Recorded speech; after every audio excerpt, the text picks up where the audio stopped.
Introduction to the Present Edition by Professor Otto P. Flederer, Roman 500, The Leben Jesu of David Friedrich Strauss, which was published in the year 1835, marked an epoch in the history of theology. On the one hand, this book represents the crisis in theology, at which the doubts and critical objections of centuries as to the credibility of the Bible narratives had accumulated in such overwhelming volume as to break through and sweep away all the defenses of orthodox apologetics. On the other hand, in the very completeness of the destructive criticism of past tradition lay the germs of a new science of constructive critical inquiry, the work of which was to bring to light the truth of history. It is quite true that the life of Jesus of 1835 was far from perfect as judged by the present standard of scientific criticism, and biblical science has long since advanced beyond it.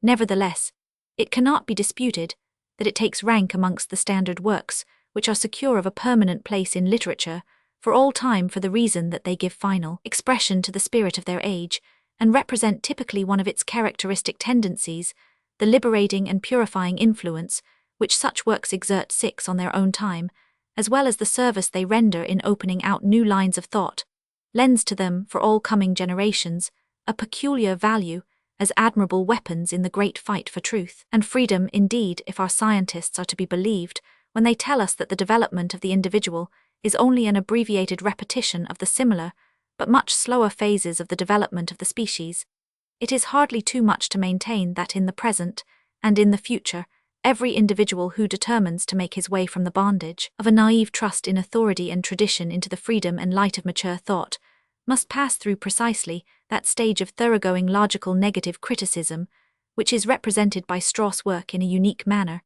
as according to Christian ethics, the formation of a pure moral character is possible only by the death of the old Adam. The rise of true religious convictions is by a similar stirb und word die, and come to life. The imaginary lights of mythological tradition must be put out that the eye may distinguish the false from the true in the twilight of the biblical origins of our religion, the ancient structures of belief, which the childish fancy of men had constructed of truth and poetry. Wahrheit und Dichtung must be taken down and cleared away in order that a new erection of more durable materials may be raised to all earnest seekers after truth. The Leben Jesu of Strauss may be helpful not as supplying the truth ready to hand, but as stripping the bandages of prejudice from the eyes, and so enabling them clearly to see and rightly to seek it.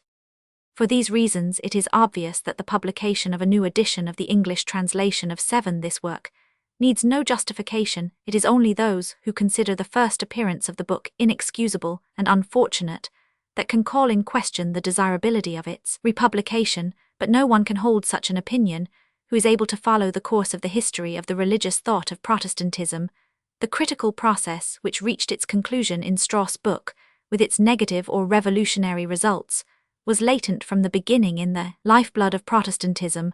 The theologians of the Reformed churches of the 16th century subjected the traditions of Catholic Church history to keen historical criticism, and if they did not then think of extending its operations to biblical tradition, we are justified in recognizing in the well-known declarations of Luther as to the inferior value of certain books of the Bible, and as to the unimportance of physical in comparison with spiritual miracles, plain predictions of the line of development which Protestant theology was destined ultimately to take. It is intelligible enough that the criticism of the Bible could not arise amongst the orthodox theologians of the 16th and 17th centuries. They were restrained by a rigid doctrine of inspiration from an unprejudiced treatment of the Bible, and were moreover too much absorbed in dogmatic controversies and the defense of their confessions of faith to feel the need of more searching biblical studies. It was amongst English freethinkers and deists that the credibility of the biblical narratives was first seriously assailed, and with so much temper as to greatly detract from the scientific value of the result. Thomas Woolston's discourses on the miracles of our Saviour in number 17,271,729, 8 are specially noteworthy. They attack the literal interpretation of the miracles as ludicrous and offensive, and advocate the allegorical interpretation of them as figures and parables of spiritual truths. It is possible to find in Woolston's theory an anticipation of the mythical principle of interpretation, which Strauss opposes to the rationalistic one.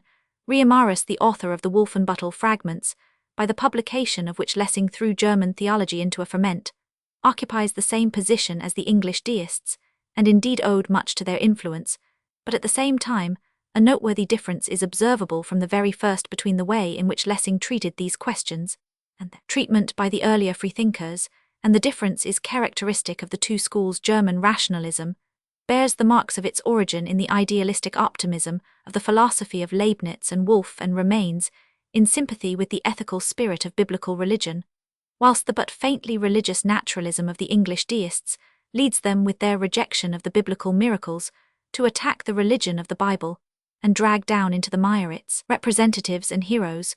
With this, the German rationalists have no sympathy. They were unable to treat the biblical narratives of miracles as historical occurrences, but they were not prepared on that account to regard them as deceit and delusion on the part of biblical heroes, or as the invention of biblical narrators. Their reverence for the Bible and its religion kept them from both of these inferences. They tried to get over the difficulty in two ways. Either they looked upon the narratives of miracles, particularly those of the Old Testament, as popular religious legends, traditions, or myths of the same kind as the myths to be met with in all heathen religions, or on the other hand, regarding them as containing the actual history of perfectly natural events, they ascribed the miraculous appearance and form which they bear simply to the mistaken judgment of the narrators, or in other cases to the erroneous view of the interpreters. The latter method was employed especially by Dr. Paulus in his commentary on the Gospels, in which he seeks, with a great display of learning and ingenuity, to explain all the miracles of the New Testament. The theologian Schleiermacher also made frequent use of it in his lectures on the life of Jesus, and traces of it are to be met with even in the commentaries of theologians of the supernaturalist scholars. For instance, Alshausen's The Inexcusable Violence which was thereby done to the biblical narratives, by which they are forced to say something quite different from what the unsophisticated narrators intended them to say according to the plain sense of their words, was not felt, nor were these interpreters conscious of how much the Gospels are deprived of their choicest treasures of ideal truth and poetic beauty by this method of treatment, and this only for the sake of securing instead miserable commonplace stories as the final outcome of critical examination. The favor with which this radically false rationalistic interpretation of the Gospels was received by very many German theologians at the beginning of this century finds its sole explanation and excuse in the prevailing view of the time that our Gospels were written very soon after the death of Jesus, during the first generation of Christians, and 2 of 10 them by eyewitnesses, apostles Matthew and John. On this supposition, the occurrence in the Gospels of unhistorical elements of religious legends, such as might be without hesitation allowed in the Old Testament, could not be thought of, or, if the admissibility of this point of view was granted in the case of the birth stories of the opening chapters of Matthew and Luke, as by de wet objection, was felt against its application to the miracles of the public life of Jesus. Thus, on the question of the historicity of the Gospel narratives, theologians held views which were confused, undecided, contradictory, and lacking thoroughness. This state of things could not last. Simple faith had at every point lost its security. Doubt attached to the miraculous narratives of the New no less than to those of the Old Testament. But before Strauss, no one had had the courage to explain all these narratives of both testaments alike by the logical application of one and the same principle, and mainly for the reason that the critics were all under the bondage of the supposition of the apostolic authorship of the Gospels of Matthew and John. Yet even this supposition had received various shocks. Prior to Strauss, critics had been unable to close their eyes to the fact that there are differences between these two Gospels, particularly of such a fundamental nature as to preclude the possibility of both being right, and therefore of both having been written by eyewitnesses and apostles under the influence of dogmatic and sentimental motives. Schleiermacher and his disciples accepted it as an a priori certainty that John is to be preferred to Matthew, and from this secure position, as was imagined, these theologians assailed the narrative of Matthew at all points, and undermined the tradition 11 of its apostolic authority. But suppose the same arguments with which they assailed Matthew might be used against their favorite evangelist, John. What if it could be shown that his narrative is in no respect more probable, but on the contrary more improbable than that of Matthew? In that case, must not the critical verdict which those theologians had given against Matthew so triumphantly, and without regard to its consequences, apply equally to John, and thereby overthrow the only remaining pillar of apostolic authority for the gospel tradition? This logical consequence, which was at the time deemed an unheard-of innovation, notwithstanding the opinions of a few individual critics, Vogel, Bretschneider, Strauss, had the courage to draw by that act he cast off the fetters by which the examination of the Gospels had, till then, been bound, and secured a free field for a thoroughgoing criticism of them, since the external evidence of the authorship of the Gospels is not of a kind or a date such as to compel us to consider the tradition of their apostolic origin established, and as the matter of all the Gospels alike is not free from historical improbability, there is nothing, Strauss argued, to prevent our complete abandonment of the historicity of their miraculous narratives, though the rationalists continue to maintain it, or are treating them as religious legends or myths similar to those which, as was admitted, the Old Testament contained. The novelty in the work of Strauss was not the application of the principle of myth to biblical narratives. Others had already made use of it in the case of the Old, and to some extent in the case of the New Testament. The originality lay in the uncompromising thoroughness with which the principle was applied to every section of the Gospel story. The originality lay in the merciless acumen and clearness with which the discrepancies between the Gospels and the difficulties presented to the critical understanding by their narratives were laid bare, and with which all the subterfuges of supernaturalist apologists, as well as all the forced and artificial interpretations of semi-critical rationalists, were exposed, thereby cutting off all ways of escape from the final consequences of criticism. The merciless thoroughness and unreserved honesty with which criticism did its negative work in this book, by exposing the baselessness of the supposed knowledge of the Gospel history, produced a profound shock amongst theologians and laymen. It was not merely the untaught multitude who believed that the foundations of Christianity must perish with the miraculous stories of the Bible. Learned theologians were distressed as the daring critic so rudely, and without any regard to consequences, roused them from the illusions of their sentimental or speculative dogmatism, and their precipitate treaty of peace between faith and knowledge. Strauss was hated, as Bohr truly said, because the spirit of the time was unable to look upon its own portrait, which he held up before it in faithful, clearly drawn lines. The spirit of this age resists with all its power the proof of its ignorance on a matter about which it has long thought itself certain. Instead of acknowledging what had to be acknowledged if any progress was to be made, all possible attempts were instituted to create fresh illusions as to the true state of the case by reviving obsolete hypotheses and by theological charlatanism. But a higher certainty as to the truth of the Gospel history can be attained in no other way than by acknowledging, on the basis of Strauss criticism, that our previous knowledge is no knowledge at all. But here we come upon the limits of the criticism of Strauss. It brought home to men the fact of their want of knowledge, but it did not conduct to the required new and positive knowledge. This Strauss was unable to do, because he offered a critique of the Gospel history only without a critique of the documents which form the sources of this history. In these words, Bohr has accurately described the main defect of Strauss' book. When Strauss drew from the discrepancies and contradictions of the various narratives of the Gospels the conclusion that they have all alike little credibility, the conclusion was intelligible enough in reply to the ingenious artifices of the traditional harmonists, who maintained that in spite of the contradictions the evangelists were all alike worthy of credit. But really this line of procedure on the part of Strauss conformed as little as that of the harmonists to the principles of strict historical inquiry. These principles require us to examine the relative value of the various sources with reference to their age, to the situation, the character, the interests and aims of their author, to assign accordingly to one account a higher measure of credibility than to another, and so, by distinguishing between what is better and what is not so well attested, to make out what is probable and reach the original matter of fact. It is true Strauss made some advance towards such differentiation of the relative value of the Gospel narratives, and particularly with reference to the inferior historical value of the Johannine, in comparison 14 with the synoptic narrative. He has made acute observations, the worth of which ought to be estimated the higher, as they boldly opposed the then dominant preference for the Gospel of John, and effectively prepared the way for the criticism of Bohr. But it was not Strauss' forte to prepare as the foundation of the material critique of the Gospel history a thorough critique of the literary sources, nor in the state of the general science of criticism at the time could this be very well expected.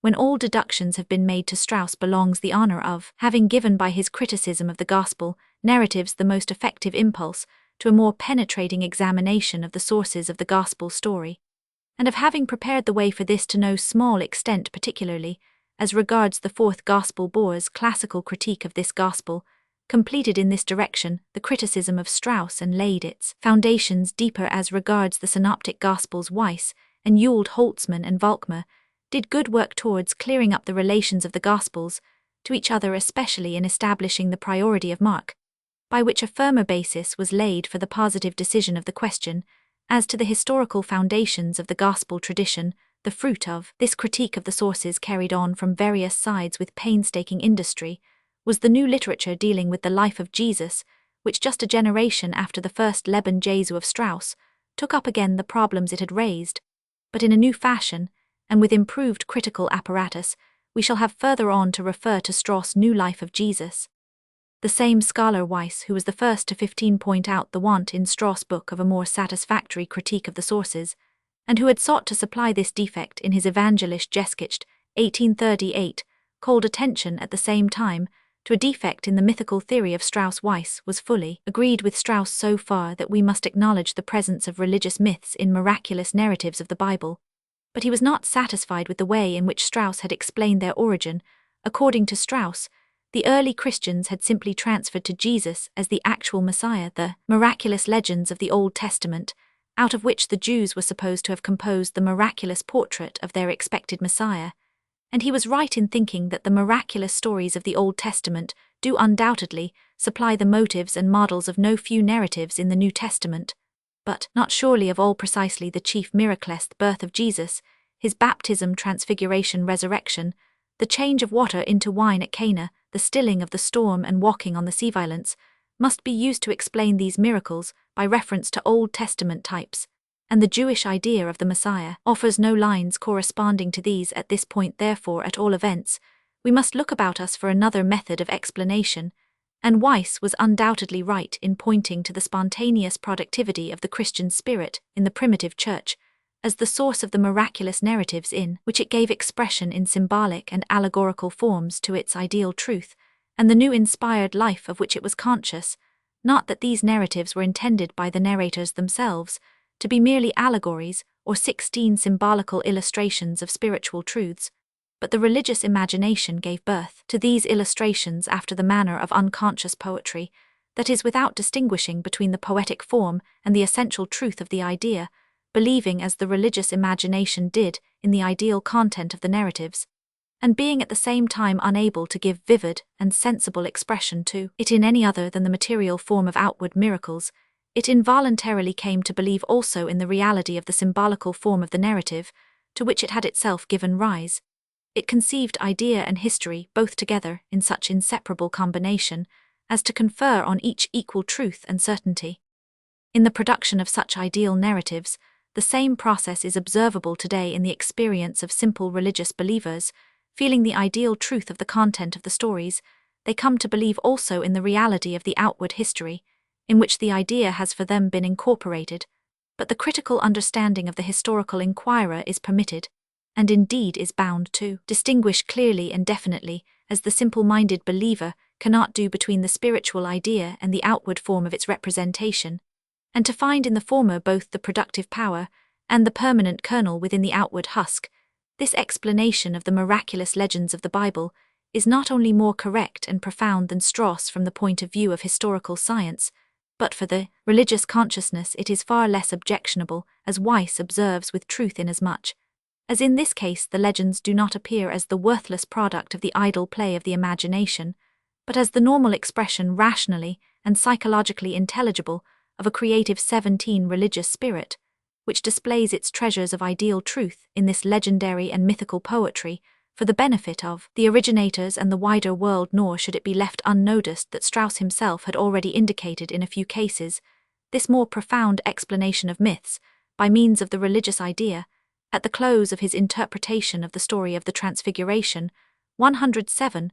For instance, he says, we may see from this example very plainly how the natural system of explanation, by insisting on the historical certainty of the narratives, lets go their ideal truth, sacrificing the content to the form of the story, whereas the mythical interpretation, by resigning the historical material body of such narratives, really rescues and preserves their idea, their soul and spirit. He might, however, have unfolded the idea of the Transfiguration with greater definiteness and fullness if he had not merely alluded to the dogmatic discussion of Paul in 2 Cor Roman 3 SQ, but had recognized it as the real theme of the gospel story, and had interpreted the latter accordingly in the same way in the case of the story of the birth of Jesus, Luke Roman 1, and Roman 2, Strauss, laid great emphasis on the analogies and figures of the Old Testament, which after all could only contribute as secondary motives in the formation of this birth story, while its real origin is to be sought in the Pauline messianic idea of the Son of God, according to the spirit of holiness Rome, Roman 1:1 Cor Roman 15 SQ. A fact Strauss overlooked this defect takes a really surprising form when he comes to explain the miracles of the fourth Gospel, which in complete independence of any suggestion from the Old Testament, are entirely based upon the dogmatic ideas of the Alexandrian theology and simply supply their 18 transparent symbolic vestment. How much more truthfully and profoundly can the miracle at Cana, or the raising of Lazarus, or the cure of the man born blind be interpreted from this point of view, than from that of Strauss in this respect? Bohr's interpretation of the fourth Gospel was an immense advance beyond Strauss, as the latter himself acknowledged subsequently. With the above defects of Strauss' method of interpretation is connected in the last place the fact that the outcome of his book in reference to the decisive question what then, is the historical kernel of the evangelical tradition, what the real character of Jesus, and of his work is meagre and unsatisfactory in the closing essay at the end of his work. It is true he endeavored to restore dogmatically what he had destroyed critically, but he effected this in a way which amounted to the transformation of religious faith in Christ into a metaphysical allegory. The predications of faith with regard to Christ are to be regarded as containing predications as to the relations of the human race to the absolute, as to the self-abasement of the infinite to the finite, and the return of the infinite to itself, as to mind and its power over nature and its dependence on it, and the like. In all this Strauss was led astray by the influence of the Hegelian philosophy, which looked for the truth of religion in logical and metaphysical categories, instead of in the facts and experiences of moral feeling and volition. But as there is no essential relation between these metaphysical ideas and the person of Jesus, he is made arbitrarily, as anyone else might have been, an illustration and example of absolute ideas, to which he stands in no more intimate relation than the rest 19 of the human race, whereby the special historical importance of the originator of the Christian community and of the first model of its religious and moral life is not only left without explanation, but is lost altogether, a result which does violence not merely to the religious consciousness, but is unsatisfactory to historical science, which is concerned to understand Jesus as the originating source of Christianity. It is quite true that we can go with Strauss in his answer to the alternative of Ullmann, whether the Church created the Christ of the Gospels, or he the Church, by declaring the alternative false, and the two things in so far both tenable as the Christ of the Gospels is a creation of the faith of the Church. But this faith and effect of the person of the historical Jesus, we find this answer to Ullmann just, but cannot free Strauss from the charge of having worked out in his book the first only of these two positions, and of having passed over the second. He has shown no more than that the Church formed the mythical traditions about Jesus out of its faith in him as the Messiah. But how did the Church come by the faith that Jesus of Nazareth was the Messiah? To this question, which is the main question of a life of Jesus, Strauss gave his readers no answer. Undoubtedly, it can be urged in his defense that the criticism of the sources was at that time still in a condition of too great confusion and uncertainty to permit any successful answer to that problem of the historical kernel of the life of Jesus. Nevertheless, the difficulty of the matter could not relieve the historian of the duty of at least making an attempt to trace from the materials left to him, as the residue of his critical analysis of the deeds and words of Jesus, the 20 main outlines of his character, to bring out the peculiarity and originality of his religious genius, and in this way to discover in the original personality and reforming activity of Jesus the originating cause of the rise of the community of his disciples, and their faith in him as the Messiah and his divine mission. If in his closing essay Strauss had presented a religious and moral description of Jesus of this nature, instead of a metaphysical allegory, as a substitute for the shattered mythological conception of tradition, though the objection of the Church to his work would not have been wanting, it would then undoubtedly have taken a less passionately denunciatory form than was the case in consequence of the purely negative character of the result, unrelieved by any modifying conclusion. In proportion to the strength of the feeling of these defects shared by readers of all parties, was the urgency of the duty laid upon scientific theologians of preparing by a renewed and more thorough examination of the Gospels the stones of a new edifice to be reared upon the site laid bare by Strauss' critical labors in the darkness, which criticism produces by putting out all the lights hitherto thought to be historical, the eye has first to learn by gradual habit to again distinguish a few single objects, as Strauss himself remarked in his third edition. But this difficult task was not accomplished by those apologists who endeavored to make good the damage by antiquated arts of the harmonists with their petty concessions, mystifications, and evasions, but by those courageous inquirers who, undeterred by dogmatic considerations, sought by a strictly historical method to set in the true light the exact composition and the mutual relations. 21 of the evangelical documents we have already remarked that Bohr and his disciples, the so-called Tübingen school, took a leading part in this work, while other independent students cooperated with them, supplementing and correcting their labors. This, however, is not the place to follow these inquiries in detail, but we must glance at their result as regards the historical treatment of the life of Jesus. For an entire generation, the examination of the literary details of the Gospels had occupied theologians so exclusively that the interest in the supreme problems of the evangelical history seemed to have been almost lost sight of, but this interest was newly awakened and made itself felt far beyond learned theological circles by the nearly simultaneous publication of Renan's Vie de Jesus and Strauss' second Leben Jesu für das Deutsche Volk 1864. These two works, with all their dissimilarity, resemble each other in this, that they were both written by scholars of the highest eminence, not for the learned world, but for educated people, generally both throwing overboard therefore the ballast of learned detailed criticism, and presenting the results of their inquiries in a language intelligible to everybody and attractive from its literary excellence.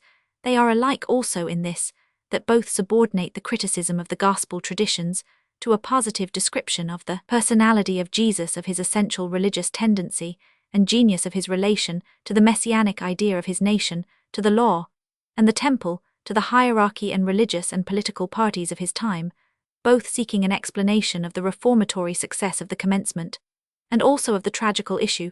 22 of his labors in these factors, but inasmuch as Strauss confines himself to what he can deem the ascertained or probable facts, after a strict critique of the sources, the portrait delineated by him turns out naturally somewhat indistinct and defective in its outlines. The meagerness of the result answers to the caution of his historical conscience. Renan, on the other hand, feels no such scruples in his criticism of the sources. He goes to work with a much lighter heart, and claims for the biographer the right to help himself over the lacune and obscurities or contradictions of his authorities, by calling in the aid of the creative imagination with its powers of combination and inference. By this means, he has succeeded in presenting a life of Jesus distinguished for its epic vividness and dramatic development, but its aesthetic charm has been purchased at the price of its historical solidity.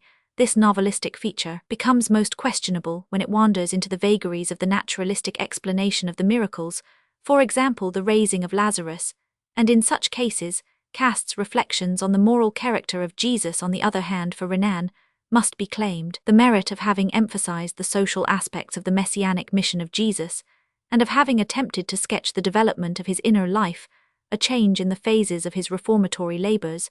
As to Strauss' second Life of Jesus, its strength lies, as in the first, not so much in the first part, which deals with the positive side of the history, as in the second part, where it comes to treat of the mythical side of the history. But in the second work, in the place of the analysis of the traditions given in the first, we get a synthetic presentation of the rise and gradual growth and elaboration, in 23 more and more exalted forms, of the idea of the Christ of mythical tradition. The successive stages of the development of the Christian consciousness are set forth by reference to the genesis of the ideas of Christ's person, power, and supernatural exaltation. Thus this genetic method of treatment, followed in the later work, supplants and confirms the result of the former one, while the latter had shown that the miraculous narratives in the Gospels are myth, and not history. The new life shows how in these myths, after all, history is reflected, namely the history of the religious consciousness of the Christian community. The great advance of this new treatment upon that of the previous work was the fruit of the intervening studies of Bohr and his disciples, to which Renan, to the detriment of the critical and historical value of his work, had not paid sufficient attention. The two works of Renan and Strauss were followed by a deluge of literature on the life of Jesus, the historical value of which is very various. To give an account of all these books would require more space than is at my disposal. I must confine myself to the work of Theodore Keim, an English translation of which has been published under the theological translation.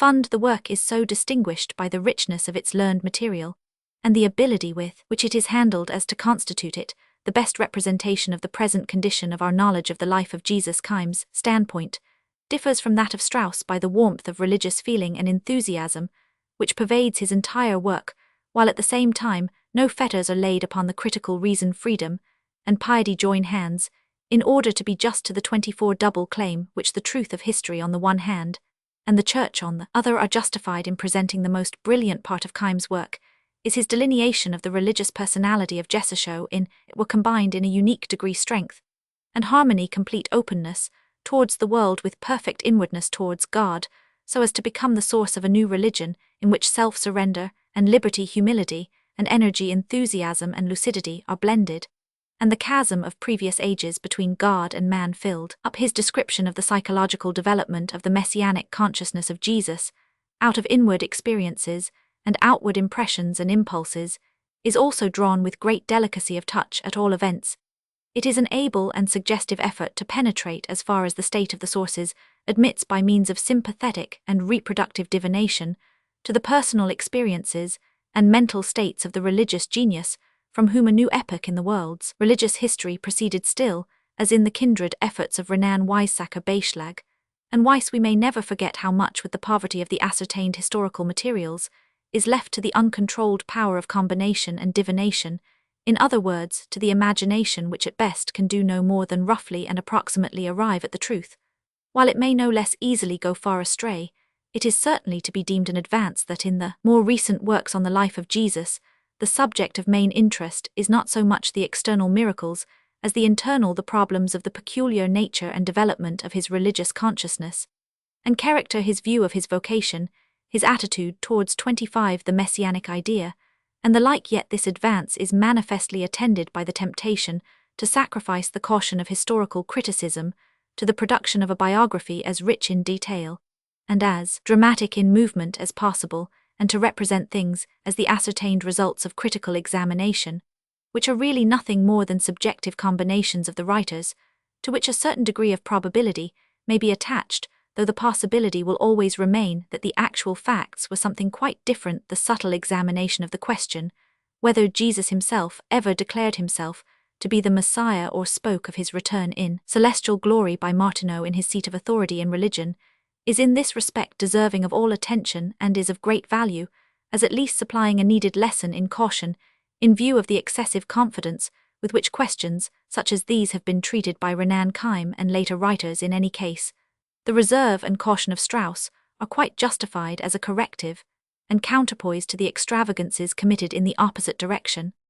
With regard to the miraculous narratives of the Gospels, the advance of more recent criticism, beyond the first book of Strauss, has been in two directions. First, these questions no longer constitute the central point of historical interest, but are subordinated in importance to the problems of the religious consciousness of Jesus. Secondly, we do not now seek to interpret these narratives so exclusively and without distinction from the one motive of the transference to Jesus of the types of the Old Testament, but the great difference between the various narratives of miracles is clearly recognized, and various 26 clues are accordingly used in their explanation, whilst in one narrative we observe merely symbols of religious and dogmatic ideas. In others we discover behind the glorifying tendency to idealism some background of historical fact. For instance, in the miracles of healing, as is now very generally acknowledged, it cannot be denied, it is true, that with this perfectly legitimate endeavor is connected the peril of falling back into the old abuses of rationalistic artifice. Even Kime has not quite escaped this danger, inasmuch as he abandons the basis of strict history in the case of the story of the resurrection of Jesus, and makes concessions to supernaturalistic dogma, as the sequel of which the old doctrine of miracles may be readmitted into lives of Jesus, as is really the case in the works of Beischlag and Weiss.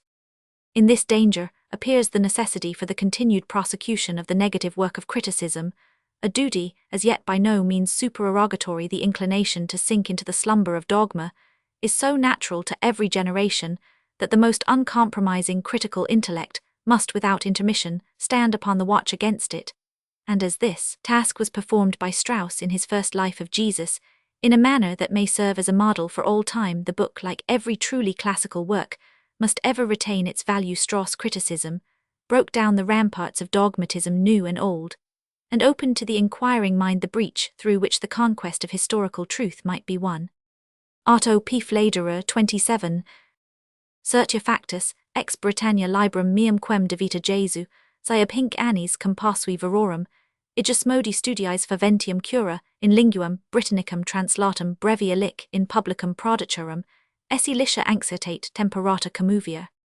Namut gratulari sibi quam est octorum cujus operi, contigit patri ter ac lingu fines, transgredi, ita solicitudo undum subit nesses est, ni qui domi placuit liber foris displicet aut cujus inter populars, vel adversarium numero creverat octoritas, apud exteros negulctus in obscuro manet solum enim, clunc vix minor libri quam plant periculo, mutant et facilius quaedam transgeleris, opera in illis rebus versantia de quibus inter diversas gentes communis, quidem outcert parum discrepans sensus, obtinet ut, poet aut disciplinarum quas exactas, dicunt peridi profrunt inter politiers, hugis seculi nations, fier solent esse communia nec tamen vel hoc in librorum gener, plain quam Germano, cum Britannis aut Gallis certamen peregrina enim, cum facilius nostra, quam illorum et lingua, et indoles recipiet, lunge frequentius poet quoque, illorum in nostram quam nostri in illorum linguas transferunter, at Germanicum opus, in theologia et philosophy, quasi confinio versans si tragisir in Britannium paret, nia laquidem interutranc gentum sensus, et studerum communiani, adjuvator tam diversa enim utrimc, via ist discipline, processerunt ut in theologia impere in philosophia superstitiosi, Britannis Germani erdum vidamer cum iis, qui in Britannia orsi sunt historias judorum, et Christianorum religioni sacratas, examini, ut agunt critico subjicere nihil agendum esset nicae, ut laciae sue atque humii principia philosophica sicut, ad reliquas omnes historias, ita ad ilas etiam quas legibus istis, hucusque superstitio, subtraxerat adhiberent in Germania ad hoc monstri, res degeneraverat ut superstitioni, a theologorum potissim apart, derelict philosophia succurit critico ergo non simplex, san philosophi contra theologorum superstitionum, sed duplex et contra philosophorum, ex saniribus principies deductas ineptas conclusions, et contra theologorum propter philosophica, ister auxilia ornamentac, inflatam atque, induratam superstitionum certamen inundum esset, ex hoc re statu, propri Germanico notum opus meum nominibus in super atque opinionibus theologorum, ac philosophorum, nostratium refertum nec, scholarum etiam vocabula, quibus noster tantum oras, suvia satis evitans a Britannorum 28, usu ingenioque non passi non abhorra, tam probe scio ut de translato in aerum linguam licit, interpretatio quantum quaedam, ejus in spicer paterim, et accurata, et perspicua sit, et librum quantum in ipsa est popularibus commendit, num godendum mihi magnoper sit me Hercule nesium. Excedit quad a primo libri me ortu duo lustra, et a recentissima etiam editiani, anum jam lustrum intercessit, ut tum quam opus, intuabam virin sedibam, quam possae ingressi totum immensus nemo, erat ita per primum illud lustrum null, fear nicae adversarium voces audibenter principia menegantium, et historiam in evangelis vel meram, vel levisima tantum erroris rumoris adspersion tinctam contineri affirmantium, cum quibus non modo, non disputandum sed a quibus ni descendum quaedam quidquam, erat quad ad rem et ad librum virum mandandum, pertinerit proximo, demum lustro viri vestigia, me non refugins nec evitantes, sed persequens ubi ego substiteram, longius progressi, rem revera juverunt ac promoverunt narrations, in evangelis traditas, quas rerumvir gestarum esse persuadia mihi non pateram mythorum, in modum qui inter antiquas gentes inveniunter aut, or populi a minudis initiis coluis, et undo crevis, aut a singulis sed, qui vir ita evenis superstitios in animum induxerant fictas, esse existum averam quad ut sufficit explicandis, plerisc aerum, dubitationum moventia, tribus prioribus evangelis continenter, ita quarti evangelae octorum ad tuendas, et illustrandas sententias, suas hod raro miras fabulas, scientum, confinxis arborio theologo tubingensi doctissimo nuper, ita demonstratum est ut critici me judice, rigori religiosius, quam virius temperas intelligam, dunc, prima a Christo secula accuratius perscrutanter, parts partiumque certum in quibus nova ecclesia commovebater, in apricum profrunt narrationum hod pocorum quas fabulas, esse ego bene quidem perspexeram, sed under aut essent demonstrare non valuram veram, in illis prim ecclesi motibus originum deteger, theologes tubingensibus contigit.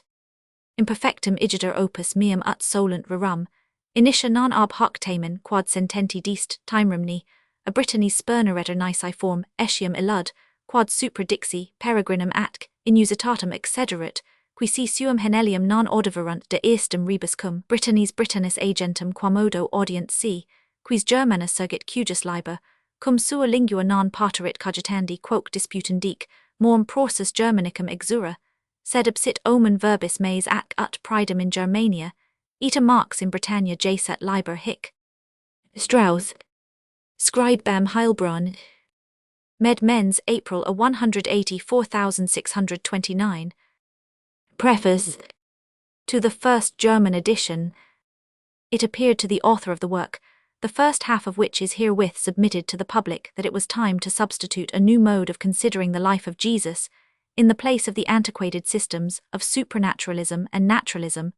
This application of the term antiquated will, in the present day, be more readily admitted in relation to the latter system than to the former, for while the interest excited by the explanations of the miracles and the conjectural facts of the rationalists has long ago cooled the commentaries now most read are those which aim to adapt the supernatural interpretation of the sacred history to modern taste. Nevertheless, in point of fact, the orthodox view of this history became superannuated earlier than the rationalistic, since it was only because the former had ceased to satisfy an advanced state of culture that the latter was developed, while the recent attempts to recover by the aid of a mystical philosophy the supernatural point of view held by our forefathers betray themselves, by the exaggerating spirit, in which they are conceived to be final desperate efforts to render the past, present the inconceivable conceivable.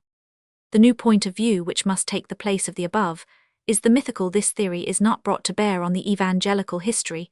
For the first time in the present work, it has long been applied to particular parts of that history, and is here only extended to its entire tenor. It is not by any means meant that the whole history of Jesus is to be represented as mythical, but only that every part of it is to be subjected to a critical examination, to ascertain whether it have not some admixture of the mythical. The exegesis of the ancient Church set out from the double presupposition, first that the Gospels contained a history, and secondly, that this history was a supernatural one. Rationalism rejected the latter of these presuppositions, but only to cling the more tenaciously to the former, maintaining that these books present unadulterated though only natural history. Science cannot rest satisfied with this half measure. The other presupposition also must be relinquished, and the inquiry must first be made whether in fact, and to what extent, the ground on which we stand in the Gospels is historical.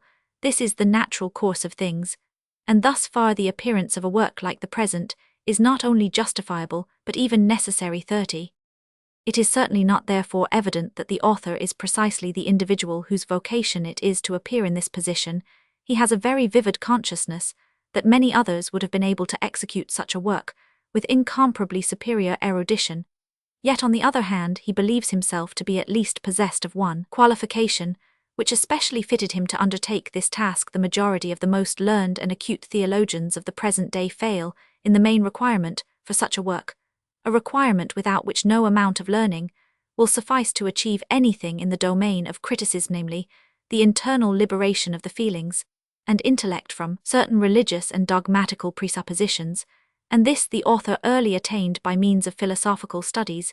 If theologians regard this absence of presupposition from his work as unchristian, he regards the believing presuppositions of theirs as unscientific. Widely, as in this respect, the tone of the present work may be contrasted with the edifying devoutness and enthusiastic mysticism of recent books on similar subjects. Still, it will nowhere depart from the seriousness of science or sink into frivolity, and it seems a just demand in return that the judgments which are passed upon it should also confine themselves to the domain of science and keep aloof from bigotry and fanaticism.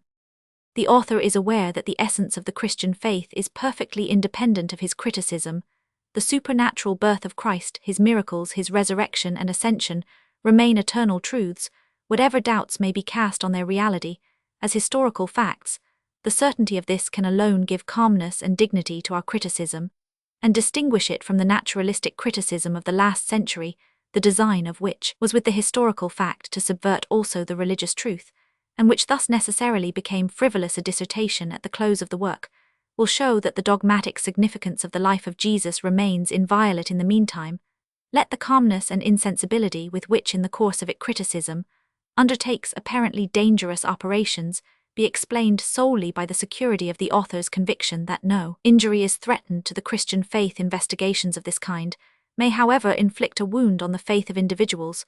Should this be the case with theologians, they have in their science the means of healing such wounds, from which, if they would not remain behind the development of their age, they cannot possibly be exempt. For the laity, the subject is certainly not adequately prepared, and for this reason the present work is so framed that at least the unlearned among them will quickly and often perceive that the book is not destined for them. If from curiosity or excessive zeal against heresy they persist in their perusal, they will then have, as Schleiermacher says on a similar occasion, to bear the punishment in their conscience, since their feelings directly urge on them the conviction that they understand not that of which they are ambitious to speak. A new opinion which aims to fill the place of an older one ought fully to adjust its position with respect to the latter. Hence, the way to the mythical view is here taken in each particular point through the supranaturalistic and rationalistic opinions and their respective refutations, but as becomes a valid 31 refutation, with an acknowledgement of what is true in the opinions combated, and an adoption of this truth into the new theory. This method also brings with it the extrinsic advantage that the work may now serve as a repertory of the principal opinions and treatises concerning all parts of the evangelical history. The author has not, however, aimed to give a complete bibliographical view of this department of theological literature, but where it was possible has adhered to the chief works in each separate class of opinions. For the rationalistic system, the works of Paulus remain classical, and are therefore preeminently referred to. For the orthodox opinions, the commentary of Alshausen is especially important as the most recent and approved attempt to render the supernatural interpretation philosophical and modern, while as a preliminary to a critical investigation of the life of Jesus. The commentaries of Fritzsch are excellently adapted, since they exhibit, together with uncommon philological learning, that freedom from prejudice and scientific indifference to results and consequences which form the first condition of progress in this region of inquiry. The second volume, which will open with a detailed examination of the miracles of Jesus, and which will conclude the whole work, is already prepared, and will be in the press immediately on the completion of the first. The author, Tübingen, 24th May 180 3532. Preface to the fourth German edition. As this new edition of my critical examination of the life of Jesus appears simultaneously with the first volume of my dogmatic, it will not be expected to contain any essential alterations. Indeed, even in the absence of other labours, I should scarcely have been inclined to undertake such on the present occasion. The critical researches prompted by the appearance of my work have, after the stormy reaction of the first few years, at length entered on that quiet course which promises the most valuable assistance towards the confirmation and more precise determination of the negative results at which I have arrived. But these fruits still require some years for their maturing, and it must therefore be deferred to a future opportunity to enrich this work by the use of them.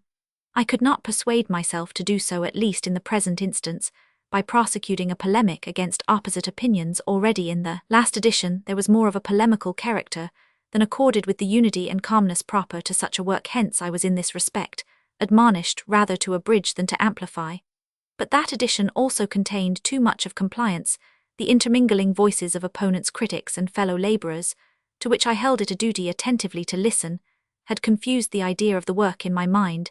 In the diligent comparison of divergent opinions, I had lost sight of the subject itself. Hence, on coming with a more collected mind to this last revision, I found alterations at which I could not but wonder, and by which I had evidently done myself injustice in all these passages. The earlier readings are now restored, and thus my labour in this new edition has chiefly consisted in whetting as it were my good sword to free it from the notches made in it, rather by my own grinding than by the blows of my enemies. The author, Stuttgart, 17th October 184,033. Contents: Introduction. Development of the mythical point of view in relation to the Gospel histories. Page 1. Inevitable rise of different modes of explaining sacred histories, 39. Different explanations of sacred legends among the Greeks 40. Allegorical interpretations among the Hebrews Philo 41. Allegorical interpretations among the Christians Origen 41. Transition to more modern times, deists and naturalists of the 17th and 18th centuries, the Wolfenbüttel fragmentist 44. Natural mode of explanation, adopted by the rationalists Eichhorn Paulus 46. Moral interpretation of Kant 50. Rise of the mythical mode of interpreting the sacred history in reference, first to the Old Testament 52. The mythical mode of interpretation in reference to the New Testament 57. The notion of the mythos in its application to sacred histories, not clearly apprehended by theologians 59. The application of the notion of the mythos to, circumscribed 63. Opposition to the mythical view of the gospel history 65. The possibility of the existence of mythi in the New Testament, considered in reference to external evidences 69. The possibility of mythi in the New Testament, considered on internal grounds 75. Definition of the evangelical mythos and its distinctive characteristics 86. Criteria by which to distinguish the unhistorical in the gospel narrative 87. First part. History of the birth and childhood of Jesus. Chapter Roman 1 Annunciation and birth of John the Baptist. 17 Account given by Luke immediate supernatural character of the representation 95. Natural explanation of the narrative 100. Mythical view of the narrative in its different stages 104. Chapter Roman 2 Davidical descent of Jesus, according to the genealogical tables of Matthew and Luke. 20 The two genealogies of Jesus considered separately and irrespectively of one another 108. Comparison of the two genealogies, attempt to reconcile their contradictions 112. The genealogies unhistorical 117. Chapter Roman 3 Announcement of the conception of Jesuits, supernatural character visit of Mary to Elizabeth. 23 Sketch of the different canonical and apocryphal accounts 119. Disagreements of the canonical Gospels in relation to the form of the Annunciation 121. Import of the angel's message fulfillment of the prophecy of Isaiah 126. Jesus begotten of the Holy Ghost criticism of the Orthodox, opinion 130. Retrospect of the genealogies 132. Natural explanation of the history of the conception 137. History of the conception of Jesus viewed as a mythos 140. Relation of Joseph to Mary brothers of Jesus 143. Visit of Mary to Elizabeth 148. Chapter Roman 4 Birth and earliest events of the life of Jesus. 32 The census 152. Particular circumstances of the birth of Jesus, the circumcision 156. The Magi and their star the flight into Egypt, and the murder of the children in Bethlehem criticism of the supernaturalistic view 162. Attempts at a natural explanation of the history of the Magi transition to the mythical explanation 169. The purely mythical explanation of the narrative concerning the Magi and of the events with which it is connected 173. Chronological relation between the visit of the Magi together with the flight into Egypt and the presentation in the temple recorded by Luke 178. The presentation of Jesus in the temple 181. Retrospect difference between Matthew and Luke as to the original residence of the parents of Jesus 184. Chapter Roman 5 The first visit to the temple and the education of Jesus. 40 Jesus when 12 years old in the temple 191. This narrative also mythical 196. On the external life of Jesus up to the time of his public appearance 198. The intellectual development of Jesus 201. Second part. History of the public life of Jesus. Chapter Roman 1 Relations between Jesus and John the Baptist. 44 Chronological relations between John and Jesus 209. Appearance and design of the Baptist, his personal relations with Jesus 214. Was Jesus acknowledged by John as the Messiah, and in what sense 219. Opinion of the evangelists and of Jesus concerning the Baptist with his own judgment of himself, result of the inquiry into the relationship between these two individuals, 230. The execution of John the Baptist, 234. Chapter Roman 2, Baptism and temptation of Jesus. 49. Why did Jesus receive baptism? From John 237. The scene at the baptism of Jesus considered as supernatural, and as natural, 239.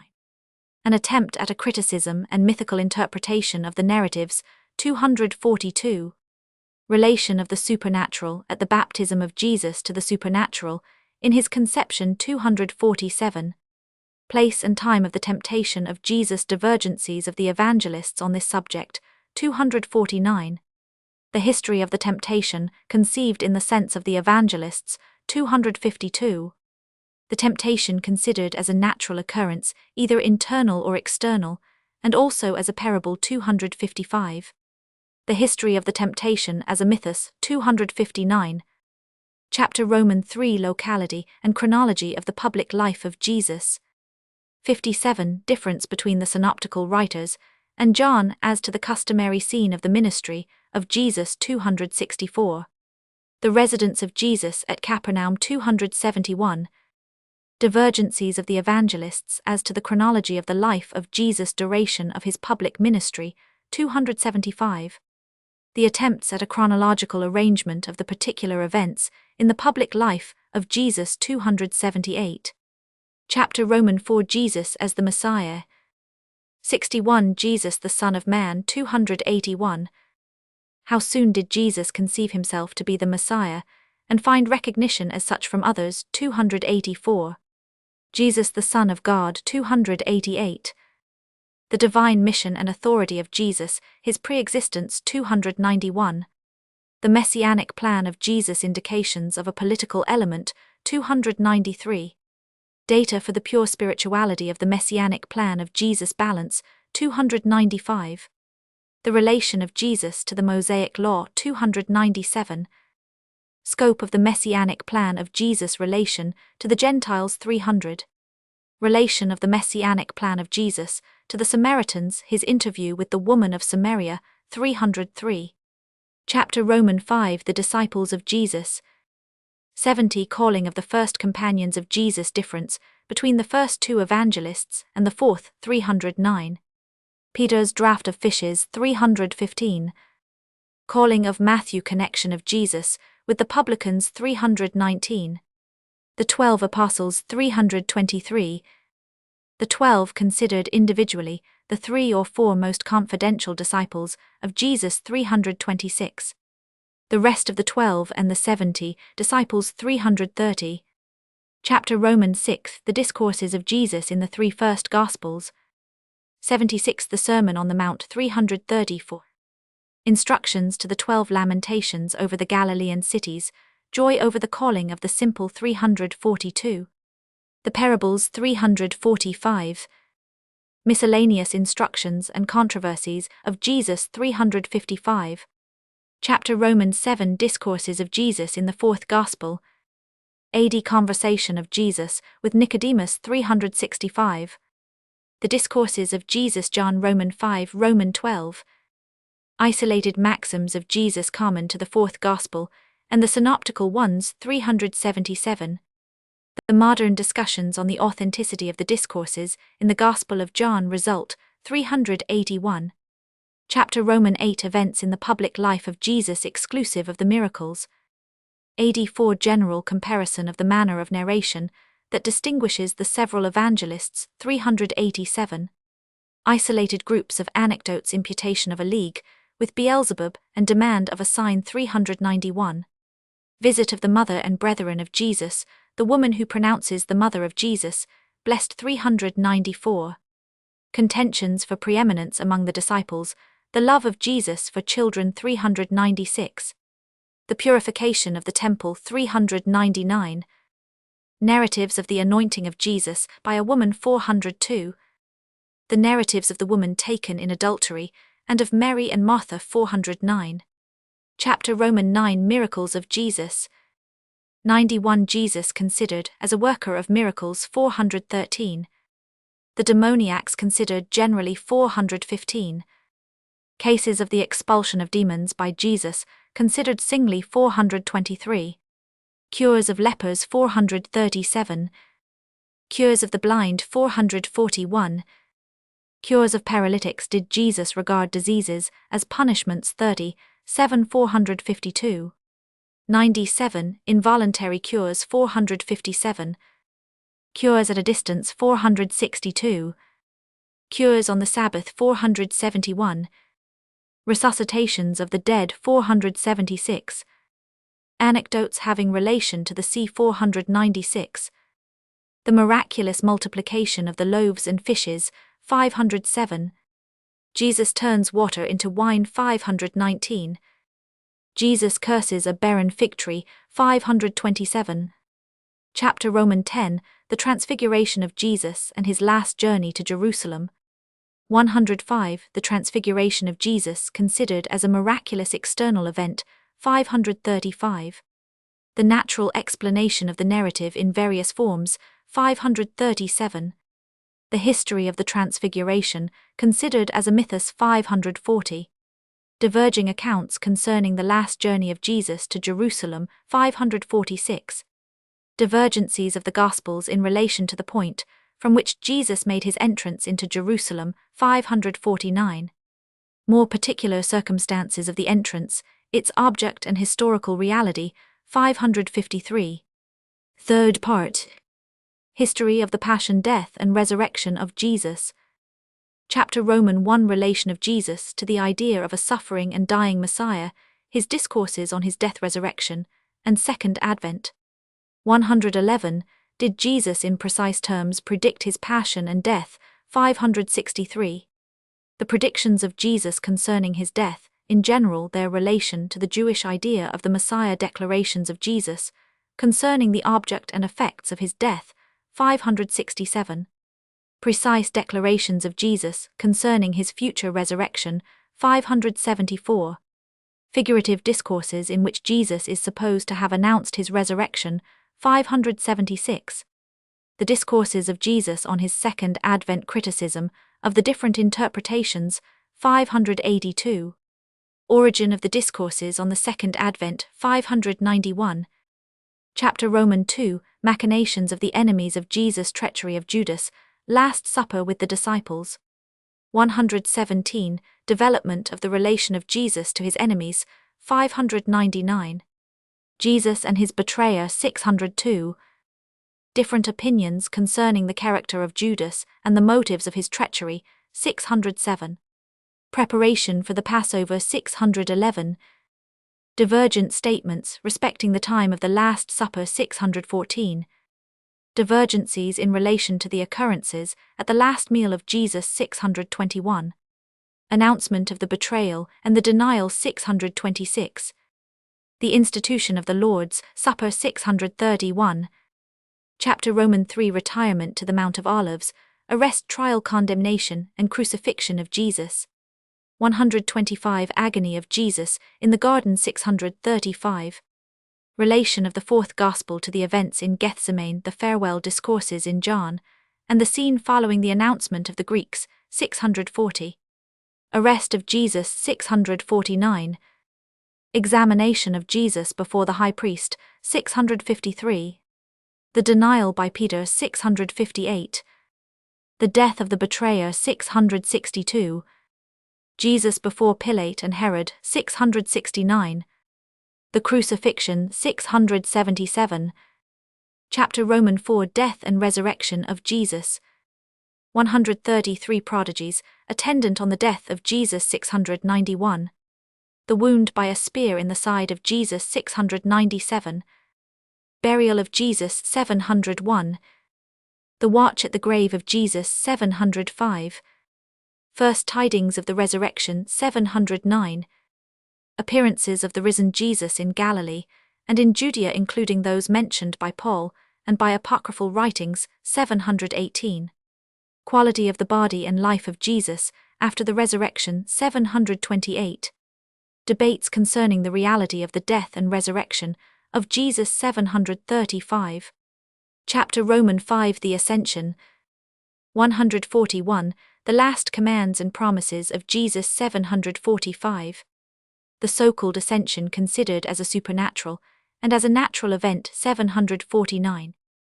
Insufficiency of the narratives of the ascension, mythical conception of those narratives 752.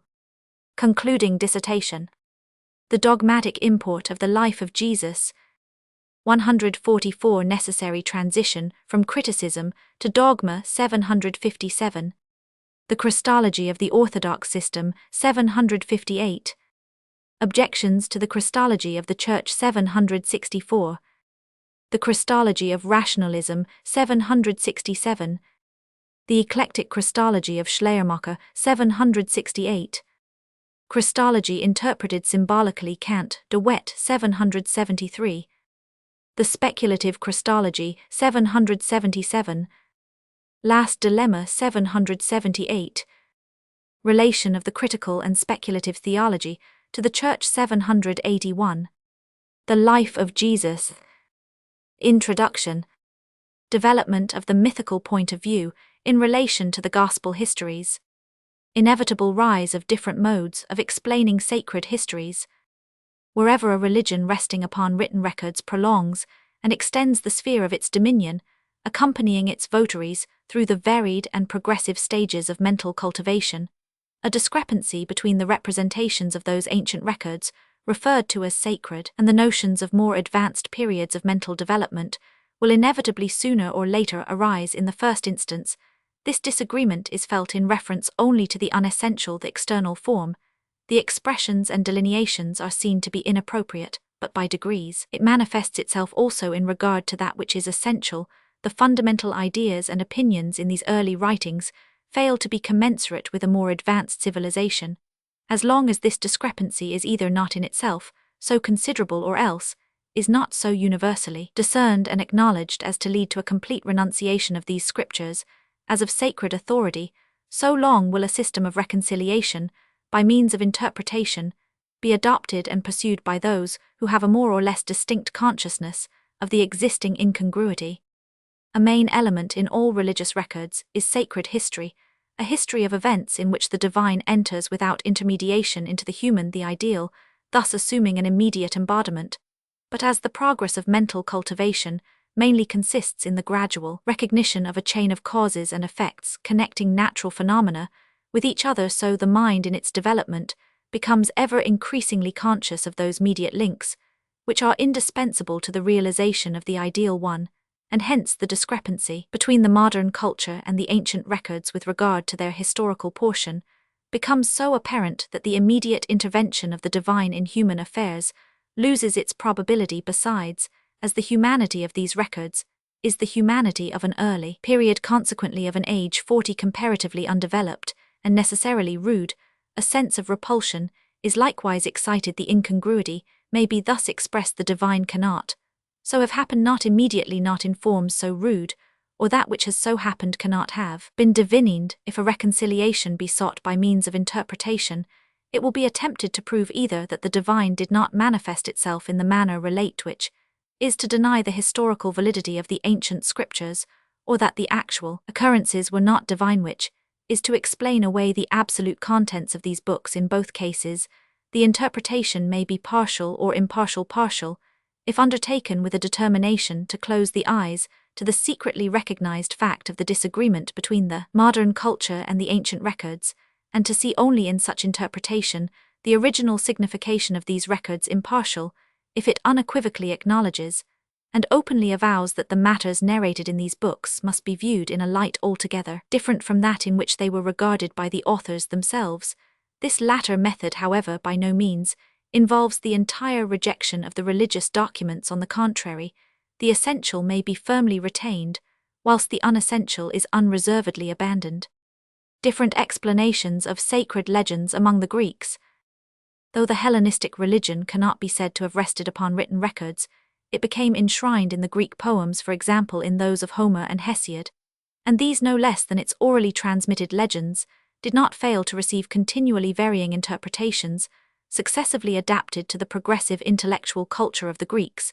At an early period, the rigid philosophy of the Greeks and under its influence even some of the Greek poets recognized the impossibility of ascribing to deity manifestations, so grossly human, so immediate, and so barbarous as those exhibited and represented as divine in the wild conflicts of Hesiod's theogony, and in the domestic occupations and trivial pursuits of the Homeric deities. Hence arose the quarrel of Plato and prior to him of Pindar, with Homer too. Hence the cause which induced Anaxagoras, to whom the invention of the allegorical mode of interpretation is ascribed, to apply the Homeric delineations to virtue and to justice. 3. Hence it was that the Stoics understood the theogony of Hesiod as relating to the action of the elements, which according to their notions constituted in their highest union the divine nature. Thus did these several thinkers, each according to his own peculiar mode of thought, succeed in discovering an absolute meaning in these representations, the one finding in them a physical, the other an ethical signification,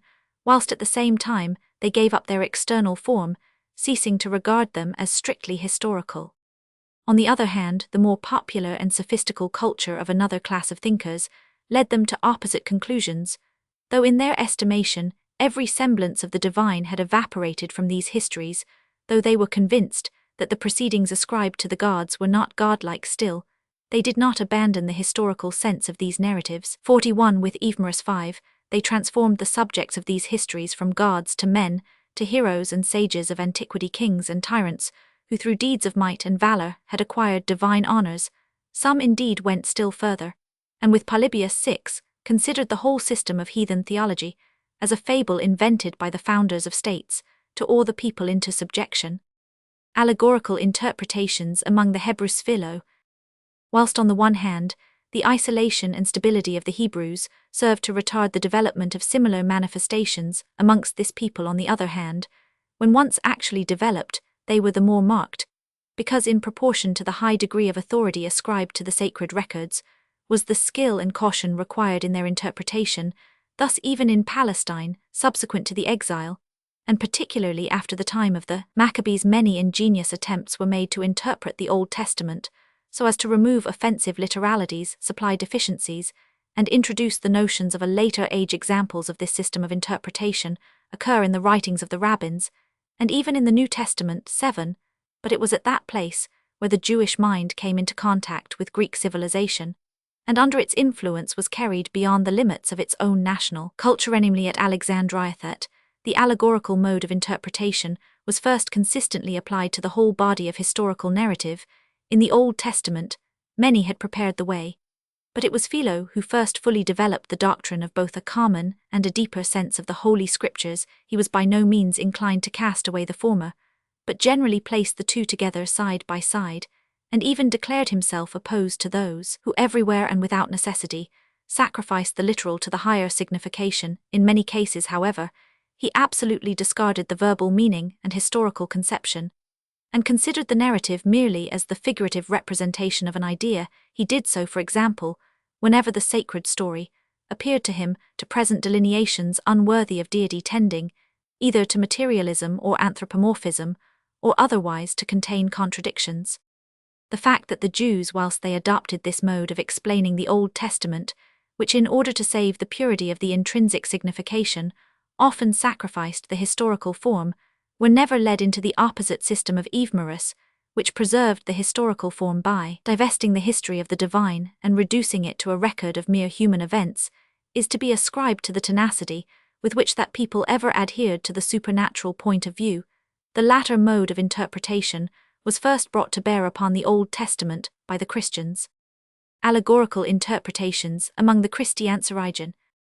To the early Christians who, antecedent to the fixing of the Christian canon, made a special use of the Old Testament as their principal sacred record, and 42 allegorical interpretation was the more indispensable inasmuch as they had made greater advances beyond the views of the Old Testament writers than even the most enlightened of the Jews. It was no wonder, therefore, that this mode of explanation, already in vogue among the Jews, was almost universally adopted by the primitive Christian churches. It was, however, again in Alexandria that it found the fullest application amongst the Christians, and that in connection with the name of Origen attributes a threefold meaning to the Scriptures, corresponding with his distribution of the human being into three parts: the literal sense, answering to the body; the moral to the soul; and the mystical to the spirit. The rule with him was to retain all three meanings, though differing in worth in some particular cases. However, he was of opinion that the literal interpretation either gave no sense at all or else a perverted sense, in order the more directly to impel the reader to the discovery of its mystical signification. Origen's repeated observation that it is not the purpose of the biblical narratives to transmit old tales, but to instruct in the rules of life. 10. His assertion that the merely literal acceptation of many of the narratives would prove destructive of the Christian religion. 11. And his application of the passage "the letter killeth, but the spirit giveth life." 12. To the relative worth of the allegorical and the literal modes of biblical interpretation may be understood as indicating only the inferiority of the literal to the deeper signification. But the literal sense is decidedly given up when it is said, "Every passage of Scripture has a spiritual element, but not every one has a corporeal element." 13. A spiritual truth often exists embodied in a corporeal falsehood. 14. The Scriptures contain many things which never came to pass interwoven with the history, and he must be dull indeed who does not of his own accord observe that much which the Scriptures represent as having happened never actually occurred. 15. Among the passages which Origen regarded as admitting no other than an allegorical interpretation, besides those which too sensibly humanized the deity. 16. He included those which attributed unworthy action to individuals who had held intimate communion with God. It was not, however, from the Old Testament views alone that Origen had, in consequence of his Christian training, departed so widely that he felt himself compelled, if he would retain his reverence for the sacred records, to allegorize their contents as a means of reconciling the contradiction which had arisen between them and his own mind. There was much likewise in the New Testament writings which so little accorded with his philosophical 43 notions that he found himself constrained to adopt a similar proceeding in reference to them. He reasoned thus: the New Testament and the Old are the work of the same Spirit, and this Spirit would proceed in the same manner in the production of the one and of the other, interweaving fiction with reality in order, thereby, to direct the mind to the spiritual signification. In a remarkable passage of his work Against Celsus, Origen classes together, and in no ambiguous language, the partially fabulous stories of profane history and of heathen mythology with the gospel narratives. He expresses himself as follows: in almost every history it is a difficult task, and not unfrequently an impossible one, to demonstrate the reality of the events recorded, however true they may in fact be. Let us suppose some individual to deny the reality of a Trojan war on account of the incredibilities mixed up with the history, as for example the birth of Achilles from a goddess of the sea. How could we substantiate the fact, encumbered as it is with the numerous and undeniable poetical fictions which have in some unascertainable manner become interwoven with the generally admitted account of the war between the Greeks and the Trojans? There is no alternative. He who would study history with understanding, and not suffer himself to be deluded, must weigh each separate detail, and consider what is worthy of credit, and may be believed without further evidence, what on the contrary must be regarded as merely figurative, always bearing in mind the aim of the narrator, and what must be wholly mistrusted, as being written with intent to please certain individuals. In conclusion, Origen says, "I was desirous of making these preliminary observations in relation to the entire history of Jesus, given in the Gospels, not with the view of exacting from the enlightened a blind and baseless belief, but with design to show how indispensable to the study of this history are not only judgment and diligent examination, but, so to speak, the very penetrating into the mind of the author, in order to discover the particular aim with which each narrative may have been written." We here see Origen almost transcending the limits of his own customary point of view, and verging towards the more modern mythical view.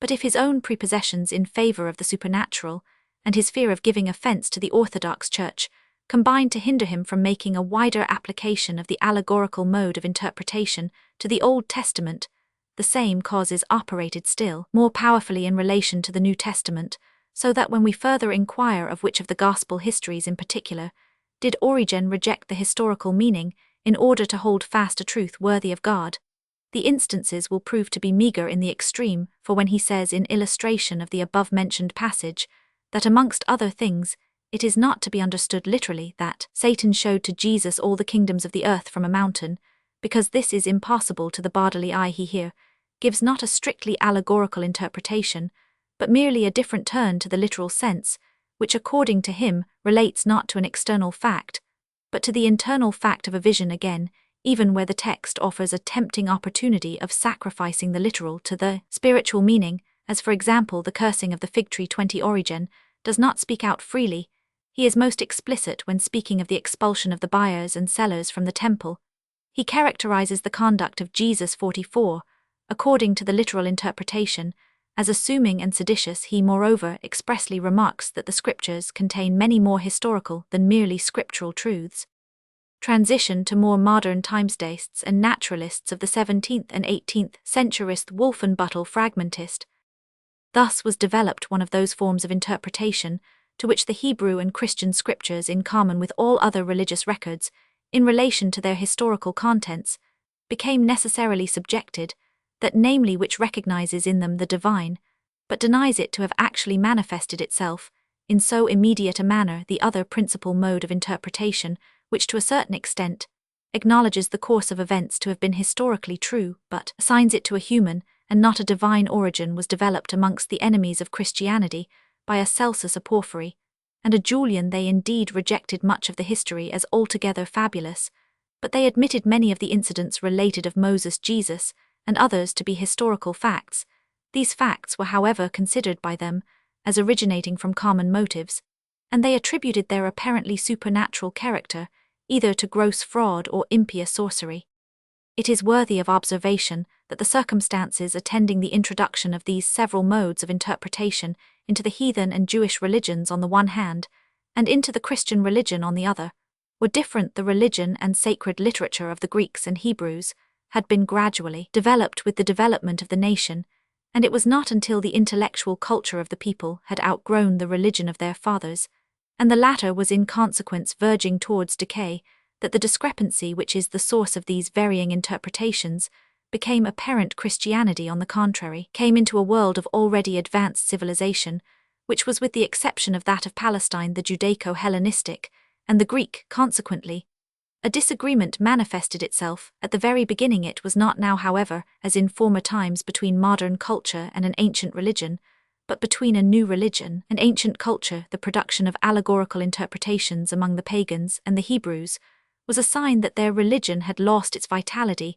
The allegories of Origen and the attacks of Celsus in reference to Christianity were evidences rather that the world had not as yet duly accommodated itself to the new religion, as, however, with the Christianizing of the Roman Empire and the overthrow of the chief heresies, the Christian principle gained an ever-increasing supremacy as the schools of heathen wisdom closed, and the uncivilized Germanic tribes lent themselves to the teaching of the churched world during the tedious centuries of the Middle Ages was satisfied with Christianity, both in form and in substance. Almost all traces of these modes of interpretation, which presuppose a discrepancy between the culture of a nation or of the world and religion in consequence, disappeared. The Reformation effected the first breach in the solid structure of the faith of the Church. It was the first vital expression of a culture which had now in the heart of Christendom itself, as formerly in relation to paganism and Judaism, acquired strength and independence sufficient to create a reaction against the 45 soil of its birth. The prevailing religion, this reaction, so long as it was directed against the dominant hierarchy, constituted the sublime but quickly terminated drama of the Reformation. In its later direction against the Bible, it appeared again upon the stage in the barren revolutionary efforts of deism, and many and various have been the forms it has assumed in its progress down to the present time. The deists and naturalists of the 17th and 18th centuries renewed the polemic attacks of the pagan adversaries of Christianity in the bosom of the Christian Church, and gave to the public an irregular and confused mass of criticisms, impugning the authenticity and credibility of the Scriptures, and exposing to contempt the events recorded in the sacred volume. Toland Bolingbroke, 24, and others pronounced the Bible to be a collection of unauthentic and fabulous books, while some spared no pains to despoil the biblical histories and the heroes whose actions they celebrate of every ray of divine light. Thus, according to Morgan, 25, the law of Moses is a miserable system of superstition, blindness, and slavery. The Jewish priests are deceivers, and the Jewish prophets the originators of the distractions and civil wars of the two kingdoms of Judah and Israel. According to Chubb, 26, the Jewish religion cannot be a revelation from God, because it debases the moral character of the deity by attributing to him arbitrary conduct, partiality for a particular people, and above all the cruel command to exterminate the Canaanitish nations' assaults were likewise made by these and other deists upon the New Testament. The apostles were suspected of being actuated by selfish and mercenary motives. 27. The character of Jesus himself was not spared. 28. And the fact of his resurrection was denied. The miracles of Jesus wrought by an immediate exercise of divine power in human acts and concerns were made the particular objects of attack by Woolston.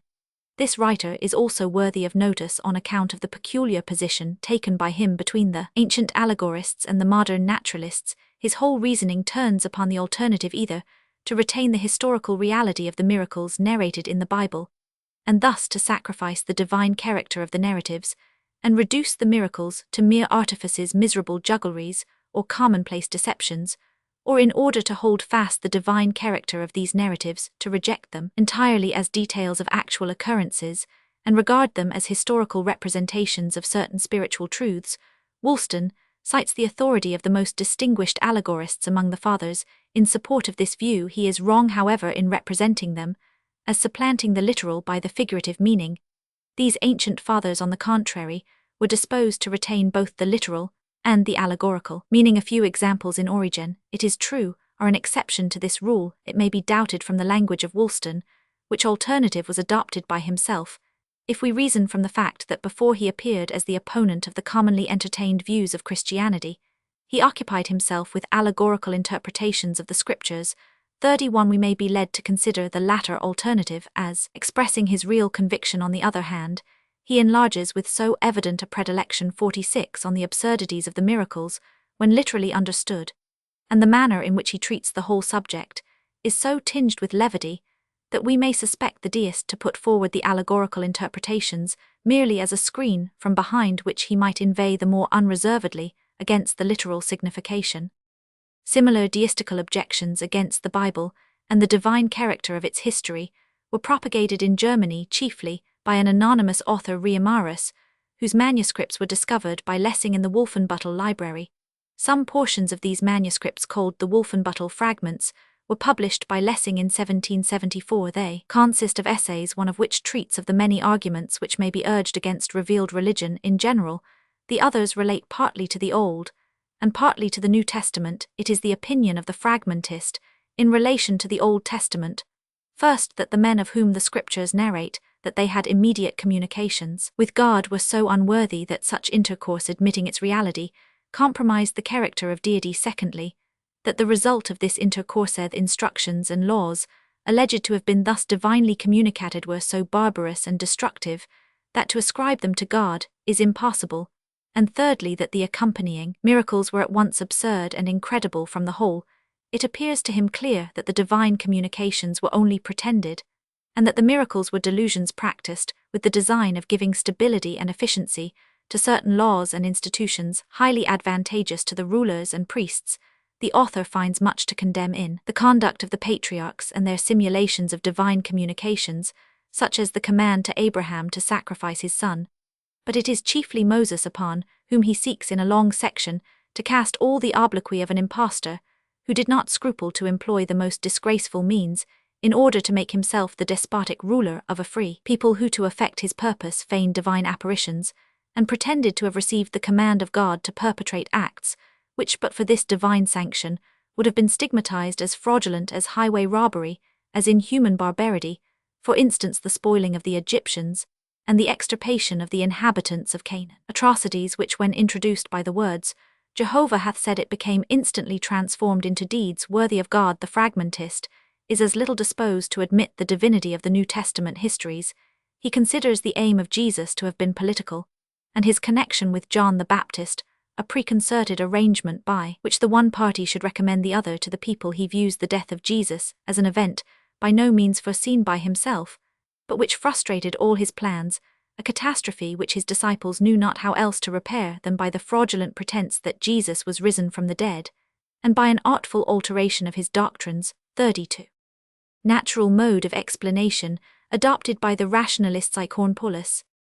Whilst the reality of the biblical revelation, together with the divine origin and supernatural character of the Jewish and Christian histories, were tenaciously maintained in opposition to the English deists by numerous English apologists, and in opposition to the Wolfenbüttel fragmentist by the great majority of German theologians, there arose a distinct class of theologians in 47 Germany who struck into a new path. The ancient pagan mythology as understood by Ephemeris admitted of two modes of explanation, each of which was in fact adopted the deities of the popular worship might on the one hand be regarded as good and benevolent men, as wise lawgivers, and just rulers of early times, whom the gratitude of their contemporaries and posterity had encircled with divine glory, or they might on the other hand be viewed as artful impostors and cruel tyrants who had veiled themselves in a nimbus of divinity for the purpose of subjugating the people to their dominion. So likewise in the purely human explanation of the Bible histories, besides the method of the deists, to regard the subjects of these narratives as wicked and deceitful men, there was yet another course open to divest these individuals of their immediate divinity, but to accord to them an undegraded humanity, not indeed to look upon their deeds as miraculous, little on the other hand to decry them as impositions, but to explain their proceedings as altogether natural, yet morally irreprehensible, if the naturalist was led by his special enmity to the Christianity of the Church to the former explanation, the rationalist, anxious on the contrary to remain within the pale of the Church, was attracted towards the latter. Eichhorn, in his critical examination of the Wolfenbüttel fragments, 33, directly opposes this rationalistic view to that maintained by the naturalist. He agrees with the fragmentist in refusing to recognize an immediate divine agency at all events in the narratives of early date. The mythological researches of Heine had so far enlarged his circle of vision as to lead Eichhorn to perceive that divine interpositions must be alike admitted or alike denied in the primitive histories of all people. It was the practice of all nations of the Grecians, as well as the Orientals, to refer every unexpected or inexplicable occurrence immediately to the deity. The sages of antiquity lived in continual communion with superior intelligences, whilst these representations, such as Eichhorn's statement of the matter, are always in reference to the Hebrew records understood verbally and literally. It has hitherto been customary to explain similar representations in the pagan histories by presupposing either deception and gross falsehood or the misinterpretation and corruption of tradition, but Eichhorn thinks justice evidently requires that Hebrew and pagan history should be treated in the same way, so that intercourse with celestial beings during a state of infancy must either be accorded to all nations, pagan and Hebrew, or equally denied to all. The mind hesitates to make so universal an admission, first on account of the not unfrequent errors contained in religions claiming to have been divinely communicated, secondly, from a sense of the difficulty of explaining the transition of the human race from a state of divine tutelage to one of self-dependence, and lastly because in proportion as intelligence increases and the authenticity of the records may be more and more confidently relied upon, in the same proportion do these immediate divine influences invariably disappear. If accordingly the notion of supernatural interposition is to be rejected with regard to the Hebrews, as well as to all other people, the view generally taken of pagan antiquity presents itself at first sight as that most obviously applicable to the early Hebrews, namely, that their pretended revelations were based upon deceit and falsehood, or that their miraculous histories should be referred to the misrepresentations and corruptions of tradition. This is the view of the subject actually applied by the fragmentist to the Old Testament, a representation, says Eichhorn, from which the mind on a nearer contemplation recoils. Is it conceivable that the greatest men of 48 antiquity, whose influence operated so powerfully and so beneficially upon their age, should one and all have been impostors, and yet have escaped the detection of their contemporaries? According to Eichhorn, so perverted a view could arise only in a mind that refused to interpret the ancient records in the spirit of their age truly. Had they been composed with all the philosophical accuracy of the writers of the present day, we should have been compelled to find in them either actual divine interpositions or a fraudulent pretense, but they are the production of an infant and unscientific age, and treat without reserve of divine interventions, in accordance with the conceptions and phraseology of that early period, so that in point of fact we have neither miracles to wonder at on the one hand, nor deceptions to unmask on the other, but simply the language of a former age to translate into that of our own day. Eichhorn observes that before the human race had gained a knowledge of the true causes of things, all occurrences were referred to supernatural agencies, or to the interposition of superhuman beings' lofty conceptions, noble resolves, useful inventions and regulations, but more especially vivid dreams, were the operations of that deity under whose immediate influence they believed themselves placed. Manifestations of distinguished intelligence and skill, by which some individual excited the wonder of the people, were regarded as miraculous as signs of supernatural endowments, and of a particular intercourse with higher beings, and this was the belief not of the people only but also of these eminent individuals who entertained no doubt of the fact, and who exulted in the full conviction of being in mysterious connection with the deity Eichhorn, is of opinion that no objection can be urged against the attempt to resolve all the Mosaic narratives into natural occurrences, and thus far he concedes to the fragmentist his primary position, but he rejects his inference that Moses was an impostor, pronouncing the conclusion to be overhasty and unjust. Thus, Eichhorn agreed with the naturalists in divesting the biblical narratives of all their immediately divine contents, but he differed from them in this, that he explained the supernatural luster which adorns these histories not as a fictitious coloring, imparted with design to deceive, but as a natural, and as it were spontaneous illumination reflected from antiquity itself. In conformity with these principles, Eichhorn sought to explain naturally the histories of Noah, Abraham, Moses, etc. Viewed in the light of that age, the appointment of Moses to be the leader of the Israelites was nothing more than the long-cherished project of the patriot, to emancipate his people, which, when presented before his mind with more than usual vividness in his dreams, was believed by him to be a divine inspiration. The flame and smoke which ascended from Mount Sinai at the giving of the law was merely a fire which Moses kindled in order to make a deeper impression upon the imagination of the people, together with an accidental thunderstorm which arose at that particular moment. The shining of his countenance was the natural effect of being overheated, but it was supposed to be a divine manifestation not only by the people, but by Moses himself, he being ignorant of the true cause. Eichhorn was more reserved in his application of this mode of interpretation to the New Testament. Indeed, it was only to a few of the narratives in the Acts of the Apostles, such as the miracle of the day of Pentecost, the conversion of the Apostle Paul, and the many apparitions of angels, that he allowed himself to apply it here too. He refers the supernatural to the figurative language of the Bible, in which, for example, a happy accident is called a protecting angel, a joyous thought the salutation of an angel, and a peaceful state of mind a comforting angel. It is, however, remarkable that 49 Eichhorn was conscious of the inapplicability of the natural explanation to some parts of the gospel history, and with respect to many of the narratives, took a more elevated view. Many writings in a similar spirit, which partially included the New Testament within the circle of their explanations, appeared, but it was Dr. Paulus who, by his commentary on the Gospels, 34 in 1800, first acquired the full reputation of a Christian Evemerus. In the introduction to this work, he states it to be the primary requisite of the biblical critic to be able to distinguish between what is fact and what is opinion, that which has been actually experienced internally or externally by the participants in an event. He calls fact the interpretation of an event, the supposed causes to which it is referred either by the participants or by the narrators he calls opinion. But according to Dr. Paulus, these two elements become so easily blended and confounded in the minds, both of the original sharers in an event, and of the subsequent relators and historians, that fact and opinion lose their distinction, so that the one and the other are believed and recorded with equal confidence in their historical truth. This intermixture is particularly apparent in the historical books of the New Testament, since at the time when Jesus lived it was still the prevailing disposition to derive every striking occurrence from an invisible and superhuman cause. It is consequently the chief task of the historian, who desires to deal with matters of fact, that is to say in reference to the New Testament, to separate these two constituent elements so closely amalgamated, and yet in themselves so distinct, and to extricate the pure kernel of fact from the shell of opinion.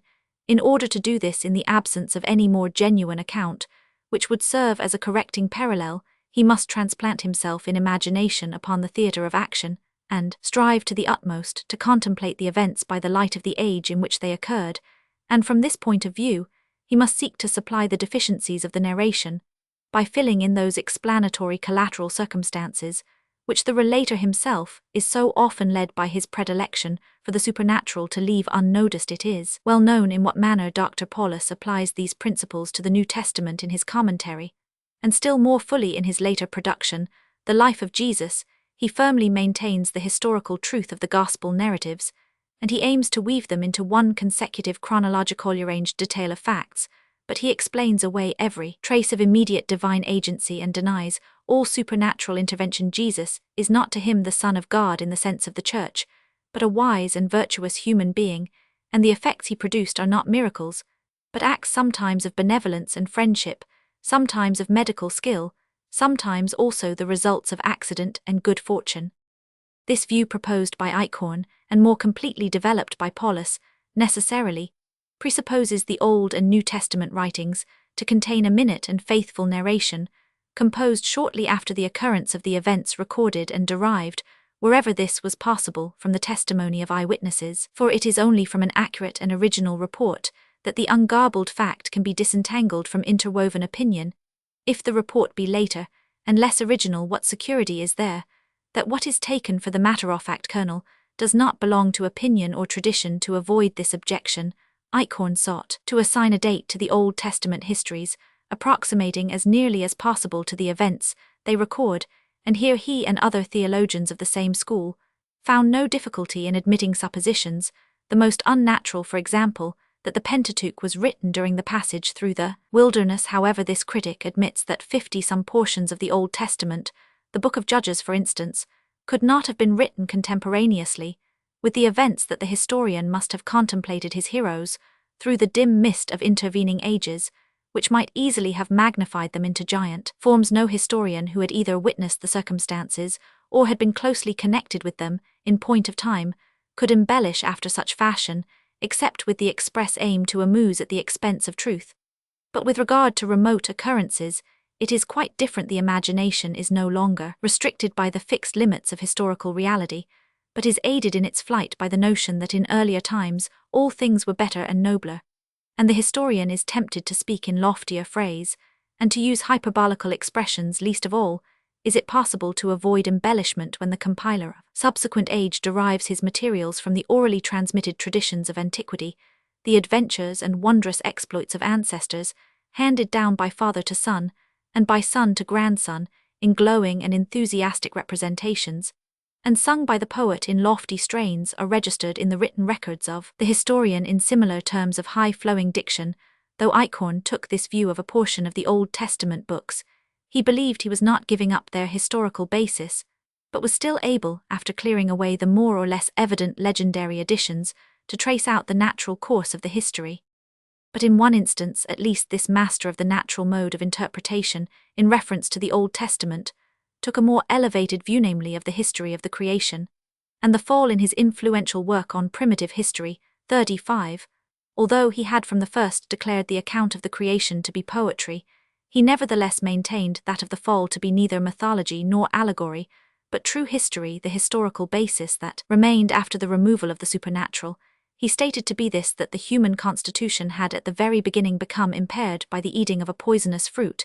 He thought it indeed very possible in itself, and confirmed by numerous examples in profane history, that purely historical narratives might be overlaid by a mythical account, but owing to a supranaturalistic notion, he refused to allow the same possibility to the Bible, because he thought it unworthy of the deity to admit a mythological fragment into a book which bore such incontestable traces of its divine origin later. However, Eichhorn himself declared that he had changed his opinion with regard to the second and third chapters of Genesis. He no longer saw in them an historical account of the effects of poison, but rather the mythical embodying of a philosophical thought, namely, that the desire for a better condition than that in which man actually is the source of all the evil in the world. Thus, in this point, at least, Eichhorn preferred to give up the history in order to hold fast the idea, rather than to cling to the history with the sacrifice of every more elevated conception. For the rest, he agreed with Paulus and others in considering the miraculous in the sacred history as a drapery which needs only to be drawn aside in order to disclose the pure historic form. Moral interpretation of Kant. Amidst these natural explanations, which the end of the 18th century brought forth in rich abundance, it was a remarkable interlude to see the old 51 allegorical system of the Christian fathers all at once called up from its grave and revived in the form of the moral interpretation of Kant. He, as a philosopher, did not concern himself with the history, as did the rationalist theologians, but like the fathers of the Church, he sought the idea involved in the history, not, however, considering it as they did an absolute idea at once theoretical as well as practical, but regarding it only on its practical side, as what he called the moral imperative, and consequently belonging to the finite, he moreover attributed these ideas wrought into the biblical text, not to the divine spirit, but to its philosophical interpreters, or in a deeper sense to the moral condition of the authors of the book themselves. This opinion Kant 37 bases upon the fact that in all religions old and new which are partly comprised in sacred books intelligent and well-meaning teachers of the people have continued to explain them, until they have brought their actual contents into agreement with the universal principles of morality. Thus did the moral philosophers amongst the Greeks and Romans with their fabulous legends, till at last they explained the grossest polytheism as mere symbolical representations of the attributes of the one divine being, and gave a mystical sense to the many vicious actions of their gods, and to the wildest dreams of their poets, in order to bring the popular faith which it was not expedient to destroy into agreement with the doctrines of morality.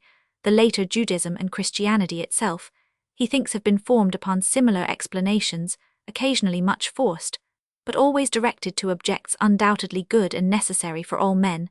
Thus the Mahometans gave a spiritual meaning to the sensual descriptions of their paradise, and thus the Hindus, or at least the more enlightened part of them, interpreted their Vedas in like manner.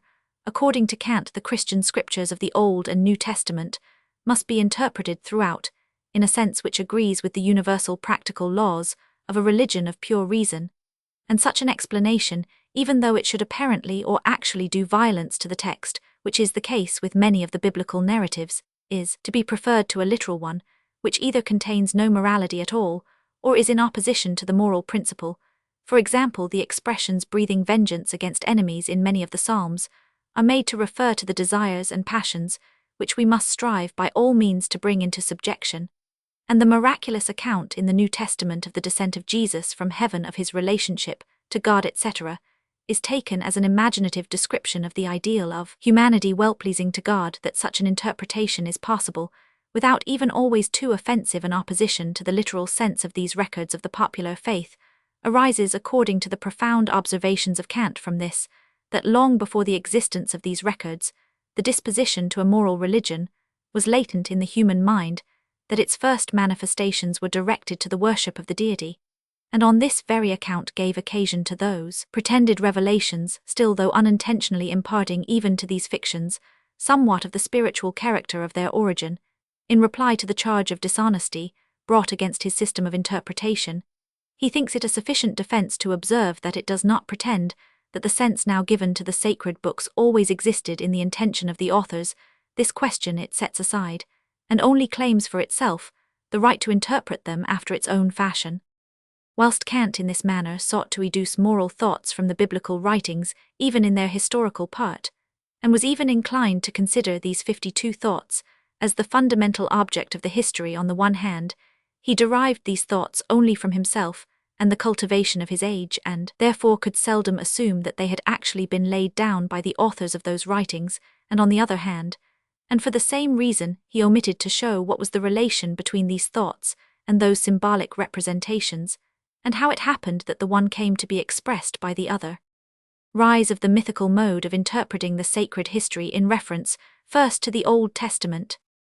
It was impossible to rest satisfied with modes of proceeding so unhistorical on the one hand, and so unphilosophical on the other added, to which the study of mythology now become far more general and more prolific in its results, exerted an increasing influence on the views taken of biblical history.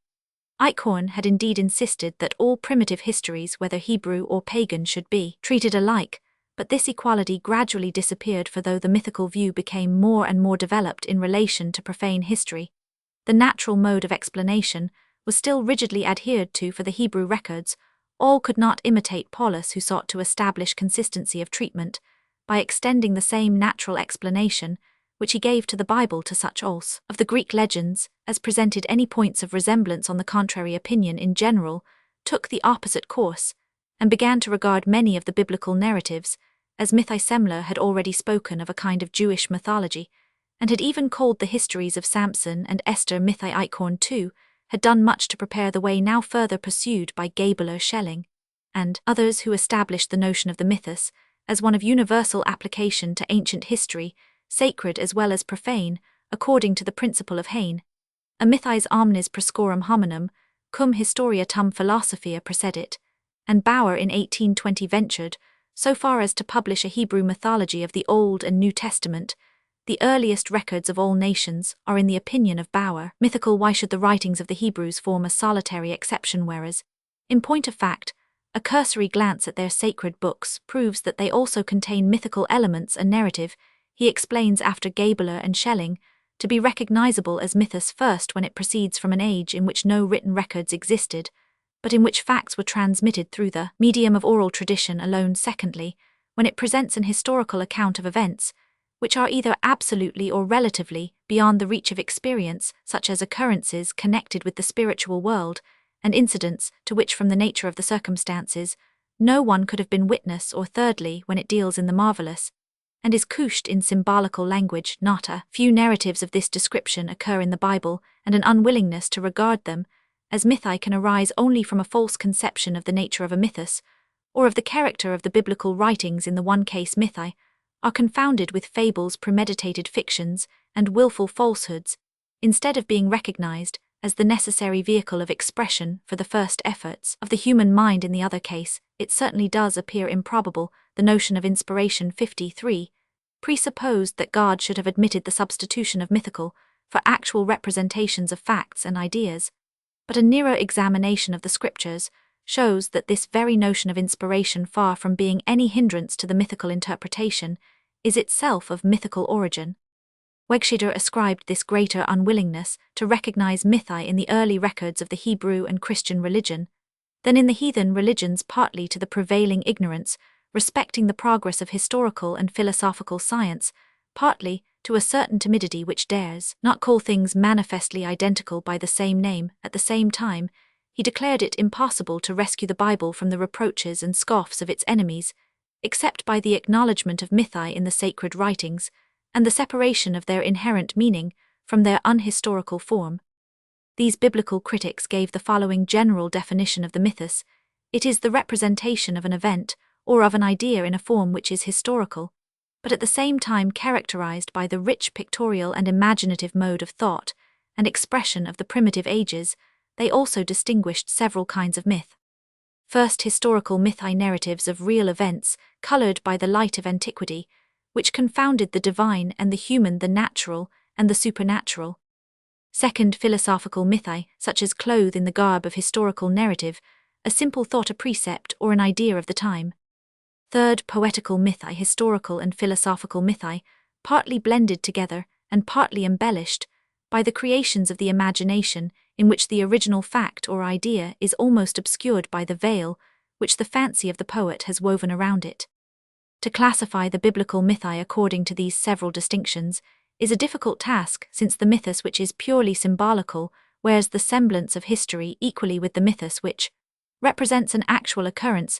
These critics, however, laid down rules by which the different mythi might be distinguished. The first essential is, they say, to determine whether the narrative have a distinct object, and what that object is. Where no object for the sake of which the legend might have been invented is discoverable, every one would pronounce the mythos to be historical. But if all the principal circumstances of the narrative concur to symbolize a particular truth, this undoubtedly was the object of the narrative, and the mythos is philosophical. The blending of the historical and philosophical mythos is particularly to be recognized when we can detect in the narrative an attempt to derive events from their causes. In many instances, the existence of an historical foundation is proved also by independent testimony. Sometimes certain particulars in the mythos are intimately connected with known genuine history, or bear in themselves undeniable and inherent characteristics of probability, so that the critic, while he rejects the external form, may yet retain the groundwork as historical. The poetical mythos is the most difficult to distinguish, and Bauer gives only a negative criterion when the narrative is so wonderful on the one hand as to exclude the possibility of its being a detail of facts, and when on the other it discovers no attempt to symbolize a particular thought. It may be suspected that the entire narrative owes its birth to the imagination of the poet Schelling, particularly remarks on the unartificial and spontaneous origin of mythi in general, the unhistorical 54, which is interwoven with the matters of fact in the historical mythos, is not, he observes, the artistical product of design and invention. It has on the contrary glided in of itself, as it were, in the lapse of time. And in the course of transmission. And speaking of philosophical mythi, He says the sages of antiquity clothed their ideas in an historical garb, not only in order to accommodate those ideas to the apprehension of a people who must be awakened by sensible impressions, but also on their own account deficient themselves in clear abstract ideas, and in ability to give expression to their dim conceptions. They sought to illumine what was obscure in their representations by means of sensible imagery. We have already remarked that the natural mode of interpreting the Old Testament could be maintained only so long as the records were held to be contemporaneous, or nearly. So with the events recorded consequently, it was precisely those theologians Vater de Wet and others who controverted this opinion who contributed to establish the mythical view of the sacred histories. Vater 43 expressed the opinion that the peculiar character of the narrations in the Pentateuch could not be rightly understood unless it were conceded that they are not the production of an eyewitness, but are a series transmitted traditions. Their traditional origin being admitted, we cease to feel surprised at the traces which they discover of a subsequent age at numerical exaggerations, together with other inaccuracies and contradictions at the twilight, which hangs over many of the occurrences, and at representations such as that the clothes of the Israelites waxed not old during their passage through the wilderness. Vater even contends that unless we ascribe a great share of the marvelous contained in the Pentateuch to tradition, we do violence to the original sense of the compilers of these narratives. The natural mode of explanation was still more decidedly opposed by de Wet than by Vater. He advocated the mythical interpretation of a large proportion of the Old Testament histories.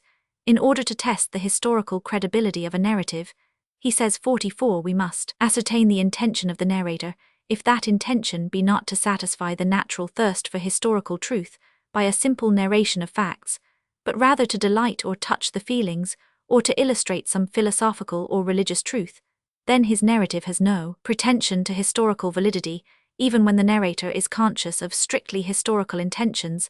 Nevertheless, his point of view may not be the historical, he may be a poetical narrator, not indeed subjectively, as a poet drawing inspiration from himself, but objectively as enveloped by, and depending on poetry external to himself.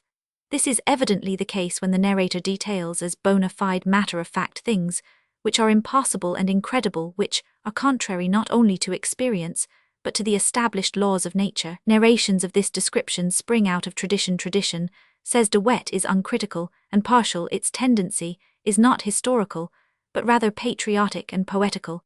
And since the patriotic sentiment is gratified by all that flatters national pride, the more splendid, the more honorable, the more wonderful the narrative, the more acceptable it is, and where tradition has left any blanks, imagination at once steps in and fills them up. And since he continues, a great part of the historical books of the Old Testament bear this stamp, it has hitherto been believed possible on the part of the natural interpreters to separate the embellishments and transformations 55 from the historical substance, and still to consider them available as records of facts. This might indeed be done had we, besides the marvelous biblical narratives, some other purely historical account of the events, but this is not the case with regard to the Old Testament history. We are solely dependent on those accounts, which we cannot recognize as purely historical. They contain no criterion by which to distinguish between the true and the false. Both are promiscuously blended and set forth as of equal dignity.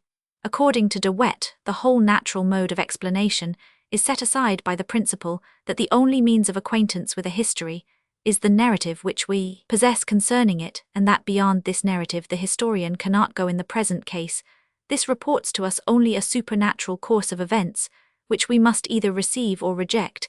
If we reject it, we determine to know nothing at all about it, and are not justified in allowing ourselves to invent a natural course of events of which the narrative is totally silent. It is moreover inconsistent and arbitrary to refer the dress in which the events of the Old Testament are clothed to poetry, and to preserve the events themselves as historical. Much rather do the particular details and the dress in which they appear constitute a whole belonging to the province of poetry and mythos. For example, if God's covenant with Abraham be denied in the form of fact, whilst at the same time it is maintained that the narrative had an historical basis, that is to say that though no objective divine communication took place, the occurrence had a subjective reality in Abraham's mind in a dream, or in a waking vision. In other words, that a natural thought was awakened in Abraham which he in the spirit of the age referred to God. Off the naturalist, who thus reasons. De Wet asks how he knows that such thoughts arose in Abraham's mind. The narration refers them to God.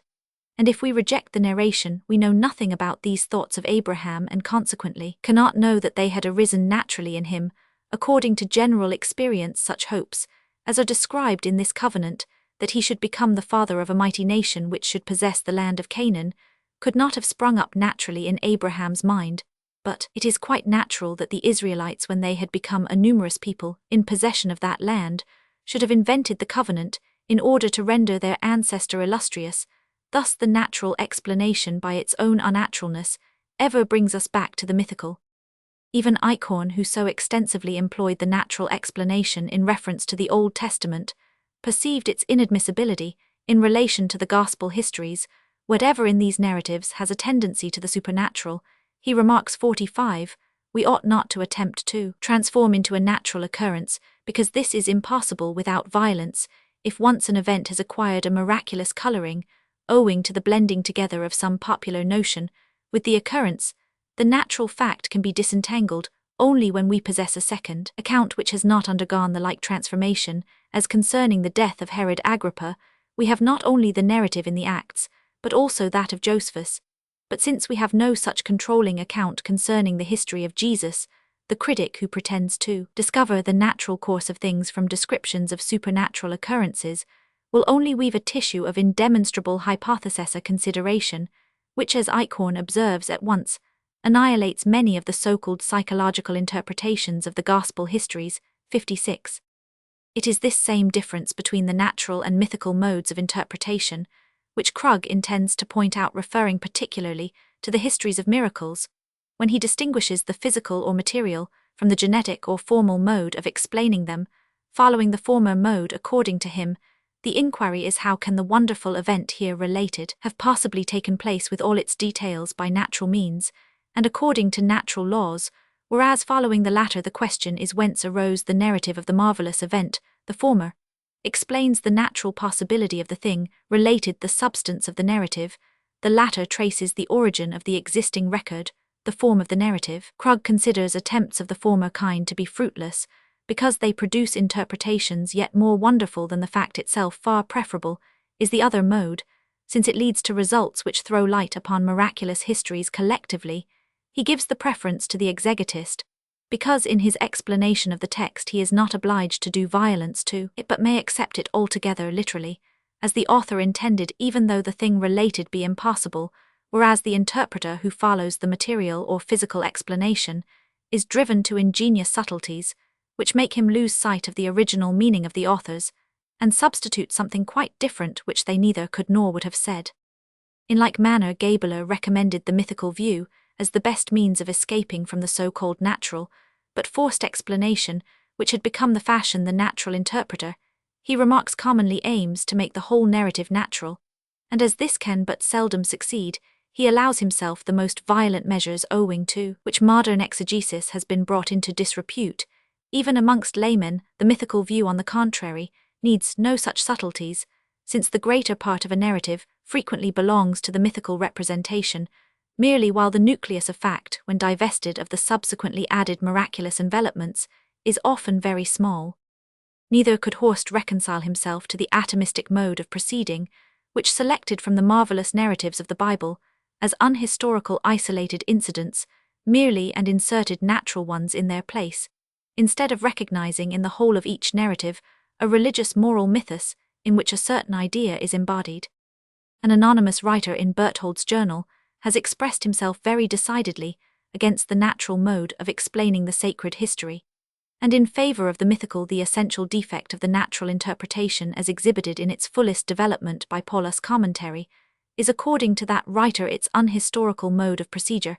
He objects that it allows conjecture to supply the deficiencies of the record, adopts individual speculations as a substitute for real history, seeks, by vain endeavors, to represent that as natural which the narrative describes as supernatural, and lastly, evaporates all sacredness and divinity from the scriptures, reducing them to collections of amusing tales, no longer meriting the name of history. According to our author, this insufficiency of the natural mode of interpretation, whilst the supernatural also is felt to be unsatisfactory, leads the mind to the mythical view which leaves the substance of the narrative unassailed, and instead of venturing to explain the details, accepts the whole not indeed as true history, but as a sacred legend. This view is supported by the analogy of all antiquity, political and religious, since the closest resemblance exists between many of the narratives of the Old and New Testament, and the mythi of profane antiquity.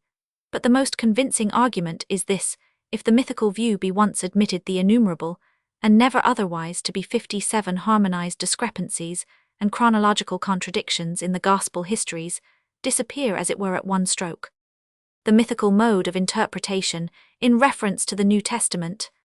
Thus the mythical mode of interpretation was adopted not only in relation to the Old Testament, but also to the New, not however without its being felt necessary to justify such a step. Gabler has objected to the commentary of Paulus that it concedes too little to the mythical point of view, which must be adopted for certain New Testament narratives, for many of these narratives present not only those mistaken views of things which might have been taken by eyewitnesses, and by the rectification of which a natural course of events may be made out, but frequently also false facts and impossible consequences which no eyewitness could have related, and which could only have been the product of tradition, and must therefore be mythically understood. The chief difficulty which opposed the transference of the mythical point of view from the Old Testament to the New was this: it was customary to look for mythi in the fabulous primitive ages, only in which no written records of events as yet existed, whereas in the time of Jesus, the mythical age had long since passed away, and writing had become common among the Jews. Schelling had, however, conceded, at least in a note, that the term mythi in a more extended sense was appropriate to those narratives, which, though originating in an age when it was usual to preserve documentary records, were nevertheless transmitted by the mouth of the people. Bauer 49 in like manner asserted that though a connected series of mythia history, which should be altogether mythical, was not to be sought in the New Testament, yet there might occur in it single myths either transferred from the Old Testament to the New, or having originally sprung up in the latter. Thus he found in the details of the infancy of Jesus much which requires to be regarded from a mythical point of view, as after the decease of celebrated personages, numerous anecdotes are circulated concerning them, which fail not to receive many and wondrous amplifications in the legends of a wonder-loving people, so after Jesus had become distinguished by his life, and yet more glorified by his death, his early years, which had been passed in obscurity, became adorned with miraculous embellishments, and according to Bauer, whenever in this history of the infancy we find celestial beings called by name and bearing the human shape, predicting future occurrences, etc., we have a right to suppose a mythos, and to conjecture as its origin that the great actions of Jesus, being referred to superhuman causes, this explanation came to be blended with the history on the same subject. Gabler 50 remarked that the notion of ancient is relative compared with the Mosaic religion. Christianity is certainly young, but in itself it is old enough to allow us to refer the original history of its founder to ancient times,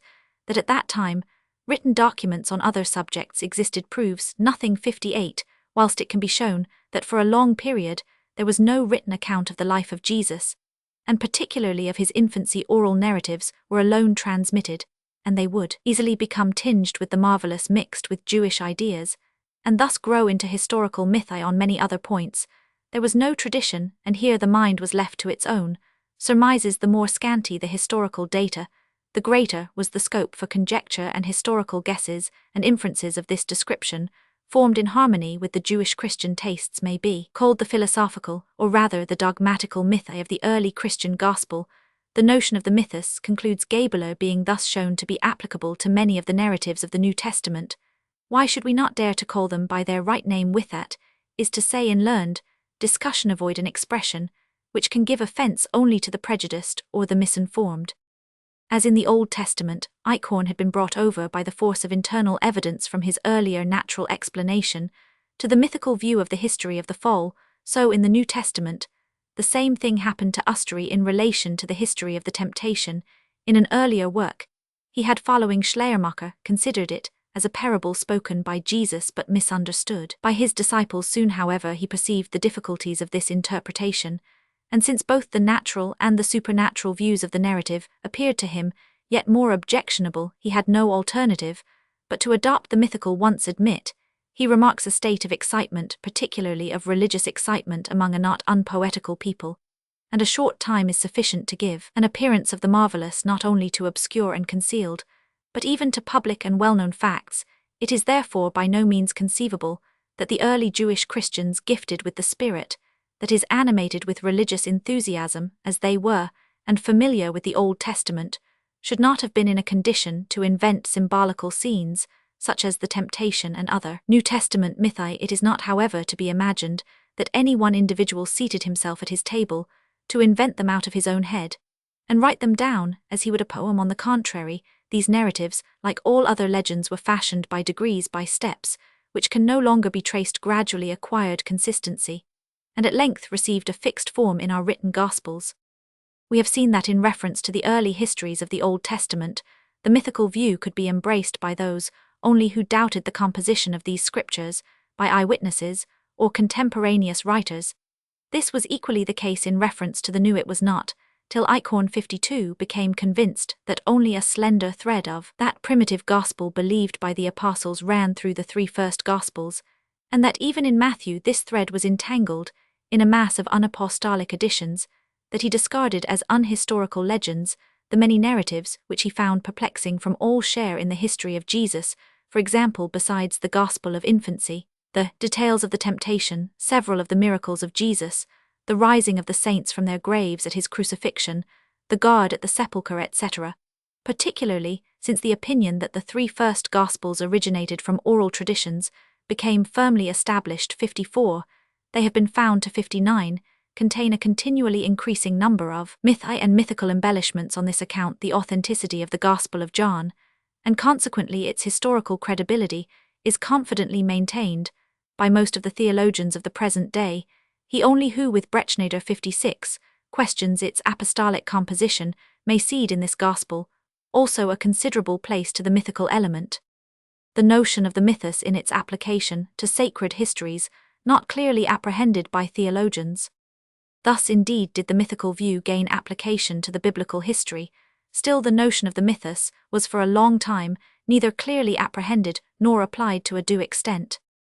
Not clearly apprehended the characteristic which had been recognized as constituting the distinction between historical and philosophical mythi, however just that distinction might in itself be, was of a kind which easily betrayed the critic back again into the scarcely abandoned natural explanation. His task with regard to historical mythi was still to separate the natural fact nucleus of historical reality from its unhistorical and miraculous embellishments.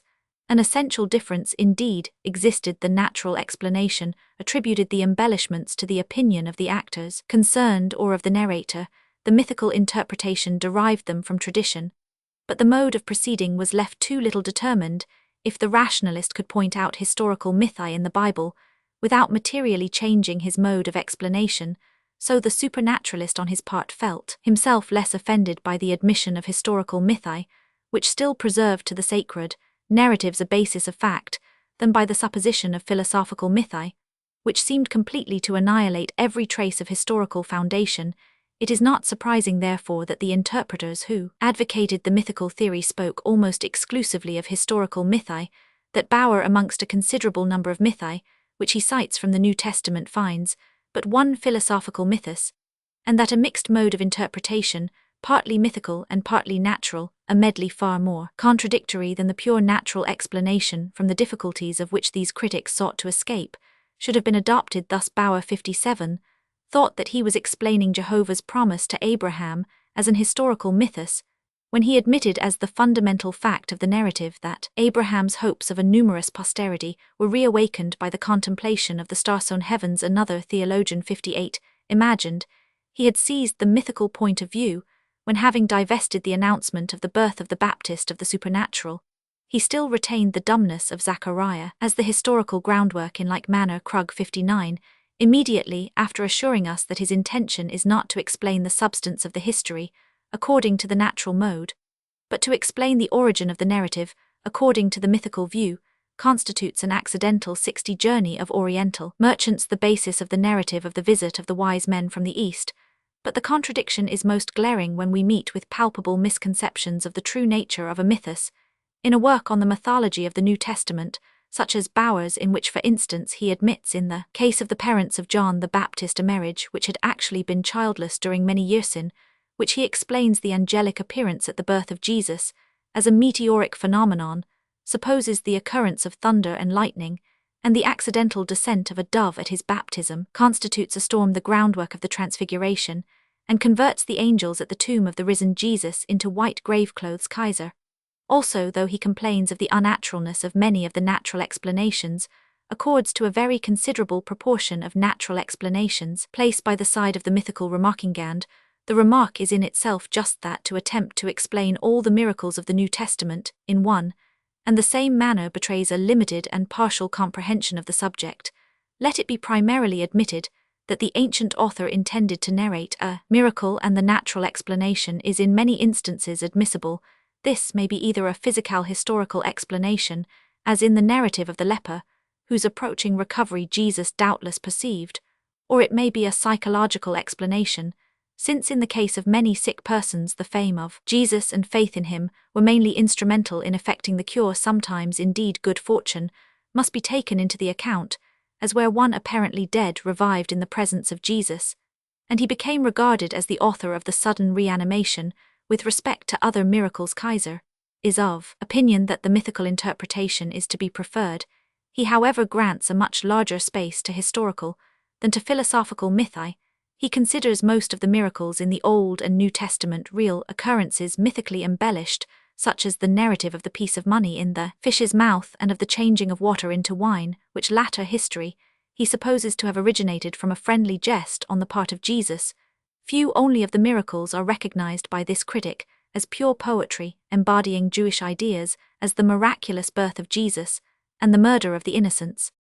Gabler in particular calls attention to the error of treating philosophical mythi as if they were historical, and of thus converting into facts things that never happened. He is however as little disposed to admit the exclusive existence of philosophical as of historical mythi in the New Testament, but, adopting a middle course, he decides in each case that the mythos is of this kind, or of that according to its intrinsic character. He maintains that it is as necessary to guard against the arbitrary proceeding of handling as philosophical a mythos, through which a fact unquestionably glimmers, as it is to avoid the opposite tendency to explain naturally or historically that which belongs properly to the mythical clothing. In other words, when the derivation of a mythos from a thought is easy and natural, and when the attempt to educe from it a matter of fact, and to give the wonderful history a natural explanation does violence to the sense or appears ridiculous, we have, according to Gabler, certain evidence that the mythos is philosophical, and not historical. He remarks, in conclusion, that the philosophico-mythical interpretation is in many cases far less offensive than the historico-mythical explanation.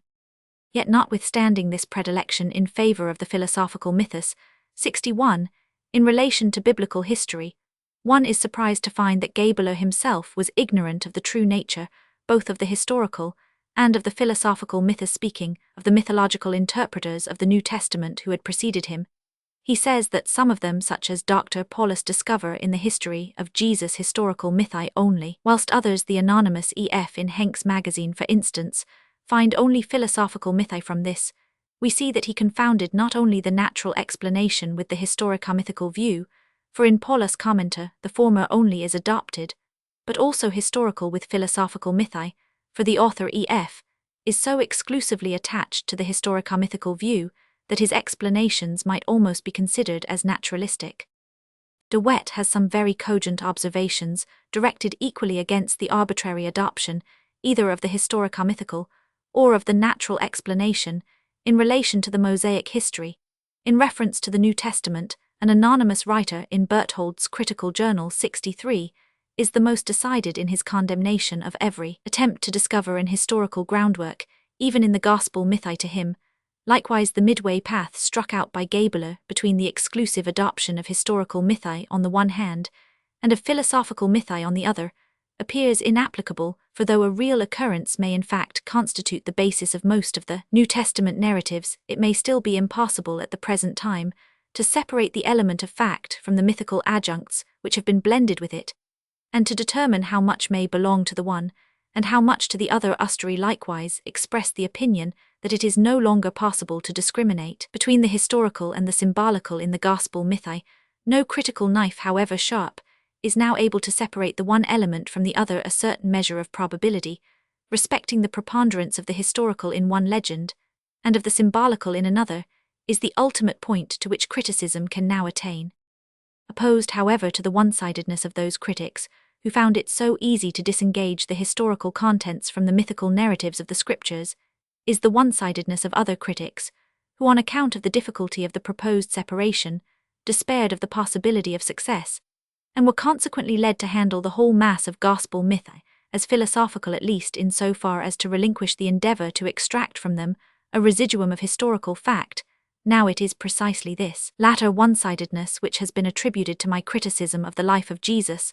Consequently, several of the reviewers of this work have taken occasion repeatedly to call attention to the varying proportions in which the historical and the ideal in the pagan religion and primitive history, the legitimate province of the mythos, alternate and interchange with the historical which in the Christian primitive history, presupposing the notion of the mythos to be admitted here, must unquestionably take place in a far greater degree. Thus Ullmann distinguishes not only firstly the philosophical and secondly the historical mythos, but makes a further distinction between the latter, that is the historical mythos, in which there is always a preponderance of the fictitious, and thirdly the mythical history, in which the historical element, though wrought into the ideal forms, the predominating constituent, whilst fourthly in histories of which the legend is a component element, we tread properly speaking upon historical ground, since in these histories we meet only with a few faint echoes of mythical fiction. Ullmann is moreover of opinion, and Brechneder, and others agree with him, that independently of the repulsion 62 and confusion, which must inevitably be caused by the application of the term mythos to that which is Christiana term, originally conceived in relation to a religion of a totally different character, it were more suitable in connection with the primitive Christian records to speak only of gospel legend sage and the legendary element.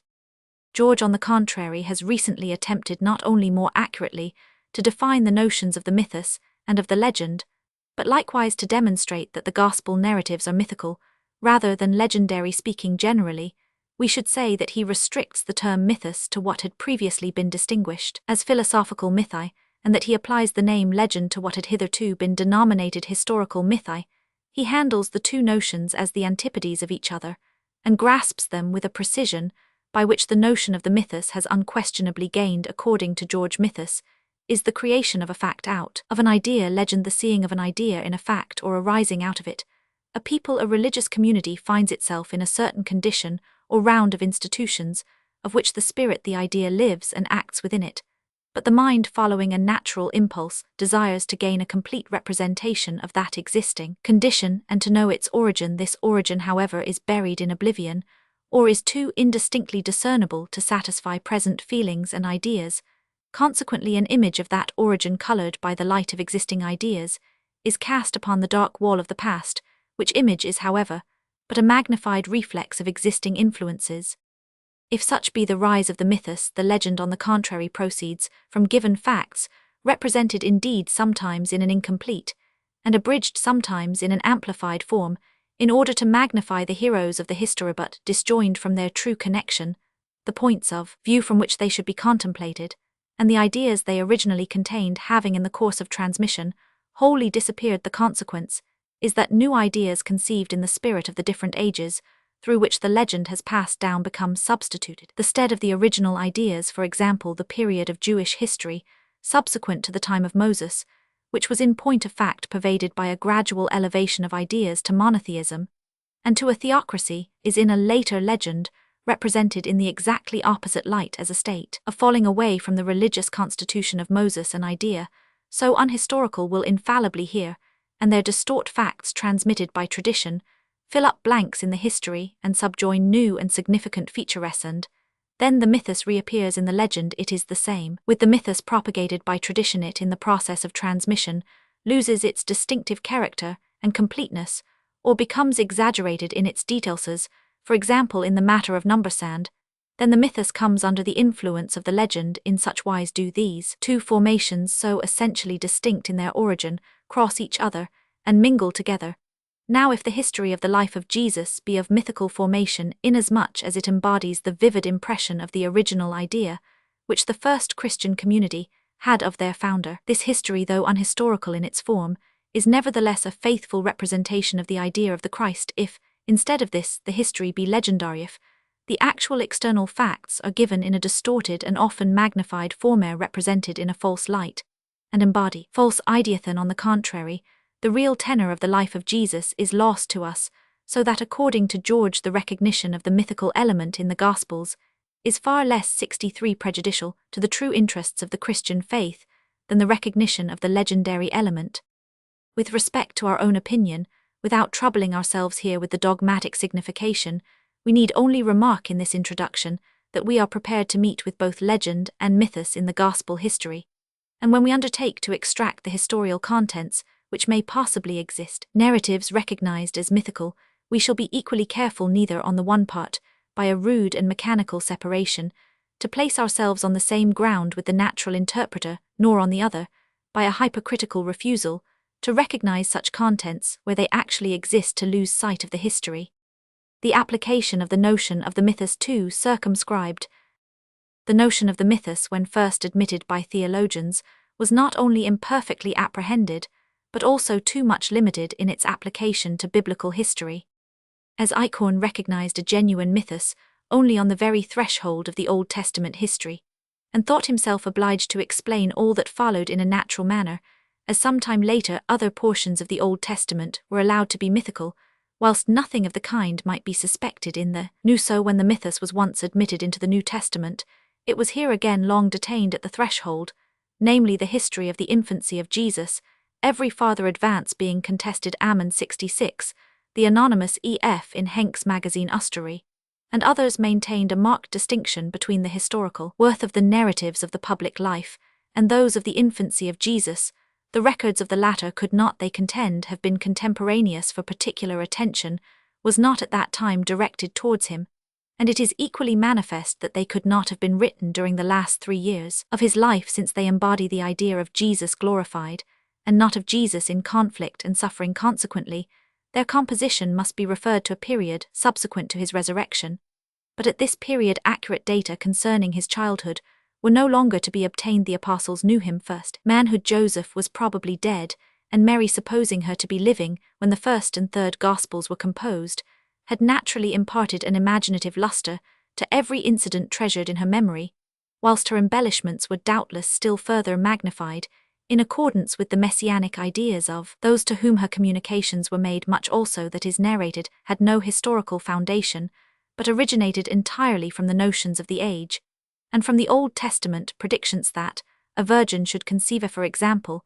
But say these critics, all this does not in any degree impair the credibility of what follows. The object and task of the evangelists was merely to give an accurate account of the 3 last years of the life of Jesus, and here they merit implicit confidence, since they were either themselves spectators of the details they record or else had learned them from the mouth of trustworthy eyewitnesses. This boundary line between 64, the credibility of the history of the public life, and the fabulousness of the history of the infancy of Jesus, became yet more definitely marked from the circumstance that many theologians were disposed to reject the 2 first chapters of Matthew and Luke as spurious and subsequent additions. Soon, however, some of the theologians who had conceded the commencement of the history to the province of mythi perceived that the conclusion, the history of the Ascension, must likewise be regarded as mythical. Thus the 2 extremities were cut off by the pruning knife of criticism, whilst the essential body of the history, the period from the baptism to the resurrection, remained as yet unassailed, or in the words of the reviewer of Grayling's Life of Jesus 69, the entrance to the gospel history was through the decorated portal of mythos, and the exit was similar to it, whilst the intermediate space was still traversed by the crooked and toilsome paths of natural interpretations. In Gabeler's 70 writings, we meet with a somewhat more extended application of the mythical view he distinguishes, and recently Rosencrantz 71 has agreed with him between the miracles wrought by Jesus and those operated on him, or in relation to him, interpreting the latter mythically, but the former naturally. Subsequently, however, we find Gabeler expressing himself as if with the above-mentioned theologians he restricted the mythical interpretation to the miraculous narratives of the childhood of Jesus. But this restriction is in fact a limitation merely of the admitted distinction, since though all the miracles connected with the early history of Jesus were operated in relation to him, and not wrought by him, many miracles of the same character occur in the history of his public life. Bauer appears to have been guided by the same rule in his Hebrew mythology. He classes as mythical the narratives of the conception and birth of Jesus, of the baptism, the transfiguration, the angelic apparitions in Gethsemane, and at the sepulchre miracles selected from all periods of the life of Jesus, but all operated in relation to him, and not by him. This enumeration, however, does not include all the miracles of this kind. The often referred to author of the treatise upon the different views with which, and for which a biographer of Jesus may work, has endeavored to show that so limited an application of the notion of the mythos to the history of the life of Jesus is insufficient, and in consequence this confused point of view, from which the gospel narrative is regarded as partly historical and partly mythical, owes its origin, according to him, to those theologians who neither give up the history nor are able to satisfy themselves with its clear results, but who think to unite both parties by this middle coursey vain endeavour, which the rigid supranaturalist pronounces heretical, and the rationalist derides the attempt of these reconcilers. Remarks our author to explain as intelligible everything which is not impossible, lays them open to all the charges so justly brought against the natural interpretation, whilst the admission of the existence of mythi in the New Testament subjects them to the direct reproach of being inconsequent, the severest censure which can be passed upon a scholar, besides the proceeding of these eclectics, is most arbitrary, since they decide respecting what belongs to the history, and what to the mythos, almost entirely upon subjective grounds. Such distinctions, 65, are equally foreign to the evangelists, to logical reasoning, and to historical criticism. In consistency with these opinions, this writer applies the notion of the mythos to the entire history of the life of Jesus, recognizes mythi, or mythical embellishments, in every portion, and ranges under the category of mythos not merely the miraculous occurrences during the infancy of Jesus, but those also of his public life, not merely miracles operated on Jesus, but those wrought by him. The most extended application of the notion of the philosophical or dogmatical mythos to the gospel histories, which has yet been made, was published in 1799. In an anonymous work concerning revelation and mythology, the writer contends that the whole life of Jesus, all that he should and would do, had an ideal existence in the Jewish mind.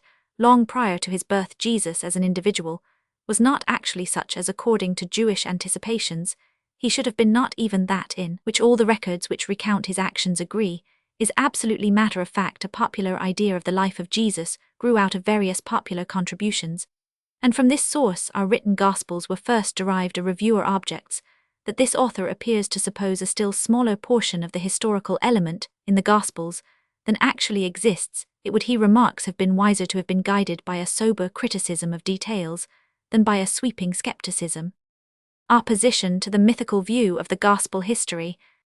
In adopting the mythical point of view as hitherto applied to biblical history, our theologians had again approximated to the ancient allegorical interpretation, for as both the natural explanations of the rationalists and the jesting expositions of the deists belong to that form of opinion which, whilst it sacrifices all divine meaning in the sacred record, still upholds its historical character, the mythical mode of interpretation agrees with the allegorical in relinquishing the historical reality of the sacred narratives in order to preserve to them an absolute inherent truth. The mythical and the allegorical view, as also the moral, equally allow that the historian apparently relates that which is historical, but they suppose him, under the influence of a higher inspiration known or unknown to himself, to have made use of this historical semblance merely as the shell of an idea of a religious conception. The only essential distinction, therefore, between these two modes of explanation is that, according to the allegorical, this higher intelligence is the immediate divine agency; according to the mythical, it is the spirit of a people or a community; according to the moral view, it is generally the mind of the interpreter, which suggests the interpretation. Thus the allegorical view attributes the narrative to a supernatural source, whilst the mythical view ascribes it to that natural process by which legends are originated and developed, to which it should be added that the allegorical interpreter, as well as the moral, may, with the most unrestrained arbitrariness, separate from the history every thought he deems to be worthy of God, as constituting its inherent meaning, whilst the mythical interpreter, on the contrary, in searching out the ideas which are embodied in the narrative, is controlled by regard to conformity with the spirit and modes of thought of the people and of the age. This new view of the sacred scriptures was opposed alike by the orthodox 66 and by the rationalistic party from the first, whilst the mythical interpretation was still restricted to the primitive history of the Old Testament. Hess 73 on the orthodox side protested against it. The three following conclusions may be given as comprising, however incredible this may appear, the substance of his book, a work of some compass, upon which, however, it is unnecessary to remark further than that Hess was by no means the last orthodox theologian who pretended to combat the mythical view with such weapons. He contends first that mythi are to be understood figuratively. Now the sacred historians intended their writings to be understood literally. Consequently, they do not relate mythi to ndly. Mythology is something heathenish. The Bible is a Christian book. Consequently, it contains no mythology. The third conclusion is more complex, and as will appear below has more meaning if, says Hess, the marvelous were confined to those earliest biblical records, of which the historical validity is less certain, and did not appear in any subsequent writings. The miraculous might be considered as a proof of the mythical character of the narrative, but the marvelous is no less redundant in the latest and undeniably historical records than in the more ancient. Consequently, it cannot be regarded as a criterion of the mythical. In short, the most hollow natural explanation did it but retain the slightest vestige of the historical. However completely it annihilated every higher meaning was preferable in the eyes of the orthodox to the mythical interpretation.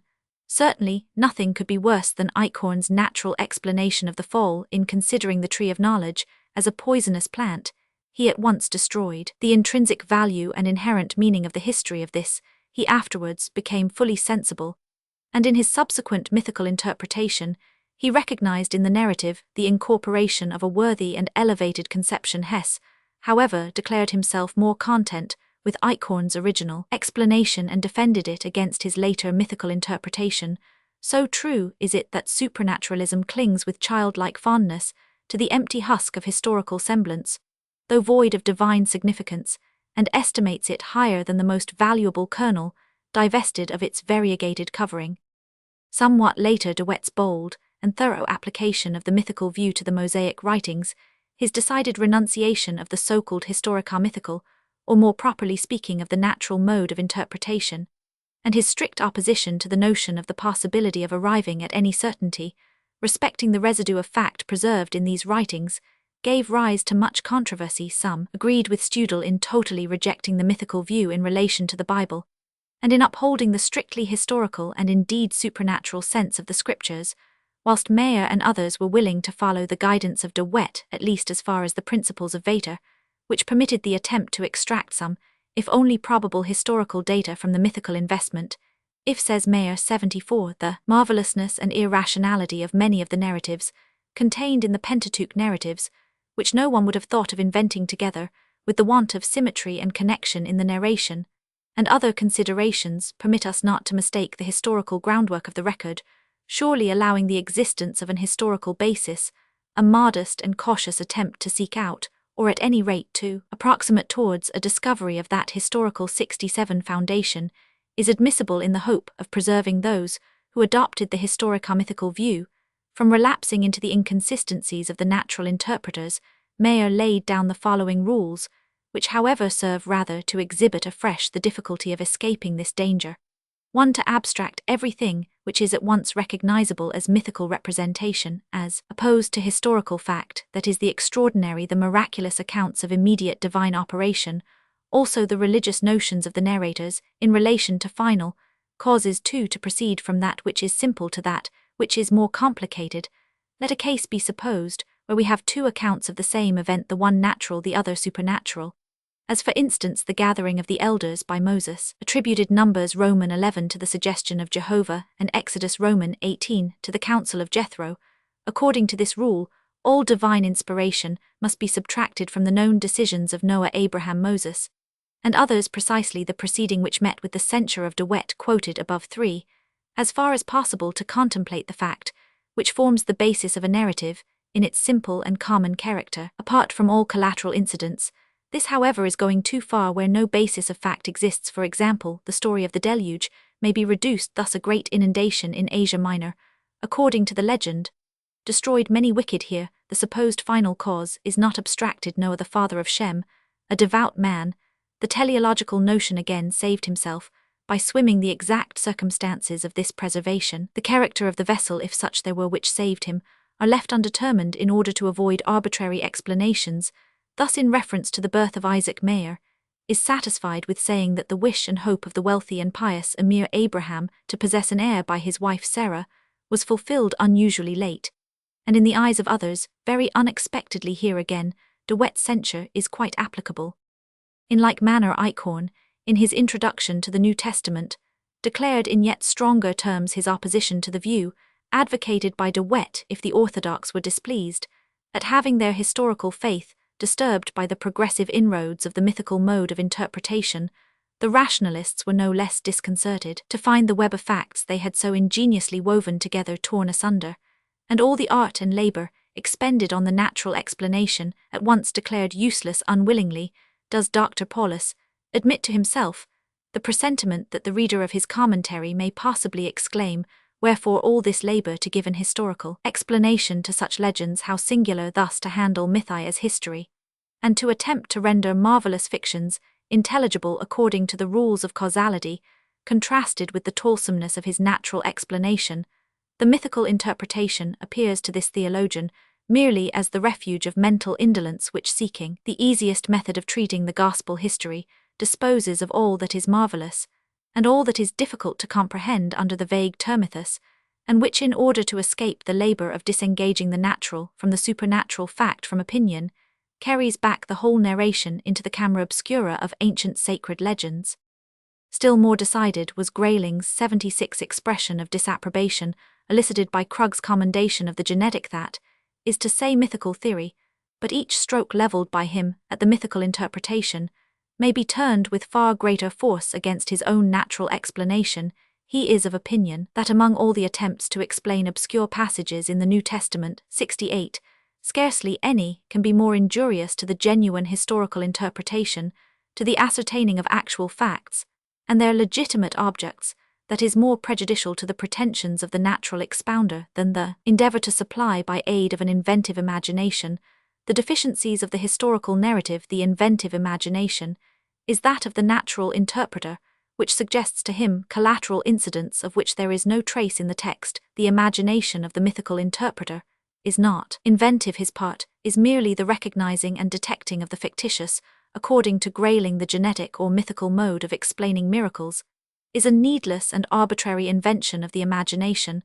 Let a groping spirit of inquiry be added, and the natural explanation is accurately depicted. Many facts, he continues, which might be retained as such, are thus consigned to the province of fable or replaced by fictions, the production of the interpreter.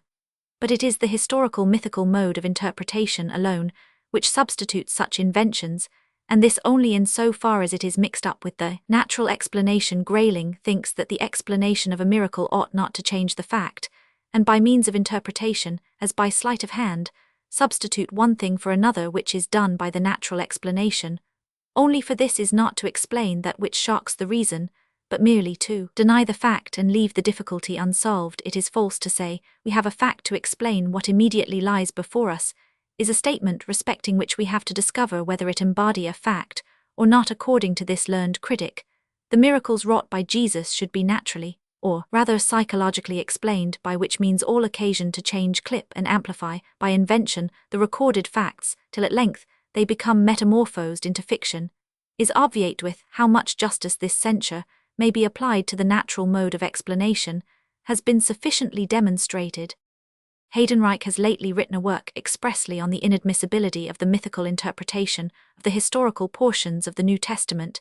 He reviews the external evidences concerning the origin of the Gospels, and finds the recognition of a mythical element in these writings quite incompatible with their substantiated derivation from the Apostles and the disciples of the Apostles. He also examines the character of the Gospel representations and decides, in reference to their form, that narratives at once so natural and simple, so complete and exact, could be expected only from eyewitnesses or those connected with them, and with respect to their contents, that those representations which are in their nature miraculous are so worthy of God that nothing short of an abhorrence of miracles could occasion a doubt as to their historical truth. The divine operations are indeed generally mediate, but according to Heydenreich this by no means precludes the possibility of occasional intermediate exertions of the divine energy, when requisite to the accomplishment of some particular object, and referring to each of the divine attributes in succession, he shows that such intervention in nowise contradicts any of them, and that each individual miracle is a peculiarly appropriate exercise of divine power. These and similar objections against the mythical interpretation of the gospel histories, which occur in recent commentaries, and in the numerous writings in opposition to my work on the life of Jesus, will find their place and refutation in the following pages. 69. The possibility of the existence of mythi in the New Testament, considered in reference to the external evidences. The assertion that the Bible contains mythi is true directly opposed to the convictions of the believing Christian, for if his religious view be circumscribed within the limits of his own community, he knows no reason why the things recorded in the sacred books should not literally have taken place. No doubt occurs to him, no reflection disturbs him, but let his horizon be so far widened as to allow him to contemplate his own religion in relation to other religions, and to draw a comparison between them. The conclusion to which he then comes is that the histories related by the heathens of their deities, and by the Mussulman of his prophet, are so many fictions, whilst the accounts of God's actions of Christ and other godlike men contained in the Bible are on the contrary true. Such is the general notion expressed in the theological position that which distinguishes Christianity from the heathen religions is this: they are mythical, it is historical. But this position, thus stated without further definition and proof, is merely the product of the limitation of the individual to that form of belief in which he has been educated, which renders the mind incapable of embracing any but the affirmative view in relation to its own creed, any but the negative in reference to every other, a prejudice devoid of real worth, and which cannot exist in conjunction with an extensive knowledge of history. For let us transplant ourselves among other religious communities.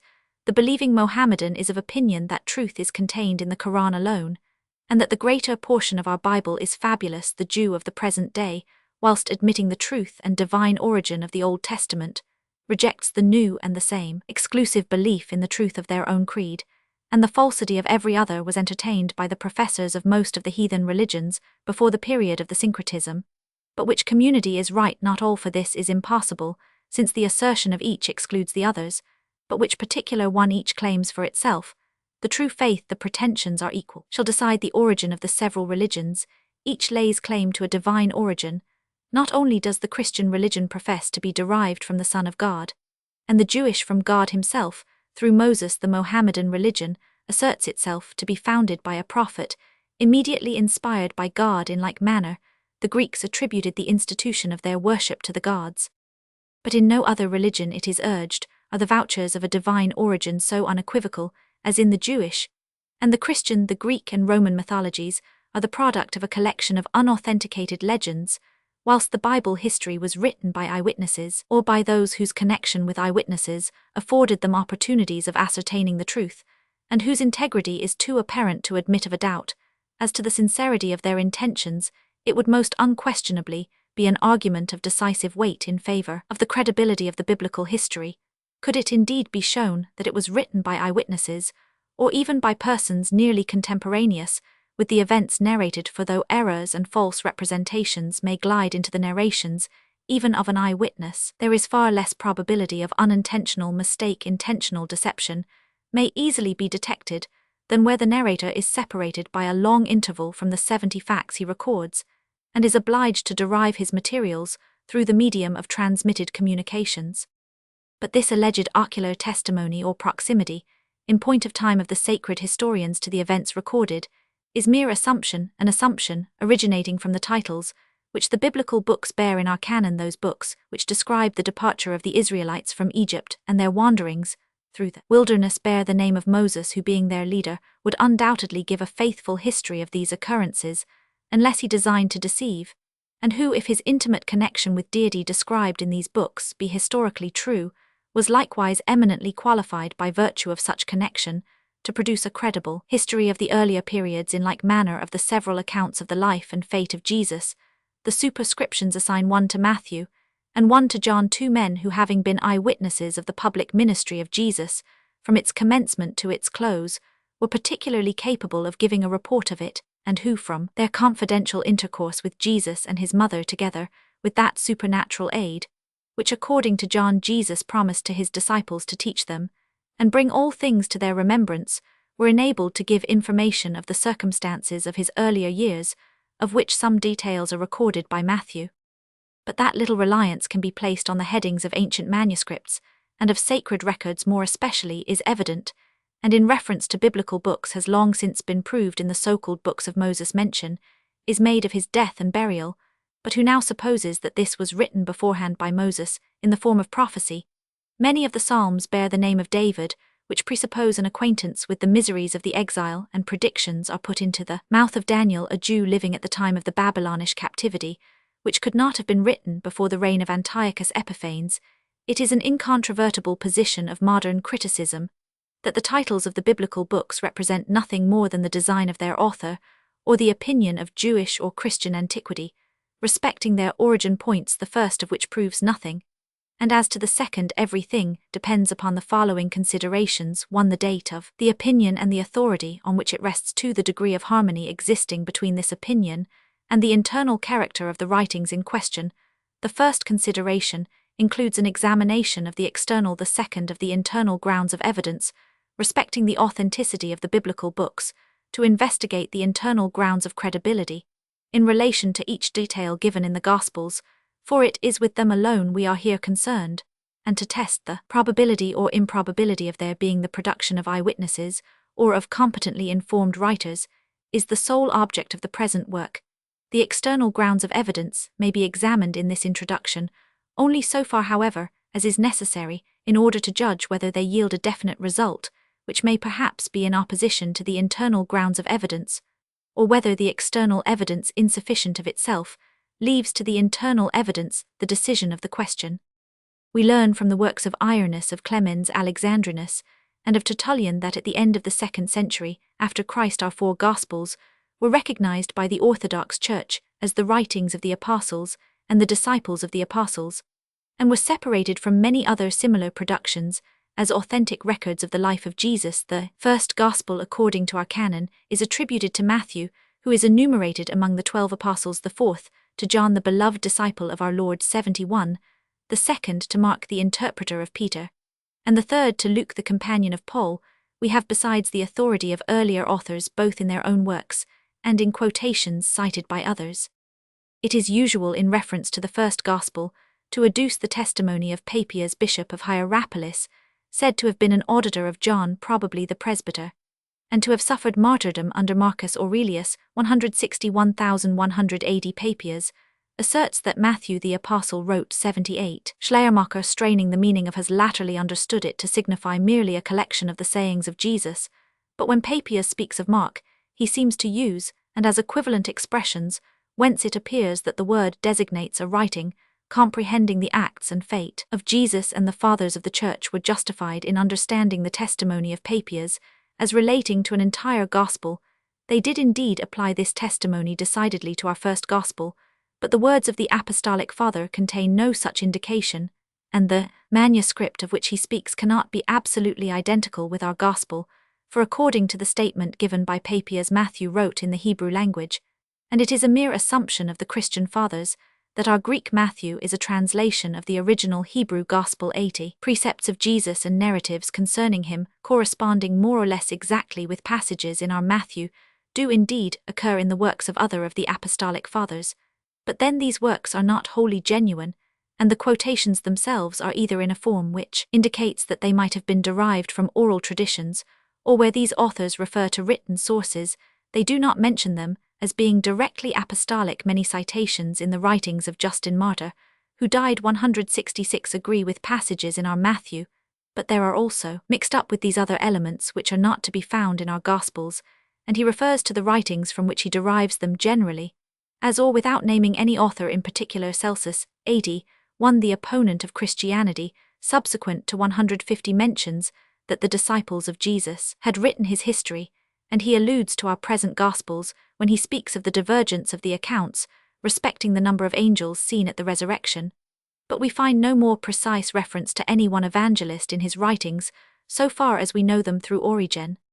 We have the testimony of the same Papias, who has the notice concerning Matthew, a testimony from the mouth of John, that Mark, who according to him was the interpreter of Peter, wrote down the discourses and actions of Jesus, from his recollections of the instructions of that apostle. Ecclesiastical writers have likewise assumed that this passage from Papias refers to our second Gospel, though it does not say anything of the kind, and is besides inapplicable to it, for our second Gospel cannot have originated from recollections of Peter's instructions, Roman 1e, from a source peculiar to itself, since it is evidently a compilation whether made from memory or otherwise from the first and third Gospels, as little will the remark of Papias that Mark wrote without order apply to our 72 Gospel, for he cannot by this expression intend a false chronological arrangement, since he ascribes to Mark the strictest love of truth, which united with the consciousness that he had not the means of fixing dates must have withheld him from making the attempt, but a total renunciation of chronological connection,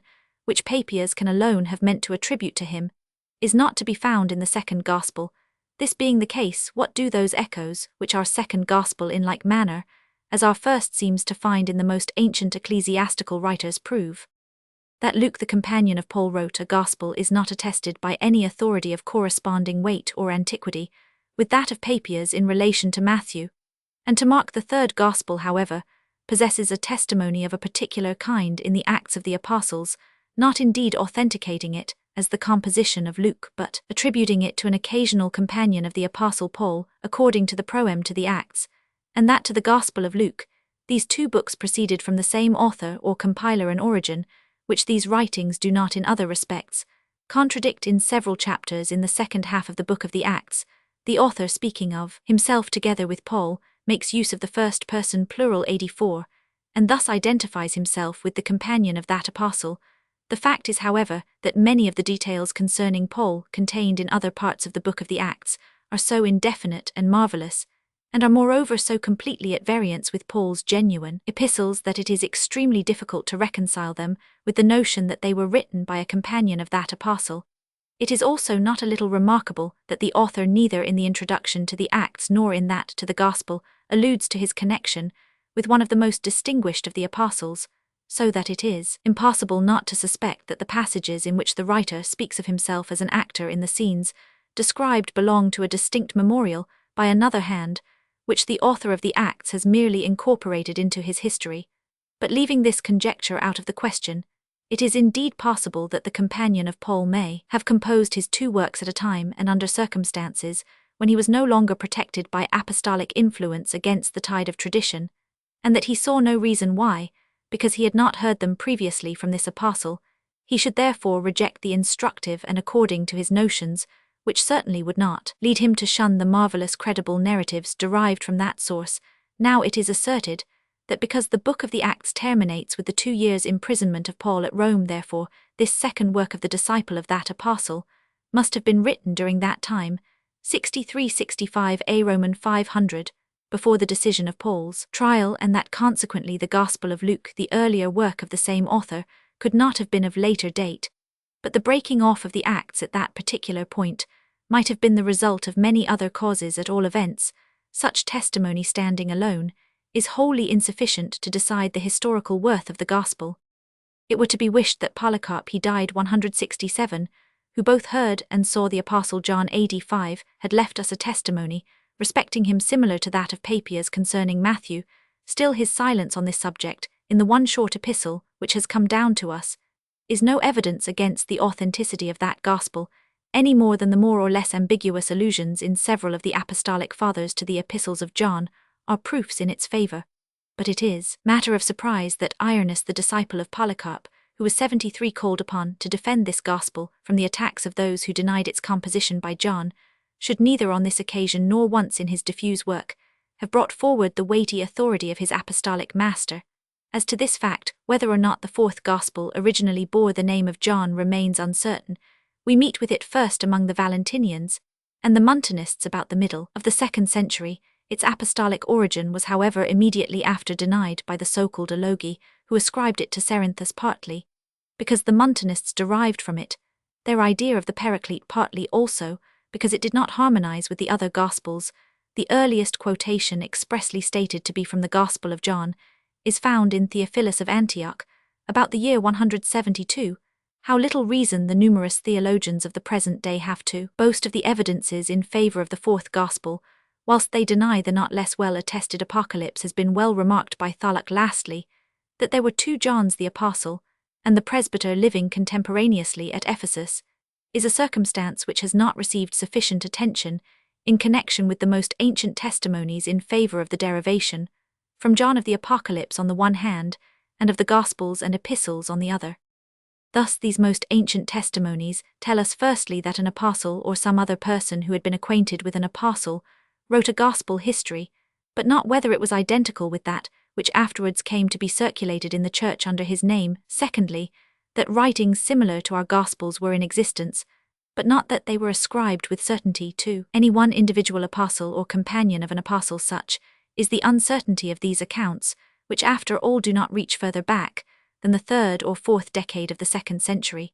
According to all the rules of probability, the apostles were all dead before the close of the 1st century, not excepting John, who is said to have lived till a Roman 500, concerning whose age and death however many fables were early invented, what an ample scope for attributing to the apostles' manuscripts.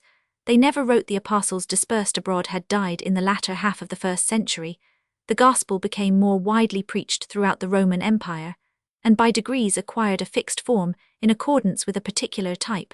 It was doubtless from this orally circulated gospel that the many passages agreeing accurately with passages in our Gospels, which occur without any indication of their source in the earliest ecclesiastical writers, were actually derived. Before long this oral traditionary gospel became deposited in different manuscripts. This person, or that possibly an apostle, furnishing the principal features of the history, but these manuscripts were not at first compiled according to a particular form and order, and consequently had to undergo many revisions and rearrangements, of which we have an example in the Gospel of the Hebrews and the citations of Justin. It appears that these manuscripts did not originally bear the names of their compilers, but either that of the community by whom they were first read as the Gospel of Hebrews, or that of the apostle or disciple, after whose oral discourses or notes some other person had composed a connected history. The latter seems to have been the original meaning attached to the word, as in the title to our first Gospel. Nothing, however, was more natural than the supposition which arose among the early Christians that the histories concerning Jesus which were circulated and used by the churches had been 74 written by his immediate disciples. Hence the ascription of the Gospel writings generally to the apostles by Justin and by Celsus, and also of particular Gospels to those particular apostles and disciples whose oral discourses or written notes might possibly have formed the groundwork of a gospel manuscript, or who had perhaps been particularly connected with some certain district, or had been held in a special esteem by some particular community. The Gospel of the Hebrews successively received all 3 kinds of appellations, being first called after the community, by which it was read, somewhat later Evangelium juxta duodecim apostolos, and finally Secundum Mathem. Admitting, however, that we do not possess the immediate record of an eyewitness in any one of the 4 Gospels, it is still very incomprehensible, replies the objector, how in Palestine itself, and at a time when so many eyewitnesses yet lived, unhistorical legends, and even collections of them, should have been formed. But in the first place, the fact that many such compilations of narratives concerning the life of Jesus were already in general circulation during the lifetime of the apostles, and more especially that any one of our Gospels was known to an apostle and acknowledged by him, can never be proved with respect to isolated anecdotes. It is only necessary to form an accurate conception of Palestine and of the real position of the eyewitnesses referred to in order to understand that the origination of legends, even at so early a period, is by no means incomprehensible. Who informs us that they must necessarily have taken root in that particular district of Palestine where Jesus tarried longest, and where his actual history was well known. And with respect to eyewitnesses, if by these we are to understand the apostles, it is to ascribe to them absolute ubiquity, to represent them as present here, and their weeding out all the unhistorical legends concerning Jesus in whatever places they had chanced to spring up and flourish. Eyewitnesses, in the more extended sense, who had only seen Jesus occasionally, and not been his constant companions, must on the contrary have been strongly tempted to fill up their imperfect knowledge of his history with mythical representations. But it is inconceivable, they say, that such a mass of mythi should have originated in an age so historical as that of the first Roman emperors. We must not, however, be misled by too comprehensive a notion of an historical age. The sun is not visible at the same instant to every place on the same meridian at the same time of year. It gleams upon the mountain summits and the high plains before it penetrates the lower valleys and the deep ravines. No less true is it that the historic age dawns not upon all people at the same period. The people of highly civilized Greece and of Rome, the capital of the world stood on an eminence which had not been reached in Galilee, and Judah much rather may we apply to this age, an expression become trite among historians, but which seems in the present instance willingly forgotten, namely, that incredulity and superstition, skepticism and fanaticism, go hand in hand. But the Jews, it is said, had long been accustomed to keep written records, nay, the most flourishing period of their literature was already past. They were no longer a progressing and consequently a productive people, they were a nation verging to decay. But the fact is, the pure historic idea was never developed among the Hebrews during the whole of their political existence. Their latest historical works, such as the books of the Maccabees, and even the writings of Josephus, are not free from marvelous and extravagant tales. Indeed, no just notion of the true nature of history is possible without a perception of the inviolability of the chain of finite causes, and of the impossibility 75 of miracles. This perception, which is wanting to so many minds of our own day, was still more deficient in Palestine and, indeed, throughout the Roman Empire, and to a mind still open to the reception of the marvelous, if it be once carried away by the tide of religious enthusiasm, all things will appear credible, and should this enthusiasm lay hold of a yet wider circle, it will awaken a new creative vigor. Even in a decayed people, to account for such an enthusiasm, it is by no means necessary to presuppose the gospel miracles as the existing cause. This may be found in the known religious dearth of that period, a dearth so great that the cravings of the mind after some religious belief excited a relish for the most extravagant forms of worship. Secondly, in the deep religious satisfaction which was afforded by the belief in the resurrection of the deceased Messiah, and by the essential principles of the doctrine of Jesus. The possibility of mythi in the New Testament, considered on internal grounds. Seeing from what has already been said that the external testimony respecting the composition of our Gospels, far from forcing upon us the conclusion that they proceeded from eyewitnesses or well-informed contemporaries, leaves the decision to be determined wholly by internal grounds of evidence, that is, by the nature of the Gospel narratives themselves, we might immediately proceed from this introduction to the peculiar object of the present work, which is an examination of those narratives in detail. It may, however, appear useful before entering upon this special inquiry to consider the general question, how far it is consistent with the character of the Christian religion that mythi should be found in it, and how far the general construction of the Gospel narratives authorizes us to treat them as mythi, although indeed, if the following critical examination of the details be successful in proving the actual existence of mythi in the New Testament, this preliminary demonstration of their possibility becomes superfluous. If with this view we compare the acknowledged mythical religions of antiquity with the Hebrew and Christian, it is true that we are struck by many differences between the sacred histories existing in these religious forms, and those in the former. Above all, it is commonly alleged that the sacred histories of the Bible are distinguished from the legends of the Indians, Greeks, Romans, etc., by their moral character and excellence. In the latter, the stories of the battles of the gods, the loves of Krishna, Jupiter, etc., contain much which was offensive to the moral feeling even of enlightened heathens, and which is revolting to ours, whilst in the former the whole course of the narration offers only what is worthy of God, instructive and ennobling. To this it may be answered with regard to the heathens that the appearance of immorality in many of their narratives is merely the consequence of a subsequent misconception of their original meaning, and, with regard to the Old Testament, that the perfect moral purity of its history has been contested often. Indeed, it has been contested without good grounds, because a due distinction is not made between that which is ascribed to individual men, who, as they are represented, are by no means spotless examples of purity, and that which is ascribed to God. 89. Nevertheless, it is 76 true that we have commands called divine which, like that to the Israelites on their departure out of Egypt to purloin vessels of gold, are scarcely less revolting to an enlightened moral feeling than the thefts of the Grecian Hermes. But even admitting this difference in the morality of the religions to its full extent, and it must be admitted at least with regard to the New Testament, still, it furnishes no proof of the historical character of the Bible, for though every story relating to God which is immoral is necessarily fictitious, even the most moral is not necessarily true.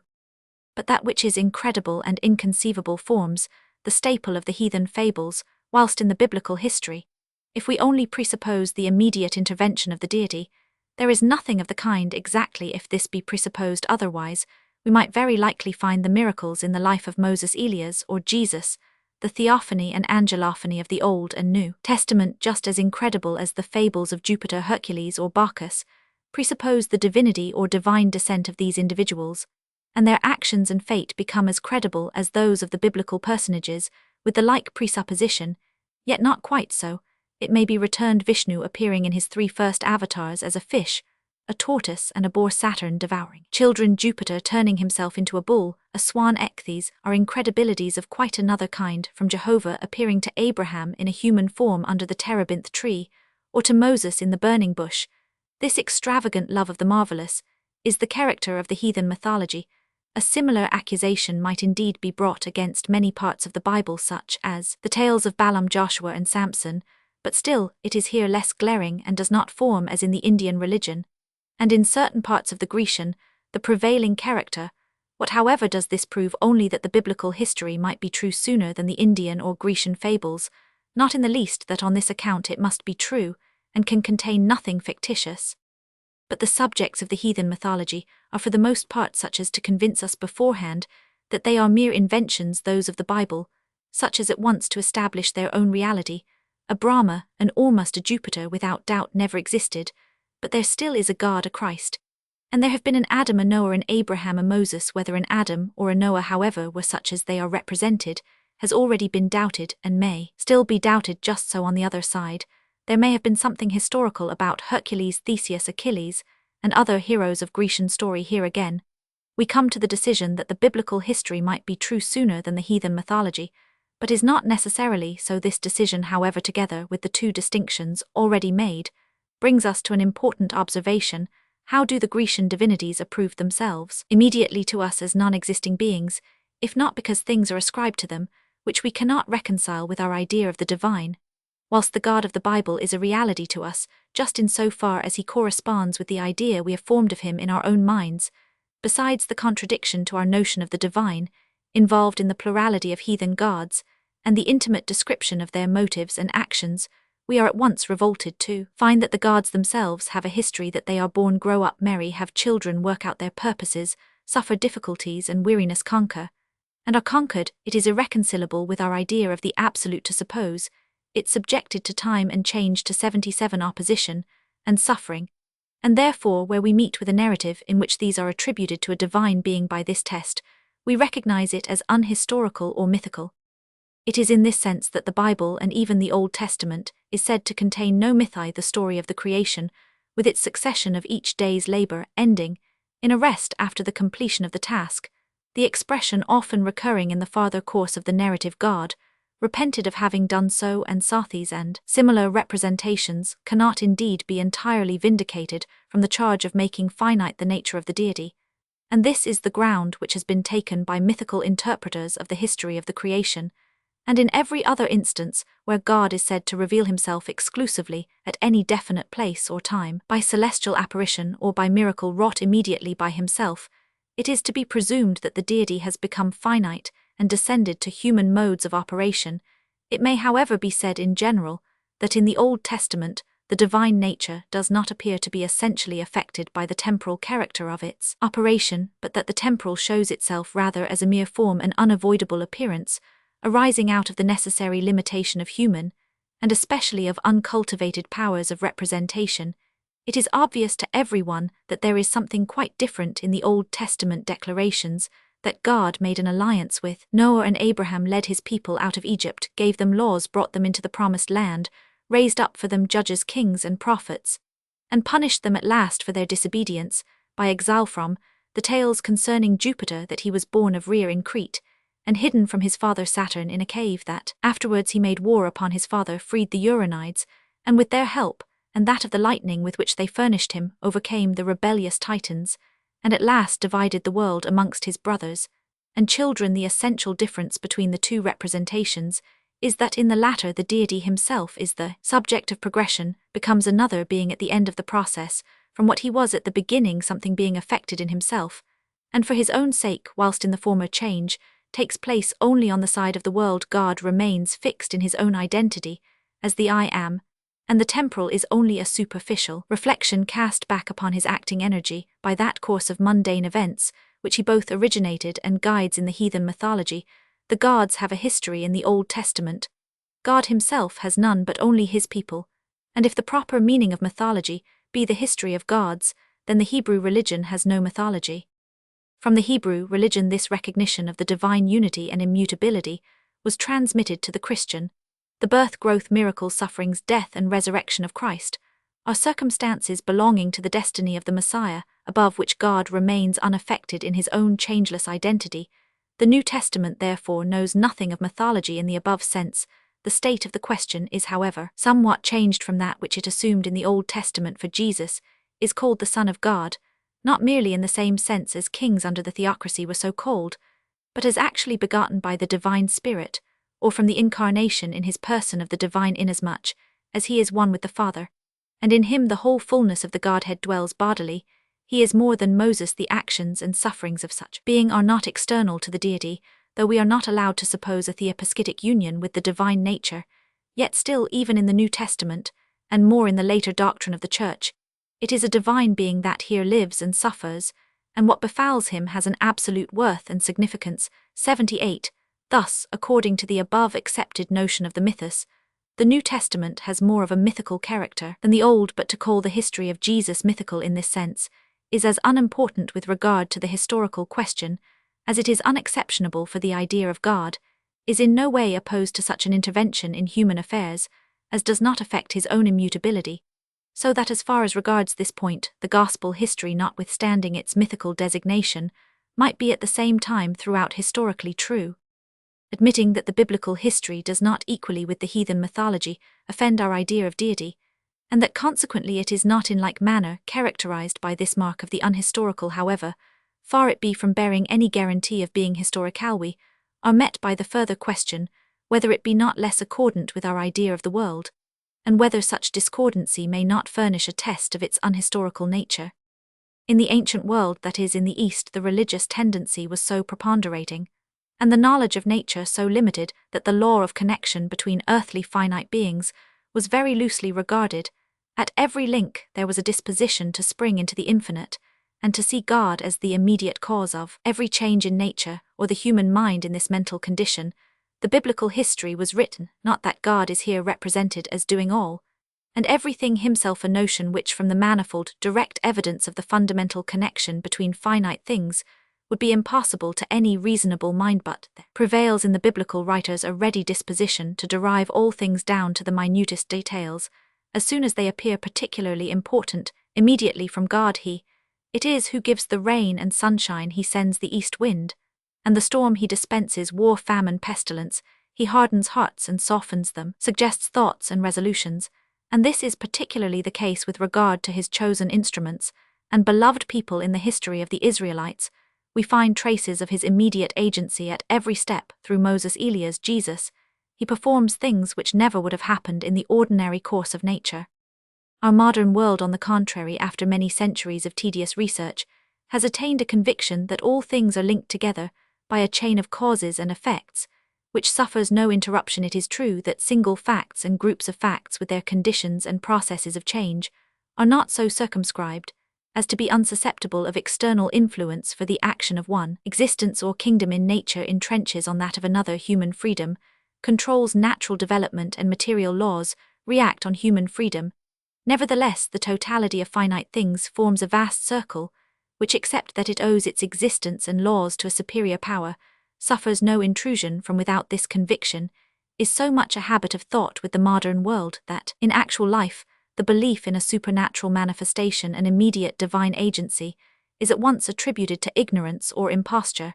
It has been carried to the extreme in that modern explanation, which in a spirit exactly opposed to that of the Bible has either totally removed the divine causation, or has so far restricted it that it is immediate in the act of creation alone, but mediate from that point onwards. Roman 1, God operates on the world only in so far as he gave to it this fixed direction at the creation. From this point of view, at which nature and history appear as a compact tissue of finite causes and effects, it was impossible to regard the narratives of the Bible, in which this tissue is broken by innumerable instances of divine interference, as historical.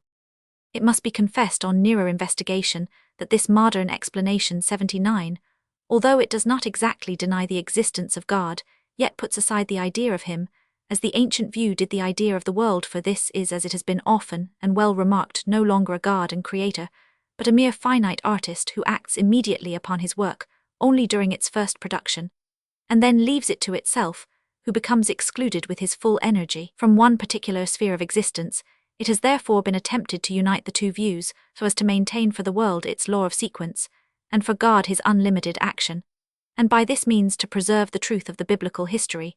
According to this view, the world is supposed to move in obedience to the law of consecutive causes and effects, bound up with its constitution, and God to act upon it only mediately, but in single instances where he finds it necessary for particular objects.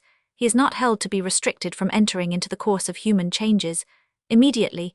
This is the view of modern supernaturalism. 90. Evidently, a vain attempt to reconcile two opposite views, since it contains the faults of both, and adds a new one in the contradiction between the two ill-assorted principles, for here the consecutiveness of nature and history is broken through, as in the ancient biblical view, and the action of God limited, as in the contrary system. The proposition that God works sometimes mediately, sometimes immediately upon the world, introduces a changeableness, and therefore a temporal element into the nature of his action, which brings it under the same condemnation as both the other systems, that namely of distinguishing the maintaining power in the one case from individual instances of the divine agency, and in the other from the act of creation. Since then our idea of God requires an immediate, and our idea of the world immediate divine operation, and since the idea of combination of the two species of action is inadmissible, nothing remains for us but to regard them both as so permanently and immovably united that the operation of God on the world continues forever and everywhere, twofold, both immediate and mediate, which comes just to this, that it is neither of the two, or this distinction loses its value. To explain more closely, if we proceed from the idea of God, from which arose the demand for his immediate operation, then the world is to be regarded in relation to him as a whole. On the contrary, if we proceed from the idea of the finite, the world is a congeries of separate parts, and hence has arisen the demand for a merely mediate agency of God, so that we must say God acts upon the world as a whole, immediately, but on each part only by means of his action on every other part, that is to say by the laws of nature. This view brings us to the same conclusion with regard to the historical value of the Bible, as the one above considered. The miracles which God wrought for and by Moses and Jesus do not proceed from his immediate operation on the whole, but presuppose an immediate action in particular cases, which is a contradiction to the type of the divine agency we have just given. The supernaturalists indeed claim an exception from this type on behalf of the biblical history, a presupposition which is inadmissible from our point of view. 93, according to which the same laws, although varied by various circumstances, are supreme in every sphere of being and action, and therefore every narrative which offends against these laws is to be recognized as so far unhistorical. The result then, however surprising, of a general examination of the biblical history is that the Hebrew and Christian religions, like all others, have their mythi, and this result is confirmed if we consider the inherent nature of religion, what essentially belongs to it, and therefore must be common to all religions, and what on the other hand is peculiar and may differ in each. If religion be defined as the perception of truth, not in the form of an idea, which is the philosophically perception, but invested with imagery, it is easy to see that the mythical element can be wanting only when religion either falls short of or goes beyond its peculiar province, and that in the proper religious sphere it must necessarily exist. It is only amongst the lowest and most barbarous people, such as the Esquimaux, that we find religion not yet fashioned into an objective form, but still confined to a subjective feeling. They know nothing of gods, of superior spirits and powers, and their whole piety consists in an undefined sentiment, excited by the hurricane, the eclipse, or the magician. As it progresses, however, the religious principle loses more and more of this indefiniteness, and ceasing to be subjective becomes objective in the sun, moon, mountains, animals, and other objects of the sensible world. Higher powers are discovered and revered, and in proportion as the significance given to these objects is remote from their actual nature, a new world of mere imagination is created, a sphere of divine existences whose relations to one another, actions and influences, can be represented only after human analogy, and therefore as temporal and historical, even when the mind has raised itself to the conception of the divine unity. Still, the energy and activity of God are considered only under the form of a series of acts, and on the other hand natural events and human actions can be raised to a religious significance only by the admission of divine interpositions and miracles, it is only from the philosophically point of view that the world of imagination is seen again to coincide with the actual, because the thought of God is comprehended to be his essence, and in the regular course itself of nature and of history, the revelation of the divine idea is acknowledged.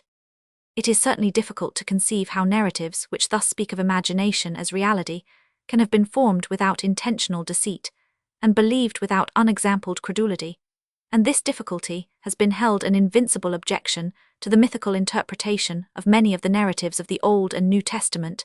If this were the case, it would apply equally to the heathen legends, and on the other hand, if profane mythology have 81 steered clear of the difficulty, neither will that of the Bible founder upon it.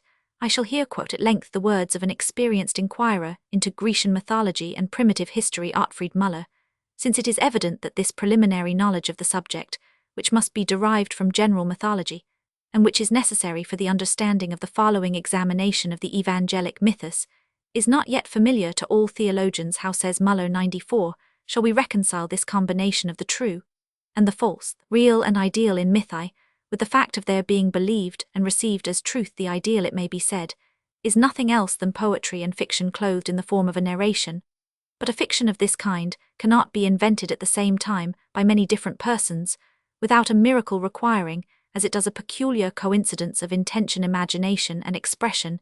It is therefore the work of one person, but how did he convince all the others that his fiction had an actual truth? Shall we suppose him to have been one who contrived to delude by all kinds of trickery and deception, and perhaps allied himself with similar deceivers, whose part it was to afford attestation to the people of his inventions, as having been witnessed by themselves? Or shall we think of him as a man of higher endowments than others, who believed him upon his word, and received the mythical tales under whose veil he sought to impart wholesome truths as a sacred revelation? But it is impossible to prove that such a caste of deceivers existed in ancient Greece or Palestine. On the contrary, this skillful system of deception, be it gross or refined, selfish or philanthropic, if we are not misled by the impression we have received from the earliest productions of the Grecian or Christian mind, is little suited to the noble simplicity of those times. Hence an inventor of the mythos in the proper sense of the word is inconceivable. This reasoning brings us to the conclusion that the idea of a deliberate and intentional fabrication, in which the author clothes that which he knows to be false in the appearance of truth, must be entirely set aside, as insufficient to account for the origin of the mythos, or in other words, that there is a certain necessity in this connection between the ideal and the real, which constitutes the mythos, that the mythical images were formed by the influence of sentiments common to all mankind, and that the different elements grew together, without the author's being himself conscious of their incongruity. It is this notion of a certain necessity and unconsciousness in the formation of the ancient mythi on which we insist. If this be once understood, it will also be perceived that the contention whether the mythos proceed from one person or many from the poet or the people, though it may be started on other grounds, does not go to the root of the matter. For if the one who invents the mythos is only obeying the impulse which acts also upon the minds of his hearers, he is but the mouth through which all speak. The skillful interpreter, who has the address first to give form and expression to the thoughts of all. It is, however, very possible that this notion of necessity and unconsciousness might appear itself obscure and mystical to our antiquarians and theologians from no other reason than that this mythicizing tendency has no analogy in the present mode of thinking. But is not history to acknowledge even what is strange when led to it by unprejudiced research, as an example to show that even very complicated mythi, in the formation of which many apparently remote circumstances must have combined, may 82 yet have arisen in this unconscious manner? Müller then refers to the Grecian mythos of Apollo, and Marsyas. It was customary to celebrate the festivals of Apollo with playing on the lyre, and it was necessary to piety that the god himself should be regarded as its author. In Phrygia, on the contrary, the national music was the flute, which was similarly derived from a demon of their own, named Marsyas. The ancient Grecians perceived that the tones of these two instruments were essentially opposed. The harsh, shrill piping of the flute must be hateful to Apollo, and therefore Marsyas his enemy. This was not enough. In order that the lyre-playing Grecian might flatter himself that the invention of his god was the more excellent instrument, Apollo must triumph over Marsyas. But why was it necessary in particular that the unlucky Phrygian should be flayed? Here is the simple origin of the mythos. Near the castle of Selne in Phrygia, in a cavern whence flowed a stream or torrent named Marsyas, was suspended a skin flask called by the Phrygians the Battle of Marsyas, for Marsyas was like the Grecian Silenus, a demigod, symbolizing the exuberance of the juices of nature. Now where a Grecian or a Phrygian with Grecian prepossessions looked on the battle, he plainly saw the catastrophe of Marsyas. Here was still suspended his skin, which had been torn off and made into a battle. Apollo had flayed him. In all this there is no arbitrary invention, the same ideas might have occurred to many, and if one first gave expression to them, he knew well that his auditors imbued with the same prepossessions would not for an instant doubt his accuracy. The chief reason of the complicated character of mythi in general is their having been formed for the most part not at once, but successively, and by degrees under the influence of very different circumstances and events both external and internal, the popular traditions being orally transmitted, and not restricted by any written document, were open to receive every new addition, and thus grew in the course of long centuries to the form in which we now find them. How far this applies to a great part of the New Testament mythi will be shown hereafter. This is an important and luminous fact, which however is very frequently overlooked in the explanation of mythi, for they are regarded as allegories invented by one person at one stroke, with the definite purpose of investing a thought in the form of a narration. The view thus expressed by Muller, that the mythos is founded not upon any individual conception, but upon the more elevated and general conception of a whole people or religious community, is said by a competent judge of Muller's work to be the necessary condition for a right understanding of the ancient mythos, the admission or rejection of which henceforth ranges the opinions on mythology into two opposite divisions. It is not, however, easy to draw a line of distinction between intentional and unintentional fiction in the case where a fact lay at the foundation, which being the subject of popular conversation and admiration in the course of time, formed itself into a mythos. We readily dismiss all notion of wilful fraud, at least in its origin, for a mythos of this kind is not the work of one man, but of a whole body of men, and of succeeding generations, the narrative passing from mouth to mouth, and like a snowball growing by the involuntary addition of one exaggerating feature from this and another from that narrator in time. However, these legends are sure to fall into the way of some gifted minds, which will be stimulated by them to the exercise of their own poetical, religious, or didactic powers. Most of the mythical narratives which have come down to us from antiquity, such as the Trojan and the Mosaic series of legends, are presented to us in this elaborated form. Here, then, it would appear there must have been intentional deception. This, however, is only the result of an erroneous assumption. It is almost impossible in a critical and enlightened age like our own to carry ourselves back to a period of civilization in which the imagination worked so powerfully that its illusions were believed as realities by the very minds that created them, yet the very same miracles which are wrought in less civilized circles by the imagination are produced in the more cultivated by the understanding. Let us take one of the best didactic historians of ancient or modern times, Livy, as an example. Numa, he says, gave to the Romans a number of religious ceremonies, ni luxuriarenter otio animi, and because he regarded religion as the best means of bridling multitudinem imperitam, et illis seculis rudum idem, he continues, nefastos dies fastasque fecit, quir aliquando nihil cum populo agi util futurum. Erat 96. How did Livy know that these were the motives of Numa? In point of fact, they certainly were not. But Livy believed them to be so. The inference of his own understanding appeared to him so necessary that he treated it with full conviction as an actual fact. The popular legend or some ancient poet had explained this fertility of religious invention in Numa, otherwise, namely, that it arose from his communication with the nymph Egeria, who revealed to him the forms of worship that would be most acceptable to the gods. It is obvious that the case is pretty nearly the same with regard to both representations. If the latter had an individual author, it was his opinion that the historical statement could be accounted for only upon the supposition of a communication with a superior being, as it was that of Livy, that its explanation must lie in political views. The one mistook the production of his imagination, the other the inference of his understanding for reality. Perhaps it may be admitted that there is a possibility of unconscious fiction, even when an individual author is assigned to it, provided that the mythical consists only in the filling up and adorning some historical event with imaginary circumstances, but that where the whole story is invented, and not any historical nucleus is to be found, this unconscious fiction is impossible. Whatever view may be taken of the heathen mythology, it is easy to show with regard to the New Testament that there was the greatest antecedent probability of this very kind of fiction having arisen respecting Jesus, without any fraudulent intention. The expectation of a Messiah had grown up amongst the Israelitish people long before the time of Jesus, and just then had ripened to full maturity.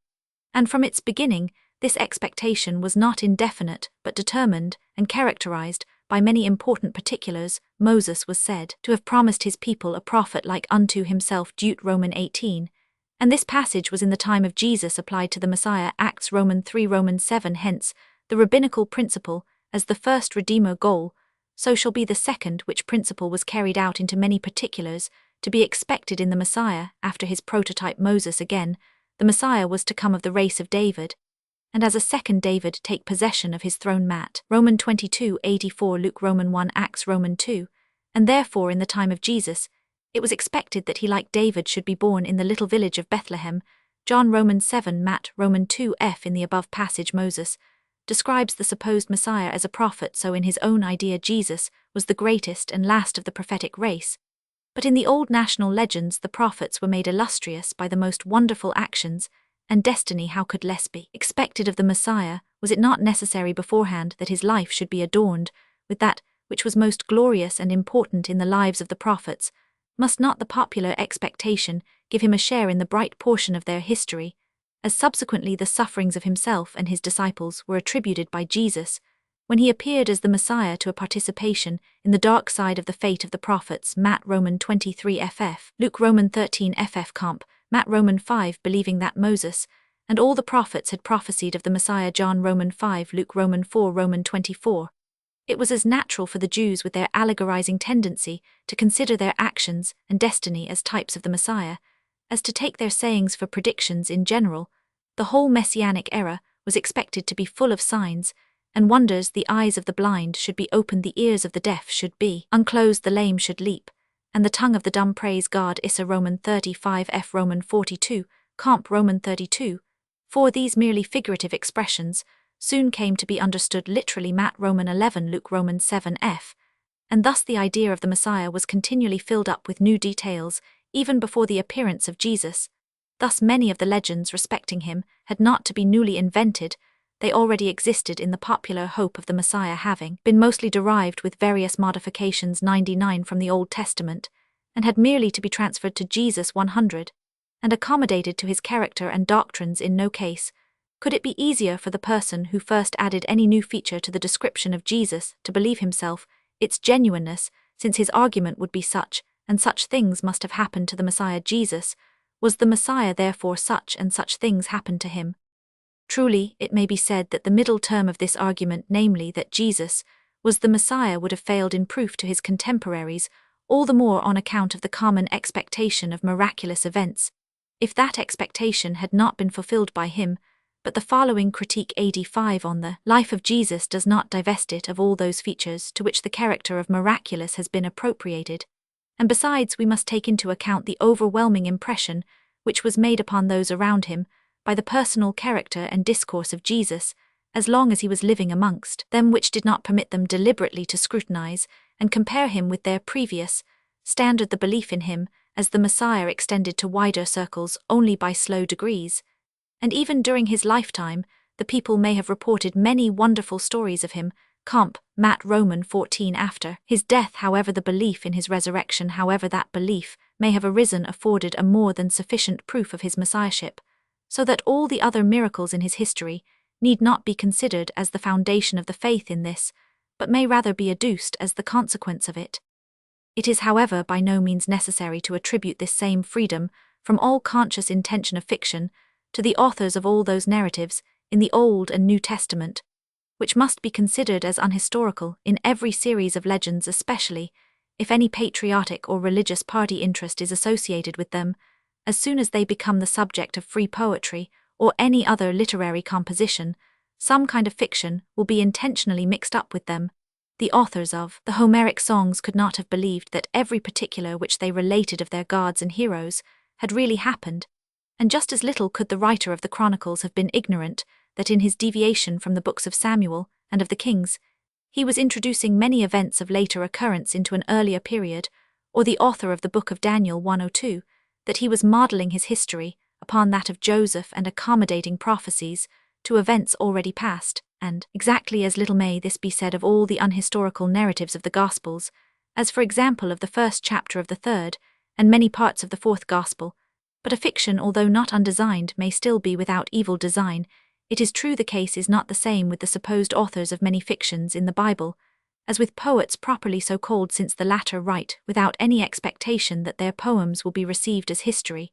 But still, it is to be considered that in ancient times, and especially amongst the Hebrews, and yet more when this people was stirred up by religious excitement, the line of distinction between history and fiction, prose and poetry, was not drawn so clearly as with us. It is a fact also deserving attention that amongst the Jews and early Christians, the most reputable authors published their works with the substitution of venerated names, without an idea that they were guilty of any falsehood or deception by so doing. 86.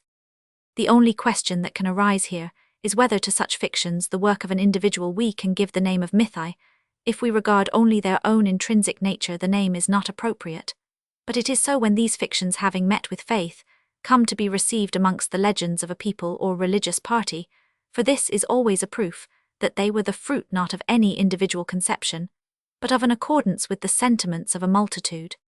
A frequently raised objection remains for the refutation of which the remarks above made upon the date of the origin of many of the Gospel mythi are mainly important. The objection, namely, that the space of about 30 years from the death of Jesus to the destruction of Jerusalem, during which the greater part of the narratives must have been formed, or even the interval extending to the beginning of the 2nd century, the most distant period which can be allowed for the origin of even the latest of these Gospel narratives, and for the written composition of our Gospelsis, much too short to admit of the rise of so rich a collection of mythi. But as we have shown, the greater part of these mythi did not arise during that period, for their first foundation was laid in the legends of the Old Testament before and after the Babylonish exile, and the transference of these legends with suitable modifications to the expected Messiah was made in the course of the centuries which elapsed between that exile and the time of Jesus, so that for the period between the formation of the first Christian community and the writing of the Gospels there remains to be effected only the transference of messianic legends, almost already formed to Jesus with some alterations, to adapt them to Christian opinions, and to the individual character and circumstances of Jesus, only a very small proportion of mythi having to be formed entirely new. Definition of the evangelical mythos and its distinctive characteristics. The precise sense in which we use the expression mythos applied to certain parts of the Gospel history is evident from all that has already been said. At the same time, the different kinds and gradations of the mythi which we shall meet with in this history may here, by way of anticipation, be pointed out. We distinguish by the name evangelical mythos a narrative relating directly or indirectly to Jesus, which may be considered not as the expression of a fact, but as the product of an idea of his earliest followers, such a narrative being mythical in proportion as it exhibits this character. The mythos, in this sense of the term, meets us in the Gospel as elsewhere, sometimes in its pure form, constituting the substance of the narrative, and sometimes as an accidental adjunct to the actual history. The pure mythos in the Gospel will be found to have two sources which in most cases contributed simultaneously, though in different proportions, to form the mythos. The one source is, as already stated, the messianic ideas and expectations existing according to their several forms in the Jewish mind before Jesus and independently of him. The other is that particular impression which was left by the personal character, actions, and fate of Jesus, and which served to modify the messianic idea in the minds of his people. The account of the Transfiguration, for example, is derived almost AD 7 exclusively from the former source, the only amplification taken from the latter source being that they who appeared with Jesus on the mount spake of his decease. On the other hand, the narrative of the rending of the veil of the temple at the death of Jesus seems to have had its origin in the hostile position which Jesus and his church after him sustained in relation to the Jewish temple worship. Here already we have something historical, though consisting merely of certain general features of character, position, etc. We are thus at once brought upon the ground of the historical mythos.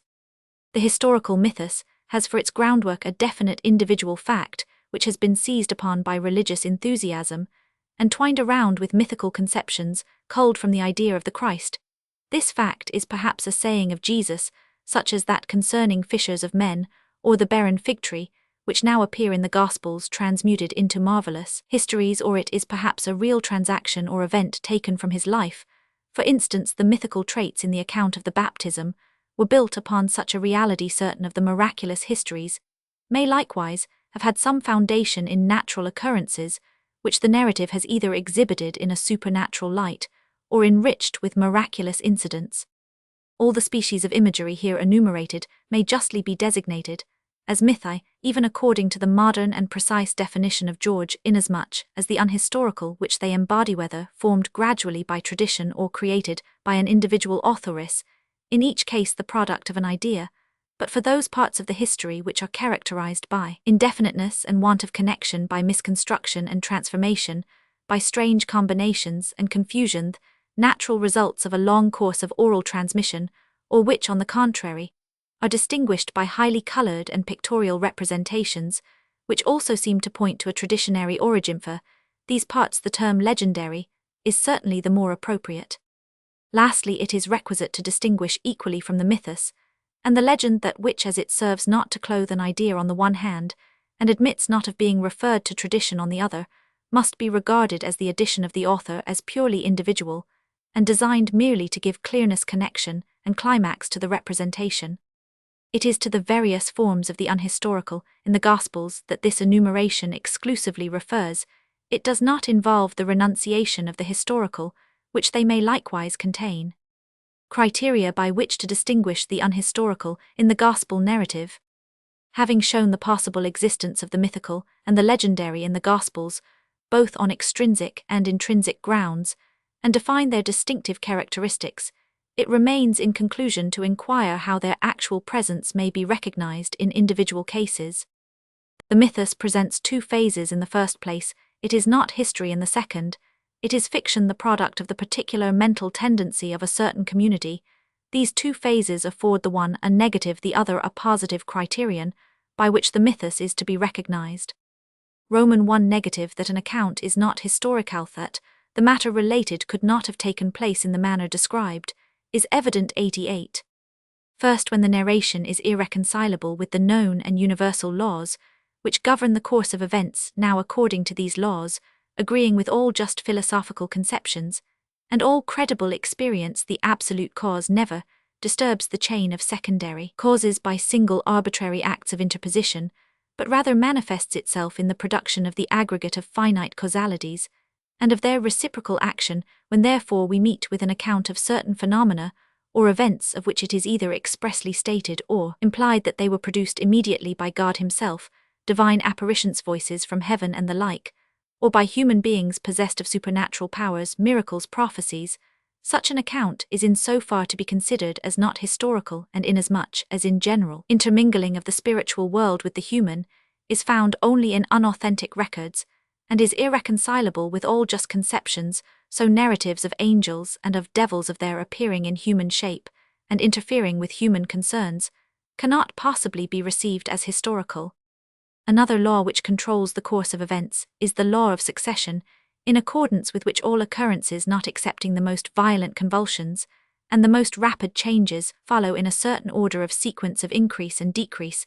If therefore we are told of a celebrated individual that he attracted already at his birth, and during his childhood that attention which he excited in his manhood, that his followers at a single glance recognized him as being all that he actually was, if the transition from the deepest despondency to the most ardent enthusiasm after his death is represented as the work of a single hour, we must feel more than doubtful whether it is a real history which lies before us. Lastly, all those psychological laws which render it improbable that a human being should feel, think, and act in a manner directly opposed to his own habitual mode, and that of men in general, must be taken into consideration, as for example when the Jewish Sanhedrim are represented as believing the declaration of the watch at the grave that Jesus was risen, and instead of accusing them of having suffered the body to be stolen away, whilst they were asleep, bribing them to give currency to such a report. By the same rule it is contrary to all the laws belonging to the human faculty of memory, that long discourses such as those of Jesus given in the fourth Gospel could have been faithfully recollected and reproduced.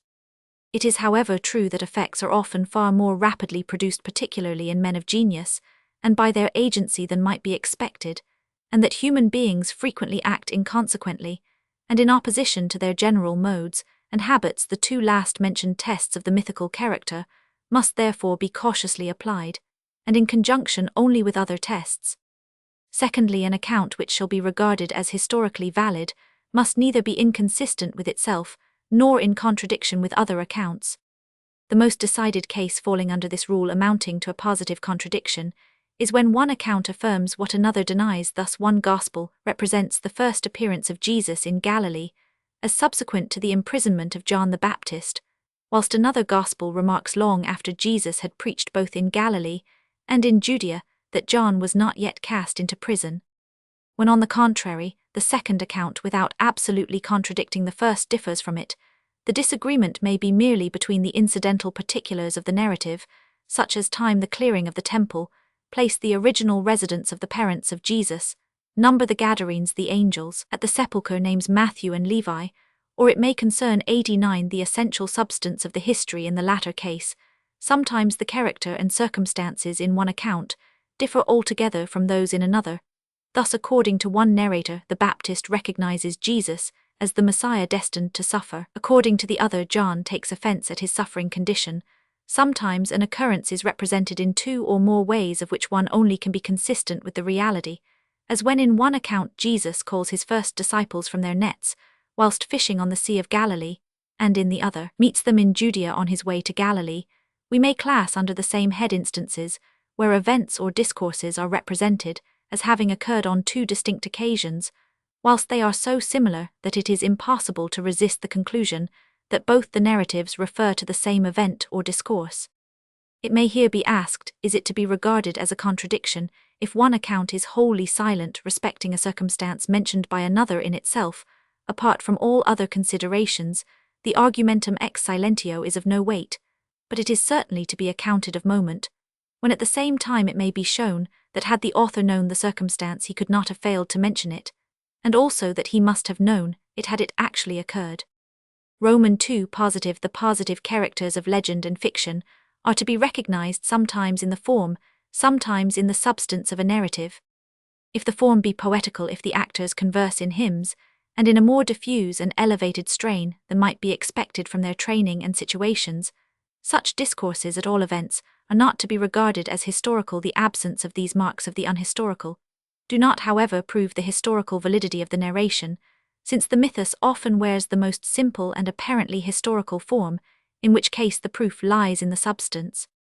If the contents of a narrative strikingly accords with certain ideas existing and prevailing within the circle from which the narrative proceeded, which ideas themselves seem to be the product of preconceived opinions, rather than of practical experience, it is more or less probable, according to circumstances, that such a narrative is of mythical origin. The knowledge of the fact that the Jews were fond of representing their great men as the children of parents who had long been childless cannot but make us doubtful of the historical truth of the statement that this was the case with John the Baptist, knowing also that the Jews saw predictions everywhere in the writings of their prophets and poets, and discovered types of the Messiah in all the lives of holy men recorded in their scriptures. When we find details in the life of Jesus evidently sketched after the pattern of these prophecies and prototypes, we cannot but suspect that they are rather mythical than historical. The more simple characteristics of the legend, and of additions by the author after the observations of the former section, need no further elucidation. Yet each of these tests on the one hand, and each narrative on the other considered apart, will rarely prove more than the possible or probable unhistorical character of the record. The concurrence of several such indications is necessary to bring about a more definite result. The accounts of the visit of the Magi and of the murder of the innocents at Bethlehem harmonize remarkably with the Jewish messianic notion built upon the prophecy of Balaam respecting the star which should come out of Jacob, and with the history of the sanguinary command of Pharaoh. Still, this would not alone suffice to stamp the narratives as mythical, but we have also the corroborative facts that the described appearance of the star is contrary to the physical 90, the alleged conduct of Herod, to the psychological laws that Josephus, who gives in other respects so circumstantial an account of Herod, agrees with all other historical authorities in being silent concerning the Bethlehem massacre, and that the visit of the Magi together with the flight into Egypt related in the one gospel, and the presentation in the temple related in another gospel, mutually exclude one another wherever, as in this instance, the several criteria of the mythical character concur, the result is certain, and certain in proportion to the accumulation of such grounds of evidence. It may be that a narrative standing alone would discover but slight indications, or perhaps might present no one distinct feature of the mythos, but it is connected with others or proceeds from the author of other narratives, which exhibit unquestionable marks of a mythical or legendary character, and consequently suspicion is reflected back from the latter on the former. Every narrative, however miraculous, contains some details which might in themselves be historical, but which in consequence of their connection with the other supernatural incidents necessarily become equally doubtful.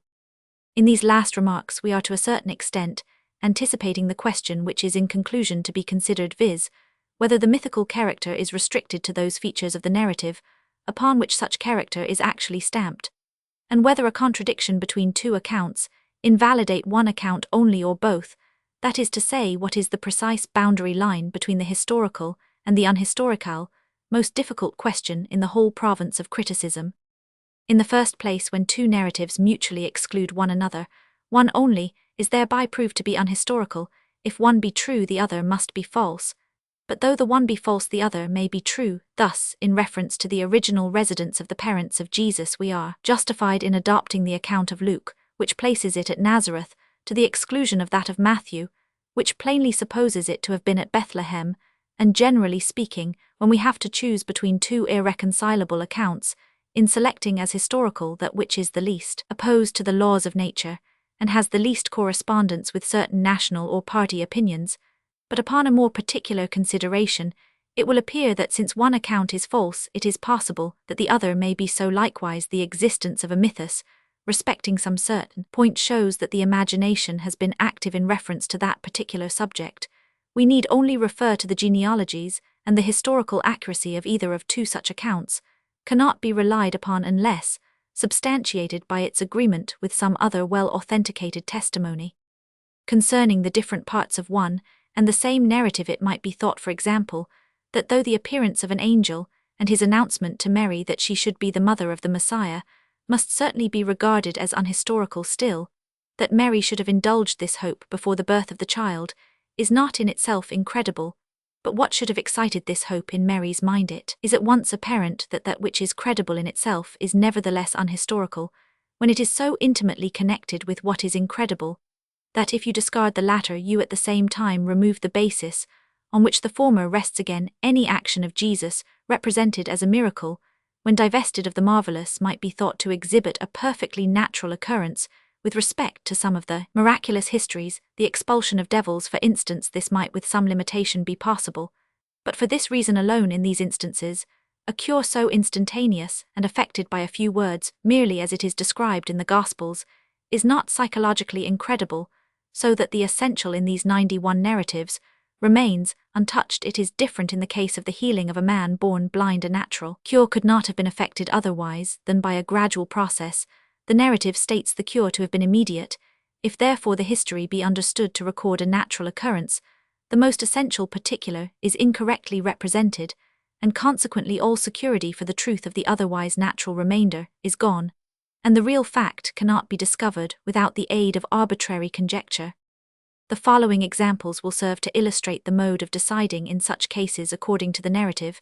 As Mary entered the house and saluted her cousin Elizabeth, who was then pregnant, the babe leaped in her womb, she was filled with the Holy Ghost, and she immediately addressed Mary as the mother of the Messiah.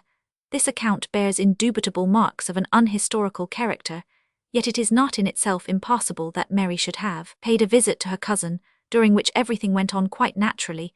The fact is, however, that there are psychological difficulties connected with this journey of the betrothed, and that the visit and even the relationship of the two women seem to have originated entirely in the wish to exhibit a connection between the mother of John the Baptist and the mother of the Messiah, or when in the history of the Transfiguration it is stated that the men who appeared with Jesus on the mount were Moses and Elias, and that the brilliancy which illuminated Jesus was supernatural. It might seem here also that, after deducting the marvelous, the presence of two men and a bright morning beam might be retained as the historical facts, but the legend was predisposed by virtue of the current idea concerning the relation of the Messiah to these two prophets, not merely to make any two men whose persons, object, and conduct, if they were not what the narrative represents them, remain in the highest degree mysterious into Moses and Elias, but to create the whole occurrence, and in like manner, not merely to conceive of some certain illumination as a supernatural effulgence, which if a natural one is much exaggerated and misrepresented, but to create it at once after the pattern of the brightness, which illumined the face of Moses on Mount Sinai. Hence is derived the following rule, where not merely the particular nature and manner of an occurrence is critically suspicious, its external circumstances represented as miraculous, and the like, but where likewise the essential substance and groundwork is either inconceivable in itself or is in striking harmony with some messianic idea of the Jews of that age, then not the particular alleged course and mode of the transaction only, but the entire occurrence must be regarded as unhistorical, where on the contrary the form only, and not the general contents of the narration, exhibits the characteristics of the unhistorical. It is at least possible to suppose a kernel of historical fact, although we can never confidently decide whether this kernel of fact actually exists, or in what it consists, unless, indeed, it be discoverable from other sources in legendary narratives, or narratives embellished by the writer. It is less difficult be divesting them of all that betrays itself as fictitious imagery, exaggeration, ekbe, endeavoring to abstract from them every extraneous adjunct, and to fill up every hiatusto succeed proximately at least in separating the historical groundwork. The boundary line, however, between the historical and the unhistorical in records, in which as in our Gospels this latter element is incorporated, will ever remain fluctuating and unsusceptible of precise attainment. Least of all can it be expected that the first comprehensive attempt to treat these records from a critical point of view should be successful in drawing a sharply defined line of demarcation in the obscurity which criticism has produced by the extinction of all lights hitherto held historical. The eye must accustom itself 92 by degrees to discriminate objects with precision, and at all events, the author of this work wishes especially to guard himself in those places where he declares he knows not what happened from the imputation of asserting that he knows that nothing happened. 93. 1. This passage varies slightly from the original, a subsequent amplification by Dr. Strauss being incorporated with it. Tr. 2. Plato de Repubal Roman 2 p. 377, Steph Pindar Nem Roman 7. 3. Diag let Roman 50 Roman 2, Roman 100 Roman 3 no 7. 4. Sic Donat Dior Roman 115 Camp Athenag Leget, 22 Tatian Roman 100 GRC Orat, 21 Clement Hamel 6 1 f. 5. Dioda Sic Bibel Fram Roman 50 Roman 6 Roman 199, Donat Dior Roman 1. 6. Hist Roman 6. 7. Dopk die Hermeneutik der Neutestamentlichen Schriftsteller, S 123 ff. 8. G. Frora Dan. 9. Hummel 5 in Levit 5s. 10. Hummel 2 in Exard Roman 3 Nolite, Puder ut Spijam Diximus Veterum Varbis Fabulas Recitari, sed dosri Vasper HC ut Agnescatis Ordinum. 11. Hummel 5 in Levit Roman 1 HC Omnia Nisi Alio Sensu, Accipiamus quam liter textus ostendit, obstaculum magis et subversionum Christian religioni, quam hortationum defecationem pr stabunt. 12. Contrasels Roman 6. 13. De Princip Roman 50 Roman 420. 14. Carmen Joanne Tom Roman 10 4. 15. De Princip Roman 4 De Princip Roman 4. 16. De Princip Roman 4. 17. Hummel 6 in Gen Roman 3, Nobis Defecatio, erit legentibus Abraham tantum patriarchum non solum mentitum esse abimlech, regised et pudicitium conjugis prodidis, quid nos difficat tanti patriarch, uxor si pudeta contaminationibus exposita, per conniventium maritalum HC judi putant et sequi, cum iis sunt liter amici non spiritus. 18. De Princip Roman 4. 19. Contra Celsum Roman 1. 20. Carmen Math Tom Roman 16. 21. Carmen Joanne Tom Roman 10. 22. De Princip Roman 4 after Origen, that kind of allegory, only which left the historical sense unimpaired was retained in the Church, and where subsequently a giving up of the verbal meaning is spoken of, this refers merely to a trope or a simile. 23. In his Amintor 1698, see Leland's view of the deistical writers. 24. See Leland. 25. In his work entitled The Moral Philosopher. 26 posthumous works 1748. 27 Chubb posthumous works Roman 1. 28 Ibid Roman 2. 29 The resurrection of Jesus considered by a moral philosopher 1744. 36 Discourses on the miracles of our Saviour, published singly, from 17,271,729. 31 Schrock Kirchengesch Seit der Reform 6 Ths 191. 32 Fragment des Wolfenbüttelchen Ungenannten von G. E. Lessing Herausgegeben. 33 Recension der Übrigen nach ungedruckten Werk, des Wolfenbütteler Fragmentissen, in Eichhorns Allgemeine Bibliothek Erster Band, 1 Tess U2 Tess Stuck. 34 Paulus Kommentar über das New Testament. 35 Eichhorns Ergeschichte Herausgegeben von Gabler 3 THL S98 FF. 36 Allgem Biblioth 1 BDS 989, and Einleitung in das T3 THL S82. 37 Religion innerhalb der Grenzen der bloßen Vernunft Dritz, stuck no Roman 6 der Kirchenglob hat zu seinem höchsten Ausleger, den reinen Religionsgloben. 38 Ad Apollod Athen Biblias not P3F. 39 Hebräisch Mythology, des Alten und Neuen Testaments G. Roman 50 Bauer 1802. 40 Institutions Theal Chr. Dam 42.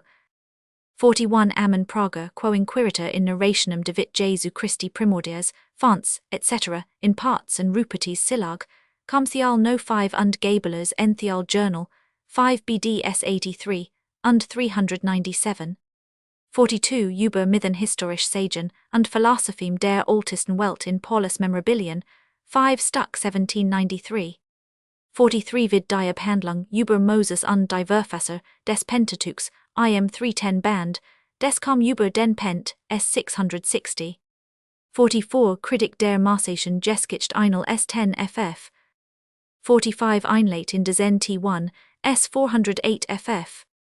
46 Antiquit Roman 19 Roman 8.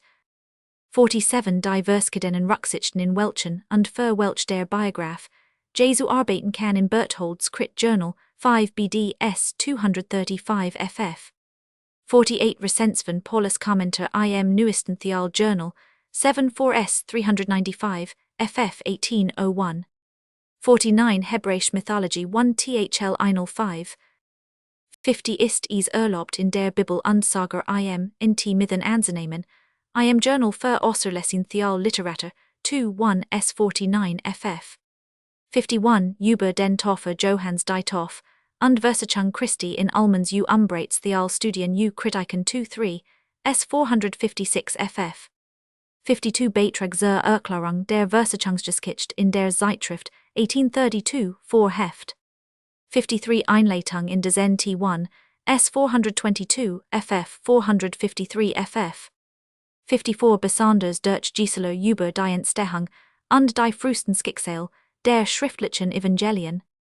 55 Vid den Anhang der Schulschen Schrift über das Abendmahl und die Schriften von Seifert und Schneckenburger, über den Ursprung des ersten kanonischen Evangeliums.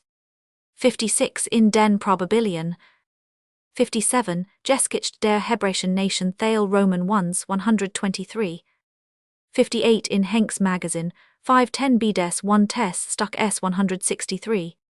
59 Versuch über die genetische oder formelle Erklärungsart der Wunder in Henk's Museum, Roman 1 1803. 60 Kaisers Biblische Theologie 1 THL. 61 Gabelers Journal für Außerlessing Theal Literatur Roman 2 S 46. 62 Gabelers Neuestes Theolog Journal 7 BD. 63 Berthold's Crit Journal Roman 5 235. 64 Ullmann Recens Mains Roman 50J in den Theal Studien, U Kritiken 1836 3. 65 George Mythus und Sage Versuch, einer wissenschaftlichen Entwicklung dieser Begriff und ihres Verhältnisses, zum christlichen Glauben S. 11, FF 108 FF. 66 Works cited 8 Note 4 Hayes Leben Jesu 32 Thalak, S. 208, FF Kern die Hauptsachen der Evangelischen Geschichte First Article Tübinger Zeitschrift für Theologie, 1836 Roman 2s 39. 67 Comp Cunal Prolgum in Mathem 3 in Lucam 6. 68 for example Ammon in der Dissensus, J Roman 100, in Clum Historia Biblica, in Seinen Opusc Nav. 69 in Berthold's Crit Journ Roman 5 BD S 248. 70 Gabler's Neuestes Theal Journal BD Roman 7s 395. 71 Encyclopädie der Theolwissenschaften S 161. 72 in Gabler's Neuestem Theolog Journal BD Roman 6 Tess, Stuck S 350. 73 Grandsbestimmung des Sen was in der Bibel Mythos, USF und, was wirklich Geschichte ist in seiner Bibliothek der Heiligen Geschichte Roman 2 BD, S 155 ff. 74 Mehr Apologie der geschichtlichen Auffassung der historischen, Butcher, des T. Besonders des Pentateuchs, im Gegensatz gegen die bloß mythisch Deutung, des letztern Fritz Kell. 75 Exegetisches Handbuch Roman 1 AS 171. 76 Grayling in Henk's Museum Roman 1 S 621, ff. 77 See the quotations given by de Wet in his Einleitung, in Roman 500, NT 76. 78 Euseb He Roman 3. 79 Ullmann Credner Luck de Wet. AD Hieron de Ver Illuster 3. AD 1 Contra Celsum Roman 2 Roman 5. AD 2 Euseb He Roman 3. AD 3 This is clearly demonstrated by Griesbach, in his Commentatio qua Marsi, Evangelium Tatum e Matthai, et Luke Commentariis de Serptum esse Demonstrator.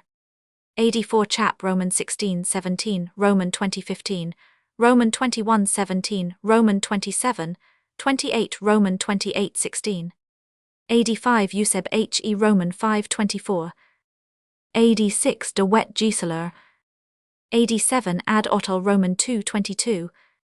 AD 8 C. Schleiermacher. AD 9 This same want of distinction has led the Alexandrians to allegorize the deists to scoff 76, and the supernaturalists to strain the meaning of words, as was done lately by Hoffmann, in describing David's behavior to the conquered Ammonites Christotop, of 1838 S. 184. 90 Heidenreich über die Unzulässigkeit USF 1 Stuck Compare Store Doctor, Christ 35 ff. 91 If the supernatural view contains a theological contradiction, so the new evangelical theology, which esteems itself raised so far above the old supernatural view, contains a logical contradiction to say that God acts only mediately upon the world as the general rule, but sometimes by way of exception immediately has some meaning, though perhaps not wise one, but to say that God acts always immediately on the world, but in some cases more particularly immediately is a flat contradiction in itself, on the principle of the immanence or immediate agency of God in the world, to which the new evangelical theology lays claim the idea of the miraculous, is impossible comp. My Straightrofen Roman 1 S 46 f. 92 In this view essentially coincide Wegscheder Instit Thealdam 12, de Wet Bibeldam Vorbereitung Schleiermacher Globensel, 46 F. Marhinek Dam 269, ff. Comp. George S. 78 f. 93 To a freedom from this presupposition, we lay claim in the following work in the same sense as a state might be called free from presupposition, where the privileges of station etc. were of no account.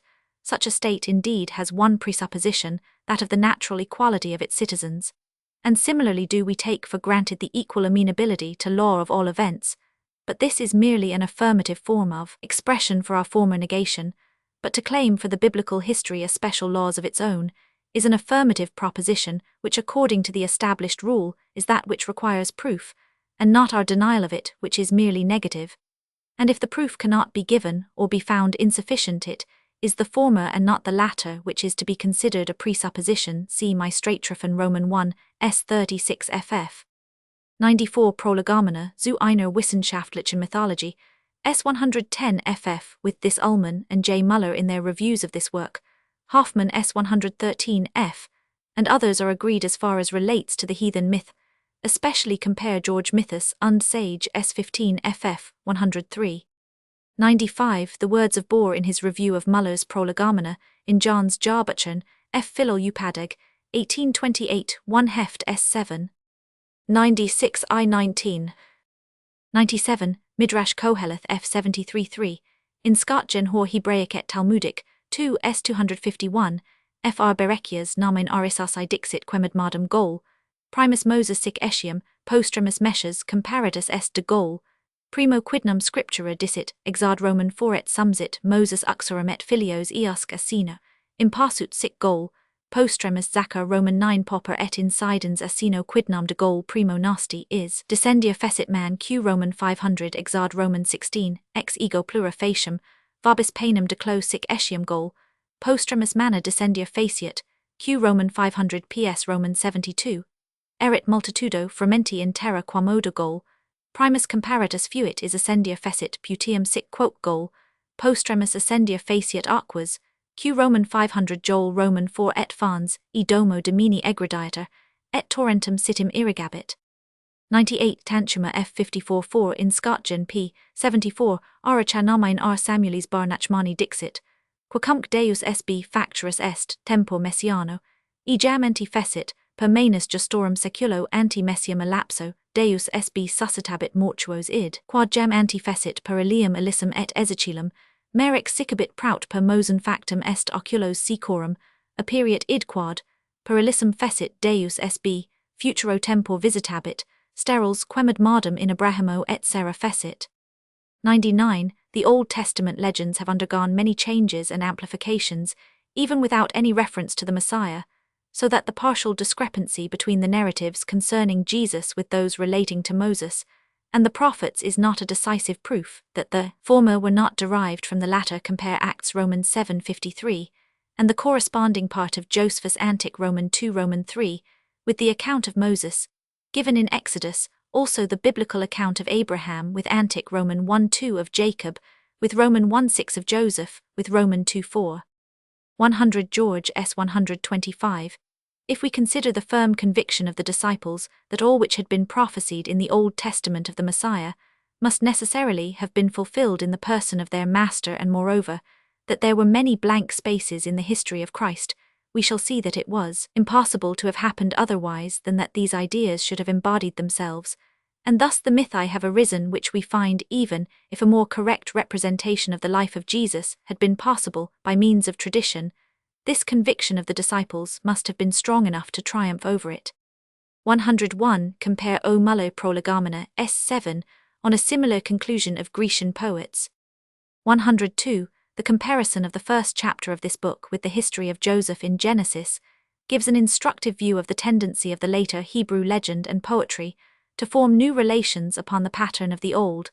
As Joseph was carried captive to Egypt, so was Daniel to Babylon. Roman 1 Like Joseph he must chain his name 7 God makes the favorable to him, as the to Joseph 9 he abstains from polluting himself with partaking of the king's meats and drinks, which are pressed upon him 8 a self-denial, held as meritorious in the time of Antiochus Epiphanes, as that of Joseph with regard to Potiphar's wife. Like Joseph, he gains eminence by the interpretation of a dream of the king, which his were unable to explain to him. Roman 2, whilst the additional circumstance that Daniel is enabled to give not only the interpretation, but the dream itself which had escaped the memory of the king, appears to be a romantic exaggeration of that which was attributed to Joseph in the account of Josephus. The history of Daniel has reacted in a singular manner upon that of Joseph, for as Nebuchadnezzar forgets his dream, and the interpretation according to Josephus revealed to him at the same time, so does he make Pharaoh forget the interpretation shown to him with the dream. Antic Roman 2:4. 103 Thus J. Muller Theolstudien U. Kritikon 1836 Roman 3s, 839 ff. First part. History of the birth and childhood of Jesus. Chapter Roman 1 Annunciation and birth of John the Baptist. Account given by Luke. Immediate supernatural character of the representation. Each of the 4 evangelists represents the public ministry of Jesus, as preceded by that of John the Baptist, but it is peculiar to Luke to make the Baptist the precursor of the Messiah, in reference also to the event of his birth.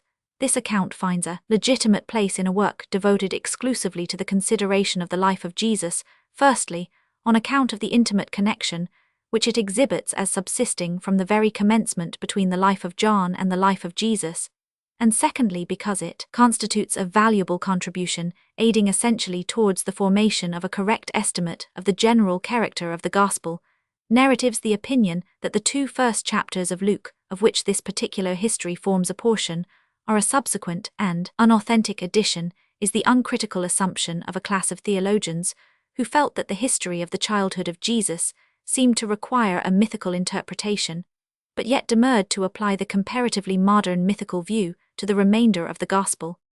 A pious sacerdotal pair had lived and grown old in the cherished but unrealized hope of becoming parents, when on a certain day, as the priest is offering incense in the sanctuary, the angel Gabriel appears to him and promises him a son who shall live consecrated to God, and who shall be the harbinger of the Messiah to prepare his way, when he shall visit and redeem his people. Zacharias, however, is incredulous, and doubts the prediction on account of his own advanced age and that of his wife, whereupon the angel, both as a sign and as a punishment, strikes him dumb until the time of its accomplishment, an infliction which endures until the day of the circumcision of the actually born son, when the father, being called upon to assign to the child the name predetermined by the angel, suddenly recovers his speech, and with the regained powers of utterance, breaks forth in a hymn of praise. Luke Roman 125:57-80.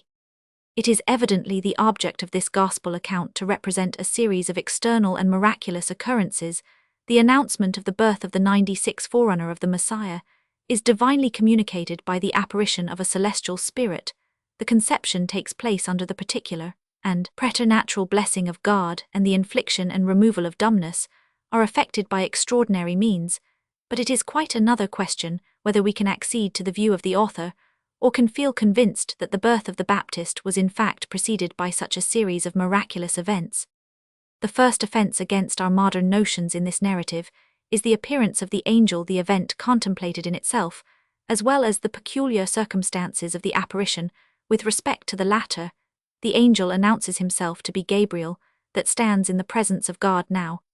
It is inconceivable that the constitution of the celestial hierarchy should actually correspond with the notions entertained by the Jews subsequent to the exile, and that the names given to the angels should be in the language of this people. Here the supernaturalist finds himself in a dilemma, even upon his own ground.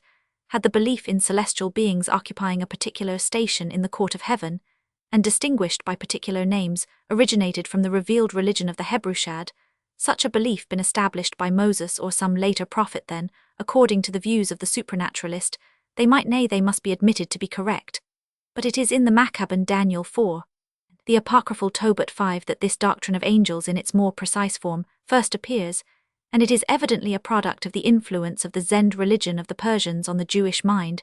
We have the testimony of the Jews themselves, that they brought the names of the angels with them from Babylon. Hence arises a series of questions, extremely perplexing to the supernaturalist.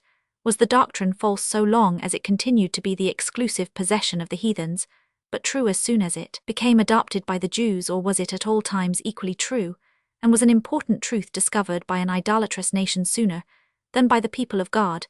If nations shut out from a particular and divine revelation arrived at truth by the light of reason alone sooner than the Jews who were guided by that revelation, then either the revelation was superfluous, or its influence was merely negative, that is, it operated as a check to the premature acquisition of knowledge. If in order to escape this consequence it be contended that truths were revealed by the divine influence to other people, besides the Israelites, the supernaturalistic point of view is annihilated.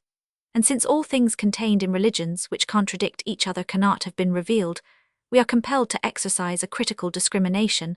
Thus we find it to be by no means in harmony with an elevated conception of God, to represent him as an earthly monarch surrounded by his court, and when an appeal is made in behalf of the reality of angels standing round the throne to the reasonable belief in a graduated scale of created intelligences, 7. The Jewish representation is not thereby justified, but merely a modern conception substituted for it.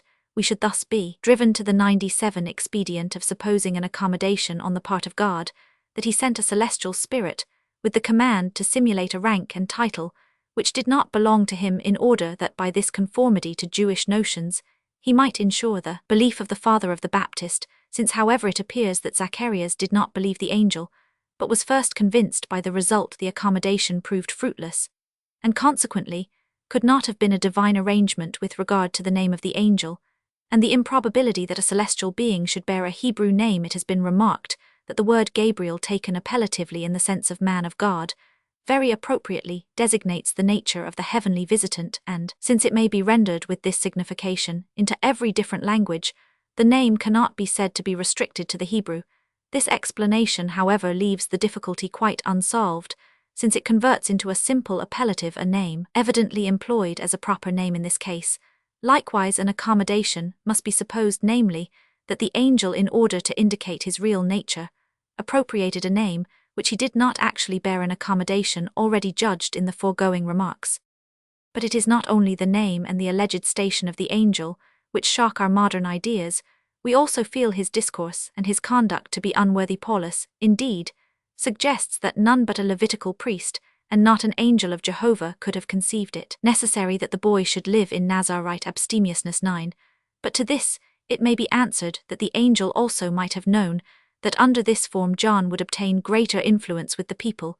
But there is a more important difficulty when Zacharias, overcome by surprise, doubts the promise and asks for a sign. This natural incredulity is regarded by the angel as a crime and immediately punished with dumbness, though some may not coincide with Paulus that a real angel would have lauded the spirit of inquiry evinced by the priest, yet all will agree in the remark that conduct so imperious is less in character with a truly celestial being than with the notions the Jews of that time entertained of such. Moreover, we do not find in the whole province of supranaturalism a parallel severity. The instance cited by Paulus of Jehovah's far milder treatment of Abraham, who asks precisely the same question unreproved, Gen. Roman 15, is refuted by Alshausen, because he considers the words of Abraham, chap. Roman 15, an evidence of his faith. But this observation does not apply to chap. Roman 18, where the greater incredulity of Sarah in a similar case remains unpunished, nor to chap. Roman 17, where Abraham himself is not even blamed, though the divine promise appears to him so incredible as to excite laughter. The example of Mary is yet closer, who Luke Roman 1, in regard to a still greater improbability, but one which was similarly declared by special divine messenger to be no impossibility, puts exactly the same question as Zacharias, so that we must agree with Paulus that such inconsistency certainly cannot belong to the conduct of God or of a celestial being, but merely to the Jewish representation of them, feeling the objectionableness of the representation in its existing form. Orthodox theologians have invented various motives to justify this infliction of dumbness. Hess has attempted to screen it from the reproach of an arbitrary procedure, by regarding it as the only means of keeping secret, even against the will of the priest, an event, the premature proclamation of which might have been followed by disastrous consequences similar to those which attended the announcement by the wise men of the birth of 98 the child Jesus.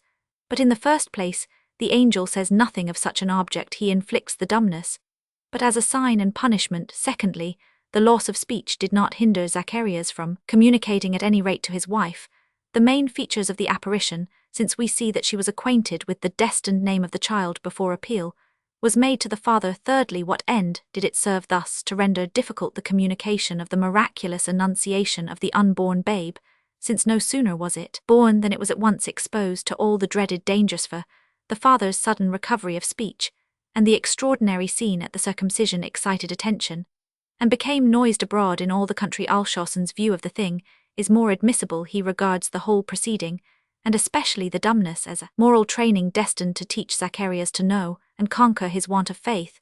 But of this too we have no mention in the text, besides the unexpected accomplishment of the prediction would have made Zacharias sufficiently ashamed of his unbelief, if instead of inflicting dumbness, the angel had merely remonstrated with him.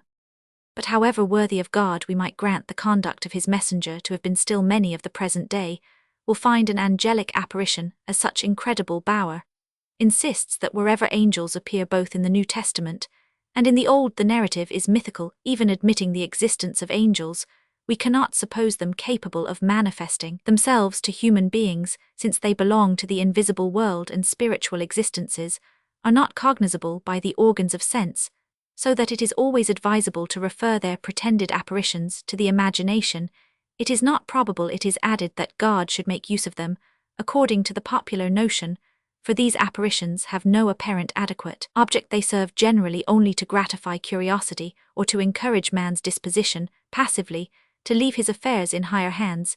It is also remarkable that in the Old World, these celestial beings show themselves active upon the smallest occasions, whilst in modern times they remain idle even during the most important occurrences, but to deny their appearance and agency among men is to call in question their very being, because it is precisely this occupation which is a main object of their existence. Heb Roman 1, according to Schleiermacher 16.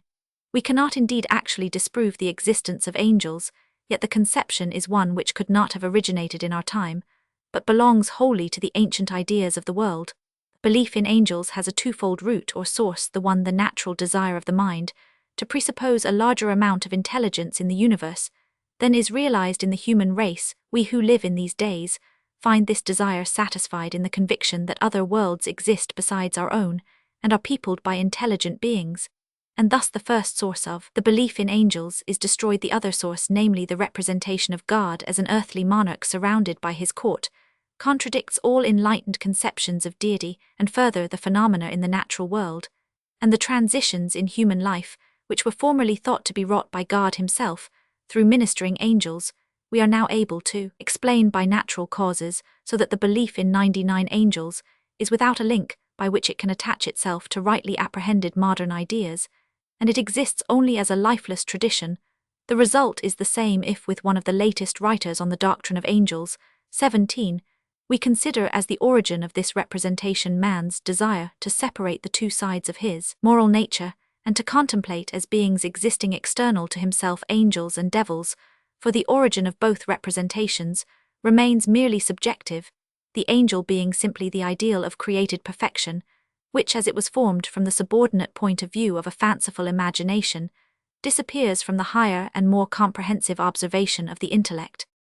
Althusser, on the other hand, seeks to deduce a positive argument in favor of the reality of the apparition in question from those very reasonings of the present day, which in fact negative the existence of angels, and he does so by viewing the subject on its speculative side. He is of opinion that the gospel narrative does not contradict just views of the world, since God is immanent in the universe, and moves it by his breath, but if it be true that God is immanent in the world precisely on that account, is the intervention of angels superfluous. It is only a deity who dwells apart, throned in heaven, who requires to send down his angels to fulfill his purposes on earth.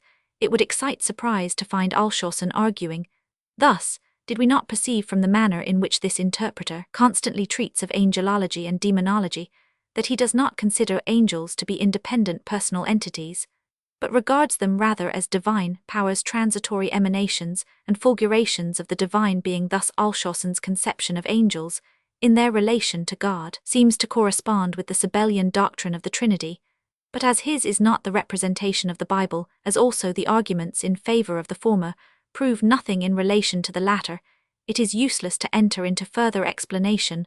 The reasoning of this same theologian that we must not require the ordinariness of everyday life for the most pregnant epochs in the life of the human race, that the incarnation of the eternal Word was accompanied by extraordinary manifestations from the world of spirits, uncalled for in times less rich in momentous results. 20 rests upon a misapprehension, for the ordinary course of everyday life is interrupted in such moments by the very fact that exalted beings like the Baptist are born into the world, and it would be puerile to designate as ordinary those times and circumstances which gave birth and maturity to a John, because they were unembellished by angelic apparitions. That which the spiritual world does for ours at such periods is to send extraordinary human intelligences, not to cause angels to ascend and descend. Finally, if in vindication of this narrative it be stated that such an exhibition by the angel of the plan of education for the unborn child was necessary in order to make him the man he should become, 21, the assumption includes too much, namely, that all great men in order by their education to become such must have been introduced into the world in like manner or cause. Must be shown why that which was unnecessary in the case of great men of other ages and countries was indispensable for the Baptist. Again, the assumption attaches too much importance to external training, too little to the internal development of the mind. But in conclusion, many of the circumstances in the life of the Baptist, instead of serving to confirm a belief 100 in the truth of the miraculous history, are on the contrary, as has been justly maintained, altogether irreconcilable with the supposition that his birth was attended by these wonderful occurrences. If it were indeed true that John was from the first distinctly and miraculously announced as the forerunner of the Messiah, it is inconceivable that he should have had no acquaintance with Jesus prior to his baptism, and that even subsequent to that event, he should have felt perplexed concerning his messiahship. John Roman 1 Matt Roman 11:22. Consequently, the negative conclusion of the rationalistic criticism and controversy must, we think, be admitted, namely, that the birth of the Baptist could not have been preceded and attended by these supernatural occurrences. The question now arises what positive view of the matter is to replace the rejected literal orthodox explanation. Natural explanation of the narrative. In treating the narrative before us, according to the rationalistic method, which requires the separation of the pure fact from the opinion of interested persons, the simplest alteration is this: to retain the two leading facts, the apparition and the dumbness, as actual external occurrences, but to account for them in a natural manner. This were possible with respect to the apparition, by supposing that a man mistaken by Zacharias for divine messenger really appeared to him, and addressed to him the words he believed he heard. But this explanation, viewed in connection with the attendant circumstances, being too improbable, it became necessary to go a step further, and to transform the event from an external to an internal one, to remove the occurrence out of the physical into the psychological world. To this view, the opinion of Barth, that a flash of lightning was perhaps mistaken by Zacharias for an angel 23 forms a transition, since he attributes the greater part of the scene to Zacharias' imagination. But that any man in an ordinary state of mind could have created so long and consecutive a dialogue out of a flash of lightning is incredible. A peculiar mental state must be supposed, whether it be a swoon, the effect of fright occasioned by the lightning 24. But of this there is no trace in the text, no falling down as in Acts Roman 9, or abandoning the notion of the lightning, a dream which however could scarcely occur whilst burning incense in the temple. Hence, it has been found necessary, with Paulus, to call to mind that there are waking visions or ecstasies, in which the imagination confounds internal images with external occurrences. Such ecstasies, it is true, are not common, but, says Paulus in Zacharias' case, many circumstances combined to produce so unusual a state of mind. The exciting causes were firstly the long cherished desire to have a posterity, secondly the exalted vocation of administering in the Holy of Holies, offering up with the incense the prayers of the people to the throne of Jehovah, which seemed to Zacharias to foretoken the acceptance of his own prayer, and thirdly perhaps an exhortation from his wife, as he left his house, similar to that of Rachel to Jacob, Gen. Roman 30 in 101. This highly excited state of mind, as he prays in the dimly lighted sanctuary, he thinks of his most ardent wish, and expecting that now or never his prayer shall be heard, he is prepared to discern a sign of its acceptance in the slightest occurrence, as the glimmer of the lamps falls upon the ascending cloud of incense, and shapes it into varying forms. The priest imagines he perceives the figure of an angel. The apparition at first alarms him, but he soon regards it as an assurance from God that his prayer is heard. No sooner does a transient doubt cross his mind than the sensitively pious priest looks upon himself as sinful, believes himself reproved by the angel, and her two explanations are possibly either an apoplectic seizure actually deprives him of speech, which he receives as the just punishment of his incredulity, till the excessive joy he experiences at the circumcision of his son restores the power of utterance, so that the dumbness is retained as an external physical, though not miraculous occurrence. 26. Or the preceding is psychologically understood, namely, that Zacharias, in accordance with a Jewish superstition for a time, denied himself the use of the offending member. Reanimated in other respects by the extraordinary event, the priest returns home to his wife, and she becomes a second Sarah. With regard to this account of the angelic apparition given by Paulusand, the other explanations are either of essentially similar character, or are so manifestly untenable as not to need refutation. It may be observed that the object so laboriously striven after is not attained. Paulus fails to free the narrative of the marvelous, for by his own admission the majority of men have no experience of the kind of vision here supposed. If such a state of ecstasy occur in particular cases, it must result either from a predisposition in the individual of which we find no sign in Zacharias, and which his advanced age must have rendered highly improbable, or it must have been induced by some peculiar circumstances which totally fail in the present instance. A hope which has been long indulged is inadequate to the production of ecstatic vehemence, and the act of burning incense is insufficient to cause so extraordinary an excitement in a priest who has grown old in the service of the temple. Thus Paulus has in fact substituted a miracle of chance for a miracle of God. Should it be said that to God nothing is impossible, or to chance nothing is impossible, both explanations are equally precarious and unscientific. Indeed, the dumbness of Zacharias as explained from this point of view is very unsatisfactory, for had it been as according to one explanation, the result of apoplexy admitting Paulus' reference to Lev Roman 21, to be set aside by the contrary remark of Lightfoot, 30 still, we must join with Schleiermacher in wondering how Zacharias, notwithstanding this apoplectic seizure, returned home in other respects healthy and vigorous 31, and that in spite of partial paralysis his general strength was unimpaired, and his long-cherished hope fulfilled. It must also be regarded as a strange coincidence that the father's tongue should have been loosed exactly at the time of the circumcision, for if the recovery of speech is to be considered as the effect of joy 32, surely the father must have been far more elated at the birth of the 102 earnest Leitzer's son than at the circumcision, for by that time he would have become accustomed to the possession of his child. The other explanation that Zacharias' silence was not from any physical impediment, but from a notion to be psychologically explained, that he ought not to speak, is in direct contradiction to the words of Luke. What do all the passages collected by Paulus to show that may signify not only a positive, non-posse, but likewise a mere non-sustainer 33 prove against the clear meaning of the passage, and its context, if perhaps the narrative phrase Roman 5 might be forced to bear this sense, yet certainly in the supposed vision of Zacharias, had the angel only forbidden him to speak instead of depriving him of the power of speech, he would not have said, but the words Roman 5 also most naturally mean actual dumbness. This view assumes, and indeed necessarily, so that the gospel history is a correct report of the account given by Zacharias himself.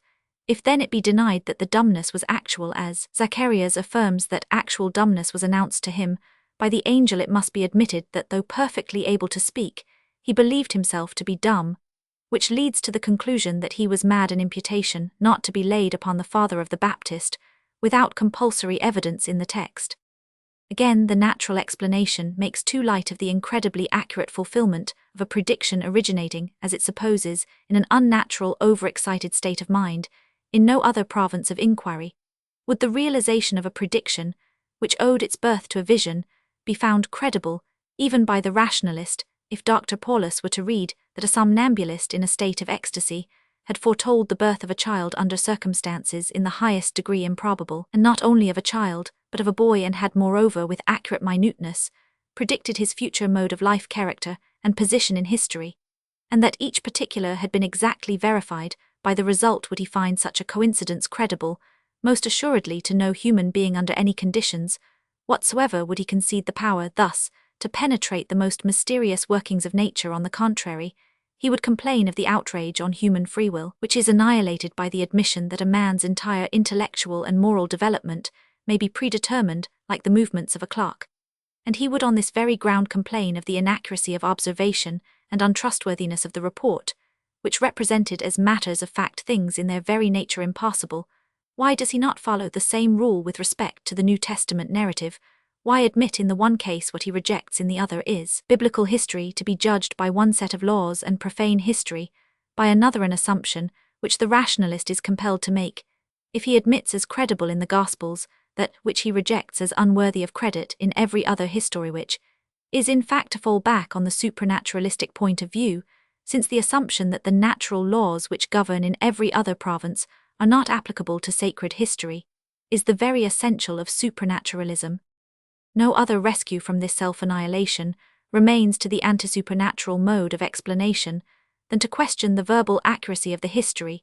This is the simplest expedient felt to be such by Paulus himself, who remarks that his efforts may be deemed superfluous to give a natural explanation of a narrative, which is nothing more than one of those stories invented either after the death, or even during the lifetime of every distinguished man, to embellish 103 his early history. Paulus, however, after an impartial examination, is of opinion that the analogy in the present instance is not applicable. The principal ground for this opinion is the too short interval between the birth of the Baptist and the composition of the Gospel of Luke. We, on the contrary, in harmony with the observations in the introduction, would reverse the question and inquire of this interpreter how he would render it credible that the history of the birth of a man, so famed as the Baptist, should have been transmitted in an age of great excitement through a period of more than 60 years in all its primitive accuracy of detail. Paulus' answer is ready, an answer approved by others. Heidenreich Alschassenth passage, inserted by Luke Roman 1 Roman 2,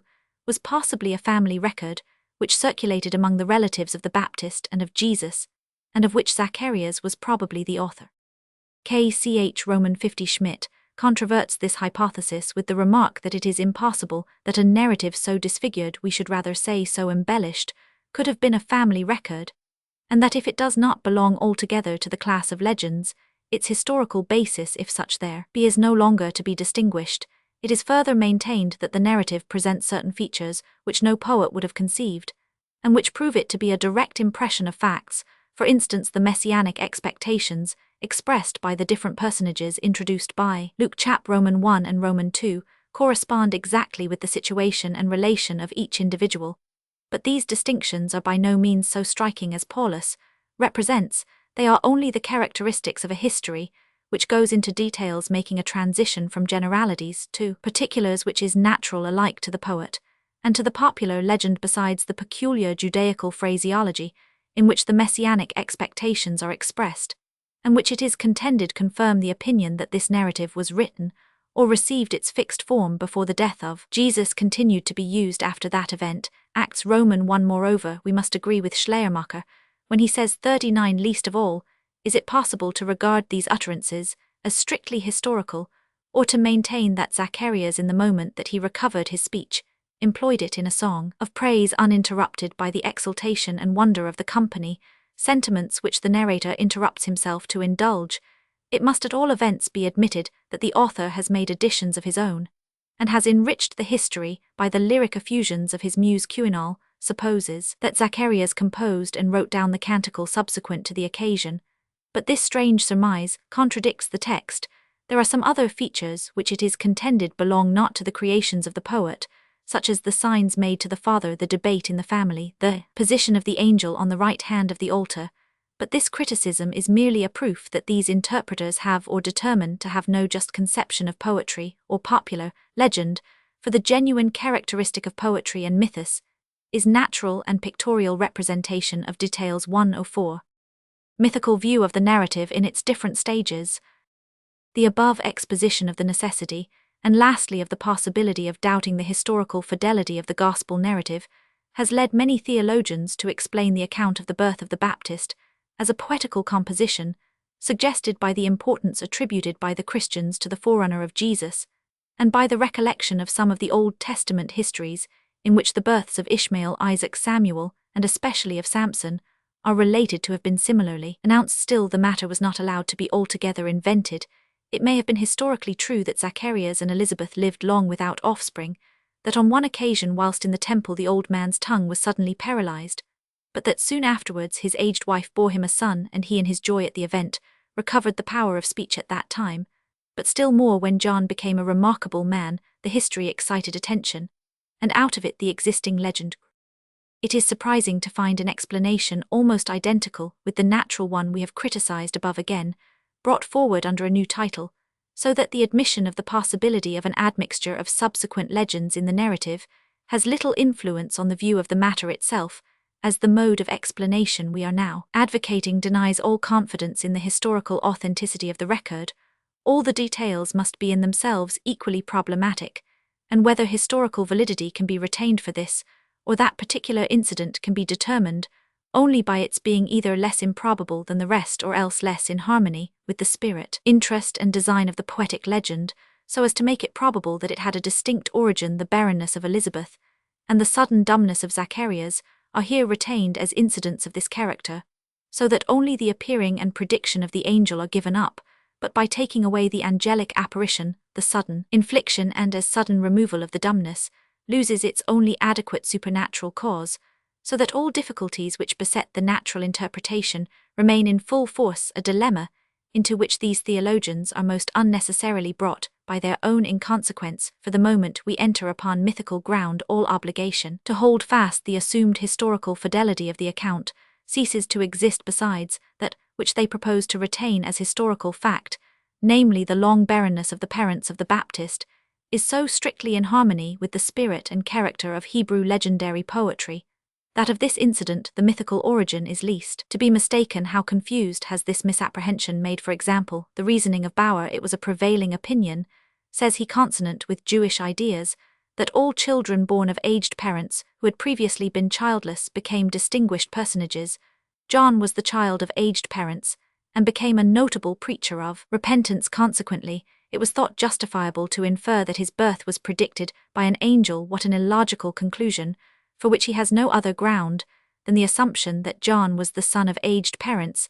Let this be made a settled point, and the conclusion follows without difficulty. It was readily believed, he proceeds, of remarkable men that they were born of aged parents, and that their birth no longer in the ordinary course of nature to be expected, was announced 105, by a heavenly messenger. 43 John was a great man, and a prophet. Consequently, the legend represented him to have been born of an aged couple, and his birth to have been proclaimed by an angel.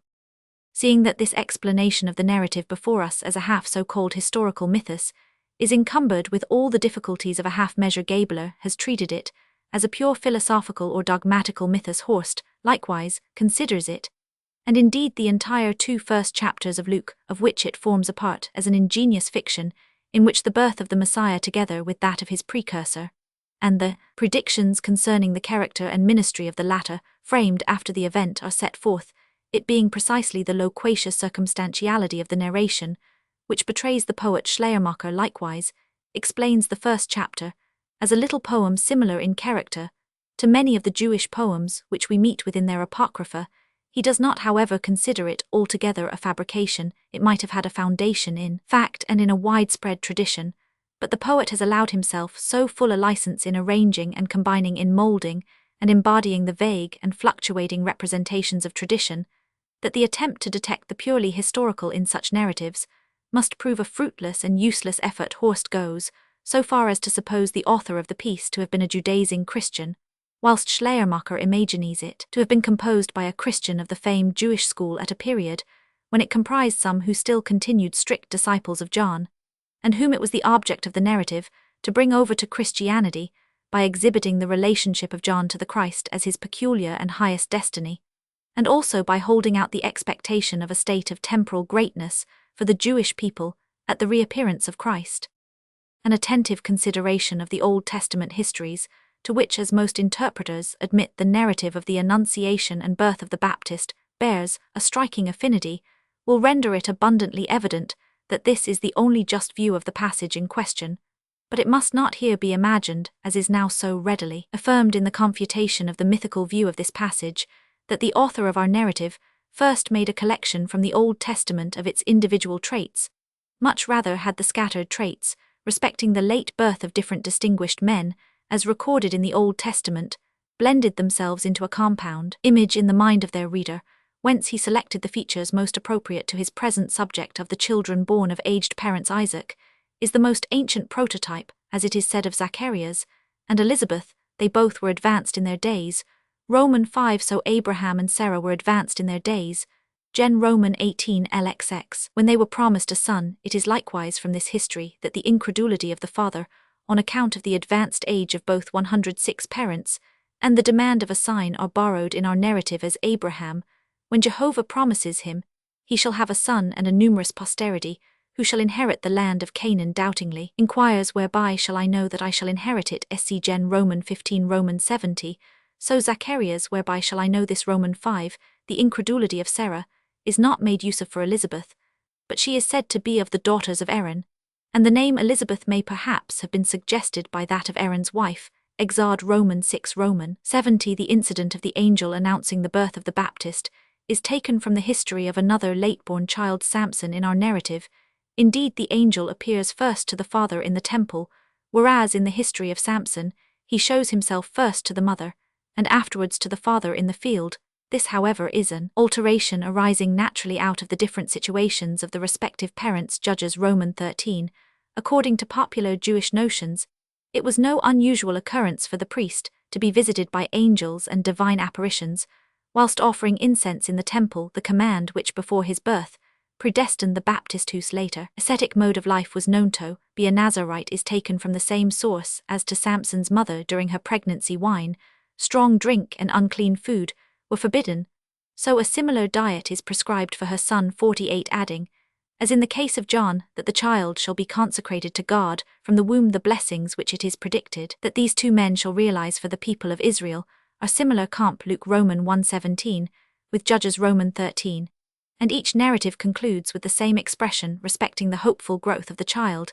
It may be too bold to derive the Levitical descent of the Baptist from a third Old Testament history of a late-born son from the history of Samuel, compare 1 Sam Roman 1 Cron Roman 7, but the lyric effusions in the first chapter of Luke are imitations of this history, as Samuel's mother, when consigning him to the care of the high priest, breaks forth into a hymn 1 Sam Roman 2.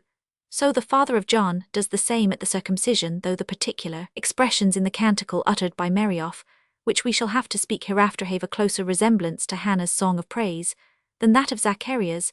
The significant appellation John predetermined by the angel had its precedent in the announcements of the names of Ishmael and Isaac 51, but the ground of its selection was the apparently providential coincidence between the signification of the name and the historical destination of the man.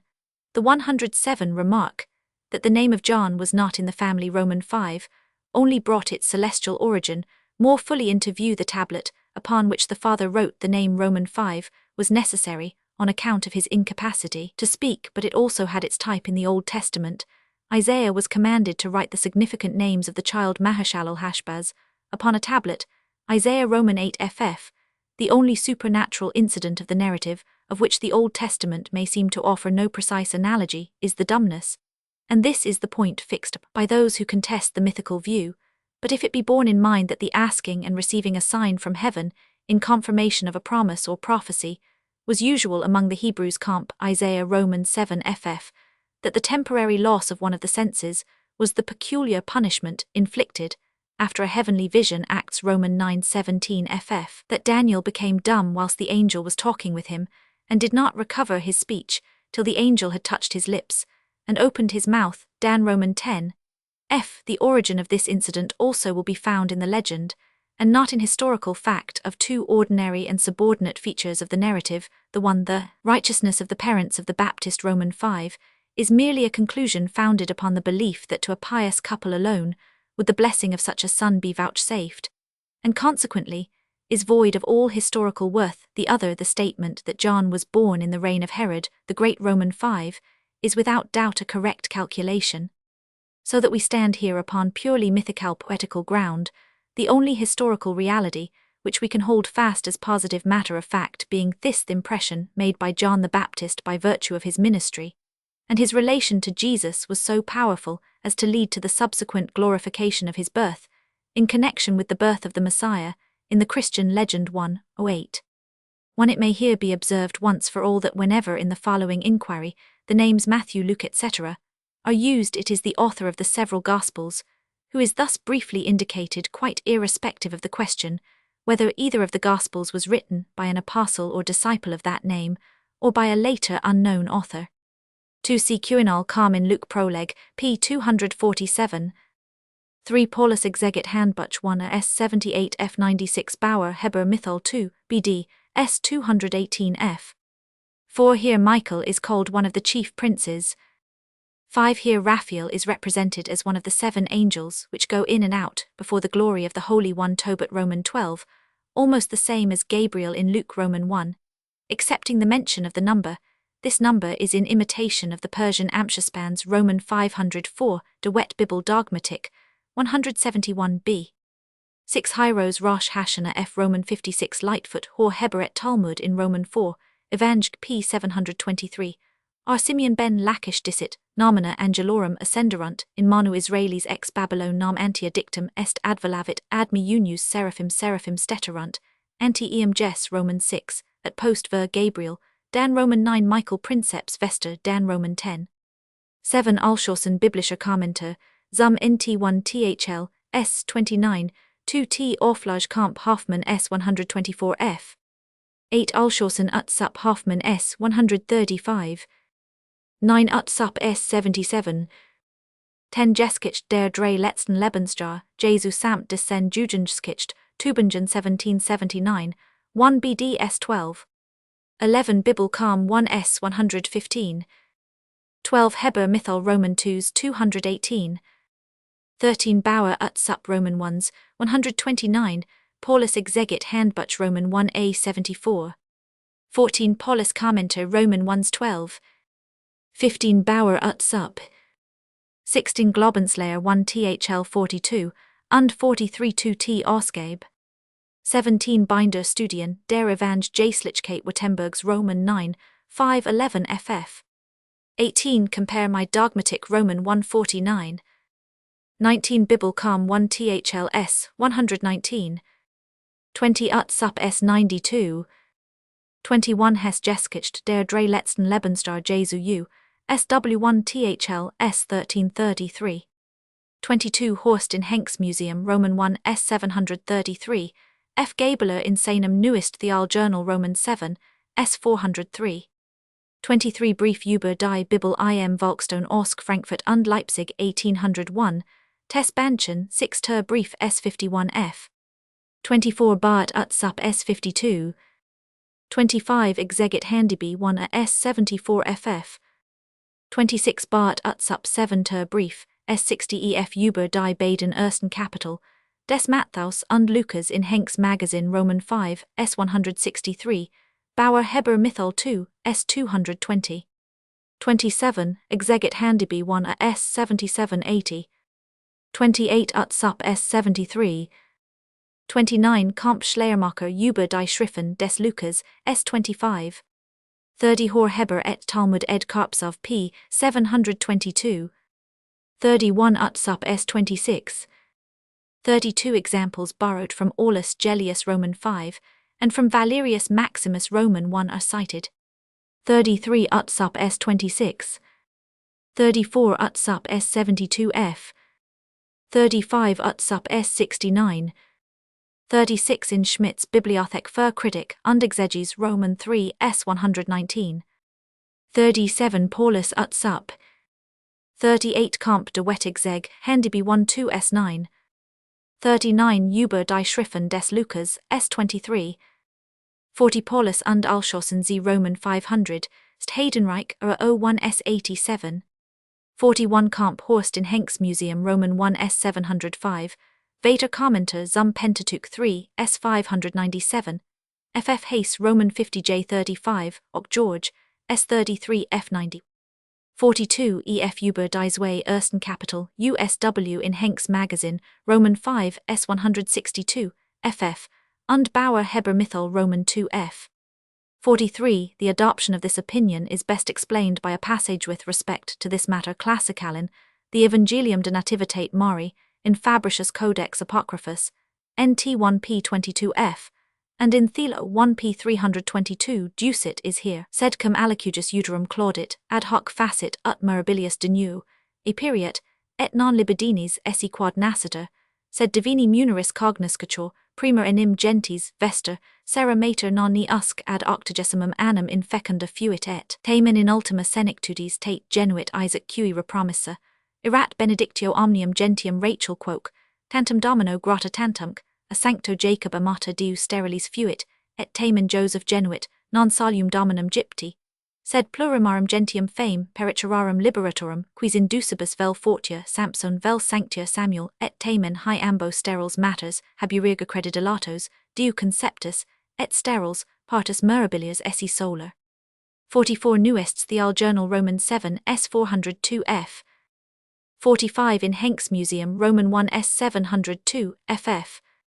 46 Hayes in his Leben Jesu makes the same admission. Compare 52 with 32. 47 Wettstein zu Luke Roman 1 S 647 f. adduces passages from Josephus, and from the rabbins recording apparitions seen by the high priests. How readily it was presumed that the same thing happened to ordinary priests is apparent from the narrative before us. Judges Roman 13 Roman 70. Al-Hebrew Luke Roman 1. Judge Roman 13. Al-Alst Luke Roman 1. Judge Roman 13 f. Alst Luke Roman 1. Comp Gen Roman 21.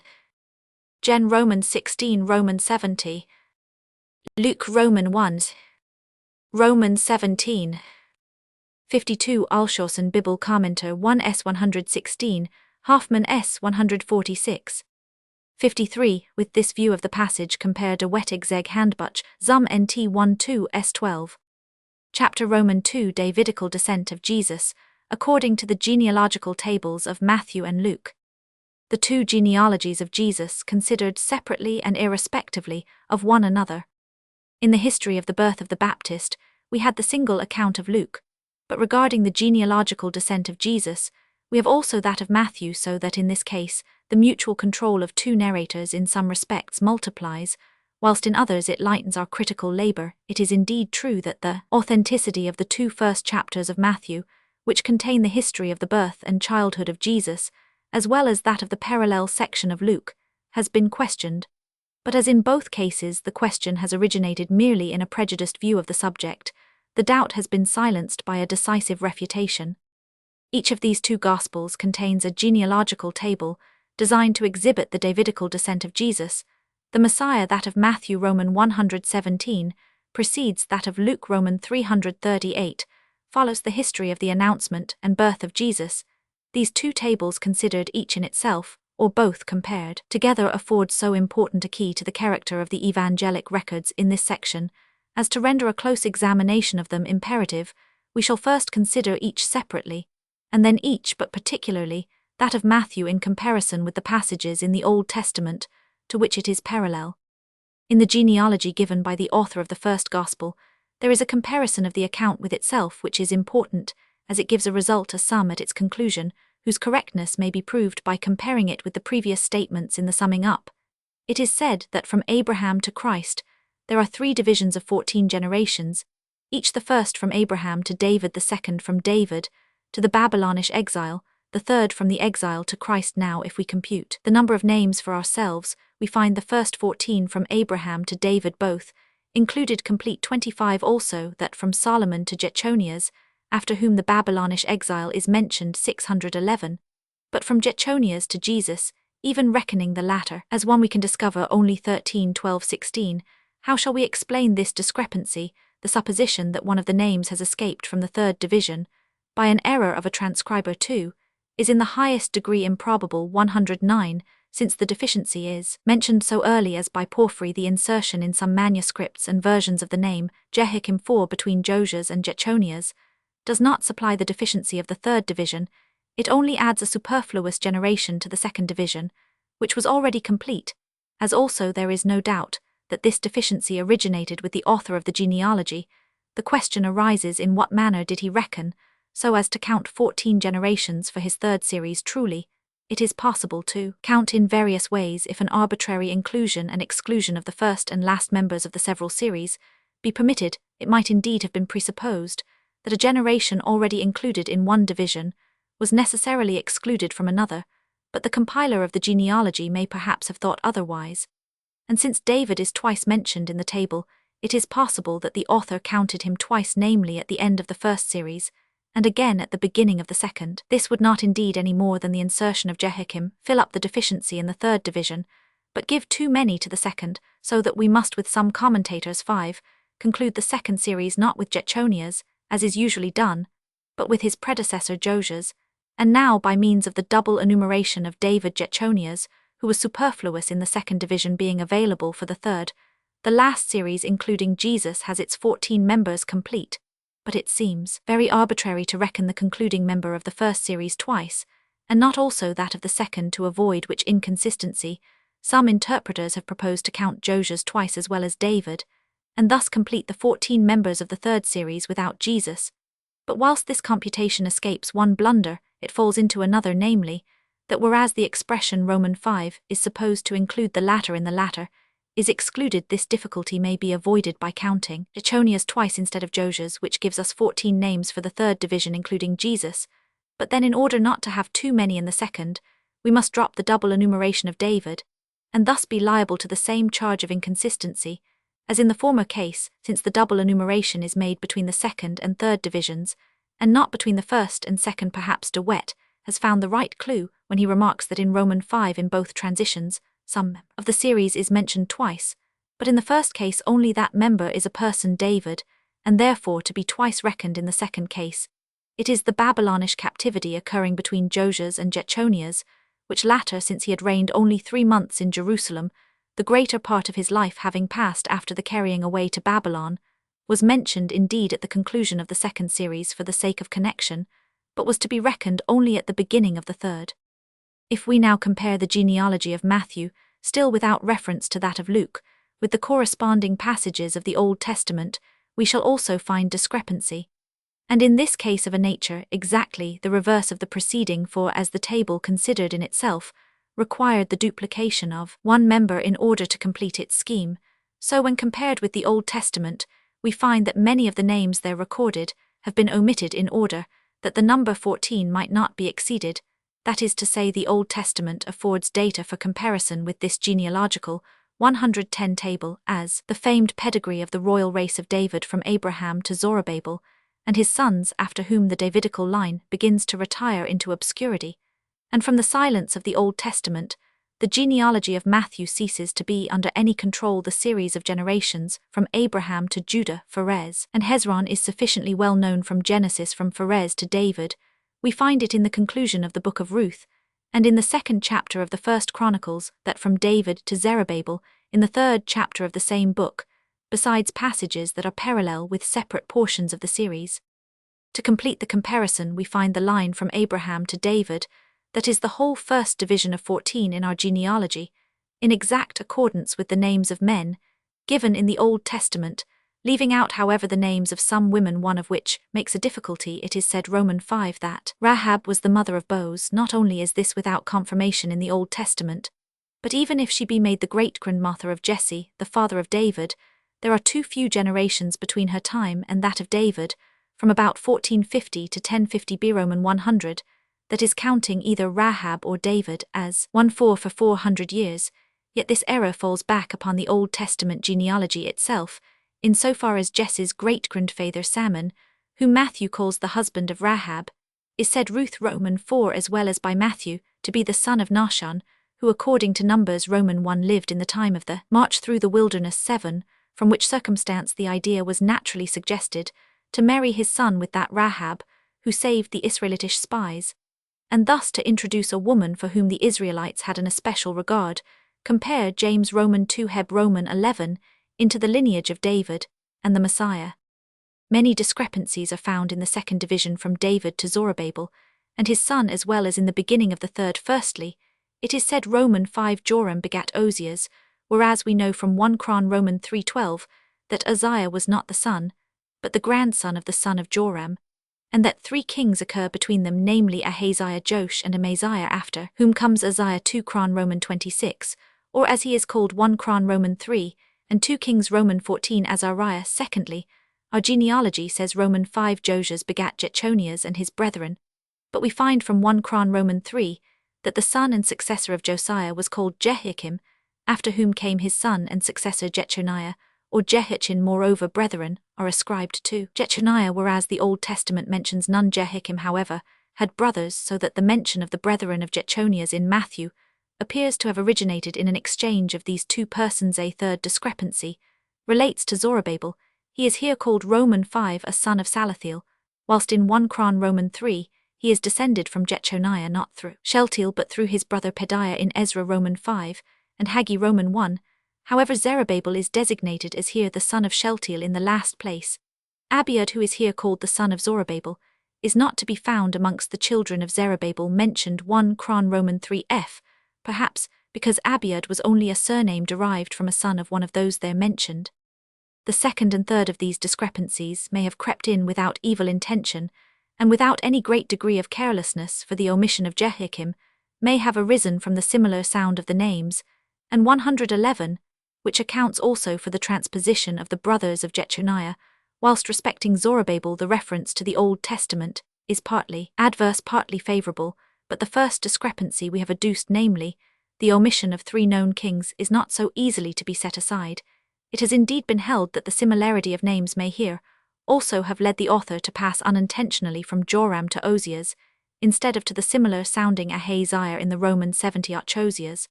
But this omission falls so happily with the author's design of the threefold 14, admitting the double enumeration of David, that we cannot avoid believing with Jerome that the oversight was made on purpose with a view to it from Abraham to David, where the first division presented itself, having found 14 members. He seems to have wished that those of the following divisions should correspond in number in the whole remaining series. The Babylonish exile offered itself as the natural point of separation. But as the second division from David to the exile gave him 4 supernumerary members, therefore, he omitted 4 of the names. For what reason these particular 4 were chosen would be difficult to determine, at least for the 3 last mentioned. The cause of the compilers laying so much stress on the threefold equal numbers may have been simply that by this adoption of the Oriental custom of division into equal sections, the genealogy might be more easily committed to memory 10. But with this motive, a mystical idea was probably combined. The question arises whether this is to be sought in the number which is thrice repeated, or whether it consists in the threefold repetition. 14 is the double of the sacred number 7, but it is improbable that it was selected for this reason 11, because otherwise the 7 would scarcely have been so completely lost sight of in the 14. Still more improbable is the conjecture of Alshausen that the number 14 was specially chosen, as being the numeric value of the name of David 12, for puerilities of this kind appropriate to the rabbinical gematria are to be found in no other part of the Gospels. It is more likely that the object of the genealogists consisted merely in the repetition of an equal number, by retaining the 14 which had first accidentally presented itself, since it was a notion of the Jews that signal divine visitations, whether of prosperity or adversity, recurred at regular periodical intervals. Thus, as 14 generations had intervened between Abraham, the founder of the holy people, and David, the king after God's own heart, so 14 generations must intervene between the re-establishment of the kingdom and the coming of the son of David, the Messiah. The most ancient genealogies in Genesis exhibit the very same uniformity, as according to the cap Roman 5 from Adam, the first, to Noah, the second father of men, were 10 generations, so from Noah, or rather from his son, the 10th is Abraham, the father of the faithful 112. This a priori treatment of his subject, this procrustespt upon which the author of our genealogy now stretches, now curtails it almost like a philosopher constructing a system can excite no predisposition in his favor. It is in vain to appeal to the custom of Oriental genealogists to indulge themselves in similar license, for when an author presents us with a pedigree expressly declaring that all the generations during a space of time were 14, whereas through accident or intention many members are wanting, betrays an arbitrariness and want of critical accuracy which must shake our confidence in the certainty of his whole genealogy. The genealogy of Luke, considered separately, does not present so many defects as that of Matthew. It has no concluding statement of the number of generations comprised in the genealogy to act as a check upon itself, neither can it be tested to much extent by a comparison with the Old Testament, for, from David to Nathan, the line traced by Luke has no correspondence with any Old Testament genealogy, excepting in 2 of its members, Salathiel and Zorobabel, and even with respect to these 2, there is a contradiction between the statement of Luke and that of 1 Cron Roman 3:19f, for the former calls Salathiel a son of Neri, whilst according to the latter, he was the son of Jechuniah. Luke also mentions 1 Risah as the son of Zorobabel, a name which does not appear amongst the children of Zerubbabel, in 1 Cron Roman 3:19. Also in the series before Abraham, Luke inserts a Canaan, who is not to be found in the Hebrew text Gen Roman 10 Roman 11 ff, but who was however already inserted by the Roman 70. In fact, the original text has this name in its first series, as the third from Adam, and thence the translation appears to have transplanted him to the corresponding place in the second series, as the third from Noah. Comparison of the 2 genealogies attempt to reconcile their contradictions. If we compare the genealogies of Matthew and Luke together, we become aware of still more striking discrepancies. Some of these differences, indeed, are unimportant, as the opposite direction of the 2 tables, the line of Matthew descending from Abraham to Jesus, that of Luke ascending from Jesus to his ancestors, also the greater extent of the line of Luke, Matthew deriving it no further than from Abraham, while Luke perhaps lengthening some existing document in order to make it more consonant with the universalism of the doctrines of Paul 15, carries it back to Adam and to God himself. More important is the considerable difference in the number of generations for equal periods, Luke having 41 between David and Jesus, whilst Matthew has only 26. The main difficulty, however, lies in this, that in some parts of the genealogy in Luke totally different individuals are made the ancestors of Jesus from those of Matthew. It is true both writers agree in deriving the lineage of Jesus through Joseph from David and Abraham, and that the names of the individual members of the series correspond from Abraham to David, as well as two of the names in the subsequent portion, those of Salathiel and Zorobabel, but the difficulty becomes desperate when we find that with these two exceptions about midway the whole of the names from David to the foster father of Jesus are totally different in Matthew, and 113. Luke in Matthew, the father of Joseph, is called Jacob in Luke. Heli in Matthew, the son of David through whom Joseph descended from that king is Solomon in Luke. Nathan. And so on the line descends in Matthew through the race of known kings in Luke, through an unknown collateral branch, coinciding only with respect to Salathiel and Zorobabel, whilst they still differ in the names of the father of Salathiel and the son of Zorobabel. Since this difference appears to offer a complete contradiction, the most industrious efforts have been made at all times to reconcile the two, passing in silence explanations evidently unsatisfactory, such as a mystical signification, 16, or an arbitrary change of names, 17. We shall consider two pairs of hypotheses which have been most conspicuous, and are mutually supported, or at least bear affinity to one another. The first pair is formed upon the presupposition of Augustine that Joseph was an adopted son, and that one evangelist gave the name of his real, the other, that of his adopted father, 18, and the opinion of the old chronologist Julius Africanus that a levirate marriage had taken place between the parents of Joseph, and that the one genealogy belonged to the natural, the other to the legal father of Joseph, by the one of whom he was descended from David through Solomon, by the other, through Nathan. The farther question, to which father do the respective genealogies belong, is open to two species of criticism, the one founded upon literal expressions, the other upon the spirit and character of each gospel, and which lead to opposite conclusions. Augustine, as well as Africanus, has observed that Matthew makes use of an expression in describing the relationship between Joseph and his so-called father, which more definitely points out the natural filial relationship than that of Luke, for the former says, whilst the expression of the latter appears equally applicable to a son by adoption or by virtue of a levirate marriage. But since the very object of a levirate marriage was to maintain the name and race of a deceased childless brother, it was the Jewish custom to inscribe the firstborn son of such a marriage, not on the family register of his natural father as Matthew has done here, but on that of his legal father as Luke has done. On the above supposition now, that a person so entirely imbued with Jewish opinions as the author of the first gospel should have made a mistake of this kind, cannot be held probable. Accordingly Schleiermacher and others conceive themselves bound by the spirit of the two Gospels to admit that Matthew, in spite of his, must have given the lineage of the legal father according to Jewish custom, whilst Luke, who perhaps was not born a Jew, and was less familiar with Jewish habits, might have fallen upon the genealogy of the younger brothers of Joseph, who were not like the firstborn inscribed amongst the family of the deceased legal father, but with that of their natural father, and might have taken this for the genealogical table of the firstborn Joseph, whilst it really belonged to him only by natural descent, to which Jewish genealogists paid no regard. But besides the fact which we shall show hereafter that the genealogy of Luke can with difficulty be proved to be the work of the author of that Gospel, in which case the little acquaintance of Luke with 114 Jewish customs ceases to afford any clue to the meaning of this genealogy, it is also to be objected that the genealogist of the first Gospel could not have written his thus without any addition, if he was thinking of a mere legal paternity, wherefore these two views of the genealogical relationship are equally difficult. However, this hypothesis, which we have hitherto considered only in general, requires a more detailed examination in order to judge of its admissibility.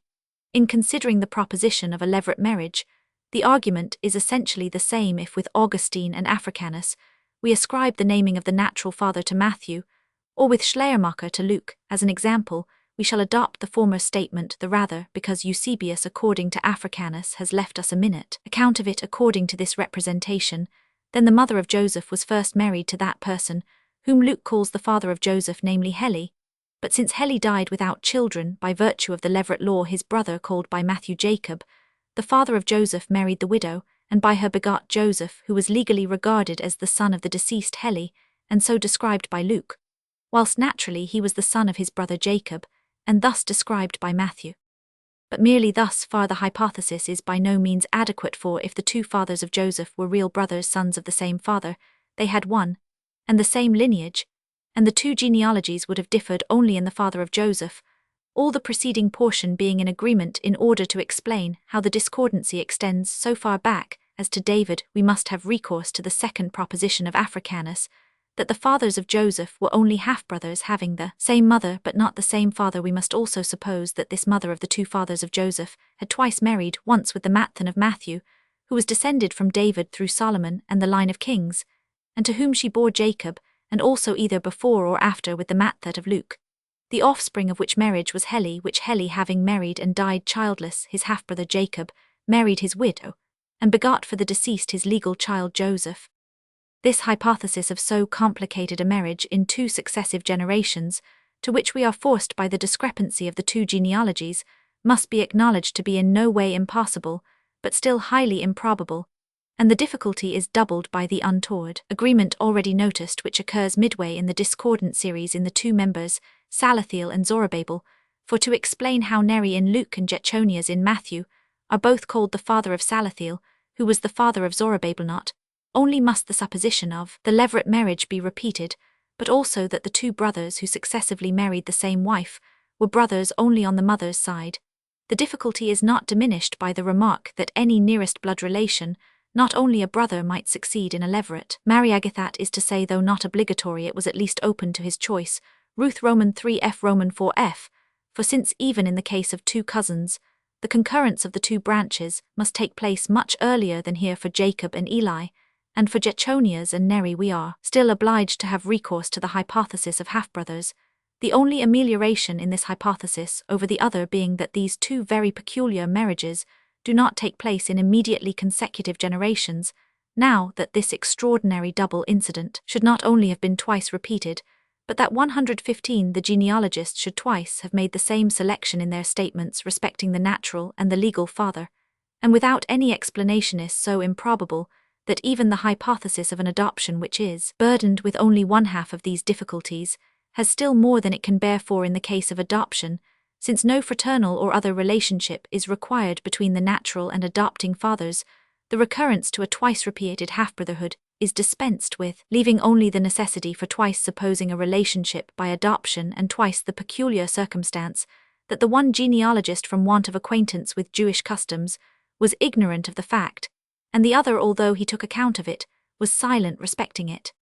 It has been thought by later critics that the knot may be loosed in a much easier way, by supposing that in one gospel we have the genealogy of Joseph, in the other that of Mary, in which case there would be no contradiction in the disagreement 22, to which they are pleased to add the assumption that Mary was an heiress. The opinion that Mary was of the race of David as well as Joseph has been long held, following indeed the idea that the Messiah as a second Melchizedek ought to unite in his person the priestly with the kingly dignity 24, and guided by the relationship of Mary with Elizabeth, who was a daughter of Aaron Luke Roman 1. Already in early times, it was not only held by many that the races of Judah and Levi were blended in the family of Joseph 25, but also the opinion was not rare that Jesus, deriving his royal lineage from Joseph, descended also from the priestly race through Mary. The opinion of Mary's descent from David soon, however, became the more prevailing. Many apocryphal writers clearly state this opinion 27, as well as Justin Martyr, whose expression that the Virgin was of the race of David, Jacob, Isaac, and Abraham may be considered an indication that he applied to Mary one of our genealogies, which are both traced back to Abraham through David.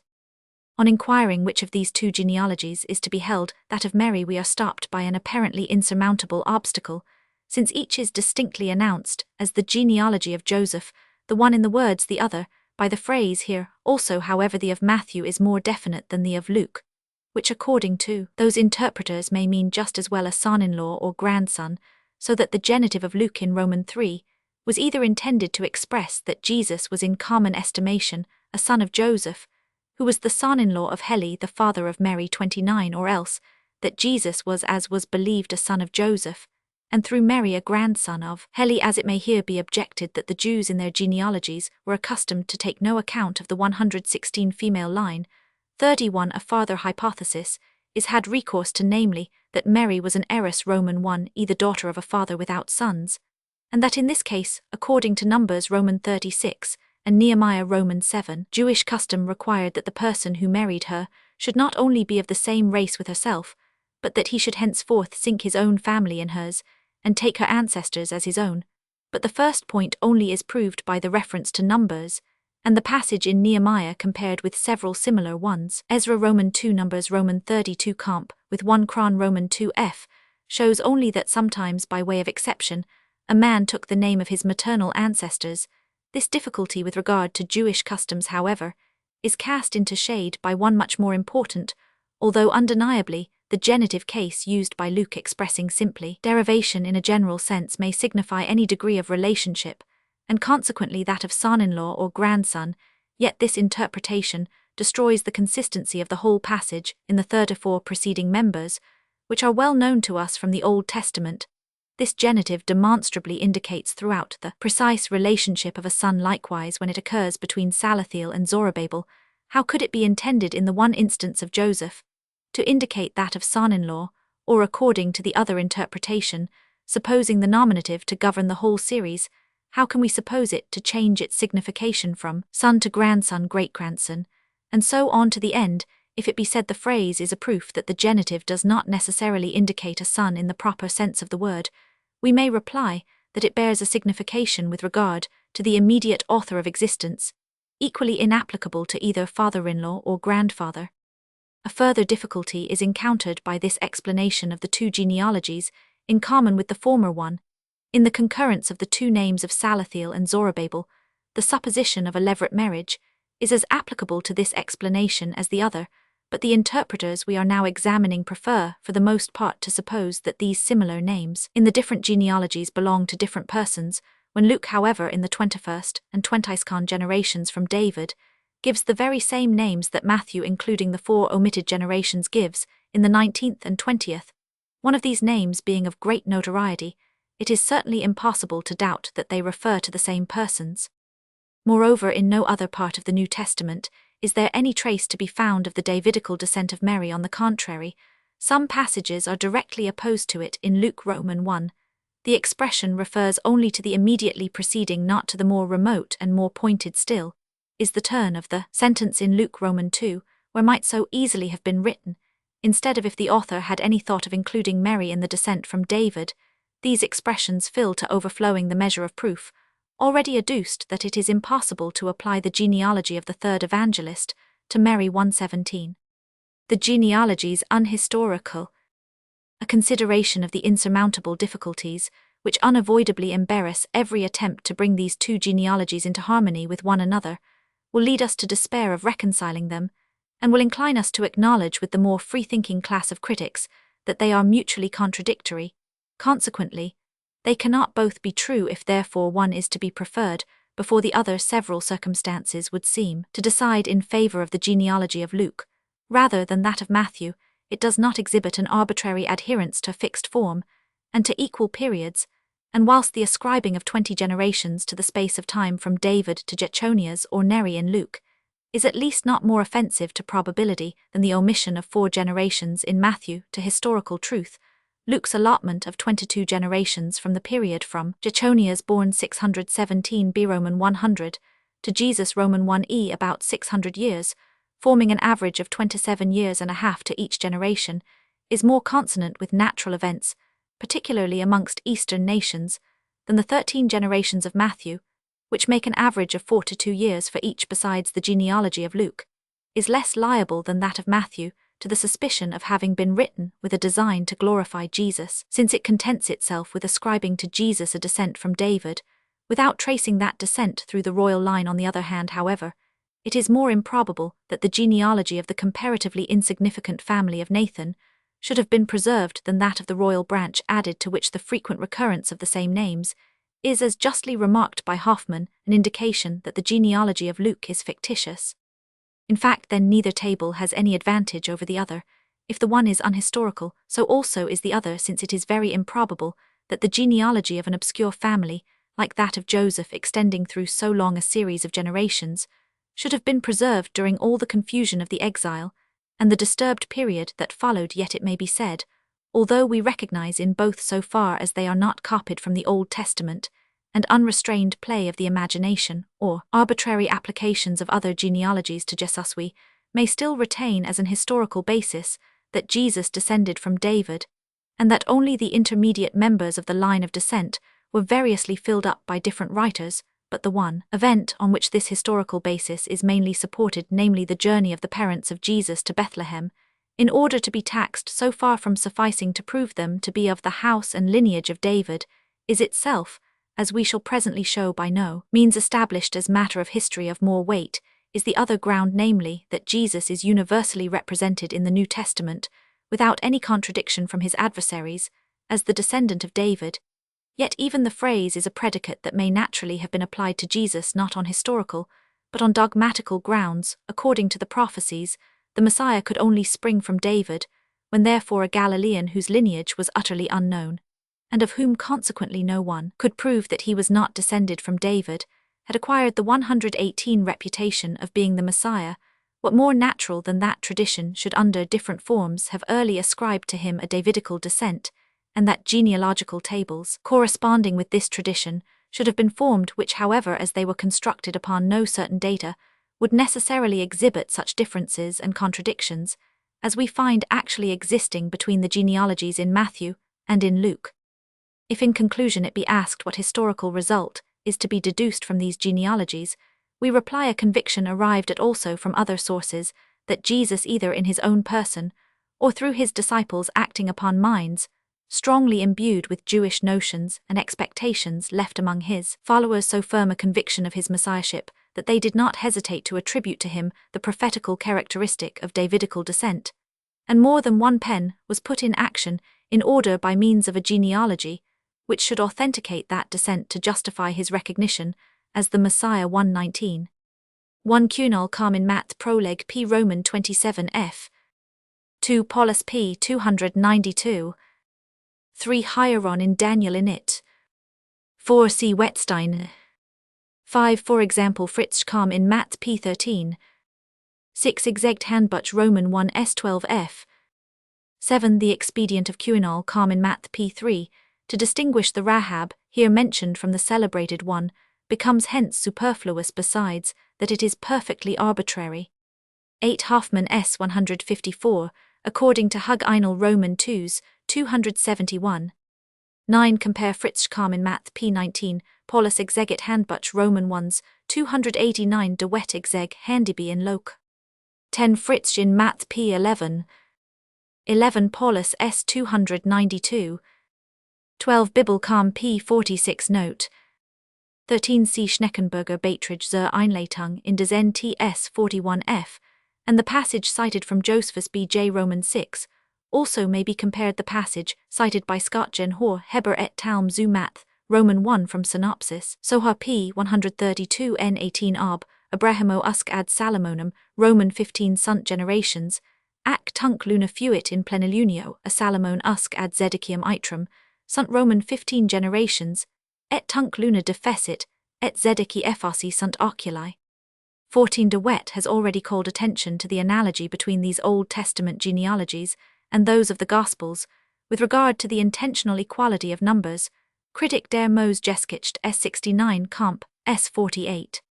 15 C Chrysostom and Luther in Credner Einleitung in Roman 500 NT1, S143 F Weiner Bibel Realwörterbuch, 1 S659. 16 Orig Hamel in Lucam 28. 17 Luther Work BD 14 Walch Osk S8 FF. 18 De Consensu Evangelistarum, Roman 2 U Roman 100 Faust Roman 3. Amongst the moderns, for example, E.F. in Henk's Magazine, 5 180 F, after Augustine had subsequently become acquainted with the writing of Africanus, he gave up his own opinion for that of the latter. Retract Roman 2.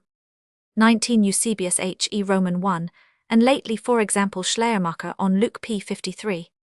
20s 53 Kamp Weiner Bibel Realwörterbuch, 1 BDS 660. 21 Kamp Michaelis Mose Recht Roman 2s, 200 Weiner Bibel Realwörterb, Roman 2s 22 F. 22 Thus, for example, Spanheim Dubia Evange P. 1 S 13, FF Lightfoot, Michaelis Paulus Cunal Alshausen, lately Hoffman and others. 23 Epiphanius Grodius Alshausen S 43. 24 Testament Roman 12 Patriarch Test, Simeon Roman 100, in Fabric Codex Pseudepiger Roman 5 TP 542, the races of Levi and Judah. 25 Comp Thelo Cardapacher NT1, S. 374 ff. 26. Thus, for example, the Manichean Faustus in Augustin contra, Faust Roman 50, Roman 23. 27. Protvangel Jacobi Roman 100 fu 10, and Evangel de Nativitate Mari Roman 100 Joachim, and Honor of the Race of David, are here mentioned as the parents of Mary. Faustus, on the contrary, in the above cited passage, gives Joachim the title of sacerdos. 28. Dial Roman 100 Trif, 43 100 Paris 1742. 29. Paulus. The Jews also, in their representation of a Mary, the daughter of Heli tormented in the lower world, see Lightfoot, appear to have taken the genealogy of Luke, which sets out from Heli, for that of Mary. 30. For example, Lightfoot Hor p. 750, Osiander s. 86. 31. Jutchesin f. 55 2 in Lightfoot s. 183, and Bava Bathra f. 110 2 in Wetstein s. 230 f. Comp. Joseph Vita 1. 32. Thus Eichhorn Einel in des Nt 1 dd, s. 425 Kaiser Bibel Theal, 1 s. 232, Wegscheder Institut 123, not Roman 500, de Wet Bibel Dam 279, and Exeget Handbuch 1, 2 s. 32 Weiner Bibel Realreturb 1 s. 660 f. Hayes Leben Jesu 33, Fritz Scham in Mat p. 35, Ammon Fortbildung, des Christenthums zur Weltreligion, 1 s. 196 ff.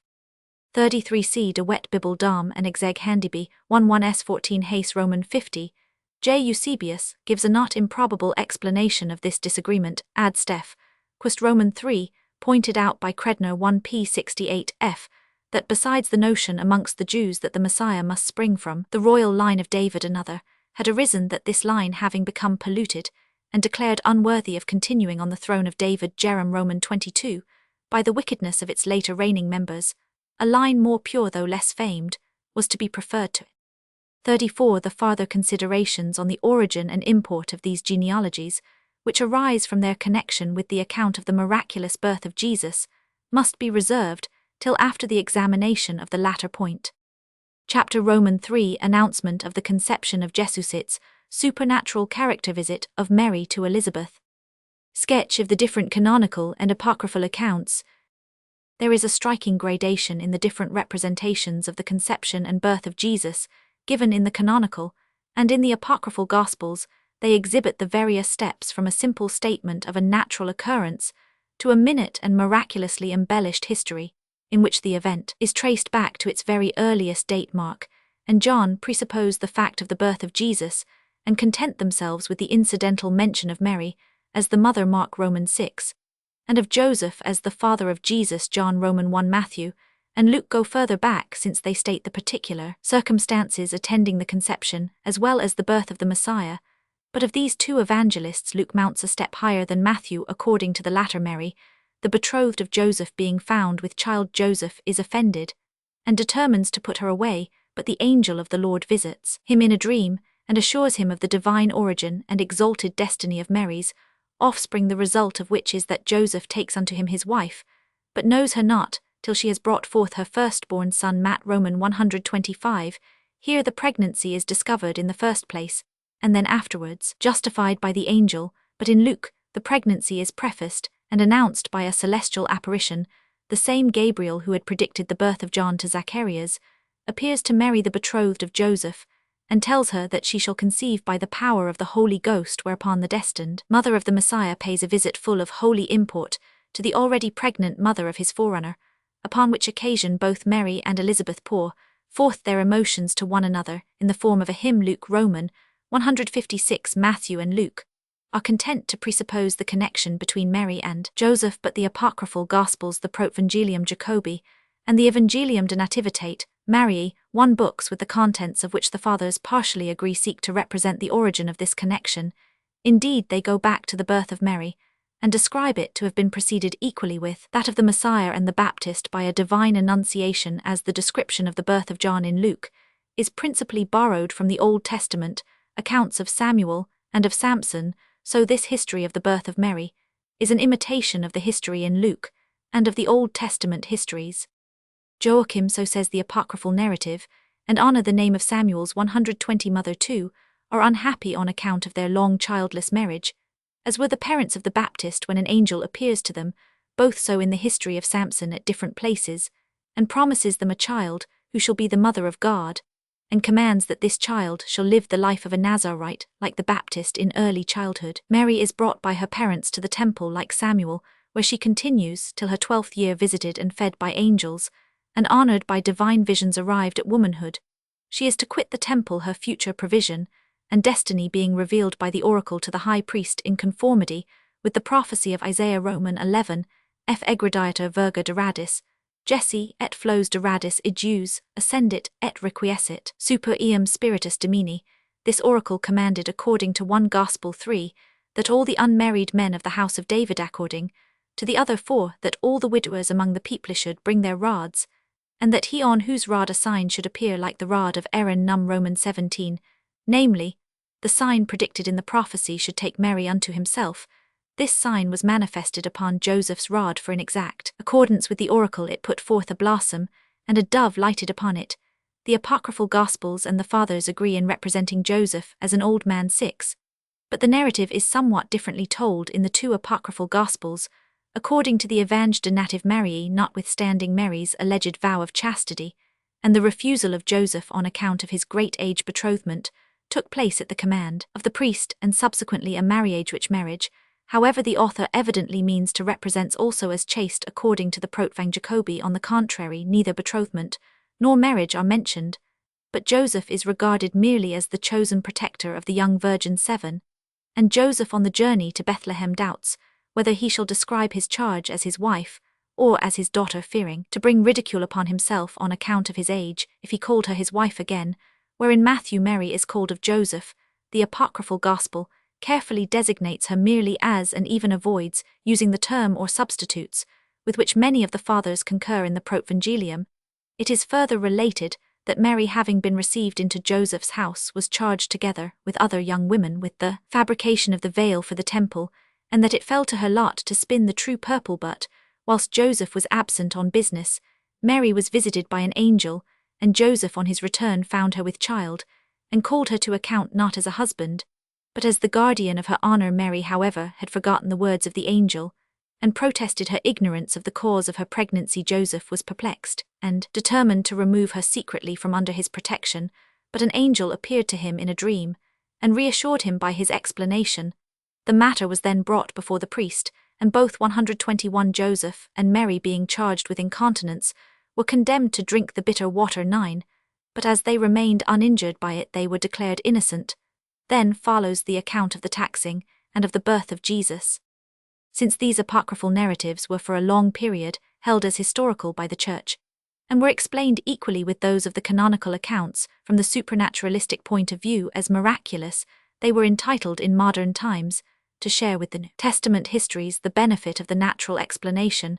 If on the one hand the belief in the marvelous was so superabundantly strong in the ancient Church that it reached beyond the limits of the New Testament, even to the embracing of the apocryphal narratives, blinding the eye to the perception of their manifestly unhistorical character, so on the other hand the positive rationalism of some of the heralds of the modern modes of explanation was so overstrong that they believed it adequate to explain even the apocryphal miracles of this. We have an example in the author of the Natural History of the Great Prophet of Nazareth 11, who does not hesitate to include the stories of the lineage and early years of Mary within the circle of his representations, and to give them a natural explanation. If we in our day, with a perception of the fabulous character of such narratives, look down alike upon the Fathers of the Church, and upon these naturalistic interpreters, we are certainly so far in the right, as it is only by gross ignorance that this character of the apocryphal accounts is here to be mistaken. More closely considered, however, the difference between the apocryphal and the canonical narratives concerning the early history of the Baptist and of Jesus is seen to be merely a difference of form. They have sprung, as we shall hereafter find, from the same root, though the one is a fresh and healthy sprout, and the other an artificially nurtured and weak aftergrowth. Still the Fathers of the Church, and these naturalistic interpreters, had this superiority over most of the theologians of our own time, that they did not allow themselves to be deceived respecting the inherent similarity by the difference of form, but interpreted the kindred narratives by the same method, treating both as miraculous or both as natural, and not, as is now usual, the one as fiction and the other as history. disagreements of the canonical Gospels in relation to the form of the Annunciation.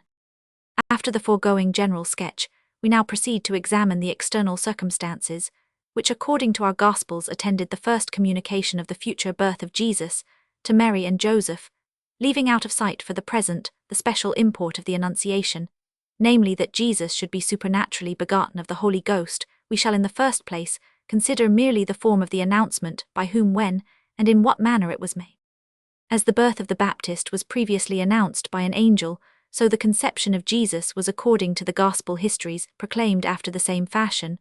But whilst in the one case we have but one history of the apparition, that of Luke; in the other we have two accounts, however, which do not correspond, and which we must now compare apart from 122. The essential signification: the two accounts exhibit the following differences. 1. The individual who appears is called in Matthew by the indefinite appellation, angel of the Lord; in Luke, by name, the angel Gabriel. 2. The person to whom the angel appears is according to Matthew Joseph, according to Luke Mary. 3. In Matthew, the apparition is seen in a dream; in Luke, whilst awake. 4. There is a disagreement in relation to the time at which the apparition took place. According to Matthew, Joseph receives the heavenly communication after Mary was already pregnant. According to Luke, it is made to Mary prior to her pregnancy. 5. Lastly, both the purpose of the apparition and the effect produced are different. It was designed, according to Matthew, to comfort Joseph, who was troubled on account of the pregnancy of his betrothed; according to Luke, to prevent by a previous announcement all possibility of offense. Where the discrepancies are so great and so essential, it may at first sight appear altogether superfluous to inquire whether the two evangelists record one and the same occurrence, though with considerable disagreement, or whether they record distinct occurrences, so that the two accounts can be blended together, and the one be made to amplify the other. The first supposition cannot be admitted without impeaching the historical validity of the narrative, for which reason most of our theologians, indeed all who see in the narrative a true history, whether miraculous or natural, have decided in favor of the second supposition, maintaining, and justly, that the silence of one evangelist concerning an event which is narrated by the other is not a negation of the event. 12. They blend the two accounts together in the following manner. 1. First, the angel makes known to Mary her approaching pregnancy. Luke 2. She then journeys to Elizabeth. The same Gospel. 3. After her return, her situation being discovered, Joseph takes offense. Matthew. Whereupon 4. He likewise is visited by an angelic apparition. The same Gospel. 13. But this arrangement of the incidents is, as Schleiermacher has already remarked, full of difficulty. 14. And it seems that what is related by one evangelist is not only not presupposed, but excluded by the other. For in the first place, the conduct of the angel who appears to Joseph is not easily explained. If the same or another angel had previously appeared to Mary, the angel in Matthew speaks altogether as if his communication were the first in this affair. He neither refers to the message previously received by Mary nor reproaches Joseph because he had not believed it, but more than all the informing Joseph of the name of the expected child, and the giving him a full detail of the reasons why he should be so called. Matt Roman 1 would have been wholly superfluous had the angel, according to Luke Roman 1, already indicated this name to Mary. Still more incomprehensible is the conduct of the betrothed parties according to this arrangement of events. Had Mary been visited by an angel who had made known to her an approaching supernatural pregnancy, would not the first impulse of a delicate woman have been to hasten to impart to her betrothed the import of the divine message, and by this means to anticipate the humiliating discovery of her situation and an injurious suspicion on the part of her affianced husband? But exactly this discovery Mary allows Joseph to make from others, and thus excites suspicions, for it is evident that the expression Matt Roman 1 signifies a discovery 123 made independent of any communication on Mary's part, and it is equally clear that in this manner only does Joseph obtain the knowledge of her situation, since his conduct is represented as the result of that discovery. The apocryphal Protvangelium, Jacobi, felt how enigmatical Mary's conduct must appear, and sought to solve the difficulty in a manner which, contemplated from the supranaturalistic point of view, is perhaps the most consistent. Had Mary retained a recollection of the import of the heavenly message upon this point, the whole ingenious representation of the apocryphal gospel Ristschä ought to have imparted it to Joseph. But since it is obvious from Joseph's demeanor that she did not acquaint him with it, the only remaining alternative is to admit that the mysterious communication made to Mary had, owing to her excited state of mind, escaped her memory, and that she was herself ignorant of the true cause of her pregnancy. In fact, nothing is left to supernaturalism in the present case, but to seek refuge in the miraculous, and the incomprehensible the attempts which the modern theologians of this class have made to explain Mary's silence, and even to find in it an admirable trait. In her character are so many rash and abortive efforts to make a virtue of necessity, according to Hess 16. It must have cost Mary much self-denial to have concealed the communication of the angel from Joseph, and this reserve in a matter known only to herself, and to God must be regarded as a proof of her firm trust in God. Without doubt Mary communed thus with herself. It is not without a purpose that this apparition has been made to me alone. Had it been intended that Joseph should have participated in the communication, the angel would have appeared to him. Also, if each individual favored with a divine revelation were of this opinion, how many special revelations would it not require besides? It is an affair of God alone. Consequently, it becomes me to leave it with him, to convince Joseph. The argument of indolence Alshausen concurs, and adds his favorite general remark, that in relation to events so extraordinary, the measure of the ordinary occurrences of the world is not applicable, a category under which in this instance the highly essential considerations of delicacy and propriety are included. More in accordance with the views of the natural interpreters, the Evangelium de Nativitate Mariae 17, and subsequently some later writers, for example, the author of the Natural History of the Great Prophet of Nazareth, have sought to explain Mary's silence by supposing Joseph to have been at a distance from the abode of his affianced bride at the time of the heavenly communication. According to them, Mary was of Nazareth, Joseph of Bethlehem, to which latter place Joseph departed after the betrothing, and did not return to Mary until the expiration of 3 months, when he discovered the pregnancy which had taken place in the interim. But since the assumption that Mary and Joseph resided in different localities has no foundation, as will presently be seen in the canonical Gospels, the whole explanation falls to the ground. Without such an assumption, Mary's silence towards Joseph might perhaps have been accounted for from the point of view of the naturalistic interpreters, by imagining her to have been held back through modesty from confessing a situation so liable to excite suspicion, but one who, like Mary, was so fully convinced of the divine agency in the matter, and had shown so ready a 124 comprehension of her mysterious destination, Luke Roman 1, could not possibly have been tongue-tied by petty considerations of false shame.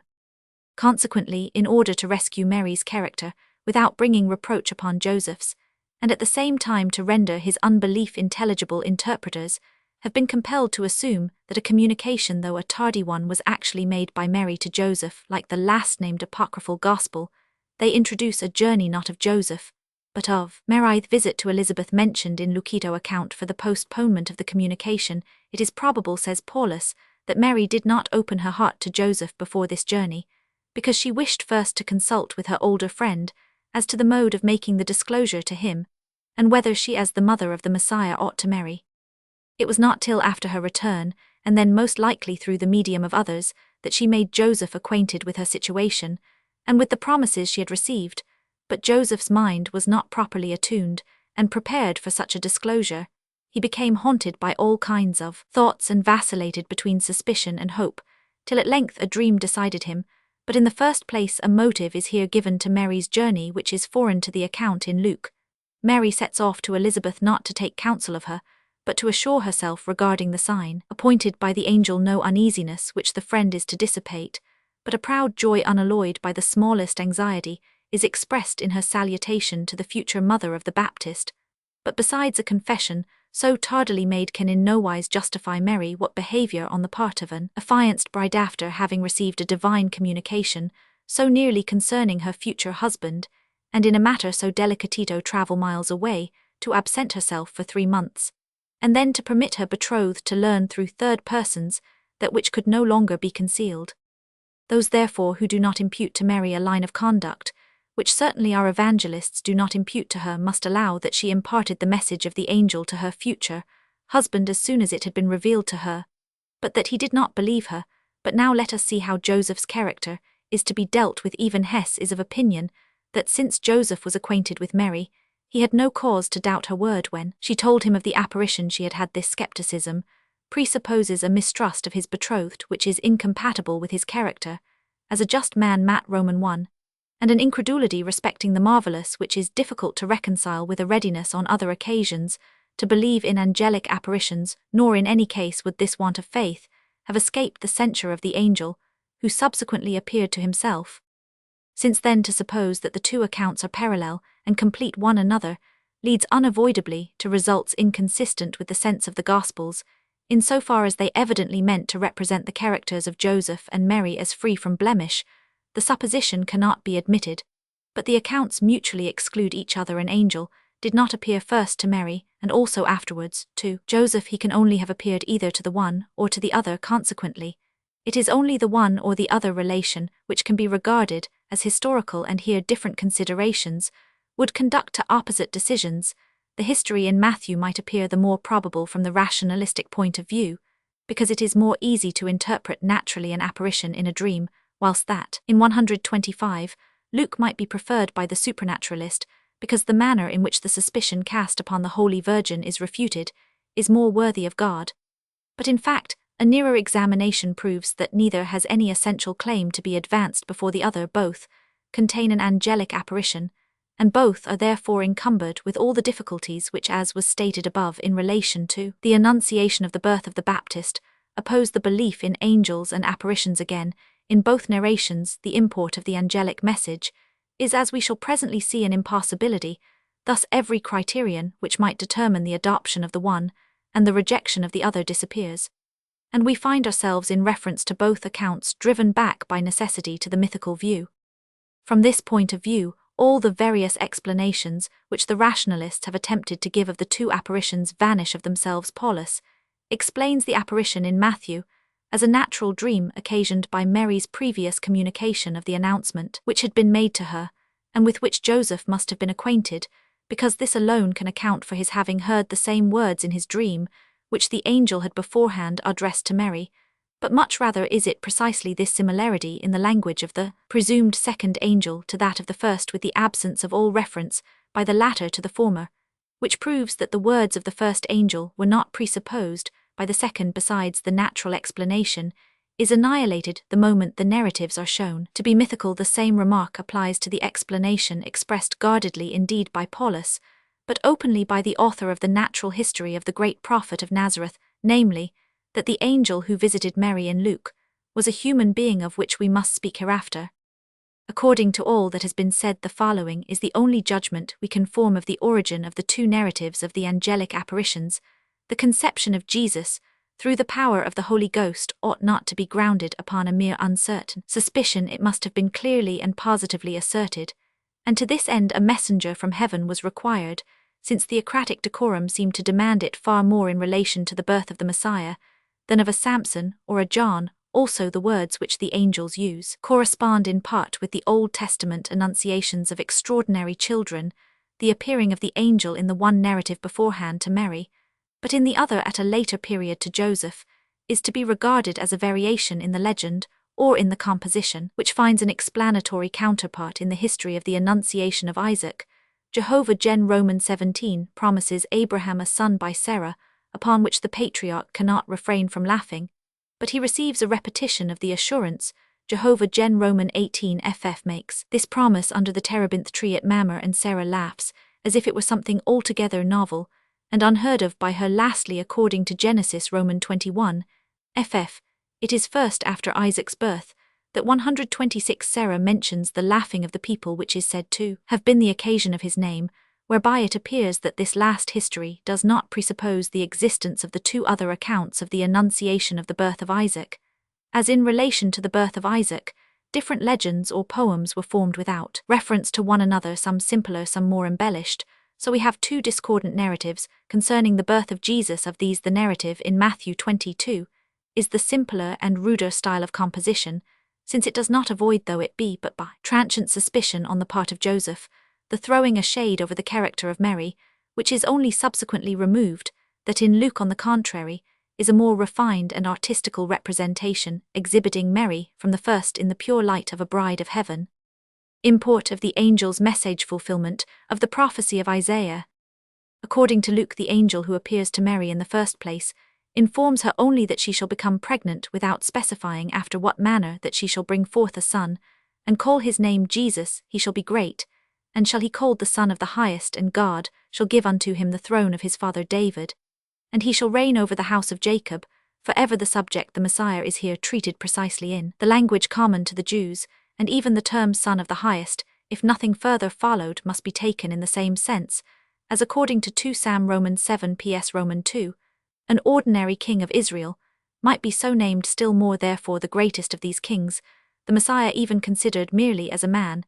This Jewish language reflects in addition a new light upon the question of the historic validity of the angelic apparition, for we must agree with Schleiermacher that the real angel Gabriel would hardly have proclaimed the advent of the Messiah in a phraseology so strictly Jewish. 24, for which reason we are inclined to coincide with this theologian, and to ascribe this particular portion of the history, as also that which precedes and relates to the Baptist, to one and the same Jewish Christian author. It is not till Mary opposes the fact of her virginity to the promises of a son that the angel defines the nature of the conception, that it shall be by the Holy Ghost by the power of the highest, after which the appellation receives a more precise metaphysical sense, as a confirmatory sign that a matter of this kind is nowise impossible to God. Mary is 127 referred to that which had occurred to her relative Elizabeth, whereupon she resigns herself in faith to the divine determination respecting her. In Matthew, where the main point is to dissipate Joseph's anxiety, the angel begins at once with the communication that the child conceived by Mary is, as the evangelist had already stated of his own accord, chap Roman, one of the Holy Ghost, and hereupon the messianic destination of Jesus is first pointed out by the expression, he shall save his people from their sins. This language may seem to sound less Jewish than that by which the messianic station of the child who should be born is set forth in Luke. It is, however, to be observed that under the term sins is comprehended the punishment of those sins, namely the subjection of the people to a foreign yoke, so that here also the Jewish element is not wanting, as neither in Luke, on the other hand, is the higher destination of the Messiah left wholly out of sight, since under the term to reign the rule over an obedient and regenerated people is included. Next is subjoined by the angel, or more probably by the narrator, an oracle from the Old Testament, introduced by the often recurring phrase, all this was done that it might be fulfilled, which was spoken of the Lord by the prophet. Roman 5. It is the prophecy from Isaiah chap Romans 7, which the conception of Jesus after this manner should accomplish, namely, a virgin shall be with child, and shall bring forth a son, and they shall call his name Emmanuel, God with us. The original sense of this passage in Isaiah is, according to modern research, 25. This the prophet is desirous of giving Ahaz, who through fear of the kings of Syria and Israel was disposed to make a treaty with Assyria, a lively assurance of the speedy destruction of his much dreaded enemies, and he therefore says to him, suppose that an unmarried woman now on the point of becoming a wife, 26, shall conceive, or categorically a certain young woman is, or is about to be with child, perhaps the prophet's own wife now before this child is born, the political aspect of affairs shall be so much improved that a name of good omen shall be given to the child, and before he shall be old enough to use his reason the power of these enemies shall be completely annihilated, that is to say, prosaically expressed, before 9 months shall have passed away the condition of the kingdom shall be amended, and within about 3 years the danger shall have disappeared. Thus much at all events is demonstrated by modern criticism, that under the circumstances stated by Isaiah in the introduction to the oracle, it is only a sign having reference to the actual moment, and the near future which could have any meaning how ill chosen. According to Hengstenberg's 27 interpretation, is the prophet's language, as certainly as the day shall arrive, when in fulfillment of the covenant, the Messiah shall be born. So impossible is it that the people among whom he shall arise, or the family whence he shall spring, shall pass away. How ill-judged on the part of the prophet, to endeavour to make the improbability of a speedy deliverance appear less improbable, by an appeal to a yet greater improbability in the far distant future, and then the given limit of a few years. The overthrow of the 2 kingdoms, such is Hengstenberg's explanation, shall take place not in the immediately succeeding years before the child specified shall have acquired the use of 128, his reason, but within such a space of time as in the far future will elapse between the birth of the Messiah and the first development of his mental powers. Therefore, in about 3 years, what a monstrous confounding of times a child is to be born in the distant future, and that which shall happen before this child shall know how to use his reason is to take place in the nearest present time.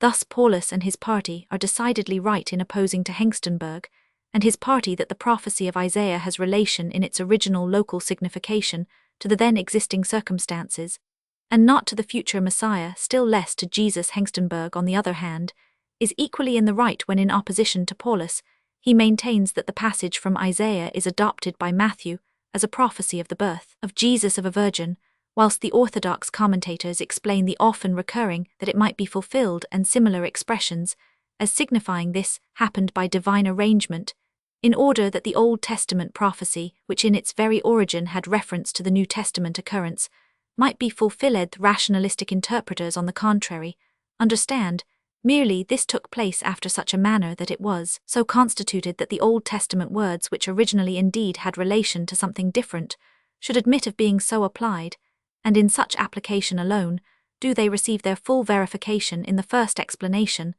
the relation between the Old Testament passage and the New Testament occurrence is objective, arranged by God himself. In the last, it is only subjective, a relation perceived by the later author. According to the former, it is a relationship at once precise and essential; according to the latter, both inexact and adventitious.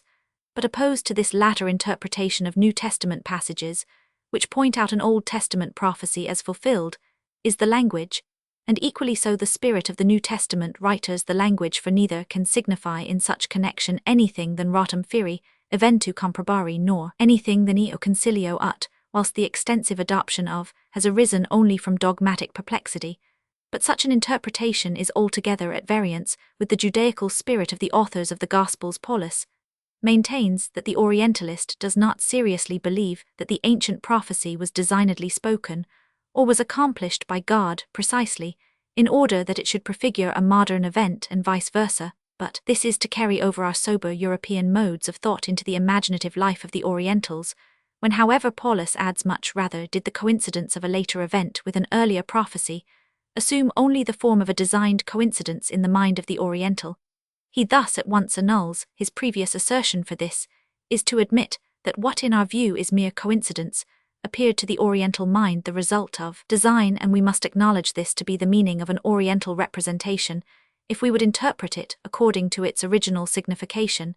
It is well known that the later Jews found prophecies of the time being and of the future everywhere in the Old Testament, and that they constructed a complete image of the future Messiah out of various, and in part, falsely interpreted Old Testament passages, and the Jew believed he saw in the application he gave to the scripture, however perverted it might be, an actual fulfillment of the prophecy. In the words of Alshausen, it is a mere dogmatic prejudice to attribute to this formula, when used by the New Testament writers, an altogether different sense from that 129 which it habitually bears among their countrymen, and this solely with the view to acquit them of the sin of falsely interpreting the scripture. Many theologians of the present day are sufficiently impartial to admit with regard to the Old Testament, in opposition to the ancient Orthodox interpretation, that many of the prophecies originally referred to near events, but they are not sufficiently rash with regard to the New Testament to side with the rationalistic commentators, and to deny the decidedly messianic application which the New Testament writers make of these prophecies. They are still too prejudiced to allow that here and there the New Testament has falsely interpreted the Old. Consequently, they have recourse to the expedient of distinguishing a double sense in the prophecy, the one relating to a near and minor occurrence, the other to a future and more important event, and thus they neither offend against the plain grammatical and historical sense of the Old Testament passage on the one hand, nor distort or deny the signification of the New Testament passage on the other. Thus, in the prophecy of Isaiah under consideration, the spirit of prophecy, they contend, had a double intention to announce a near occurrence, the delivery of the affianced bride of the prophet, and also a distinct event in the far distant future, namely the birth of the Messiah of a virgin. But a double sense so monstrous owes its origin to dogmatic perplexity alone.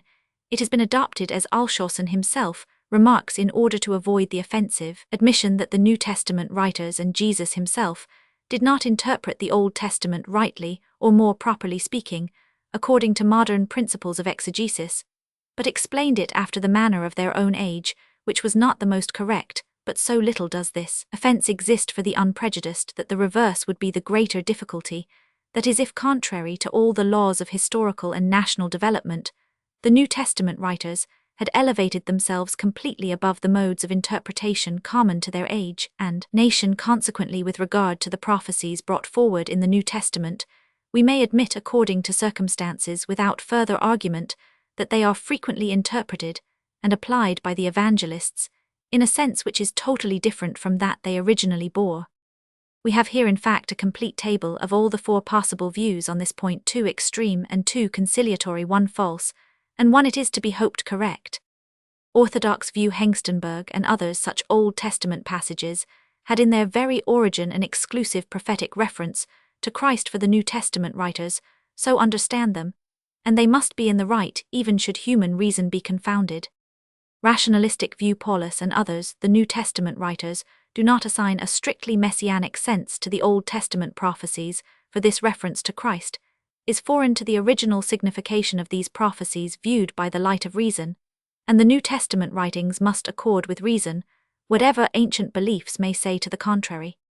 Mystical conciliatory view Alshausen and others, the Old Testament passages originally embody both the deeper signification ascribed to them by the New Testament writers, and that more proximate meaning, which common sense obliges us to recognize, thus sound reason, and the ancient faith are reconcilable.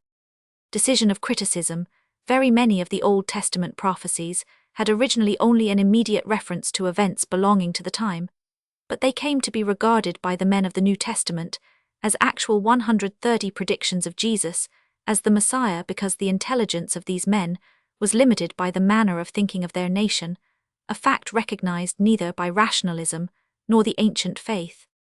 Accordingly, we shall not hesitate for a moment to allow in relation to the prophecy in question that the reference to Jesus is obtruded upon it by the evangelists, whether the actual birth of Jesus of a virgin gave rise to this application of the prophecy, or whether this prophecy interpreted beforehand as referring to the Messiah originated the belief that Jesus was born of a virgin remains to be determined. Jesus begotten of the Holy Ghost criticism of the orthodox opinion. The statement of Matthew and of Luke concerning the mode of Jesus' conception has in every age received the following interpretation by the Church, that Jesus was conceived in Mary not by a human father, but by the Holy Ghost, and truly, the Gospel expressions seem at first sight to justify this interpretation, since the words Matt Roman 1 and Luke Roman 1 preclude the participation of Joseph or any other man in the conception of the child in question. Nevertheless, the terms and do not represent the Holy Ghost in the sense of the Church as the third person in the Godhead, but rather the Spiritus Dei as used in the Old Testament, God in his agency upon the world, and especially upon man. In short, the words in Matthew and in Luke express with sufficient clearness that the absence of human agency was supplied not physically, after the manner of heathen representations, but by the divine creative energy. Though this seems to be the representation intended by the evangelists in the passages referred to concerning the origin of the life of Jesus, still, it cannot be completed without considerable difficulties. We may separate what we may term the physico-theological from the historico-exegetical difficulties. The physiological difficulties amount to this, that such a conception would be a most remarkable deviation from all natural laws. However obscure the physiology of the fact, it is proved by an exceptionless experience that only by the concurrence of the two sexes is a new human being generated, on which account Plutarch's remark 32 and Cerinthus impossible become applicable. It is 131 only among the lowest species of the animal kingdom that generation takes place without the union of sexes. 34, so that regarding the matter purely physiologically, what Origen says in the supranaturalistic sense would indeed be true of a man of the like origin, namely that the words in Psalm Roman 22, I am a worm and no man, is a prophecy of Jesus in the above respect, but to the merely physical consideration, a theological one is subjoined by the angel Luke Roman 1, when he appeals to the divine omnipotence to which nothing is impossible. But since the divine omnipotence, by virtue of its unity with divine wisdom, is never exerted in the absence of an adequate motive, the existence of such in the present instance must be demonstrated, but nothing less than an object worthy of the deity, and at the same time necessarily unattainable, except by a deviation from the ordinary course of nature, could constitute a sufficient cause for the suspension by God natural law which he had established. Only here, it is said, the end, the redemption of mankind, required impeccability on the part of Jesus, and in order to render him exempt from sin, a divinely wrought conception, which excluded the participation of a sinful father and severed Jesus from all connection with original sin, was necessary to which it has been answered by others. 37. and Schleiermacher has recently most decisively argued this side of the question 38, that the exclusion of the paternal participation is insufficient unless, indeed, the inheritance of original sin on the maternal side be obviated by the adoption of the Valentinian assertion that Jesus only passed through the body of Mary, but that the gospel histories represent an actual maternal participation, is undeniable. Consequently, a divine intervention which should sanctify the participation of the sinful human mother in the conception of Jesus must be supposed in order to maintain his assumed necessary impeccability. But if God determined on such a purification of the maternal participation, it had been easier to do the same with respect to that of the father than by his total exclusion to violate the natural law in so unprecedented a manner. And consequently, a fatherless conception cannot be insisted upon as the necessary means of compassing the impeccability of Jesus. Even he who thinks to escape the difficulties already specified by enveloping himself in a supranaturalism, inaccessible to arguments based on reason or the laws of nature, must nevertheless admit the force of the exegetical historical difficulties, meeting him upon his own ground, which likewise beset the view of the supernatural conception of Jesus. Nowhere, in the New Testament, is such an origin ascribed to Jesus or even distinctly alluded to except in these two accounts of his infancy in Matthew and in Luke.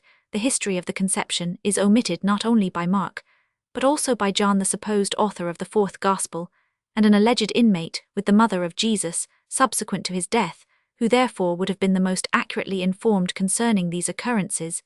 It is said that John sought rather to record the heavenly than the earthly origin of Jesus, but the question arises whether the doctrine which he sets forth in his prologue of a divine 132 hypostasis, actually becoming flesh and remaining immanent in Jesus, is reconcilable with the view given in the passages before us of a simple divine operation determining the conception of Jesus, whether therefore John could have presupposed the history of the conception contained in Matthew and Luke. This objection, however, loses its conclusive force if in the progress of our investigation the apostolic origin of the fourth Gospel is not established. The most important consideration, therefore, is that no retrospective allusion to this mode of conception occurs throughout the four Gospels, not only neither in John nor in Mark, but also neither in Matthew nor in Luke.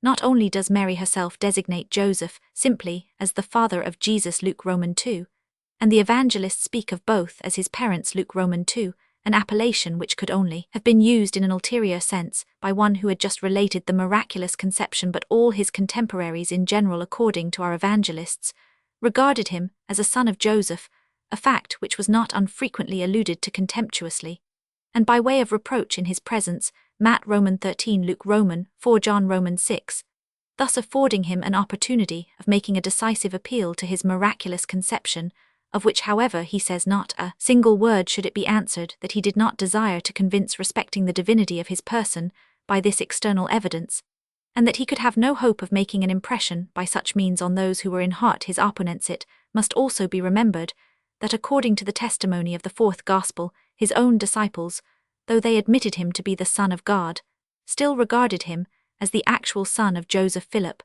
introduces Jesus to Nathanael as the son of Joseph, John Roman 1, manifestly in the same sense of real paternity which the Jews attach to the designation, and nowhere is this represented as an erroneous or imperfect notion which these apostles had subsequently to relinquish. Much rather does the whole sense of the narrative, which is not to be mistaken, exhibit the apostles as having a right belief on this point.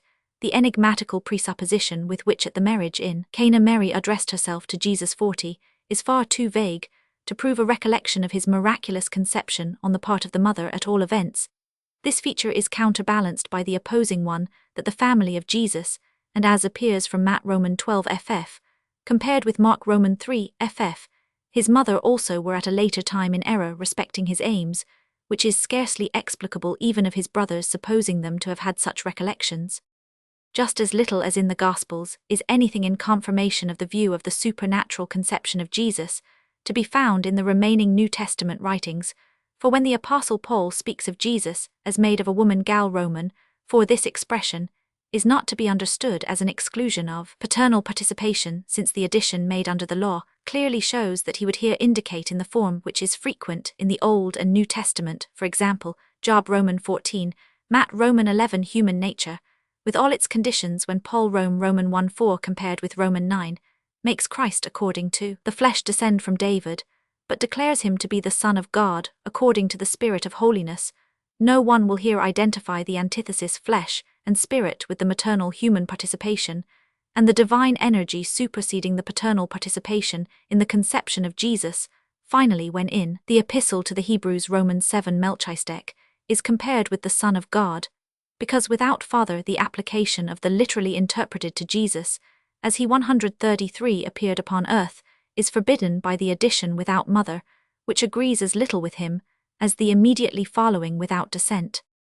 Retrospect of the genealogies. The most conclusive exegetical ground of decision against the supernatural conception of Jesus, which bears more closely on the point than all the hitherto adduced passages, is found in the two genealogies previously considered. Even the Manish and Faustus asserted that it is impossible without contradiction to trace the descent of Jesus from David through Joseph as is done by our two genealogists, and yet assume that Joseph was not the father of Jesus, and Augustine had nothing convincing to answer when he remarked that it was necessary on account of the superior dignity of the masculine gender to carry the genealogy of Jesus through Joseph, who was Mary's husband if not by a natural by spiritual alliance in modern times. Also the construction of the genealogical tables in Matthew and in Luke has led many theologians to observe that these authors considered Jesus as the actual son of Joseph. The very design of these tables is to prove Jesus to be of the lineage of David through Joseph. But what do they prove if indeed Joseph was not the father of Jesus? The assertion that Jesus was the son of David, which in Matthew Roman 1 prefaces the genealogy and announces its object, is altogether annulled by the subsequent denial of his conception by means of the Davidical Joseph. It is impossible, therefore, to think it probable that the genealogy and the history of the birth of Jesus emanate from the same author. 43, and we must concur with the theologians previously cited that the genealogies are taken from a different source. Scarcely could it satisfy to oppose the remark that, as Joseph doubtlessly adopted Jesus, the genealogical table of the former became fully valid for the latter, for adoption might indeed suffice to secure to the adopted son the reversion of certain external family rights and inheritances, but such a relationship could in no wise lend a claim to the messianic dignity which was attached to the true blood and lineage of David. He therefore, who had regarded Joseph as nothing more than the adopted father of Jesus, would hardly have given himself the trouble to seek out the Davidical descent of Joseph. But if indeed besides the established belief that Jesus was the Son of God, it still remained important to represent him as the son of David, the pedigree of Mary would have been preferred for this purpose, for however contrary to custom the maternal genealogy must have been admitted in a case where a human father did not exist. Least of all is it to be believed that several authors would have engaged in the compilation of a genealogical table for Jesus, which traced his descent through Joseph, so that two different genealogies of this kind are still preserved to us, if a closer relationship between Jesus and Joseph had not been admitted at the time of their composition. Consequently, the decision of the learned theologians, who agree that these genealogies were composed in the belief that Jesus was the actual son of Joseph, and Mary, can hardly be disputed, but the authors or compilers of our Gospels, notwithstanding their own conviction of the divine origin of 134 Jesus, received them among their materials only that Matthew Roman 1 changed the original Joseph, begat Jesus of Mary comp verses 3-5-6 according to his own view, and so likewise Luke Roman 3, instead of commencing his genealogy, simply with Jesus son of Joseph inserts being as was supposed. Let it not be objected that the view for which we contend, namely, that the genealogies could not have been composed under the notion that Joseph was not the father of Jesus, leaves no conceivable motive for incorporating them into our present Gospels, the original construction of a genealogy of Jesus, even though in the case before us it consisted simply in the adapting of foreign already existing genealogical tables to Jesus, required a powerful and direct inducement. This was the hope thereby to gain the corporeal descent of Jesus from Joseph, being presupposed a main support to the belief in his messiahship, whilst on the other hand less powerful inducement was sufficient to incite to the admission of the previously constructed genealogies, the expectation that notwithstanding the non-existence of any real relationship between Joseph and Jesus, they might nevertheless serve to link Jesus to David. Thus we find that in the histories of the birth both in Matthew and in Luke, though they each decidedly exclude Joseph from the conception, great stress is laid upon the Davidical descent of Joseph, Matt Roman 1 Luke Roman 1 Roman 2, that which in fact had no real significance except in connection with the earlier opinion, is retained even after the point of view is changed. Since in this way we discover both the genealogies to be memorials belonging to the time and circle of the primitive church, in which Jesus was still regarded as a naturally begotten man, the sect of the Ebionites cannot fail to occur to us, as we are told concerning them, that they held this view of the person of Christ at this early period. We should therefore have expected more especially to have found these genealogies in the old Ebionitish Gospels of which we have still knowledge, and are not a little surprised to learn that precisely in these Gospels the genealogies were wanting. It is true Epiphanius states that the Gospel of the Ebionites commenced with the public appearance of the Baptist 45. Accordingly, by the genealogies which they are said to have cut away might have been meant those histories of the birth and infancy comprised in the 2 first chapters of Matthew, which they could not have adopted in their present form, since they contained the fatherless conception of Jesus, which was denied by the Ebionites, and it might also have been conjectured that this section, which was in opposition to their system, had alone perhaps been wanting in their gospel, and that the genealogy which was in harmony with their view might nevertheless have been somewhere inserted, but this supposition vanishes as soon as we find that Epiphanius, in reference to the Nazarenes, defines the genealogies of which he is ignorant whether they possessed them or not as reaching from Abraham to Christ 46. Consequently, by the genealogies which were wanting to some heretics, he evidently understood the genealogical tables, though in relation to the Ebionites he might likewise have included under this expression the history of the birth. How is the strange phenomenon that these genealogies are not found among that very sect of Christians who retained the particular opinion upon which they were constructed to be explained?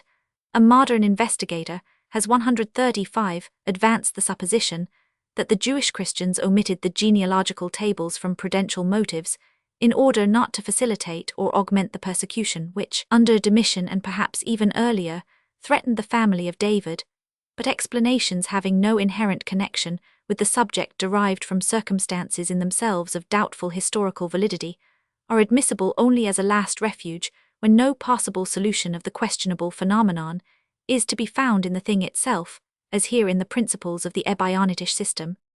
But in this case the matter is by no means so difficult. It is known that the Fathers speak of 2 classes of Ebionites, of which the one, besides strenuously maintaining the obligation of the Mosaic law, held Jesus to be the naturally begotten son of Joseph, and Mary the other, from that time called also Nazarenes, admitted with the Orthodox Church the conception by the Holy Ghost. But besides this distinction there existed yet another. The most ancient ecclesiastic writers, Justin Martyr and Irenaeus for example, are acquainted with those Ebionites only who regarded Jesus as a naturally born man first endowed with divine powers at his baptism in Epiphanius, and the Clementine homilies. On the other hand, we meet with Ebionites who had imbibed an element of speculative Gnosticism. This tendency, which according to Epiphanius is to be dated from 1 Elxai, has been ascribed to Essenic influence.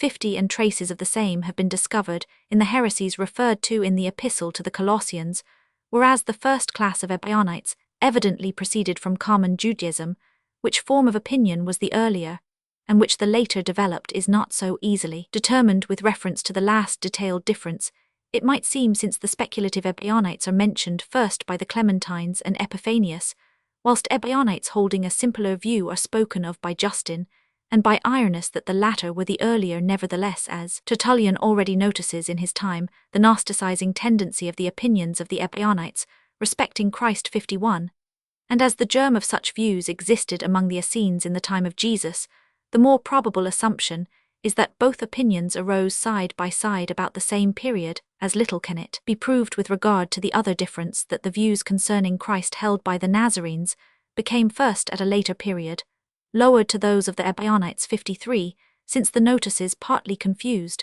and partly of late date of the ecclesiastical writers, may be naturally explained as arising out of what may be called an optical delusion of the Church, which whilst she in fact made continual advances in the glorification of Christ, but a part of the Jewish Christians remained stationary.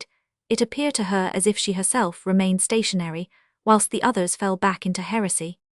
By thus distinguishing the simple and the speculative Ebionites, so much is gained that the failure of the genealogies among the latter class mentioned by Epiphanius does not prove them to have been also wanting among the 136 former, and the less if we should be able to make it appear probable that the grounds of their aversion to the genealogical table, and the grounds of distinction between them and the other class of Ebionites, were identical. One of these grounds was evidently the unfavourable opinion which the Ebionites of Epiphanius and of the Clementine homilies had of David, from whom the genealogy traces the descent of Jesus.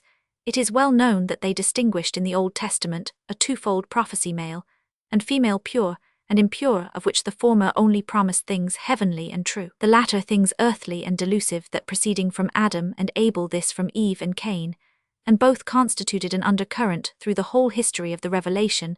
It was only the pious men from Adam to Joshua, whom they acknowledged as true prophets. The later prophets and men of God, among whom David and Solomon are named, were not only not recognized, but abhorred. We even find positive indications that David was an object of their particular aversion. There were many things which created in them a detestation of David and Solomon. David was a bloody warrior, but to shed blood was, according to the doctrines of these Ebionites, one of the greatest of sins. David was known to have committed adultery, Solomon to have been a voluptuary, and adultery was even more detested by this sect than murder. David was a performer on stringed instruments. This art, the invention of the Canaanites, Gen. Roman 4, was held by these Ebionites to be a sign of false prophecy. Finally, the prophecies announced by David, and those connected with him and Solomon, had reference to the kingdoms of this world, of which the Gnosticizing Ebionites desired to know nothing. Now the Ebionites, who had sprung from common Judaism, could not have shared this ground of aversion to the genealogies, since, to the Orthodox Jew, David was an object of the highest veneration.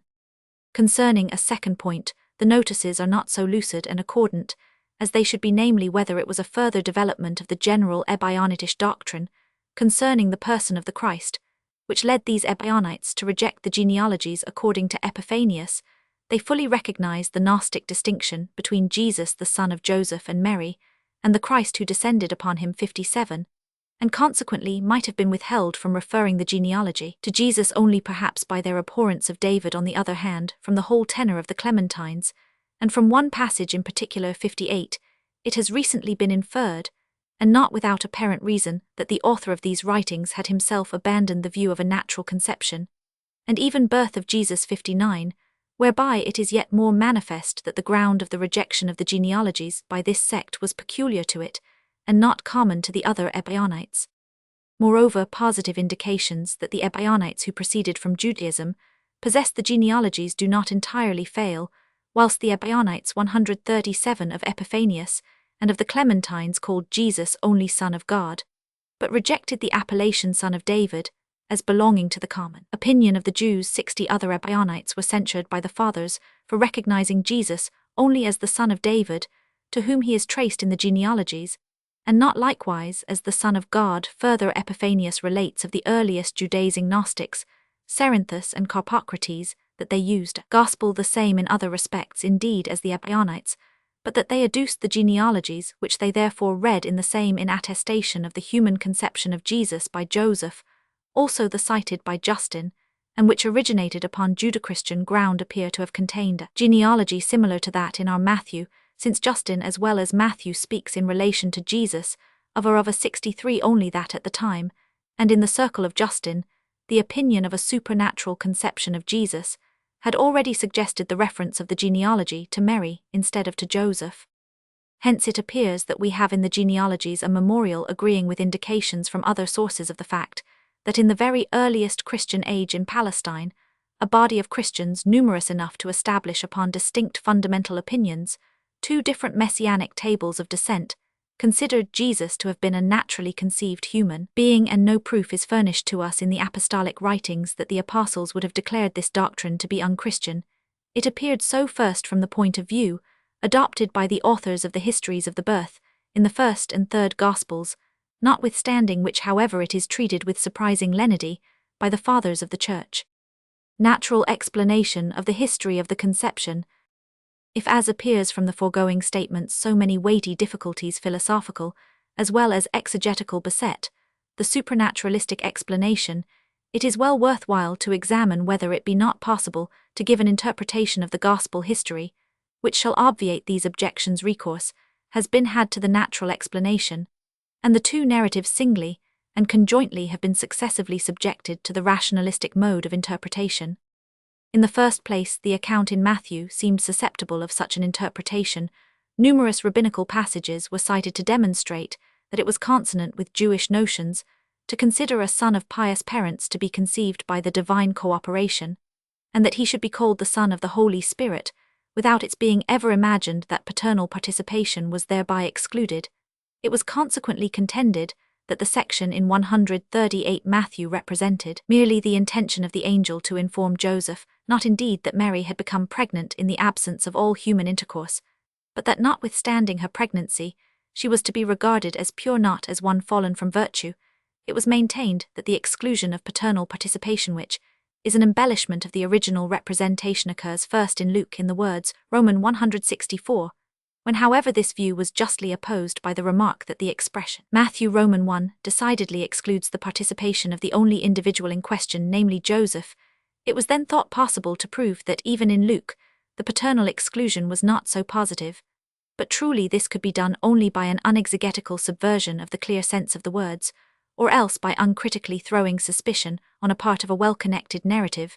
The first expedient is to interpret Mary's inquiry of the angel Roman 1, thus, can I who am already betrothed and married give birth to the Messiah? For as the mother of the Messiah I must have no husband, whereupon the angel replies that God through his power could make something distinguished even of the child conceived of her. And Joseph, the other proceeding, is no less arbitrary. Mary's inquiry of the angel is explained as an unnatural interruption of his communication, which being abstracted the passage is found to contain no decided intimation of the supernatural conception. If consequently the difficulty of the natural explanation of the two accounts be equally great still with respect to both, it must be alike attempted or rejected. And for the consistent rationalist Apollos, for example, the latter is the only course. This commentator considers the participation of Joseph indeed excluded by Matt Roman 1, but by no means that of every other man, neither can he find a supernatural divine intervention in the expression of Luke Roman 1. The Holy Ghost is not with him objective and external influence operating upon Mary, but her own pious imagination. The power of the highest is not the immediate divine omnipotence, but every natural power employed in a manner pleasing to God may be so called. Consequently, according to Paulus, the meaning of the angelic announcement is simply this: prior to her union with Joseph, Mary, under the influence of a pure enthusiasm in sacred things on the one hand, and by an human cooperation pleasing to God on the other, became the mother of a child, who on account of this holy origin was to be called a son of God. Let us examine rather more accurately the view which this representative of rationalistic interpretation takes of the particulars of the conception of Jesus. He begins with Elizabeth, the patriotic and wise daughter of Aaron, as he styles her, she having conceived the hope that she might give birth to one of God's prophets, naturally desired moreover that he might be the first of prophets, the forerunner of the Messiah, and that the latter also might speedily be born. Now there was among her own kinsfolk a person suited in every respect for the mother of the Messiah, Mary, a young virgin, a descendant of David. Nothing more was needful than to inspire her likewise with such a special hope, whilst these intimations prepare us to anticipate a cleverly concerted plan on the part of Elizabeth in reference to her young relative, in the which we hope to become initiated. Paulus here suddenly lets 139 fall the curtain, and remarks that the exact manner in which Mary was convinced that she should become the mother of the Messiah must be left historically undetermined. Thus much only is certain, that Mary remained pure, for she could not with a clear conscience have stationed herself, as she afterwards did, under the cross of her Son, had she felt that a reproach rested on her concerning the origin of the hopes she had entertained of him. The following is the only hint subsequently given of the particular view held by Paulus. It is probable he thinks that the angelic messenger visited Mary in the evening, or even at night. Indeed, according to the correct reading of Luke Roman 1, which has not the word angel without the evangelist here, speaks only of someone who had come in, as if in this case the participle must not necessarily be accompanied by, or in the absence of the pronoun be referred to the subject, the angel Gabriel. Roman 5. Paulus adds that this visitant was the angel Gabriel, was the subsequent suggestion of Mary's own mind, after she had heard of the vision of Zacharias. Gabeler, in a review of Paulus Commentary 67, has fully exposed with commensurate plainness of speech the transaction which lies concealed under this explanation. It is impossible, says he, to imagine any other interpretation of Paulus' view than that someone passed himself off for the angel Gabriel, and as the pretended messenger of God, remained with Mary in order that she might become the mother of the Messiah, what asks Gabeler is Mary at the very time she is betrothed to become pregnant by another, and is this to be called an innocent holy action, pleasing to God and irreproachable Mary, is here portrayed as a pious visionary, and the pretended messenger of heaven as a deceiver, or he too, is a gross fanatic. The reviewer most justly considers such an assertion as revolting if contemplated from the Christian point of view, if from the scientific as at variance both with the principles of interpretation and of criticism. The author of the natural history of the great prophet of Nazareth is in this instance to be considered as the most worthy interpreter of Paulus, for though the former could not in this part of his work have made use of Paulus' commentary, yet in exactly the same spirit he unreservedly avows what the latter carefully veils. He brings into comparison a story in Josephus 68, according to which in the very time of Jesus, a Roman knight won the chaste wife of a Roman noble to his wishes, by causing her to be invited by a priest of Isis into the temple of the goddess under the pretext that the god Anubis desired to embrace her in innocence and faith. The woman resigned herself, and would perhaps afterwards have believed she had given birth to the child of a god, had not the intriguer with bitter scorn soon after discovered to her the true state of the case. It is the opinion of the author that Mary, the betrothed bride of the aged Joseph, was in like manner deceived by some amorous and fanatic young man in the sequel to the history. He represents him to be Joseph of Arimathea, and that she on her part in perfect innocence continued to deceive others. It is evident that this interpretation does not differ from the ancient Jewish blasphemy which we find in Celsus, and in the Talmud, that Jesus falsely represented himself as born of a pure virgin, whereas in fact he was the offspring of the adultery of Mary, with a certain Panthera 140. This whole view, of which the culminating point is in the calumny of the Jews, cannot be better judged than in the words of Origen. If, says this author, they wished to substitute something else in the place of the history of the supernatural conception of Jesus, they should, at any rate, have made it happen in a more probable manner. They ought not, as it were against their will, to admit that Mary knew not Joseph, but they might have denied this feature, and yet have allowed Jesus to have been born of an ordinary human marriage, whereas the forced and extravagant character of their hypothesis betrays its falsehood. Is not this as much as to say that if once some particular features of a marvelous narrative are doubted, it is inconsequent to allow others to remain unquestioned? Each part of such an account ought to be subjected to critical examination. The correct view of the narrative before us is to be found that is indirectly in Origen, for when at one time he places together, as of the same kind, the miraculous conception of Jesus, and the story of Plato's conception by Apollo, though here indeed the meaning is that only ill-disposed persons could doubt such things. 72. And when at another time he says of the story concerning Plato that it belongs to those mythi by which it was sought to exhibit the distinguished wisdom and power of great men. But here he does not include the narrative of Jesus' conception. He in fact states the two premises, namely the similarity of the two narratives, and the mythical character of the 173, from which the inference of the merely mythical worth of the narrative of the conception of Jesus follows a conclusion which can never indeed have occurred to his own mind. History of the conception of Jesus viewed as a mythos. If, says Gabeler in his review of the commentary of Paulus, we must relinquish the supernatural origin of Jesus in order to escape the ridicule of our contemporaries, and if on the other hand the natural explanation leads to conclusions not only extravagant, but revolting, the adoption of the mythos by which all these difficulties are obviated is to be preferred. In the world of mythology, many great men had extraordinary births, and were sons of the gods. Jesus himself spoke of his heavenly origin, and called God his Father besides his title, as Messiah was Son of God from Matthew Roman 1. It is further evident that the passage of Isaiah Roman 7 was referred to Jesus by the early Christian Church in conformity with this passage. The belief prevailed that Jesus as the Messiah should be born of a virgin by means of divine agency. It was therefore taken for granted that what was to be actually did occur, and thus originated a philosophical dogmatical mythos concerning the birth of Jesus. But according to historical truth, Jesus was the offspring of an ordinary marriage between Joseph and Mary, an explanation which it has been justly remarked maintains at once the dignity of Jesus and the respect due to his mother. 141. The proneness of the ancient world to represent the great men and benefactors of their race as the sons of the gods has therefore been referred to in order to explain the origin of such a mythos. Our theologians have accumulated examples from the Greco-Roman mythology and history. They have cited Hercules and the Dioscuri Romulus and Alexander, but above all Pythagoras 75, and Plato. Of the latter philosopher Jerome speaks, in a manner quite applicable to Jesus sapienti principium, non aliter arbitranter nisi departu virginis editum. From these examples, it might have been inferred that the narratives of the supernatural conception had possibly originated in a similar tendency, and had no foundation in history. Here, however, the orthodox and the rationalists are unanimous in denying, though indeed upon different grounds, the validity of the analogy. Origen, from a perception of the identical character of the two classes of narratives, is not far from regarding the heathen legends of the sons of the gods as true supernatural histories. Paulus, on his side, is more decided, and is so logical as to explain both classes of narratives in the same manner as natural, but still as true histories. At least he says of the narrative concerning Plato, it cannot be affirmed that the groundwork of the history was a subsequent creation. It is far more probable that Periction believed herself to be pregnant by one of her gods. The fact that her son became a Plato might indeed have served to confirm that belief, but not to have originated it.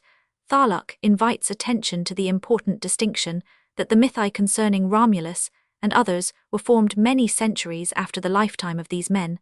The mythi concerning Jesus, on the contrary, must have existed shortly after his death. He cleverly fails to remember the narrative of Plato's birth, since he is well aware that precisely in that particular it is a dangerous point. Osiander, however, approaches the subject with much pathos and affirms that Plato's apotheosis as son of Apollo did not exist till several centuries after him 78, whereas in fact Plato's sister's son speaks of it as a prevailing legend in Athens. Alshausen, with whom Neander coincides, refuses to draw any detrimental inference from this analogy of the mythical sons of the gods, remarking that though these narratives are unhistorical, they evince a general anticipation and desire of such a fact, and therefore guarantee its reality at least in one historical manifestation. Certainly a general anticipation and representation must have truth for its basis, but the truth does not consist in any one individual fact presenting an accurate correspondence with that notion, but in an idea which realizes itself in a series of facts which often bear no resemblance to the general notion.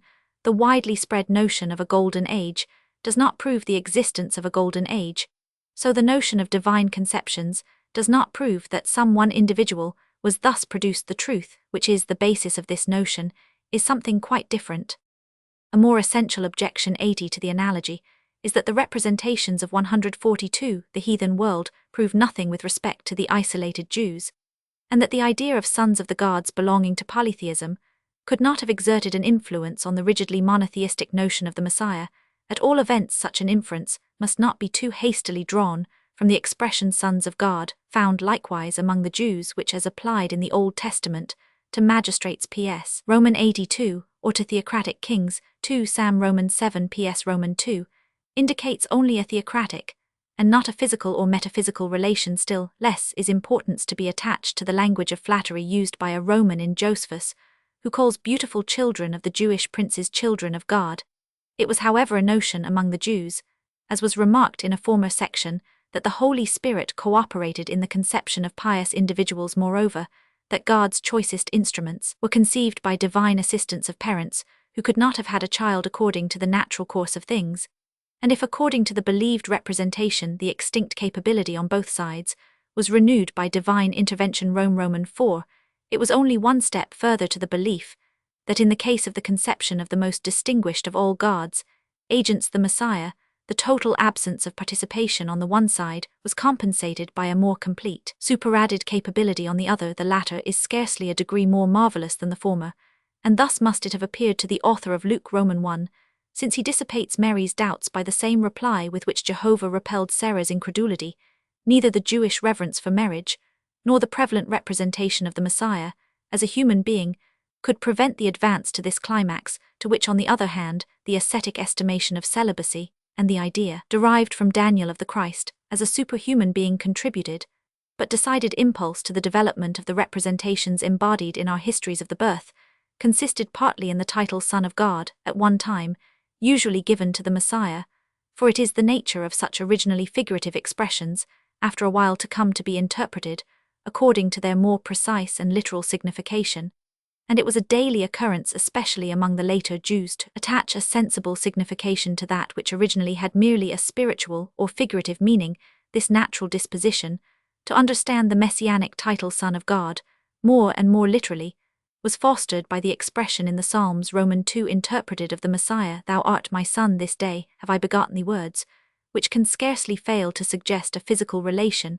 It was also nurtured by the prophecy of Isaiah respecting the virgin who should be with child, which it appears was applied to the Messiah, as were so many other prophecies of which the immediate signification had become obscure. This application may be seen in the Greek word chosen by the Septuagint, a pure unspotted virgin, whereas by Aquila and other Greek translators, the word is used thus: did the notions of a son of God and a son of a virgin complete one another, till at last the divine agency was substituted for human paternal participation. Wettstein indeed affirms that no Jew ever applied the prophecy of Isaiah to the Messiah, and it was with extreme labor that Schottgen collected traces of the notion that the Messiah should be the son of a virgin from the rabbinical writings. This, however, considering the paucity of records of the messianic ideas of that age 84, proves nothing in opposition to the presumption that a 143 notion then prevailed of which we have the groundwork in the Old Testament, and an inference hardly to be mistaken in the New. One objection yet remains which I can no longer designate as peculiar to Althusser, since other theologians have shown themselves solicitous of sharing the fame. The objection is that the mythical interpretation of the gospel narrative is especially dangerous, it being only too well fitted to engender obscurely, indeed profane and blasphemous notions concerning the origin of Jesus, since it cannot fail to favor an opinion destructive of the belief in a Redeemer, namely that Jesus came into being through unholy means, since in fact at the time of her pregnancy Mary was not married in Althusser's first edition of his work. He adds that he willingly allows that these interpreters know not what they do. It is therefore but just to give him the advantage of the same concession, since he certainly appears not to know what mythical interpretation means, how otherwise would he say that the mythical interpretation is fitted only to favor a blasphemous opinion? Therefore, that all who understand the narrative mythically are disposed to commit the absurdity with which Origen reproaches the Jewish calumniators, the retaining one solitary incident, namely, that Mary was not married, whilst the remainder of the narrative is held to be unhistorical, a particular incident, which evidently serves only as a support to the other, that Jesus was conceived without human paternal participation, and with it therefore stands or falls no one among the interpreters, who in this narrative recognize a mythos in the full signification of that term, has been thus blind, and inconsequent all have supposed a legitimate marriage between Joseph and Mary, and Althusser merely paints the mythical mode of interpretation in caricature, in order the more easily to set it aside, for he confesses that in relation to this portion of the Gospel in particular, it has much that is dazzling. Relation of Joseph to Mary, brothers of Jesus. Our Gospels, in the true spirit of the ancient legend, find it unbecoming to allow the mother of Jesus so long as she bore the heavenly germ to be approached or profaned by an earthly husband. Consequently, Luke Romans 2 represents the connection between Joseph and Mary prior to the birth of Jesus as a betrothment merely, and, as it is stated respecting the father of Plato, after his wife had become pregnant by Apollo AD 6, so likewise it is remarked of Joseph in Matthew Romans 1. In each of these kindred passages the Greek word till must evidently receive the same interpretation. Now in the first quotation, the meaning is incontestably this, that, till the time of Plato's birth his father abstained from intercourse with his wife, but subsequently assumed his conjugal rights, since we hear of Plato's brothers in reference therefore to the parents of Jesus, that cannot have a different signification in each case. It indicates precisely the same limitation. So again, the expression firstborn used in reference to Jesus in both the Gospels, Matt Romans 1, Luke Romans 2, supposes that Mary had other children, for as Lucian says, even in the same Gospels, Matt Romans 13 144, Luke Romans 8, mention is made of the brothers of Jesus in the words of Fritz Lubentissime post Jesu natals Meriam concessit Matthus. Luke does the same uxorum Josepho in hoc uno occupatus nequis anti Jesu primordia mutua vener usos suspicerta.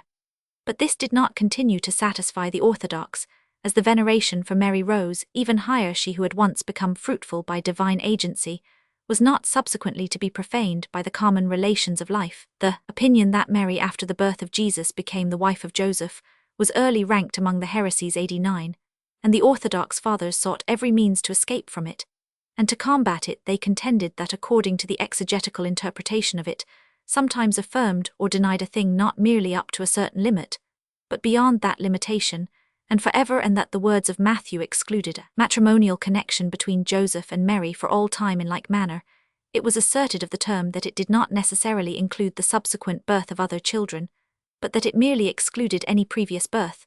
But in order to banish the thought of a matrimonial connection between Mary and Joseph, not only grammatically, but physiologically, they represented Joseph as a very old man under whom Mary was placed for control and protection only, and the brothers of Jesus mentioned in the New Testament they regarded as the children of Joseph by a former marriage.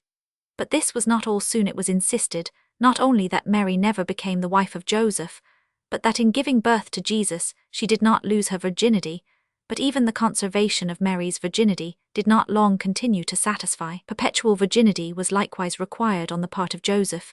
It was not enough that he had no connection with Mary. It was also necessary that his entire life should be one of celibacy. Accordingly, though Epiphanius allows that Joseph had sons by a former marriage, Jerome rejects the supposition as an impious and audacious invention, and from that time the brothers of Jesus were degraded to the rank of cousins. Some modern theologians agree with the Fathers of the Church in maintaining that no matrimonial connection subsisted at any time between Joseph and Mary, and believe themselves able to explain the gospel expressions which appear to assert the contrary. In reference to the term firstborn, Alshausen contends that it signifies an only son, no less than the eldest of several. Paulus allows that here he is right, and Clement 95, and Fritzsch seek in vain to demonstrate the impossibility of this signification. For when it is said in Ex Roman 13 Romans 70, it was not merely a firstborn followed by others subsequently born who was sanctified to Jehovah, but the fruit of the body of that mother of whom no 145 other child had previously been born. Therefore the term must of necessity bear also this signification. Truly, however, we must confess with Weiner 96, and others on the other side, that if a narrator who was acquainted with the whole sequel of the history used that expression, we should be tempted to understand it in its primitive sense, since had the author intended to exclude other children, he would rather have employed the word, or would have connected it with if. This be not quite decisive. The reasoning of Fritzsch in reference to the is more convincing. He rejects the citations adduced in support of the interpretation of the Fathers of the Church, proving that this expression, according to its primitive signification, affirms only to a given limit, and beyond that limit supposes the logical opposite of the affirmation to take place, a signification which it loses only when the context shows clearly that the opposite is impossible in the nature of things. For example, when it is said, it is self-evident that the negation during the time elapsed till death cannot be transformed after death into an affirmation, but when it is said, as in Matthew, the giving birth to the divine fruit opposes no impossibility to the establishment of the conjugal relations. On the contrary, it renders it possible. Roman 1e suitable 98 for them now to take place. Alshausen, impelled by the same doctrinal motives which influenced the Fathers, is led in this instance to contradict both the evidence of grammar and of logic. He thinks that Joseph, without wishing to impair the sanctity of marriage, must have concluded after the experiences he had that his marriage with Mary had another object than the production of children. Besides, it was but natural in the last descendant of the house of David, and of that particular branch from which the Messiah should come forth, to terminate her race in this last and eternal offshoot. A curious ladder may be formed of these different beliefs and superstitions in relation to the connection between Mary and Joseph. Contemporaries of Jesus and composers of the genealogies Joseph and Mary, man and wife Jesus, the offspring of their marriage.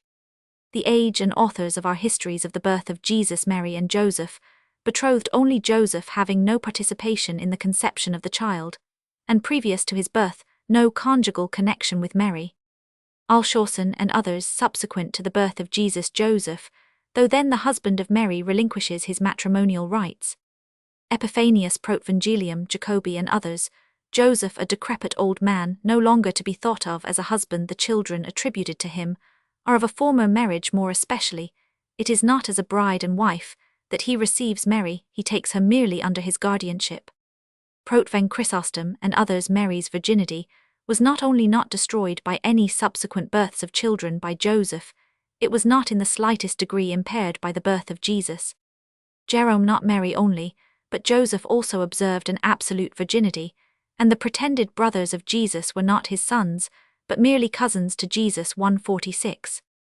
The opinion that the brothers and sisters of Jesus mentioned in the New Testament were merely half-brothers or indeed cousins appears in its origin as shown above together, with the notion that no matrimonial connection ever subsisted between Joseph and Mary as the mere invention of superstition, a circumstance highly prejudicial to such an opinion. It is however no less true that purely exegetical grounds exist in virtue of which theologians who are free from prejudice have decided that the opinion that Jesus actually had brothers is untenable, had we merely the following passages: Matt Roman 13, Mark Roman 6, where the people of Nazareth, astonished at the wisdom of their countrymen in order to mark his well-known origin, immediately after having spoken of the carpenter his father and his mother Mary mentioned by name, his brothers James, Hoseas, Simon and Judas together with his sisters, whose names are not given 100 again, Matt Roman 12, Luke Roman 8, when his mother and his brethren come to Jesus, John Roman 2, where Jesus journeys with his mother and his brethren to Capernaum, Acts Roman 1, where they are mentioned in immediate connection with his mother. If we had these passages only, we could not for a moment hesitate to recognize here real brothers of Jesus, at least on the mother's side, children of Joseph and Mary, not only on account of the proper signification of the word, but also in consequence of its continual conjunction with Mary and Joseph.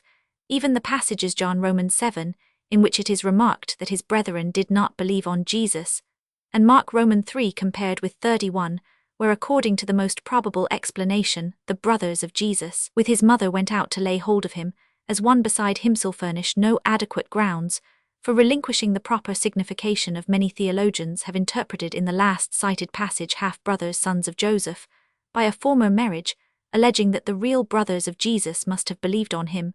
But this is mere assumption. The difficulty seems greater when we read in John Roman 19, that Jesus on the cross enjoined John to be a son to his mother, an injunction it is not easy to regard as suitable under the supposition that Mary had other children, except indeed these were half-brothers, and unfriendly to Jesus. Nevertheless, we can imagine the existence both of external circumstances and of individual feelings, which might have influenced Jesus to confide his mother to John rather than to his brothers, that these brothers appeared in company with his apostles after the Ascension Acts. Roman 1 is no proof that they must have believed on Jesus at the time of his death. The real perplexity in the matter, however, originates in this, that besides the James and Hoseas spoken of as the brothers of Jesus, 2 men of the same name are mentioned as the sons of another Mary. Mark Roman 15, 47, Roman 16, Matt Roman 27, without doubt that Mary, who is designated John Roman 19 as the sister of the mother of Jesus and the wife of Cleophas, so that we have a James and a Hoseas not only among the children of Mary the mother of Jesus, but again among her sister's children. We meet with several others among those immediately connected with Jesus, whose names are identical in the lists of the apostles. Matt Roman 10, ff. Luke Roman 6, ff. We have 2 more of the name of James, that is 4 the brother and cousin of Jesus, included 2 more of the name of Judas, that is 3 the brother of Jesus, included 2 of the name of Simon, also making 3 with the brother of Jesus, of the 147 same name. The question naturally arises whether the same individual is not here taken as distinct persons.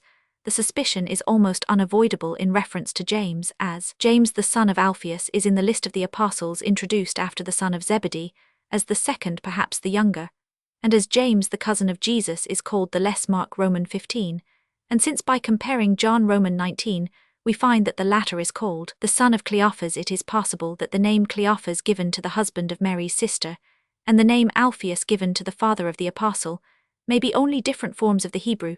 Thus would the second James enumerated among the apostles, and the cousin of Jesus of that name be identical, and there would remain besides him only the son of Zebedee, and the brother of Jesus. Now in the Acts Roman 15, a James appears who takes a prominent part in the so-called Apostolic Council, and as according to Acts Roman 12, the son of Zebedee had previously been put to death, and as in the foregoing portion of the book of the Acts no mention is made of any other James besides the son of Alphaeus. Roman 1, so this James of whom Acts Roman 15 no more precise description is given, can be no other than the son of Alphaeus. But Paul speaks of a James Gal. Roman 1, the Lord's brother whom he saw at Jerusalem, and it is doubtless he of whom he speaks in connection with Cephas, and John as the pillars of the church, for this is precisely in character with the apostle James, as he appeared at the Apostolic Council. So that this James may be considered as identical with the Lord's brother, and the rather as the expression, but other of the apostles saw I none save James the Lord's brother Gal Roman, one makes it appear as if the Lord's brother were reckoned among the apostles, with which also the ancient tradition, which represents James, the juster brother of Jesus, as the first head of the church at Jerusalem agrees, but admitting the James of the Acts to be identical with the distinguished apostle of that name, then is he the son of Alphaeus, and not the son of Joseph. Consequently, if he be at the same time, then cannot signify a brother. Now, if Alphaeus and Cleophas are admitted to be the same individual, the husband of the sister of Mary, the mother of Jesus, it is obvious that used to denote the relationship of his son to Jesus must be taken in the signification cousin, if after this manner James the apostle, the son of Alphaeus, be identified with the cousin, and the cousin be identified with the brother of Jesus of the same name. It is obvious that in the catalogue of the apostles in Luke Romans 6, Acts Roman 1, must be translated brother of James, son of Alphaeus, and this apostle Jude must be held as identical with the Jude, that is, with the cousin of the Lord and son of Mary Cleophas, though the name of Jude is never mentioned in connection with this Mary. If the epistle of Jude in our canon be authentic, it is confirmatory of the above deduction, that the author verse 1 designates himself as the brother of James. Some moreover have identified the apostle Simon, or Zelotes, or the Canaanite with the Simon enumerated among the brothers of Jesus, Mark Romans 6, and who according to a tradition of the church succeeded James as head of the church at Jerusalem 102, so that Hosea's alone appears without further designation or appellative. If accordingly those spoken of as were merely cousins, and 3 of these were apostles, it must excite surprise that not only in the Acts Roman 1, after an enumeration of the apostles, the brothers of Jesus are separately 148 particularized, but that also 1 Cor Roman 9, they appear to be a class distinct from the apostles. Perhaps also the passage Gal Roman 1 ought to be understood as indicating that James the Lord's brother was not an apostle. If therefore the seem thus to be extruded from the number of the apostles, it is yet more difficult to regard them merely as the cousins of Jesus, since they appear in so many places immediately associated with the mother of Jesus, and in 2 or 3 passages only are 2 men bearing the same names mentioned in connection with the other Mary, who accordingly would be their real mother. The Greek word may indeed signify in language, which pretends not to precision as well as the Hebrew, a more distant relative, but as it is repeatedly used to express the relationship of these persons to Jesus, and is in no instance replaced by a word, which is not foreign to the New Testament language, when the relationship of cousin is to be denoted Carl Roman 4, it cannot well be taken in any other than its proper signification. Further, it need only be pointed out that the highest degree of uncertainty exists respecting not only the identity of the names Alphaeus and Cleophas, upon which the identity of James the cousin of Jesus, and of the apostle James the less rests, but also regarding the translation of by the brother of James, and likewise respecting the assumed identity of the author of the last Catholic epistle with the apostle Jude. Thus the web of this identification gives way at all points, and we are forced back to the position whence we set out, so that we have again real brothers of Jesus, also 2 cousins distinct from these brothers, though bearing the same names with 2 of them besides some apostles of the same names with both brothers and cousins. To find 2 pairs of sons of the same names in a family is indeed not so uncommon as to become a source of objection. It is however remarkable that the same James who in the epistle to the Galatians is designated the Lord's brother must unquestionably according to the Acts of the Apostles be regarded as the son of Alphaeus, which he could not be if this expression signified a brother, so that there is perplexity on every side which can be solved only, and then indeed, but negatively and without historical result, by admitting the existence of obscurity and error on this point in the New Testament writers, and even in the very earliest Christian traditions error, which in matters of involved relationships and family names, is far more easily fallen into than avoided. We have consequently no ground for denying that the mother of Jesus bore her husband several other children, besides Jesus younger, and perhaps also older the latter, because the representation in the New Testament that Jesus was the firstborn may belong no less to the mythos than the representation of the fathers that he was an only son. Visit of Mary to Elizabeth. The angel who announced to Mary her own approaching pregnancy at the same time informed her Luke Roman, one of that of her relative Elizabeth, with whom it was already the 6th month. Hereupon, Mary immediately set out on a journey to her cousin, a visit which was attended by extraordinary occurrences, for when Elizabeth heard the salutation of Mary, the babe leaped in her womb for joy. She also became inspired, and in her exultation poured 149 forth an address to Mary as the future mother of the Messiah, to which Mary responded by a hymn of praise, Luke Roman 156. The rationalistic interpreter believes it to be an easy matter to give a natural explanation of this narrative of the Gospel of Luke. He is of opinion 105, that the unknown individual who excited such peculiar anticipations in Mary had at the same time acquainted her with the similar situation of her cousin Elizabeth. This it was which impelled Mary the more strongly to confer on the subject with her older relative. Arrived at her cousin's dwelling, she first of all made known what had happened to herself. But upon this the narrator is silent, not wishing to repeat what he had just before described, and here the rationalist not only supposes the address of Elizabeth to have been preceded by some communication from Mary, but imagines Mary to have related her history piecemeal, so as to allow Elizabeth to throw in sentences during the intervals. The excitement of Elizabeth, such is the continuation of the rationalistic explanation, communicated itself, according to natural laws, to the child, who, as is usual with an embryo of 6 months, made a movement which was first regarded by the mother as significant, and as the consequence of the salutation after Mary's farther communications. Just as natural does it appear to the rationalist that Mary should have given utterance to her messianic expectations, confirmed as they were by Elizabeth, in a kind of psalmodic recitative, composed of reminiscences borrowed from various parts of the Old Testament. But there is much in this explanation which positively contradicts the text. In the first place, that Elizabeth should have learned the heavenly message imparted to Mary from Mary herself.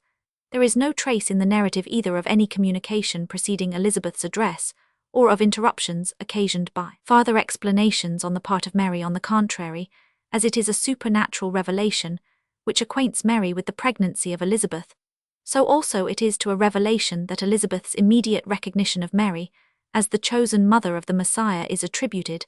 As little will the other feature of this narrative, that the entrance of the mother of the Messiah occasioned a responsive movement in his mother's womb on the part of his foreigner, a natural explanation in modern times. Indeed, even orthodox interpreters have inclined to this explanation, but with the modification that Elizabeth in the first place received a revelation in which, however, the child, owing to the mother's excitement, a matter to be physiologically explained, likewise took part. But the record does not represent the thing as if the excitement of the mother were the determining cause of the movement of the child. On the contrary, Roman 5, the emotion of the mother follows the movement of the child, and Elizabeth's own account states that it was the salutation of Mary. Roman 5, not indeed from its particular signification, but merely as the voice of the mother of the Messiah, which produced the movement of the unborn babe undeniably, assuming something supernatural. And indeed the supernaturalistic view of this miracle is not free from objection even on its own ground, and hence the anxiety of the above-mentioned modern orthodox interpreters to evade it. It may be possible to conceive the human mind immediately acted upon by the divine mind, to which it is related, but how solve the difficulty of an immediate communication of the divine mind to an unintelligent embryo? And if we inquire the object of so strange a miracle, none which is worthy presence itself, should 150 it be referred to the necessity that the Baptist should receive the earliest possible intimation of the work to which he was destined. Still, we know not how such an impression could have been made upon an embryo. Should the purpose be supposed to center in the other individuals, in Mary or Elizabeth, they had been the recipients of far higher revelations, and were consequently already possessed of an adequate measure of insight and faith. No fewer difficulties oppose the rationalistic than the supernaturalistic explanation of the hymn pronounced by Mary, for though it is not like the canticle of Zacharias Roman 5, and the address of Elizabeth Roman 5, introduced by the formula, she was filled with the Holy Ghost, still the similarity of these utterances is so great that the omission cannot be adduced as a proof that the narrator did not intend to represent this equally with the other two as the operation of the Spirit. But apart from the intention of the narrator, can it be thought natural that two friends visiting one another should, even in the midst of the most extraordinary occurrences, break forth into long hymns, and that their conversation should entirely lose the character of dialogue, the natural form on such occasions, by a supernatural influence alone? Could the minds of the two friends be attuned to a state of elevation so foreign to their everyday life? But if indeed Mary's hymn is to be understood as the work of the Holy Spirit, it is surprising that a speech emanating immediately from the divine source of inspiration should not be more striking for its originality, but should be so interlarded with reminiscences from the Old Testament, borrowed from the Song of Praise, spoken by the mother of Samuel 1 Sam Roman 2, under analogous circumstances. Accordingly, we must admit that the compilation of this hymn, consisting of recollections from the Old Testament, was put together in a natural way, but allowing its composition to have been perfectly natural, it cannot be ascribed to the artless Mary, but to him who poetically wrought out the tradition in circulation respecting the scene in question. Since then we find all the principal incidents of this visit inconceivable, according to the supernatural interpretation, also that they will not bear a natural explanation, we are led to seek a mythical exposition of this, as well as the preceding portions of the gospel history. This path has already been entered upon by others. The view of this narrative, given by the anonymous E.F. in Henk's magazine, 109, is that it does not portray events as they actually did occur, but as they might have occurred. That much which the sequel taught of the destiny of their sons was carried back into the speeches of these women, which were also enriched by other features gleaned from tradition.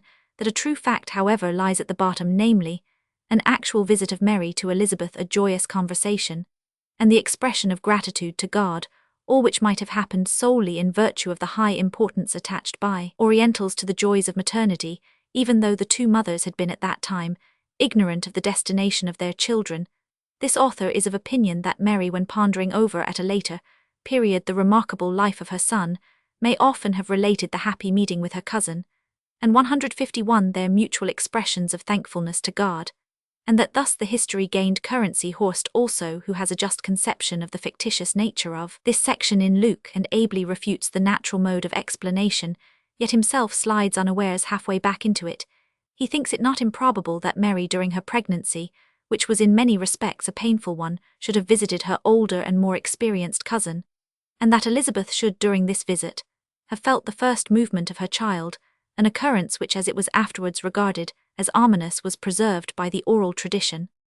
These are farther examples of the uncritical proceeding, which pretends to disengage the mythical and poetical from the narrative, by plucking away a few twigs and blossoms of that growth, whilst it leaves the very root of the mythos undisturbed as purely historical. In our narrative, the principal mythical feature, the remainder forms only its adjuncts, is precisely that which the above-mentioned authors in their pretended mythical explanations retain as historical, namely the visit of Mary to the pregnant Elizabeth, for, as we have already seen, the main tendency of the first chapter of Luke is to magnify Jesus by connecting the Baptist with him from the earliest possible point in a relation of inferiority. Now this object could not be better attained than by bringing about a meeting not in the first instance of the sons, but of the mothers in reference to their sons during their pregnancy, at which meeting some occurrence which should prefigure the future relative positions of these two men should take place. Now the more apparent the existence of a dogmatical motive as the origin of this visit, the less probability is there that it had an historical foundation. With this principal feature, the other details are connected in the following order. The visit of the two women must be represented as possible and probable by the feature of family relationship between Mary and Elizabeth, Roman 5, which would also give a greater suitability to the subsequent connection of the sons.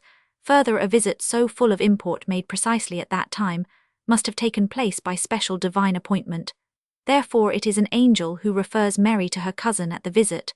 The subservient position of the Baptist to Jesus is to be particularly exhibited. This could have been effected by the mother, as indeed it is in her address to Mary, but it were better, if possible, that the future Baptist himself should give a sign. The mutual relation of Esau and Jacob had been prefigured by their struggles and position in their mother's womb, Gen. Roman 25 ff, but without too violent an offence against the laws of probability. An ominous movement would not be attributed to the child prior to that period of her pregnancy, at which the motion of the fetus is felt. Hence the necessity that Elizabeth should be in the 6th month of her pregnancy, when Mary, in consequence of the communication of the angel, set out to visit her cousin. Roman 5. Thus, as Schleiermacher remarks 1:11, the whole arrangement of times had reference to the particular circumstance.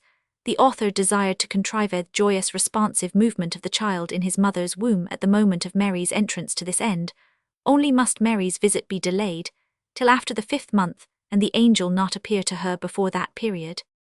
Thus not only does the visit of Mary to Elizabeth with all the attendant circumstances disappear from the page of history, but the historical validity of the further details that John was only half a year older than Jesus, that the two mothers were related, that an intimacy subsisted between the family cannot be affirmed on the testimony of Luke, unsupported by other authorities. Indeed, the contrary rather will be found substantiated in the course of our critical investigations. 152. 1 Fabricius Codex Apocryphus NT 1 P19, FF 66 FF Thelo, 1 P 161, FF 319 FF. 2 Gregory of Nyssa, or his interpolator, is reminded of this mother of Samuel by the apocryphal Anna when he says of her Fabricius 1 P6. 3 Evange donative mar Roman 100 cunctos de domo, et familia David nuptui habels non conjugatos. 4 Protiv Jac Roman 100. 5 It is thus in the Evange donative Marii Roman 7 and Roman 8, but rather different in the Protiv Jac Roman 100 Roman 9. 6 Protiv Roman 100 Evange donative mar 8 Grandivus Epiphan ad Hares 78 8. 7 Roman 100 Roman 9, compare with Evange donative mar Roman 8 and Roman 10. 8 See the variations in Thelo p. 227, and the quotations from the Fathers at p. 365 not. 9 Num Roman 5s. 10 Protiv Jac Roman 10 Roman 16, the account in the Evange donative mar is less characteristic. 11 Die Naturlich Geschichte des großen Propheten von Nazareth 1 Band, S 119 ff. 12 Augustin de Consens Evangelist Roman 2. 13 Paulus Alschorsen Fritsch Carmen Math p. 56. 14 Comte de Wetz Exeg Handbuch Roman 1 S 18 Schleiermacher, Über die Schriften des Lukas, S 42 ff. 15 Protiv Jac Roman 100, when questioned by Joseph, she assures him with tears Roman 100. 16 Geschichte der drei letzten Lebensjahre Jesu SW1 THL, S 36 Comp, Hoffmann S 176 f. 17 Ch Roman 8 Roman 10. 18 Paulus Exeg Handiby 1 S 121, 145. 19 To this opinion Neander inclines Roman 50 JCH S 18. Gen Roman 17 Roman 70 Annunciation of Isaac.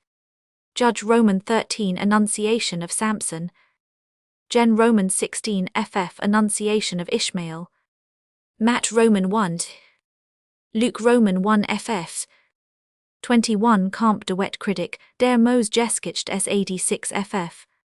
22 The vision which according to Matthew Joseph had in his sleep, had besides a kind of type in the vision, by which according to the Jewish tradition related by Josephus, the father of Moses was comforted under similar circumstances, when suffering anxiety concerning the pregnancy of his wife, although for a different reason Joseph Antic Roman 2, Roman 9, a man whose name was Amram, one of the nobler sort of Hebrews, was afraid for his whole nation, lest it should fail by the want of young men to be brought up hereafter, and was very uneasy at it, his wife being then with child, and he knew not what to do hereupon. He betook himself to prayer to God. Accordingly God had mercy on him, and was moved by his supplication. He stood by him in his sleep, and exhorted him not to despair of his future favors, for this child of thine shall deliver the Hebrew nation from the distress they are under from the Egyptians. His memory shall be famous while the world lasts. 23 Camp Ammon Fortbildung des Christenthums Roman 1s 208 f. 24 Über die Schriften des Lukas, S 23. 25 Compare Gesenius and Hitzig Kommentaren, zum Geshir Umbrate über die Geburt des Immanuel durch eine Jungfrau in den Theolstudien, U. Crit 1833 Heft, S 541 ff. 26 This explanation does away with the importance of the controversy respecting the word. Moreover, it ought to be decided by the fact that the word does not signify an immaculate, but a marriageable young woman. See Gesenius. So early as the time of Justin, the Jews maintained that the word ought not to be rendered by but by dial Roman 100 trif, no 43 p 130 e comp, iron ad hair Roman 3. 27 Christology des At, S1b S47. 28 C Weiner Grammatik des Nudists Brachydioms, 3t Awful S382 ff. Fritsch Carmen Math p 49 317, und, Excurs 1 p 836 ff. 29 See the Introduction 14. 30 See Bleak in den Theolstudien, U. Kritiken 1835 2, S. 441 ff. 31. The whole rationalistic interpretation of Scripture rests upon a sufficiently palpable paralogism by which it stands or falls. The New Testament authors are not to be interpreted as if they said something irrational, certainly not something contrary to their own modes of thinking. Now, according to a particular interpretation, their assertions are irrational, that is, contrary to our modes of thinking. Consequently, the interpretation cannot give the original sense, and a different interpretation must be given. Who does not here perceive the quaternio terminorum, and the fatal inconsequence when rationalism takes its stand upon the same ground with supernaturalism, that namely, whilst with regard to all other men, the first point to be examined is whether they speak or write what is just and true to the New Testament, writers the prerogative is granted of this being in their case already presupposed. 32. Conjugal percept op ed Hutton Val, 7s 428. 33. Irenaus adver 126 Cerinthus Jessum, subjacit non ex virgin notum impossibile, enim hoc visum est. 34. In Henks Nuum Magazine Roman 3, s. 369. 35. Homil in Lucam Roman 14 Comp, my Straightriffen Roman 1 s. 72 f. 36. Alschossen Bibel, com s. 49 Neander Roman 50 jch, s. 16 f. 37. For example by Eichhorn Einleitung, in des NT1 BD, s. 407. 38. Globenslayer 2 THL 97, s. 73 f. Der Zweiten Auflage. 39. This side is particularly considered in Der Skiography, des Dogmas, von Jesu Übernatürlicher, Gebert in Schmidt's Bibliothek Roman 1, s. 400 ff. In den Bemerkungen, über den Glaubenspunkt Christus ist empfangen vom Heilgeist in Henks Neuem Magazin Roman 3 365 ff. In Kaiser's Bibel Theol, 1 s. 231 f. de Wetz, Bibel Dogmatik 281, Schleiermacher's Glaubenslehre, 2 THL 97. 40. Brought to bear upon this point by Neander Roman 50 jch, s. 12. 41. Augustinus Contra, Fostum Manichaeum Roman 5348. 42. See Schmidt Schleiermacher and Wegscheder Instit, 123 not d. 43. Eichhorn thinks this probable Einel, in des NT Roman 1s, 425 de wet possible exeg, Handyby Roman 1 s. 7. 44. Justin Mart Dial cum Trifone 48. Origins contra Celsum Roman 5061, Euseb he 327. 45. Epiphan Hares 3014. 46. Hares 29-9. 47. Kredner in den Beiträgen zur Einleitung, in des NT1, s. 443 annum.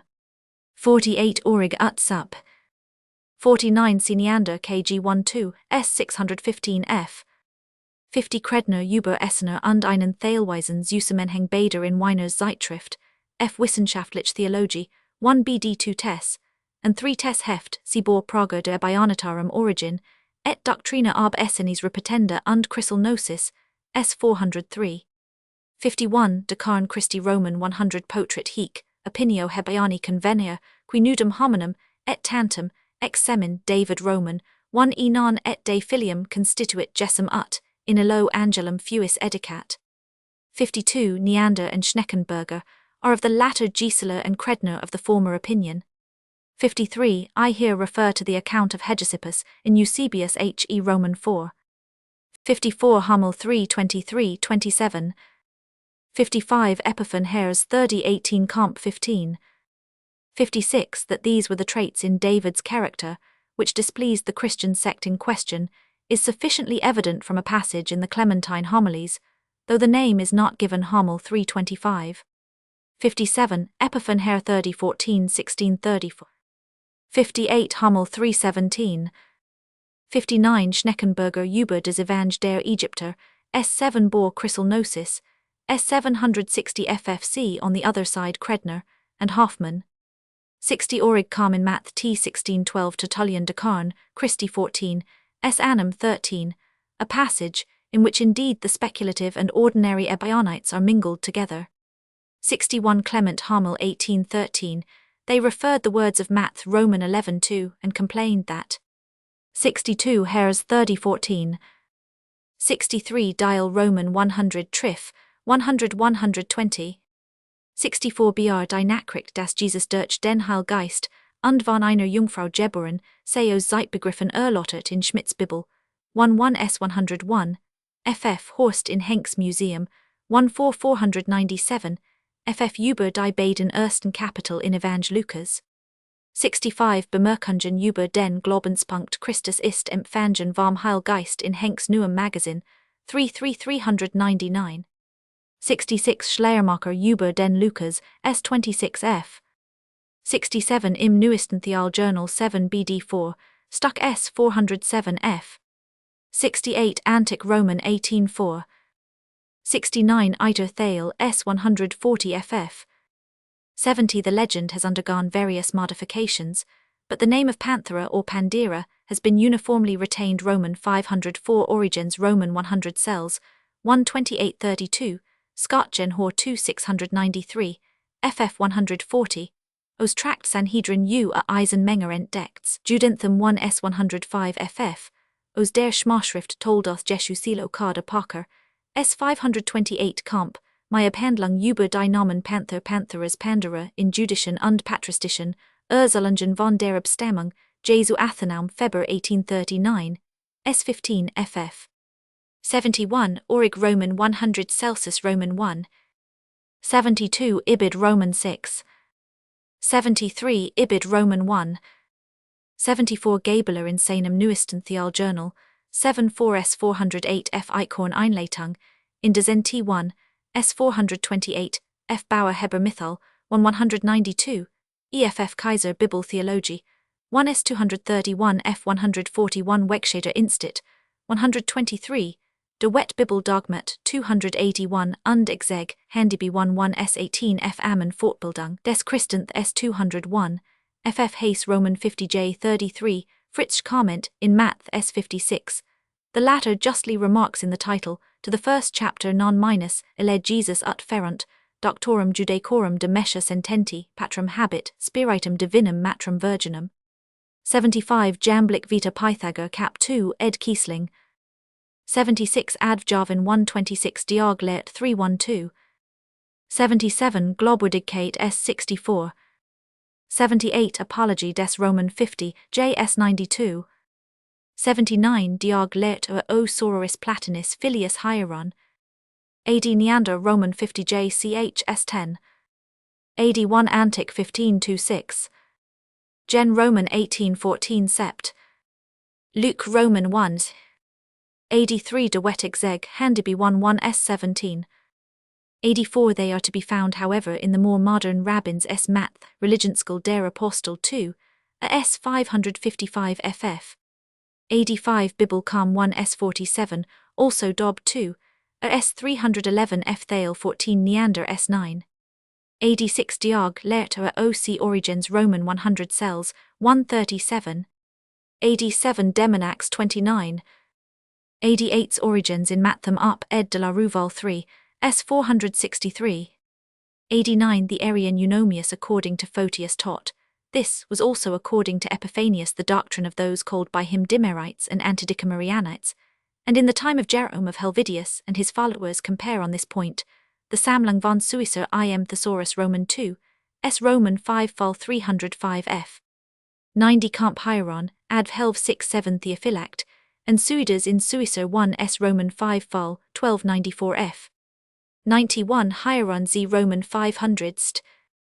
92 C. Orig in Math Tom 1017, Epiphan Hares 78-7 Historia Josephi Roman 100 Protov Jack 918. 93 Chrysostomus Home 142, in Suicer s Roman 5, most repulsively described in the Protov Jack Roman 19, and Roman 20. 94 Hieron ad Math 12 und Advers Helvid 19. 95 Die Brüder Jesu in Weiners Zeitschrift für Wissenschaftliche Theologie, 13s 364 f. 96 Biblisches Realwörterbuch 1 BD, s 664, Annam de Wet z Roman 500, Sneander Roman 50 JCH s 34. 97 Comment in Math s 53 FFVGL, och s 835. 98 Alschossen is exceedingly unhappy in the example chosen by him, in support of his interpretation of, for when it is said we waited till midnight, but no one came certainly. This by no means implies that after midnight someone did come, but it does imply that after midnight, we waited no longer, so that here the expression till retains its signification of exclusion. 99 On this subject compare in particular Clement die Bruder Jesu in Weiner's Zeitschrift für Wissenschaft, 1-3s 329, ff Paulus Exeg Handbuch 1bds 557, ff Fritsch or os 480 ff Weiner Bibel Realwörterbuch in den, Jesus Jacobus Apostel. 100c The different names assigned them in the legend in Codex Apocryphus NT1, s 360 note. 101 Euseb He21, 102 Euseb He311, 103 Fritz Carmen Matz P 482, 104 Thale Biography Jesu 18, 105 Paulus Exeg Handiby 1 AS 120 ff, 106 Alschossen und de Wet z Roman 500st, 107 Hess Jeskich Jesu 1 S26 Alschossen Bibel, Calm z Roman 500, St. Hoffmann S 226, Lange S 76 ff. Compare Luke Roman 1 with 1 Sam Roman 2. Roman 1. Roman 2. Roman 1. Roman 2 4. Roman 1. Roman 2. Roman 1. Roman 2. Particularly compare Luke Roman 1 with 1 Sam Roman. Luke Roman 1 Deut Roman 7. Roman 1 Ecclesiasticus Roman 10. Roman 1 PS Roman 98. 1095 Band 1 Stuck S 161F. 110 in Henck's Museum, 14S 725. 111 Uber den Lucas, S23F. Chapter Roman 4 Birth and earliest events of the life of Jesus. The censures with respect to the birth of Jesus, Matthew and Luke agree in representing it as taking place at Bethlehem, but whilst the latter enters into a minute detail of all the attendant circumstances, the former merely mentions the event, as it were incidentally referring to it once, in an appended sentence, as the sequel to what had gone before Roman 1 and again, as a presupposed occurrence Roman 2, the one evangelist seems to assume that Bethlehem was the habitual residence of the parents, but according to the other, they are led thither by very particular circumstances. This point of difference between the evangelists, however, can only be discussed after we shall have collected more data. We will therefore leave it for the present, and turn our attention to an error into which Luke, when compared with himself, and with dates otherwise ascertained, seems to have fallen. This is the statement that the census decreed by Augustus at the time when Cyrenius Quirinus was governor of Syria was the occasion of the journey of the parents of Jesus, who usually resided at Nazareth to Bethlehem, where Jesus was born. Luke Roman 2 ff. The first difficulty is that namely the inscription of the name and amount of property, in order to facilitate the taxation commanded by Augustus, is extended to all the world. This expression in its common acceptation at that time would denote the orbis Romanus, but ancient authors mention no such general census decreed by Augustus. They speak only of the assessment of single provinces decreed at different times. Consequently, it was said Luke meant to indicate by merely the land of Judea, and not the Roman world according to its ordinary signification. Examples were forthwith collected in proof of the possibility of such an interpretation. But they in fact prove nothing, for supposing it could not be shown that in all these citations from the Septuagint Josephus and the New Testament the expression really does signify, in the extravagant sense of these writers, the whole known world, still in the instance in question, where the subject is a decree of the Roman emperor, must necessarily be understood of the regions which he governed, and therefore of the orbis Romanus. This is the reason that latterly the opposite side has been taken up, and it has been maintained upon the authority of Savigny that in the time of Augustus a census of the 153 whole empire was actually undertaken. This is positively affirmed by late Christian writers 3, but the statement is rendered suspicious by the absence of all more ancient testimony 4, and it is even contradicted by the fact that for a considerable lapse of time an equal assessment throughout the empire was not effected. Finally, the very expressions of these writers show that their testimony rests upon that of Luke, but it is said Augustus at all events attempted an equal assessment of the empire by means of an universal census, and he began the carrying out his project by an assessment of individual provinces, but he left the further execution and completion to his successors, admit that the gospel term decree may be interpreted as a mere design, or as Hoffman thinks an undetermined project expressed in an imperial decree. Still, the fulfillment of this project in Judea at the time of the birth of Jesus was impossible. Matthew places the birth of Jesus shortly before the death of Herod the Great, whom he represents Roman 2 as dying during the abode of Jesus in Egypt. Luke says the same indirectly, for when speaking of the announcement of the birth of the Baptist, he refers it to the days of Herod the Great, and he places the birth of Jesus precisely 6 months later, so that according to Luke also Jesus was born, if not like John previous to the death of Herod. Roman 1, shortly after that event. Now after the death of Herod, the country of Judea fell to his son Archelaus. Matt. Roman 2, who after a reign of something less than 10 years was deposed and banished by Augustus 7, at which time Judea was first constituted a Roman province, and began to be ruled by Roman functionaries. Thus the Roman census in question must have been made either under Herod the Great, or at the commencement of the reign of Archelaus. This is in the highest degree improbable, for in those countries, which were not reduced in formam provinciae, but were governed by regibus sociis, the taxes were levied by these princes, who paid a tribute to the Romans 9. And this was the state of things in Judea prior to the deposition of Archelaus.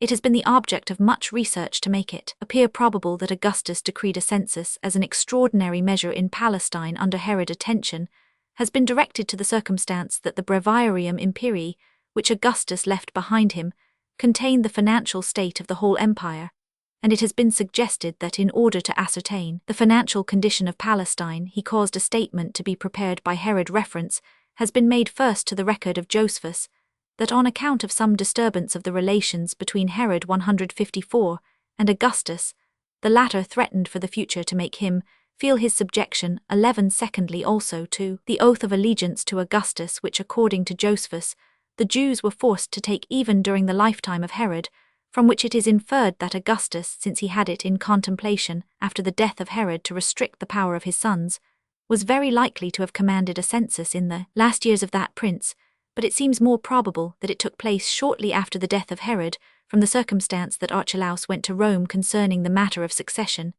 and that during his absence the Roman procurator Sabinus occupied Jerusalem and oppressed the Jews by every possible means. The evangelist relieves us from a farther inquiry into this more or less historical or arbitrary combination, by adding that this taxing was first made when Cyrenius Quirinus was governor of Syria, for it is an authenticated point that the assessment of Quirinus did not take place either under Herod or early in the reign of Archelaus.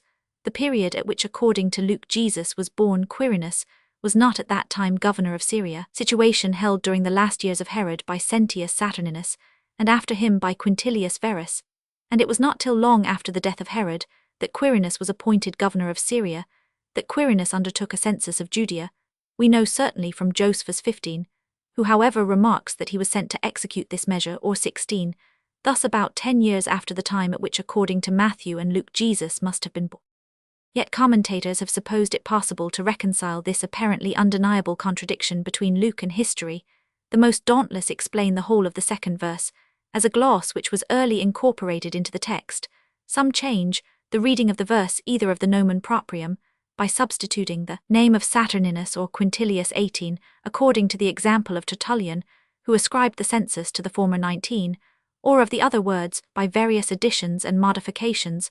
Paulus' alteration is the most simple he reads instead of, and concludes from the reasons stated above that Augustus actually gave orders for a census during the reign of Herod. Roman 1, and that the order was so far carried out as to occasion the journey of Joseph and Mary to Bethlehem, but that Augustus being afterwards conciliated, the measure was abandoned, and was only carried into effect a considerable time later by Quirinus trifling, as this alteration which leaves the letters unchanged may appear in order to render it admissible, it must be supported by the context. The reverse, however, is the fact, for if one sentence narrates a command issued by a prince, and 155, the very next sentence its execution, it is not probable that a space of 10 years intervened, but chiefly according to this view, the evangelist speaks verse 1 of the decree of the emperor, verse 2 of the census made 10 years later, but verse 3 without any remark again of a journey performed at the time the command was issued, which in a rational narrative is impossible opposed to such arbitrary conjectures, and always to be ranked above them, are the attempts to solve a difficulty by legitimate methods of interpretation, truly however to take in this connection for, and not for a genitive absolute, but for a genitive governed by a comparative, and thus to understand an enrolment before that of Quirinus 20, is to do violence to grammatical construction, and to insert after 21 is no less uncritical, as little is it to be admitted that some preliminary measure in which Quirinus was not employed, perhaps, the already mentioned oath of allegiance took place during the lifetime of Herod, in reference to the census subsequently made by Quirinus, and that this preliminary step and the census were afterwards comprised under the same name in order in some degree to account for this appellation. Quirinus is said to have been sent into Judea in Herod's time as an extraordinary tax commissioner 22. But this interpretation of the word is rendered impossible by the addition of the word, in combination with which the expression can denote only the piarses seri. Thus at the time at which Jesus, according to Matt Roman 2 and Luke Roman 1:26, was born, the census of which Luke Roman 2:f speaks could not have taken place, so that if the former statements are correct, the latter must be false, but may not the reverse be the fact, and Jesus have been born after the banishment of Archelaus, and at the time of the census of Quirinus, apart from the difficulties in which this hypothesis would involve us in relation to the chronology of the future life of Jesus, a Roman census subsequent to the banishment of Archelaus would not have taken the parents of Jesus from Nazareth in Galilee to Bethlehem in Judea, for Judea only, and what otherwise belonged to the portion of Archelaus became a Roman province, and subjected to the census in Galilee. Herod Antipas continued to reign as an allied prince, and none of his subjects dwelling at Nazareth could have been called to Bethlehem by the census. The evangelist, therefore, in order to get a census, must have conceived the condition of things such as they were after the deposition of Archelaus, but in order to get a census extending to Galilee, he must have imagined the kingdom to have continued undivided, as in the time of Herod the Great. Thus he deals in manifest contradictions, or rather he has an exceedingly sorry acquaintance with the political relations of that period, for he extends the census not only to the whole of Palestine, but also, which we must not forget, to the whole Roman world. Still, these chronological incongruities do not exhaust the difficulties which beset this statement of Luke. His representation of the manner in which the census was made is subject to objection. In the first place, it is said the taxing took Joseph to Bethlehem because he was of the house and lineage of David, and likewise every one into his own city. Roman 1, according to the context, to the place whence his family had originally sprung. Now, that every individual should be registered in his own city was required in all Jewish inscriptions, because among the Jews the organization of families and tribes constituted the very basis of the state. The Romans, on the contrary, were in the habit of taking 156 the census at the residences, and at the principal cities in the district they conformed to the usages of the conquered countries, only in so far as they did not interfere with their own objects. In the present instance, it would have been directly contrary to their design had they removed individuals. Joseph, for exemplito, great distance where the amount of their property was not known, and their statement concerning it could not be checked. The view of Schleiermacher is the more admissible that the real occasion which took the parents to Bethlehem was a sacerdotal inscription, which the evangelist confounded with the better-known census of Quirinus. But this concession does not obviate the contradiction in this dubious statement of Luke. He allows Mary to be inscribed with Joseph, but according to Jewish customs inscriptions had relation to men only. Thus, at all events, it is an inaccuracy to represent Mary as undertaking the journey in order to be inscribed with her betrothed in his own city. Or if with Paulus we remove this inaccuracy, by a forced construction of the sentence we can no longer perceive what inducement could have instigated Mary in her particular situation to make so long a journey, since unless we adopt the airy hypothesis of Alshausen, and others that Mary was the heiress of property in Bethlehem, she had nothing to do there. The evangelist, however, knew perfectly well what she had to do there, namely to fulfill the prophecy of Micah Roman 5, by giving birth in the city of David to the Messiah. Now, as he set out with the supposition that the habitual abode of the parents of Jesus was Nazareth, so he sought after a lever which should set them in motion towards Bethlehem at the time of the birth of Jesus. Far and wide nothing presented itself, but the celebrated census. He seized it the more unhesitatingly because the obscurity of his own view of the historical relations of that time veiled from him the many difficulties connected with such a combination. If this be the true history of the statement in Luke, we must agree with K.Ch. Roman 50 Schmidt when he says that to attempt to reconcile the statement of Luke concerning the with chronology would be to do the narrator too much honor. He wished to place Mary in Bethlehem, and therefore times and circumstances were to accommodate themselves to his pleasure. Thus we have here neither a fixed point for the date of the birth of Jesus, nor an explanation of the occasion which led to his being born precisely at Bethlehem. If then it may justly be said no other reason why Jesus should have been born at Bethlehem can be adduced than that given by Luke, we have absolutely no guarantee that Bethlehem was his birthplace.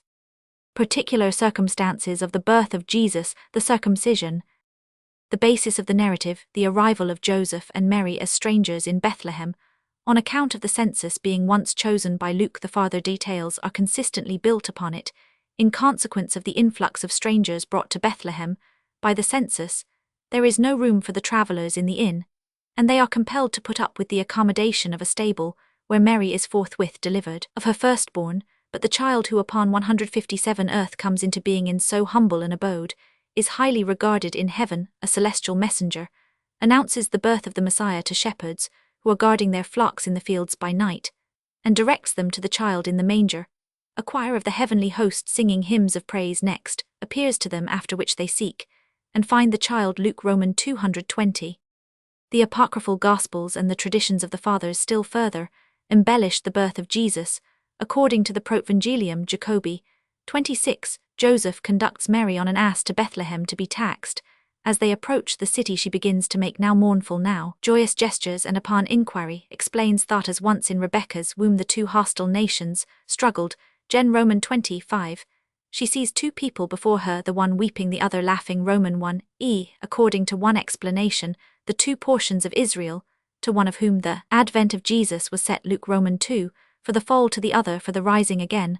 According to another interpretation, the two people were the Jews who should reject Jesus, and the heathens who should accept him soon. However, whilst still without the city, as appears from the context and the reading of several MSS, Mary is seized with the pains of childbearing, and Joseph brings her into a cave situated by the roadside, where, veiled by a cloud of light, all nature pausing in celebration of the event, she brings her child into the world, and, after her delivery, is found by women called to her assistance, still a virgin. The legend of the birth of Jesus in a cave was known to Justin 29, and to Origen 30, who, in order to reconcile it with the account in Luke, that he was laid in a manger, suppose a manger situated within the cave. Many modern commentators agree with them. 31, whilst others prefer to consider the cave itself, as in the sense of foderingstall, for the birth of Jesus in a cave. Justin appeals to the prophecy in Isaiah Roman 28, the righteous in like manner, for the statement that on the third day the child Jesus, when brought from the cave into the stable,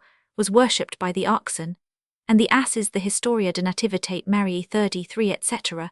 refers to Isaiah Roman 1. Cognavit bos possessorum, suum et asinus praecipi domini sway. In several apocryphas between the Magi and the women who assist at the birth, the shepherds are forgotten, but they are mentioned in the Evangelium Infantiae Arabicum 34, where it says that when they arrived at the cave, and had kindled a fire of rejoicing, the heavenly host appeared to them. If we take the circumstances attending the birth of Jesus, narrated by Luke in a supranaturalistic sense, many difficulties occur. First, it may reasonably be asked to what end the angelic apparition.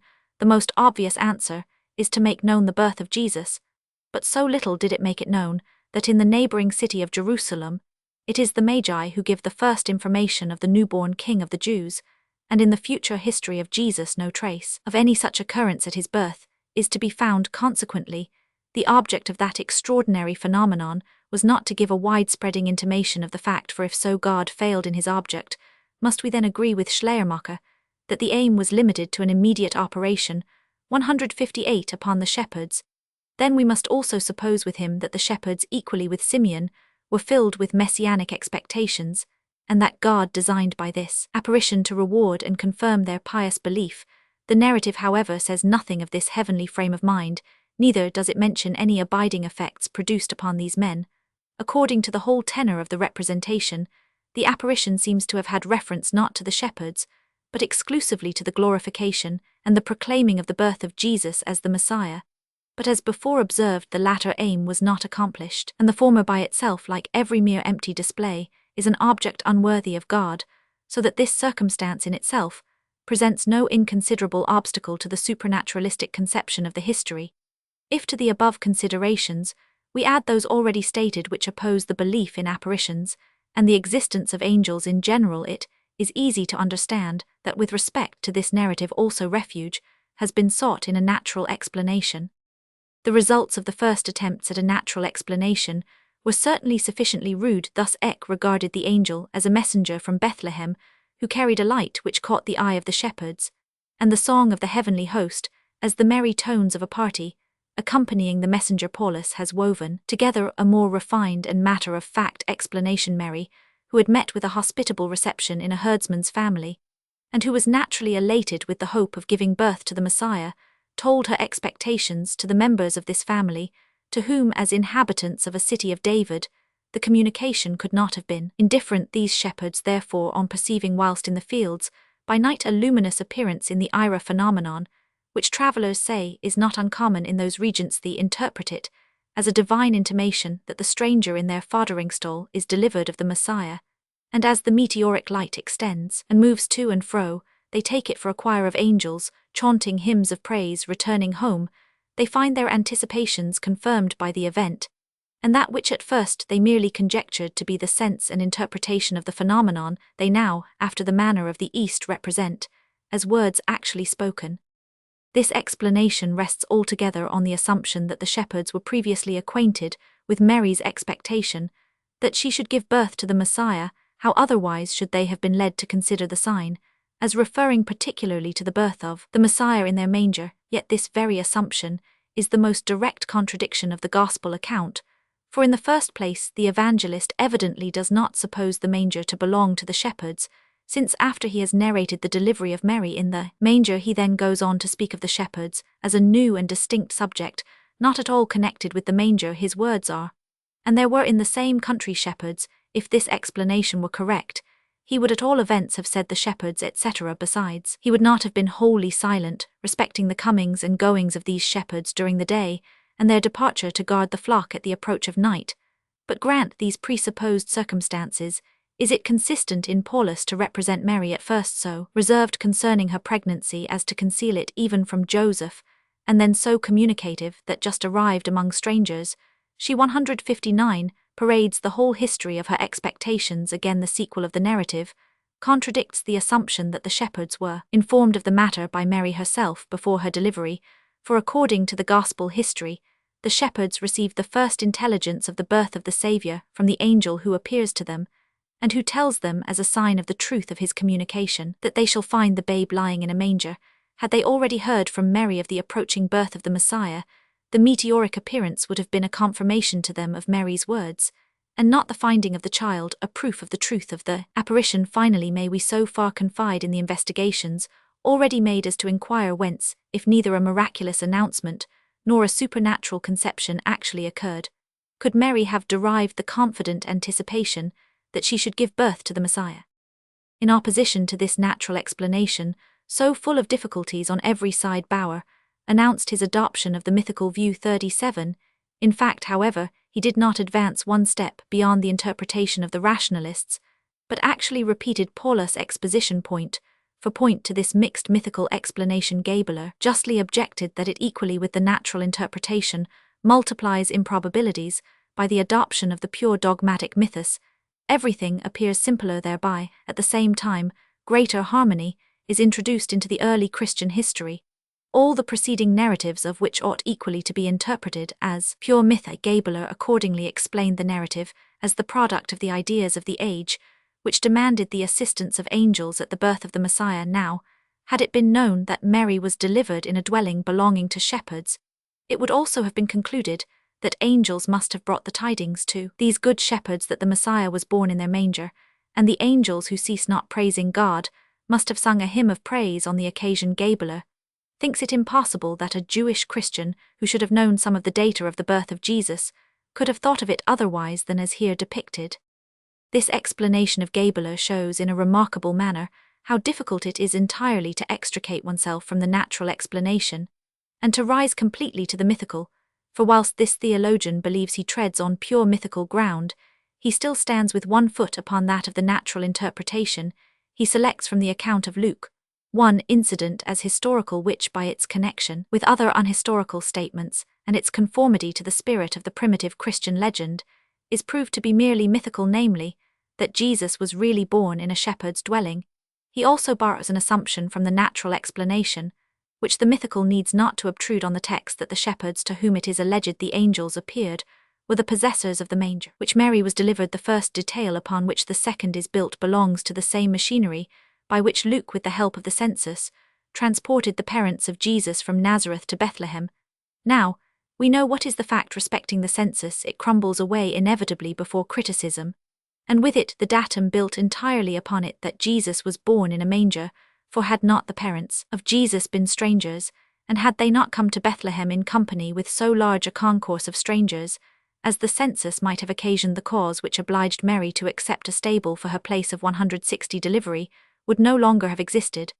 But on the other hand, the incident that Jesus was born in a stable, and saluted in the first instance by shepherds, is so completely in accordance with the spirit of the ancient legend that it is evident the narrative may have been derived purely from this source. Theophylact, in his time, pointed out its true character, when he says the angels did not appear to the scribes and Pharisees of Jerusalem, who were full of all malice, but to the shepherds in the fields on account of their simplicity and innocence, and because they by their mode of life were the successors of the patriarchs. It was in the field by the flocks that Moses was visited by a heavenly apparition, exard Roman 3 ff, and God took David, the forefather of the Messiah, from his sheepfolds at Bethlehem, to be the shepherd of his people. Psalm Roman 78 comp 1, Psalm Roman 16.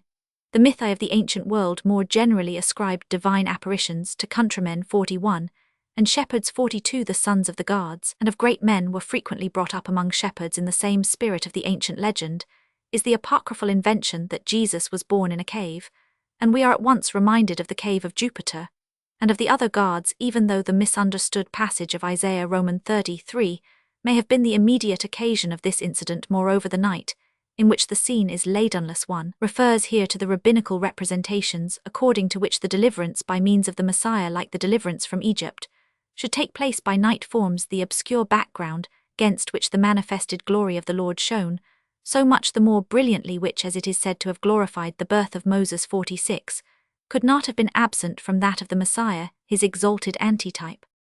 The mythical interpretation of this section of the Gospel history has found an opponent in Schleiermacher. He thinks it improbable that this commencement of the second chapter of Luke is a continuation of the first written by the same author, because the frequent opportunities of introducing lyrical effusions, for example, when the shepherds returned glorifying and praising God Roman 5, are not taken advantage of as in the first chapter, and here indeed we can in some measure agree with him, but when he adds that a decidedly poetical character cannot be ascribed to this narrative, since a poetical composition would of necessity have contained more of the lyrical, this only proves that Schleiermacher has not justly apprehended the notion of that kind of poetry of which he here treats, namely the poetry of the mythos. In a word, mythical poetry is objective. The poetical exists in the substance of the narrative, and may therefore appear in the plainest form, free from all the adornments of lyrical effusions, which latter are rather only the subsequent additions of a more intelligent and artificially elaborated subjective poetry. Undoubtedly, this section seems to have been preserved to us more nearly in its original legendary form, whilst the narratives of the first chapter in Luke bear rather the stamp of having been rewrought by some 161 poetical individual, but historical truth is not on that account to be sought here any more than there. Consequently, the obligation which Schleiermacher further imposes upon himself to trace out the source of this narrative in the Gospel of Luke can only be regarded as an exercise of ingenuity. He refuses to recognize that source in Mary, though a reference to her might have been found in the observation Roman 5. She kept all these sayings in her heart, wherein indeed he is the more right, since that observation, a fact to which Schleiermacher does not advert, is merely a phrase borrowed from the history of Jacob and his son Joseph, for as the narrative in Genesis relates of Jacob, the father of Joseph, that child of miracle, that when the latter told his significant dreams, and his brethren envied him, his father observed the saying. So the narrative in Luke both here, and at verse 51 relates of Mary, that she, whilst others gave utterance aloud to their admiration at the extraordinary occurrences which happened to her child, kept all these things and pondered them in her heart. But the above-named theologian points out the shepherds, instead of Mary, as the source of our narrative, alleging that all the details are given not from Mary's point of view, But from that of the shepherds more truly, however, is the point of view that of the legend which supersedes both, if Schleiermacher finds it impossible to believe that this narrative is an air bubble conglomerated out of nothing. He must include under the word nothing the Jewish and early Christian ideas concerning Bethlehem as the necessary birthplace of the Messiah, concerning the condition of the shepherds, as being peculiarly favored by communications from heaven concerning angels, as the intermediate agents in such communications. Notions we on our side cannot possibly hold in so little estimation, but we find it easy to conceive that something similar to our narrative might have formed itself out of them finally, when he finds an adventitious or designed invention impossible, because the Christians of that district might easily have inquired of Mary, or of the disciples concerning the truth of the matter. He speaks too nearly the language of the ancient apologists, and presupposes the ubiquity of these persons 50, already alluded to in the introduction, who, however, could not possibly have been in all places, rectifying the tendency to form Christian legends wherever it manifested itself. The notice of the circumcision of Jesus, Luke Roman 2, evidently proceeds from a narrator who had no real advice of the fact, but who assumed as a certainty that according to Jewish custom the ceremony took place on the 8th day, and who was desirous of commemorating this important event in the life of an Israelitish boy 51, in like manner as Paul Phil Roman 3 records his circumcision on the 8th day. The contrast, however, between the fullness of detail with which this point is elaborated and coloured in the life of the Baptist, and the barrenness and brevity with which it is stated in reference to Jesus is striking, and may justify an agreement with the remark of Schleiermacher that here at least the author of the first chapter is no longer the originator. Such being the state of the case, this statement furnishes nothing for our object which we might not already have known. Only we have till now had no opportunity of observing distinctly that the pretended appointment 162 of the name of Jesus before his birth likewise belongs merely to the mythical dress of the narrative, when it is said his name was called Jesus, which was so named of the angel before he was conceived in the womb. The importance attached to the circumstance is a clear sign that a dogmatic interest lies at the bottom of this feature in the narrative, which interest can be no other than that which gave rise to the statement in the Old Testament concerning an Isaac and an Ishmael, and in the New Testament concerning a Jonthet. The names of these children were respectively revealed to their parents prior to their birth, and on account of which interest the rabbins in particular expected that the same thing should occur in relation to the name of the Messiah. Without doubt, there were likewise other far more natural reasons which induced the parents of Jesus to give him this name, an abbreviation of a name which was very common among his countrymen. But because this name agreed in a remarkable manner with the path of life subsequently chosen by him as Messiah, and it was not thought possible that this coincidence could have been accidental, besides, it seemed more appropriate that the name of the Messiah should have been determined by divine command than by human arbitration, and consequently the appointment of the name was ascribed to the same angel who had announced the conception of Jesus. The Magi and their star, the flight into Egypt, and the murder of the children in Bethlehem. Criticism of the supranaturalistic view. In the Gospel of Matthew also we have a narrative of the Messiah's entrance into the world. It differs considerably in detail from that of Luke, which we have just examined, but in the former part of the two accounts there is a general similarity. Matt Roman 2 ff. The object of both narratives is to describe the solemn introduction of the messianic infant, the heralding of his birth undertaken by heaven itself, and his first reception among men. In both attention is called to the newborn Messiah by a celestial phenomenon. According to Luke, it is an angel clothed in brightness. According to Matthew, it is a star. As the apparitions are different, so accordingly are the recipients. The angel addresses simple shepherds. The star is discovered by Eastern Magi, who are able to interpret for themselves the voiceless sign. Both parties are directed to Bethlehem, the shepherds by the words of the angel, the Magi by the instructions they obtain in Jerusalem, and both do homage to the infant, the poor shepherds, by singing hymns of praise, the Magi by costly presents from their native country. But from this point the two narratives begin to diverge widely. In Luke all proceeds happily. The shepherds return with gladness in their hearts. The child experiences no molestation. He is presented in the temple on the appointed day, thrives and grows up in tranquility. In Matthew, on the contrary, affairs take a tragical turn. The inquiry of the wise 163 men in Jerusalem concerning the newborn king of the Jews is the occasion of a murderous decree on the part of Herod against the children of Bethlehem, a danger from which the infant Jesus is rescued only by a sudden flight into Egypt, whence he and his parents do not return to the Holy Land till after the death of Herod. Thus we have here a double proclamation of the messianic child. We might, however, suppose that the one by the angel in Luke would announce the birth of the Messiah to the immediate neighborhood, the other, by means of the star, to distant lands. But as according to Matthew the birth of Jesus became known at Jerusalem, which was in the immediate vicinity, by means of the star, if this representation be historical, that of Luke, according to which the shepherds were the first to spread abroad with praises to God, Romans 5:20, that which had been communicated to them as glad tidings for all people, Romans 5, cannot possibly be correct. So on the other hand, if it be true that the birth of Jesus was made known in the neighborhood of Bethlehem, as Luke states, by an angelic communication to the shepherds, Matthew must be in error when he represents the first intelligence of the event as subsequently brought to Jerusalem, which is only from 2 to 3 hours distant from Bethlehem, by the Magi. But as we have recognized many indications of the unhistorical character of the announcement by the shepherds given in Luke, the ground is left clear for that of Matthew, which must be judged of according to its inherent credibility. Our narrative commences as if it were an admitted fact that astrologers possessed the power of recognizing a star, announcing the birth of the Messiah, that Eastern Magi should have knowledge of a king of the Jews, to whom they owed religious homage, might indeed excite our surprise, but contenting ourselves here with remarking that 70 years later an expectation did prevail in the East that a ruler of the world would arise from among the Jewish people. 54. We pass on to a yet more weighty difficulty. According to this narrative, it appears that astrology is right when it asserts that the birth of great men and important revolutions in human affairs are indicated by astral phenomena, an opinion long since consigned to the region of superstition.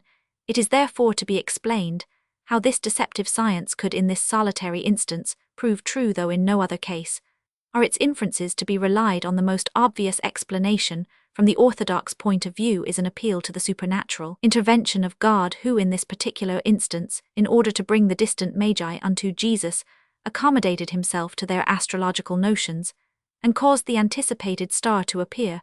But the adoption of this expedient involves very serious consequences, for the coincidence of the remarkable sequel with the astrological prognostic could not fail to strengthen the belief not only of the Magi and their fellow countrymen, but also of the Jews and Christians who were acquainted with the circumstances in the spurious science of astrology, thereby creating incalculable error and mischief.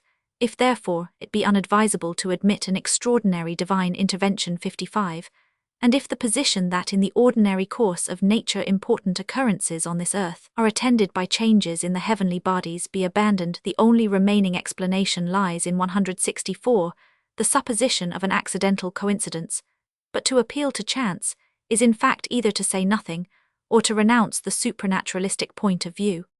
But the orthodox view of this account not only sanctions the false science of astrology, but also confirms the false interpretation of a passage in the prophets. For as the Magi, following their star, proceed in the right direction, so the chief priests and scribes of Jerusalem, whom Herod, on learning the arrival and object of the Magi, summons before him and questions concerning the birthplace of the King of the Jews, interpret the passage in Micah, Romans 5, as signifying that the Messiah should be born in Bethlehem.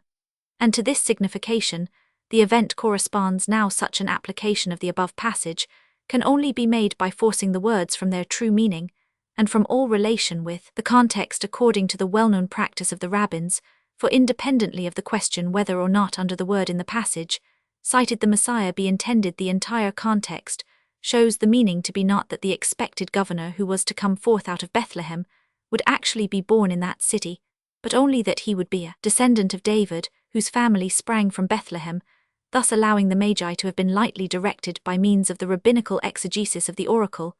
A false interpretation must have hit on the truth, either by means of divine intervention and accommodation, or by accident. The judgment pronounced in the case of the star is applicable here also.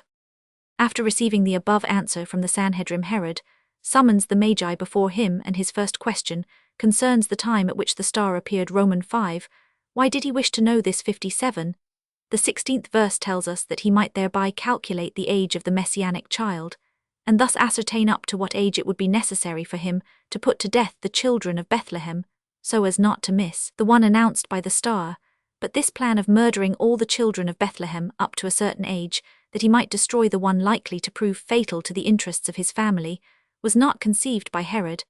until after the Magi had disappointed his expectation that they would return to Jerusalem, a deception, which, if we may judge from his violent anger on account of it, Roman 5 Herod had by no means anticipated prior to this. According to Roman 5, it had been his intention to obtain from the Magi on their return so close a description of the child, his dwelling, and circumstances, that it would be easy for him to remove his infantine rival, without sacrificing any other life.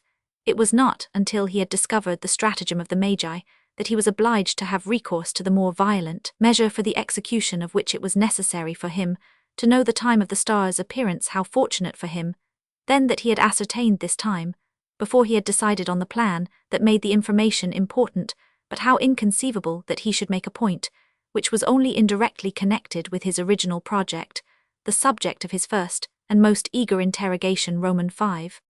Herod in the second place commissions the Magi to acquaint themselves accurately with all that concerns the royal infant, and to impart their knowledge to him on their return, that he also may go and tender his homage to the child, that is, according to his real meaning, take sure measures for putting 165 him to death. Roman 5. Such a proceeding on the part of an astute monarch like Herod has long been held improbable, even if he hoped to deceive the Magi while in conference with them. By adopting this friendly mask, he must necessarily foresee that others would presently awaken them to the probability that he harbored evil designs against the child, and thus prevent them from returning according to his injunction.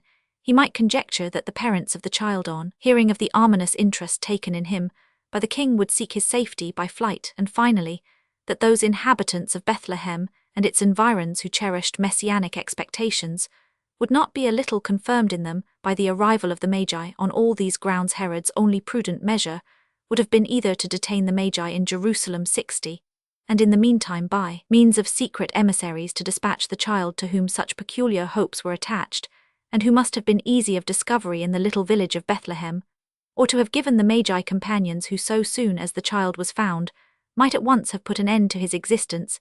Even Alshausen thinks that these strictures are not groundless, and his best defense against them is the observation that the histories of all ages present unaccountable instances of forgetfulness, a proof that the course of human events is guided by a supreme hand. When the supernaturalist invokes the supreme hand in the case before us, he must suppose that God himself blinded Herod to the surest means of attaining his object, in order to save the messianic child from premature death. But the other side of this divine contrivance is that instead of the one child many others must die. There would be nothing to object against such a substitution in this particular case, if it could be proved that there was no other possible mode of rescuing Jesus from a fate inconsistent with the scheme of human redemption. But if it be once admitted that God interposed supernaturally to blind the mind of Herod, and to suggest to the Magi that they should not return to Jerusalem, we are constrained to ask, why did not God in the first instance inspire the Magi to shun Jerusalem, and proceed directly to Bethlehem, whither Herod's attention would not then have been so immediately attracted, and thus the disastrous sequel perhaps have been altogether avoided. 61. The supernaturalist has no answer to this question, but the old-fashioned argument that it was good for the infants to die, because they were thus freed by transient suffering from much misery, and more especially from the danger of sinning against Jesus with the unbelieving Jews, whereas now they had the honor of losing their lives for the sake of Jesus, and thus of ranking as martyrs, and so forth. The Magi leave Jerusalem by night, the favorite time for traveling in the east. The star, which they seem to have lost sight of since their departure from home, again appears, and goes before them on the road to Bethlehem, until at length it remains stationary over the house that contains the wondrous child and its parents. The way from Jerusalem to Bethlehem lies southward. Now the true path of erratic stars is either from west to east, as that of the planets and of some comets, or from east to west, as that of other comets. The orbits of many comets do indeed tend from north to south, but the true motion of all these bodies is so greatly surpassed by their apparent motion 166 from east to west, produced by the rotation of the earth on its axis, that it is imperceptible, except at considerable intervals. Even the diurnal movement of the heavenly bodies, however, is less obvious on a short journey than the merely optical one arising from the observer's own change of place, in consequence of which a star that he sees before him seems, as long as he moves forward, to pass on in the same direction through infinite space. It cannot therefore stand still over a particular house, and thus induce a traveller to halt there also. On the contrary, The traveller himself must halt before the star will appear stationary. The star of the Magi could not then be an ordinary natural star, but must have been one created by God for that particular exigency, and impressed by him with a peculiar law of motion. And rest again, this could not have been a true star moving among the systems of our firmament, for such an one, however impelled and arrested, could never, according to optical laws, appear to pause over a particular house. It must therefore have been something lower hovering over the earth's surface.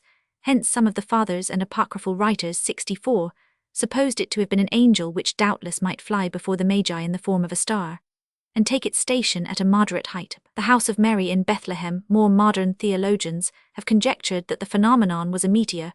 Both these explanations are opposed to the text of Matthew, the former, because it is out of keeping with the style of our Gospels to designate anything purely supernatural, such as an angelic appearance, by an expression that implies a merely natural object as a star, the latter because a mere meteor would not last for so long a time as must have elapsed between the departure of the Magi from their remote home and their arrival in Bethlehem.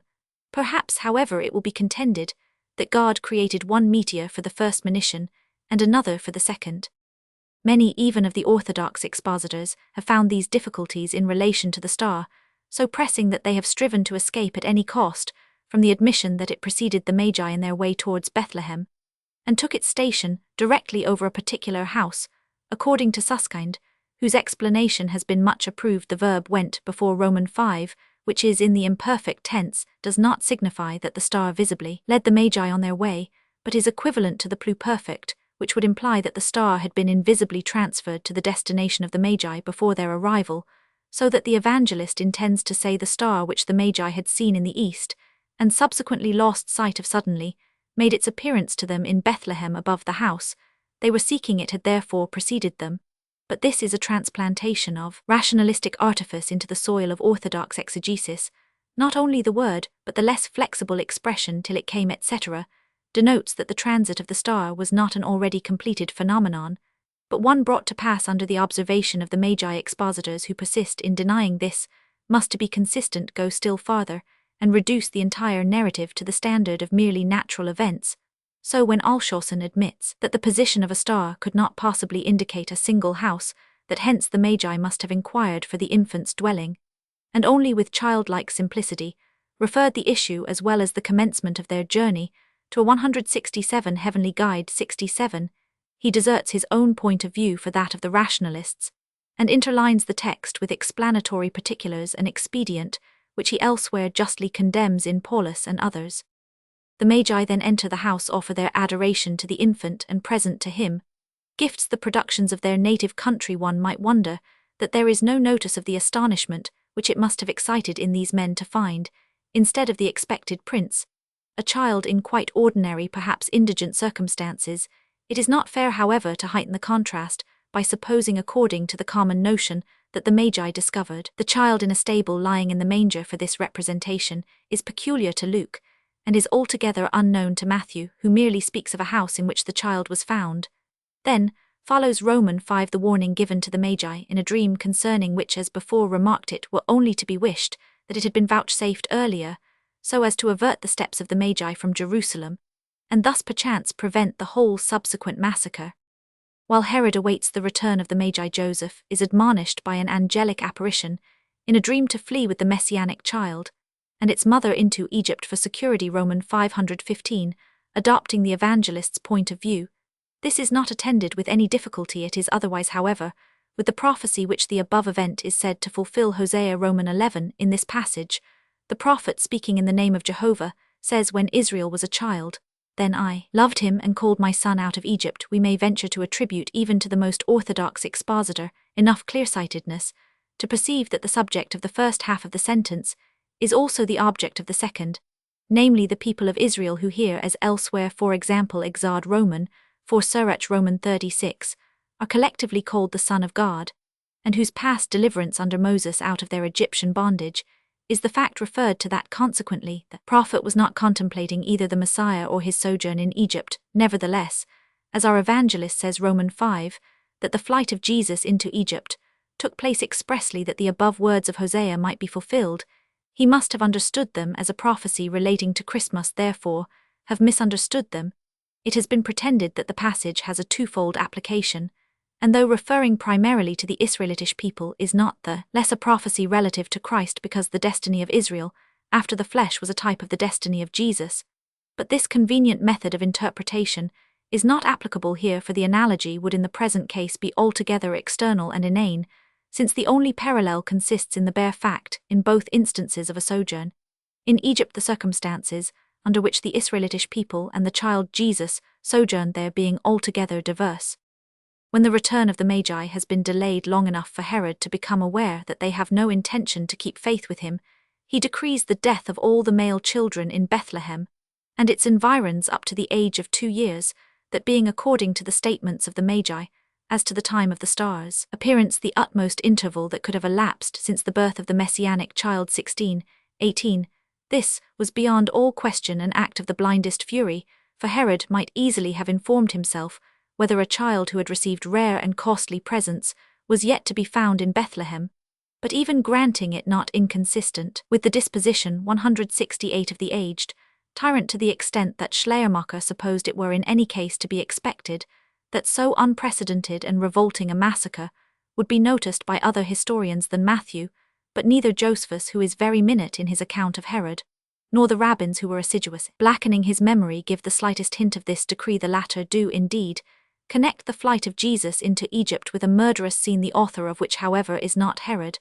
but King Janus, and the victims not children, but rabbins. Their story is evidently founded on a confusion of the occurrence gathered from the Christian history with an earlier event, for Alexander Janus died 40 years before the birth of Christ. Maccabeus, who lived in the 4th century, is the only author who notices the slaughter of the infants, and he introduces it obliquely in a passage which loses all credit by confounding the execution of Antipater, who was so far from a child that he complained of his grey hairs 72, with the murder of the infants. Renowned among the Christians, commentators have attempted to diminish our surprise at the remarkable silence in question by reminding us that the number of children of the given age in the petty village of Bethlehem must have been small, and by remarking that among the numerous deeds of cruelty by which the life of Herod was stained, this one would be lost sight of as a drop in the ocean.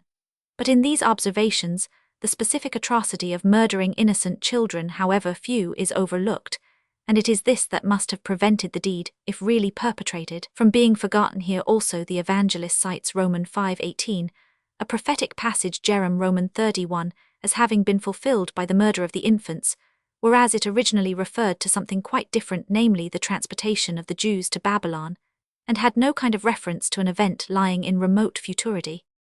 While Jesus and his parents are in Egypt, Herod the Great dies, and Joseph is instructed by an angel who appears to him in a dream to return to his native country. But as Archelaus, Herod's successor in Judah, was to be feared, he has more precise directions in a second oracular dream, in obedience to which he fixes his abode at Nazareth in Galilee under the milder government of Herod Antipas 1923.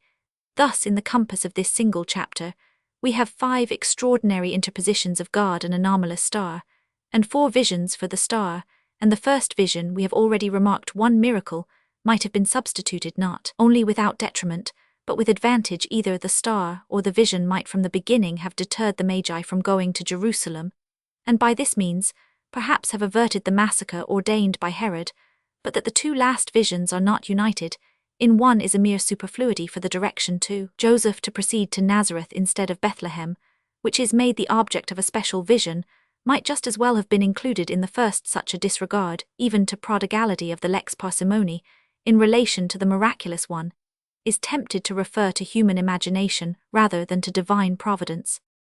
The false interpretations of Old Testament passages in this chapter are crowned by the last verse, where it is said that by the settlement of the 169 parents of Jesus at Nazareth was fulfilled the saying of the prophets, he shall be called a Nazarene.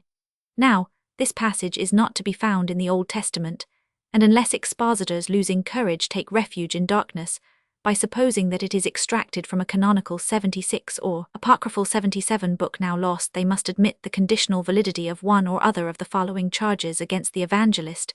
If, as it has been alleged, he intended to compress the Old Testament prophecies that the Messiah would be despised into the oracular sentence, he shall be called a Nazarene, Roman 1, either citizen of a despised city 78, we must accuse him of the most arbitrary mode of expression, or if he be supposed to give a modification of nasir, we must tax him with the most violent transformation of the word, and the grossest perversion of its meaning, for even if contrary to the fact, this epithet were applied to the Messiah in the Old Testament, it could only mean either that he would be a Nazarite 79, which Jesus never was, or that he would be crowned 80 as Joseph gen Roman 49, in no case, that he would be brought up in the petty town of Nazareth. The most probable interpretation of this passage, and that which has the sanction of the Jewish Christians questioned on the subject by Jerome, is that the evangelist here alludes to Issa Roman 11, where the Messiah is called Circulus Jesse as elsewhere 81. But in every case there is the same violence done to the word, by attaching to a mere appellative of the Messiah an entirely fictitious relation to the name of the city of Nazareth. Attempts at a natural explanation of the history of the Magi transition to the mythical explanation. To avoid the many difficulties which beset us at every step in interpreting this chapter, after the manner of the supernaturalists, it is quite worth our while to seek for another exposition, which may suffice to explain the whole according to physical and psychological laws, without any admixture of supernaturalism. Such an exposition has been the most successfully attempted by Paulus. How could heathen magi in a remote country of the East know anything of a Jewish king about to be born? This is the first difficulty, and it is removed on the above system of interpretation by supposing that the magi were expatriated Jews, but this apparently is not the idea of the evangelist. For the question which he puts into the mouth of the magi, where is he that is born king of the Jews, distinguishes them from that people. And as regards the tendency of the entire narrative, the Church seems to have apprehended it more correctly than Paulus thinks in representing the visit of the Magi as the first manifestation of Christ to the Gentiles. Nevertheless, as we have above remarked, this difficulty may be cleared away without having recourse to the supposition of Paulus. Further, according to the natural explanation, the real object of the journey of these men was not to see the newborn king, nor was its cause the star which they had observed in the east, but they happened to be travelling to Jerusalem, perhaps with mercantile views, and hearing far and wide in the land of a newborn king, a celestial phenomenon which they had recently 170 observed occurred to their remembrance, and they earnestly desired to see the child in question. By this means, it is true the difficulty arising from the sanction given to astrology by the usual conception of the story is diminished, but only at the expense of unprejudiced interpretation, for even if it were admissible unceremoniously to transform magi into merchants, their purpose in this journey cannot have been a commercial one, for their first inquiry on arriving at Jerusalem is after the newborn king, and they forthwith mention a star seen by them in the east as the cause not only of their question, but also of their present journey, the object of which they aver to be the presentation of their homage to the newborn child. Roman 5. The star becomes on this method of interpretation a natural meteor, or a comet 82, or finally, a constellation that is a conjunction of planets. The last idea was put forth by Kepler, and has been approved by several astronomers and theologians. Is it more easy on any one of these suppositions to conceive that the star could precede the Magi on their way and remain stationary over a particular house? According to the representation of the text, we have already examined the two first hypotheses. If we adopt the third, we must either suppose the verb Roman 5 to signify the disjunction of the planets, previously in apparent union 84, though the text does not imply a partition, but a forward movement of the entire phenomenon, or we must call Susskind's pluperfect to our aid, and imagine that the constellation which the Magi could no longer see in the valley between Jerusalem and Bethlehem again burst on their view over the place where the child dwelt, for the expression Roman 5 denotes merely the place of abode, not the particular dwelling of the child and his parents. This we grant, but when the evangelist proceeds thus Roman 5, he gives the more general expression the precise meaning of dwelling house, so that this explanation is clearly a vain effort to abate the marvelousness of the evangelical narrative. The most remarkable supposition adopted by those who regard as a conjunction of planets is that they hereby obtain a fixed point in accredited history, to which the narrative of Matthew may be attached. According to Kepler's calculation, corrected by Idler, there occurred 3 years before the death of Herod, in the year of Rome 747, a conjunction of Jupiter and Saturn in the sign Pisces. The conjunction of these planets is repeated in the above sign, to which astrologers attribute a special relation to Palestine, about every 800 years, and according to the computation of the Jew Abarbanel 1463, it took place 3 years before the birth of Moses. Hence, it is probable enough that the hope of the second great deliverer of the nation would be associated with the recurrence of this conjunction in the time of Herod, and that when the phenomenon was actually observed, it would occasion inquiry on the part of Babylonian Jews, but that the star mentioned by Matthew was this particular planetary conjunction is from our uncertainty as to the year of Christ's birth and also as to the period of the above astrological calculation an extremely precarious conjecture, and as besides there are certain particulars in the evangelical text, for instance the words, and which do not accord with such an explanation, so soon as another more congruous with Matthew's narrative presents itself, we are justified in giving it the preference. 171. The difficulties connected with the erroneous interpretations of passages from the Old Testament are from the natural point of view eluded by denying that the writers of the New Testament are responsible for the falsity of these interpretations.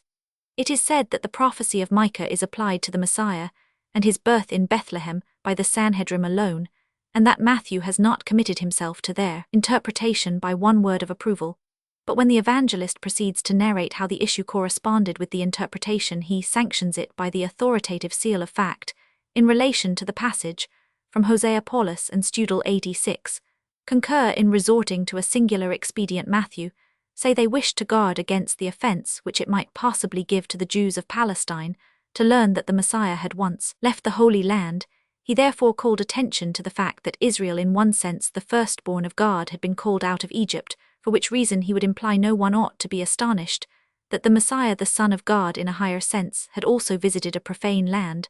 But throughout the passage, there is no trace 87 of such a negative precautionary intention on the part of the evangelist in adducing this prophecy. On the contrary, all his quotations seem to have the positive object to confirm the messiahship of Jesus by showing that in him the Old Testament prophecies had their fulfillment. It has been attempted, with reference to the two other prophecies cited in this chapter, to reduce the signification of the verb to be fulfilled to that of mere similitude or applicability, but the futility of the effort needs no exposure. The various directions conveyed to the persons of our narrative by means of visions are from the same point of view all explained psychologically as effects of waking inquiries and reflections. This appears indeed to be indicated by the text itself. Romans 5, according to which Joseph, hearing that Archelaus was master of Judea, feared to go thither, and not until then did he receive an intimation from a higher source in a dream. Nevertheless, on a closer examination, we find that the communication given in the dream was something new, not a mere repetition of intelligence received in waking moments. Only the negative conclusion that on account of Archelaus it was not advisable to settle at Bethlehem was attained by Joseph. When awake, the positive injunction to proceed to Nazareth was superadded in his dream to explain the other visions in the above way, is a direct interpolation of the text, for this represents both the hostility and death of Herod, as being first made known to Joseph by dreams. In like manner, the Magi have no distrust of Herod, until a dream warns them against his treachery. Thus, on the one hand, the sense of the narrative in Romans 2 is opposed to the conception of its occurrence as natural. On the other hand, this narrative, taken in its original sense, carries the supernatural into the extravagant, the improbable into the impossible. We are therefore led to doubt the historical character of the narrative, and to conjecture that we have before us something mythical. The first propounders of this opinion were so unsuccessful in its illustration that they never liberated themselves from the sphere of the natural interpretation, which they sought to transcend. Arabian merchants, thinks Krug, for example, coming by chance to Bethlehem, met with the parents of Jesus and, learning that they were strangers in distress, according to Matthew, the parents of Jesus were not strangers in Bethlehem, made them presents, uttered many good wishes for their child, and pursued their 172 journey. When subsequently Jesus was reputed to be the Messiah, the incident was remembered and embellished with a star visions, and believing homage to these were added the flight into Egypt and the infanticide the latter, because the above incident was supposed to have had some effect on Herod, who, on other grounds than those alleged in the text, had caused some families in Bethlehem to be put to death, the former probably because Jesus had with some unknown object actually visited Egypt at a later period. In this, as in the purely naturalistic interpretation, there remain as so many garb the arrival of some Oriental travelers, the flight into Egypt, and the massacre in Bethlehem, divested however of the marvelous garb with which they are enveloped in the evangelical narrative. In this unadorned form, these occurrences are held to be intelligible, and such as might very probably happen, but in point of fact, they are more incomprehensible even than when viewed through the medium of orthodoxy, for with their supernatural embellishments, vanishes the entire basis on which they rest. Matthew's narrative adequately accounts for the relations between the men of the East and the parents of Jesus. This attempt at mythical exposition reduces them to a wonderful chance.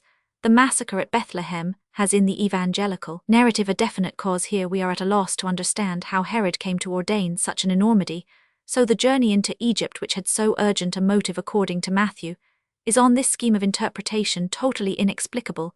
It may indeed be said these events had their adequate causes in accordance with the regular course of things, but Matthew has withheld this natural sequence, and given miraculous one in its stead. But if the writer or legend be capable of environing occurrences with fictitious motives and accessory circumstances, either the one or the other is also capable of fabricating the occurrences themselves.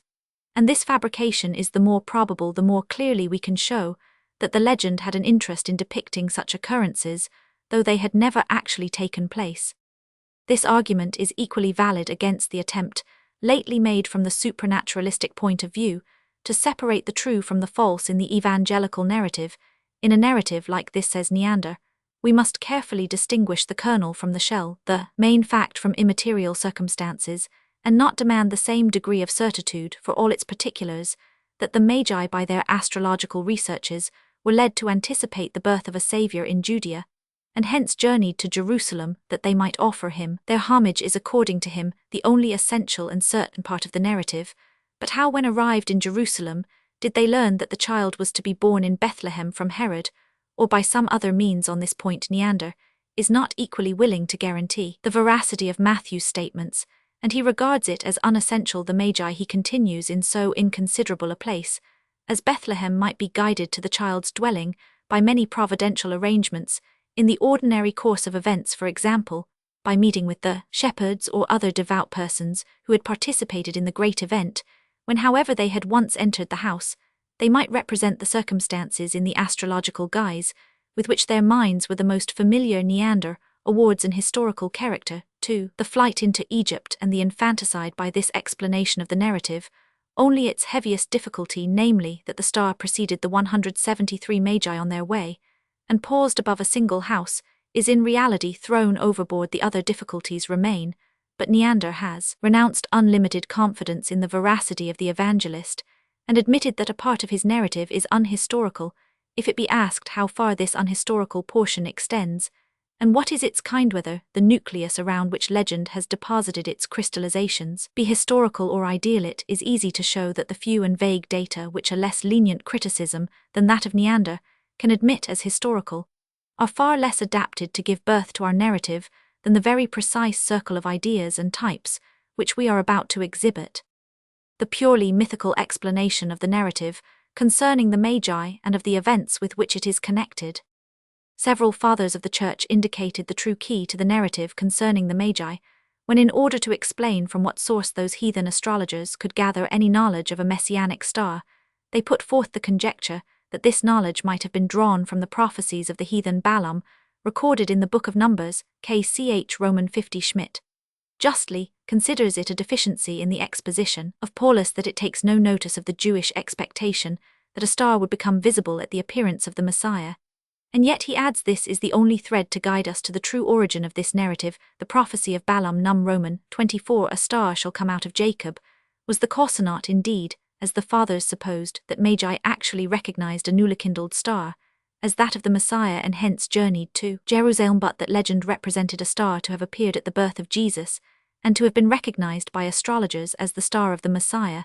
The prophecy attributed to Balaam originally referred to some fortunate and victorious ruler of Israel, but it seems to have early received a messianic interpretation, even if the translation in the Targum of Onkelos Surgit Rex X, Jacobo, et Meshes Unctus Ungetter ex Israel prove nothing, because here the word Unctus is synonymous with Rex, and might signify an ordinary kingit, is yet worthy of notice that according to the testimony of Aben Ezra 92, and the passages cited by Wettstein and Scotgen, many rabbins applied the prophecy to the Messiah. The name Bar Kocheba, son of a star, assumed by a noted pseudo-Messiah under Hadrian, was chosen with reference to the messianic interpretation of Balaam's prophecy. It is true that the passage in question, taken in its original sense, does not speak of a real star, but merely compares to a star the future Prince of Israel. And this is the interpretation given to it in the Targum above quoted, but the growing belief in astrology, according to which every important event was signalized by sidereal changes, soon caused the prophecy of Balaam to be understood no longer figuratively but literally as referring to a star which was to appear contemporaneously with the Messiah. We have various proofs that a belief in astrology was prevalent in the time of Jesus. The future greatness of Mithridates was thought to be prognosticated by the appearance of a comet in the year of his birth, and in that of his accession to the throne 93-174, and a comet observed shortly after the death of Julius Caesar was supposed to have a close relation to that event. These ideas were not without influence on the Jews. At least we find traces of them in Jewish writings of a later period, in which it is said that a remarkable star appeared at the birth of Abraham. When such ideas were afloat, it was easy to imagine that the birth of the Messiah must be announced by a star, especially as, according to the common interpretation of Balaam's prophecy, a star was there made the symbol of the Messiah. It is certain that the Jewish mind affected this combination, for it is a rabbinical idea that at the time of the Messiah's birth a star will appear in the east and remain for a long time visible. The narrative of Matthew is allied to this simpler Jewish idea. The apocryphal descriptions of the star that announced the birth of Jesus to the extravagant fictions about the star said to have appeared in the time of Abraham. We may therefore state the opinion of K.C.H. Roman 50 Schmidt 98, recently approved by Fritzsch and de Wet, as the nearest approach to truth on the subject of Matthew's star in the east in the time of Jesus. It was the general belief that stars were always the forerunners of great events, hence the Jews of that period thought that the birth of the Messiah would necessarily be announced by a star, and this supposition had a specific sanction in Num Roman 24. The early converted Jewish Christians could confirm their faith in Jesus and justify it in the eyes of others only by laboring to prove that in him were realized all the attributes lent to the Messiah by the Jewish notions of their agia proposition. That might be urged the more inoffensively, and with the less chance of refutation the more remote lay the age of Jesus, and the more completely the history of his childhood was shrouded in darkness. Hence, it soon ceased to be matter of doubt that the anticipated appearance of a star was really coincident with the birth of Jesus.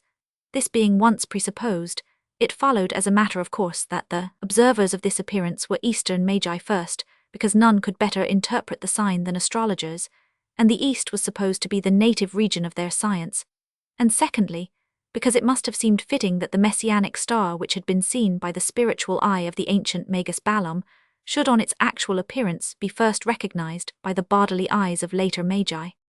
This particular, however, as well as the journey of the Magi into Judea and their costly presents to the child, bear a relation to other passages in the Old Testament.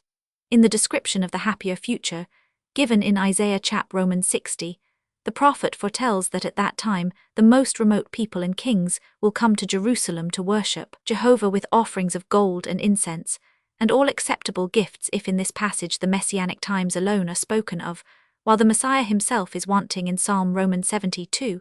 We read of a king who is to be feared as long as the sun and moon endure, in whose times the righteous shall flourish, and whom all nations shall call blessed. This king might easily be regarded as the Messiah, and the psalm says of him, nearly in the words of Issa Romans 60, that foreign kings shall bring him gold, and other presents to this. It may be added that the pilgrimage of foreign people to Jerusalem is connected with a risen light 101, which might suggest the star of Balaam. What was more natural, when on the one hand was presented Balaam's messianic star out of Jacob, for the observation of which Magian astrologers were the best adapted, on the other a light, which was to arise on Jerusalem, and to which distant nations would come bringing gifts, than to combine the two images, and to say in consequence of the star, which had risen over Jerusalem, astrologers came from a distant land, with presents for the Messiah whom the star announced. But when the imagination once had possession of the star, and of travellers attracted by it from a distance, there was an inducement to make the star the immediate guide of their course, and the torch to light them on their way. This was a favourite idea of antiquity. According to Virgil, a star-stellar face Medusans marked out the way of Nes from the shores of Troy to the west. 2 Thrasybulus and Timoleon were led by celestial fires, and a star was said to have guided Abraham on his way to Moriah. Besides, in the prophetic passage itself, the heavenly light seems to be associated with the pilgrimage of the offerers as the guide of their course. At all events, the originally figurative language of the prophet would probably at a later period be understood literally. In accordance with the rabbinical spirit of interpretation, the Magi are not conducted by the star directly to Bethlehem, where Jesus was. They first proceed to Jerusalem. One reason for this might be that the prophetic passage connects the risen light and the offerers with Jerusalem, but the chief reason lies in the fact that in Jerusalem Herod was to be found for what was better adapted to instigate Herod to his murderous decree than the alarming tidings of the Magi that they had seen the star of the great Jewish king.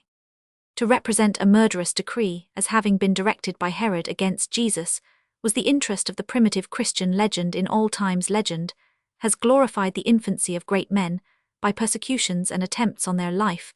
The greater the danger that hovered over them, the higher seems their value. The more unexpectedly their deliverance is wrought, the more evident is the esteem in which they are held by heaven. Hence, in the history of the childhood of Cyrus, in Herodotus of Romulus in Livy 104, and even later of Augustus in Suetonius 105, we find this trait. Neither has the Hebrew legend neglected to assign such a distinction to Moses. One point of analogy between 176, the narrative in Exod Roman 1 Roman 2, and that in Matthew is that in both cases the murderous decree does not refer specially to the dangerous child, but generally to a certain class of children, in the former to all newborn males, in the latter to all of and under the age of 2 years. It is true that according to the narrative in Exodus, the murderous decree is determined on without any reference to Moses, of whose birth Pharaoh is not supposed to have had any presentiment, and who is therefore only by accident implicated in its consequences, but this representation did not sufficiently mark out Moses as the object of hostile design to satisfy the spirit of Hebrew tradition, and by the time of Josephus it had been so modified as to resemble more nearly the legends concerning Cyrus and Augustus, and above all the narrative of Matthew. According to the later legend, Pharaoh was incited to issue his murderous decree by a communication from his interpreters of the sacred writings, who announced to him the birth of an infant destined to succor the Israelites and humble the Egyptians. The interpreters of the sacred writings here play the same part as the interpreters of dreams in Herodotus and the astrologers in Matthew legend. Was not content with thus signalizing the infancy of the lawgiver alone, it soon extended the same distinction to the great progenitor of the Israelitish nation, Abraham, whom it represented as being in peril of his life from the murderous attempt of a jealous tyrant.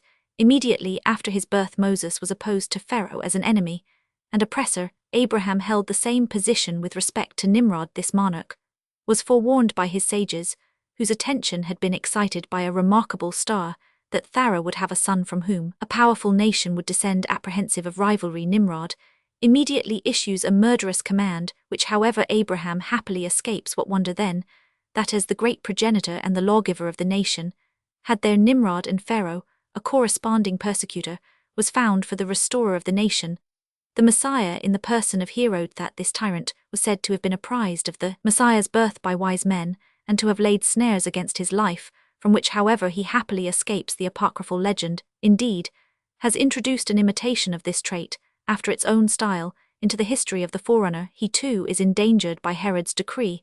A mountain is miraculously cleft asunder to receive him and his mother, but his father, refusing to point out the boy's hiding place, is put to death.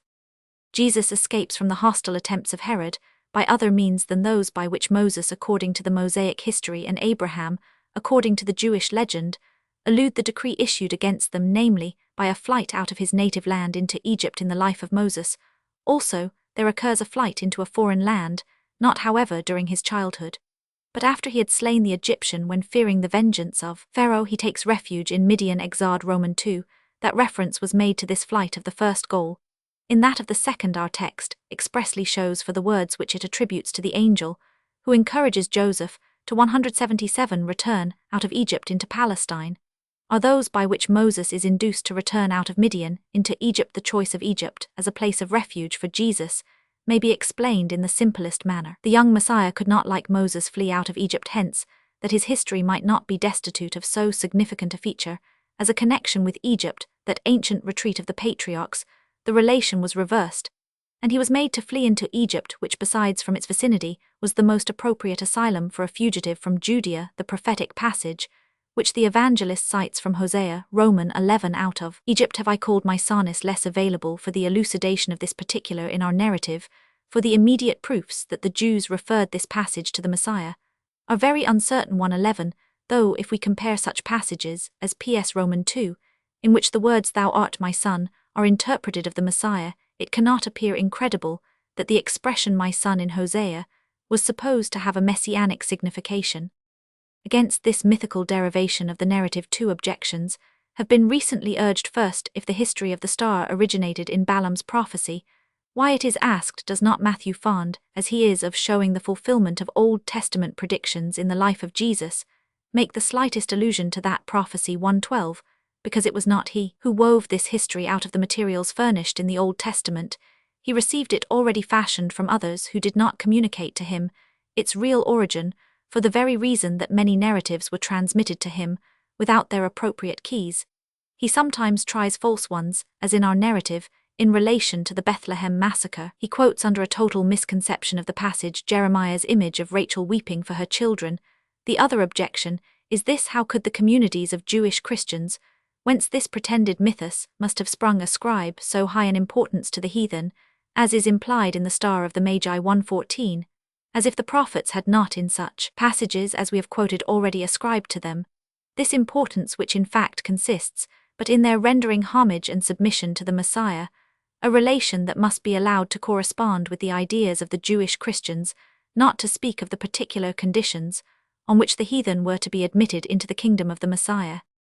We must therefore abide by the mythical interpretation of our narrative and content ourselves with gathering from it no particular fact in the life of Jesus, but only a new proof how strong was the impression of his messiahship left by Jesus on the minds of his contemporaries, since even the history of his childhood received a messianic form. Let us now revert to the narrative of Luke chap Roman 2 so far as it runs parallel with that of Matthew. We have seen that the narrative of Matthew 178 does not allow us to presuppose that of Luke as a series of prior incidents. Still less can the converse be true, namely that the Magi arrived before the shepherds.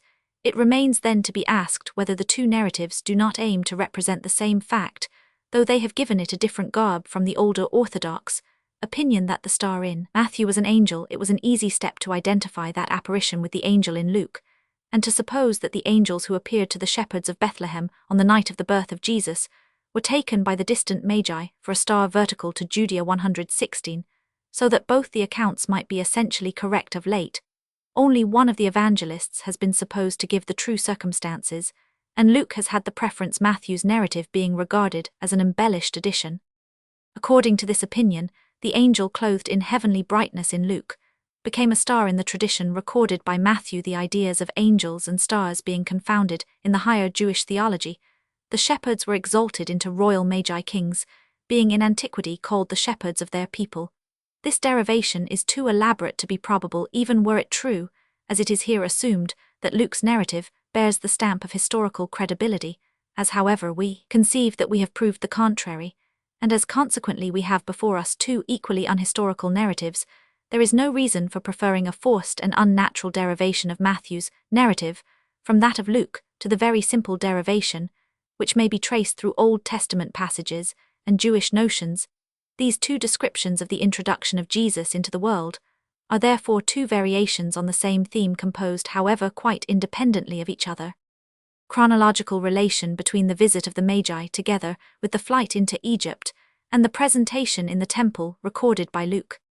It has been already remarked that the narratives of Matthew and Luke above, considered at first, run tolerably parallel, but afterwards widely diverge, for instead of the tragical catastrophe of the massacre and flight, Luke has preserved to us the peaceful scene of the presentation of the child Jesus in the temple. Let us for the present shut our eyes to the result of the preceding, inquire the purely mythical character of Matthew's narrative, and ask, in what chronological relation could the presentation in the temple stand to the visit of the Magi and the flight into Egypt? Of these occurrences, the only one that has a precise date is the presentation in the temple, of which it is said that it took place at the expiration of the period appointed by the law for the purification of a mother, that is, according to Lev Roman 124, 40 days after the birth of the child, Luke Roman 2. The time of the other incidents is not fixed with the same exactness. It is merely said that the Magi came to Jerusalem, Matt Roman 2. How long after the birth, the evangelist does not decide, as however the participle connects the visit of the Magi with the birth of the child, if not immediately, at least so closely that nothing of importance can be supposed to have intervened, some expositors have been led to the opinion that the 179 visit ought to be regarded as prior to the presentation in the temple. Admitting this arrangement, we have to reconcile it with one of two alternatives: either the flight into Egypt also preceded the presentation in the temple, or while the visit of the Magi preceded the flight followed that event. If we adopt the latter alternative, and thrust the presentation in the temple between the visit of the Magi and the flight, we come into collision at once with the text of Matthew, and the mutual relation of the facts. The evangelist connects the command to flee into Egypt with the return of the Magi, by a participial construction Roman 5 similar to that by which he connects the arrival of the Oriental sages with the birth of Jesus. Hence those who in the one instance hold such a construction to be a reason for placing the events which it associates in close succession, must in the other instance be withheld by it from inserting a third occurrence between the visit and the flight. As regards the mutual relation of the facts, it can hardly be considered probable that at the very point of time in which Joseph received a divine intimation that he was no longer safe in Bethlehem from the designs of Herod, he should be permitted to take a journey to Jerusalem, and thus to rush directly into the lion's mouth. At all events, the strictest precautions must have been enjoined on all who were privy to the presence of the Messianic child in Jerusalem, lest a rumor of the fact should get abroad. But there is no trace of this solicitous incognito in Luke's narrative. On the contrary, not only does Simeon call attention to Jesus in the temple unchecked, either by the Holy Spirit or by the parents, but Anna also thinks she is serving the good cause by publishing as widely as possible the tidings of the Messiah's birth. Luke Roman 2 ff 30:8. It is true that she is said to have confined her communications to those who were like-minded with herself, but this could not hinder them from reaching the ears of the Herodian party, for the greater the excitement produced by such news on the minds of those who looked for redemption, the more would the vigilance of the government be aroused, so that Jesus would inevitably fall into the hands of the tyrant who was lying in wait. Thus, in any case, they who placed the presentation in the temple after the visit of the Magi must also determine to postpone it until after the return from Egypt. But even this arrangement clashes with the evangelical statement, for it requires us to insert between the birth of Jesus and his presentation in the temple the following events: the arrival of the Magi, the flight into Egypt, the Bethlehem massacre, the death of Herod, and the return of the parents of Jesus. Out of Egypt, obviously too much to be included in the space of 40 days, it must therefore be supposed that the presentation of the child and the first appearance of the mother in the temple were procrastinated beyond the time appointed by the law. This expedient, however, runs counter to the narrative of Luke, who expressly says that the visit to the temple took place at the legal time. But in either case the difficulty is the same. The parents of Jesus could, according to Matthew's account, think of a journey to Jerusalem after their return from Egypt as immediately previous to their departure thither, for if Joseph on his return from Egypt was warned not to enter Judea, because Archelaus was Herod's successor in that province, he would least of all venture to Jerusalem, the very seat of the redoubted government. On neither of the above plans, therefore, will the presentation in the temple bear to be placed after the visit of the Magi, and the only remaining alternative 180, which is embraced by the majority of commentators 119, is to make the incident noticed by Luke precede both those narrated by Matthew. This is so far the most natural that in Matthew there is at least an indirect intimation of a considerable interval between the birth of Jesus and the arrival of the Magi. For we are told that Herod's decree included all the children in Bethlehem up to the age of 2 years. We must therefore necessarily infer that even if Herod, to make sure of his object, exceeded the term fixed by the Magi, the star had been visible to these astrologers for more than a year now. The narrator seems to suppose the appearance of the star to have been contemporary with the birth of Jesus. Viewing the narratives in this order, the parents of Jesus first journeyed from Bethlehem, where the child was born, to Jerusalem, there to present the legal offerings. They next returned to Bethlehem, where according to Matt Roman 2 and 5 they were found by the Magi. Then followed the flight into Egypt, and after the return from thence the settlement at Nazareth. The first and most urgent question that here suggests itself is this: what had the parents of Jesus to do a second time in Bethlehem, which was not their home, and where their original business connected with the census must surely have been dispatched in the space of 40 days? The discussion of this question must be deferred, but we can find an ample substitute for this argument drawn from the nature of the fact, in one which rests on the words of the evangelical narrative. Luke Roman 5 says, in the most definite manner, that after the completion of the legal observance, the parents of Jesus returned to Nazareth, as to their proper home, not to Bethlehem, which according to him was merely a temporary residence.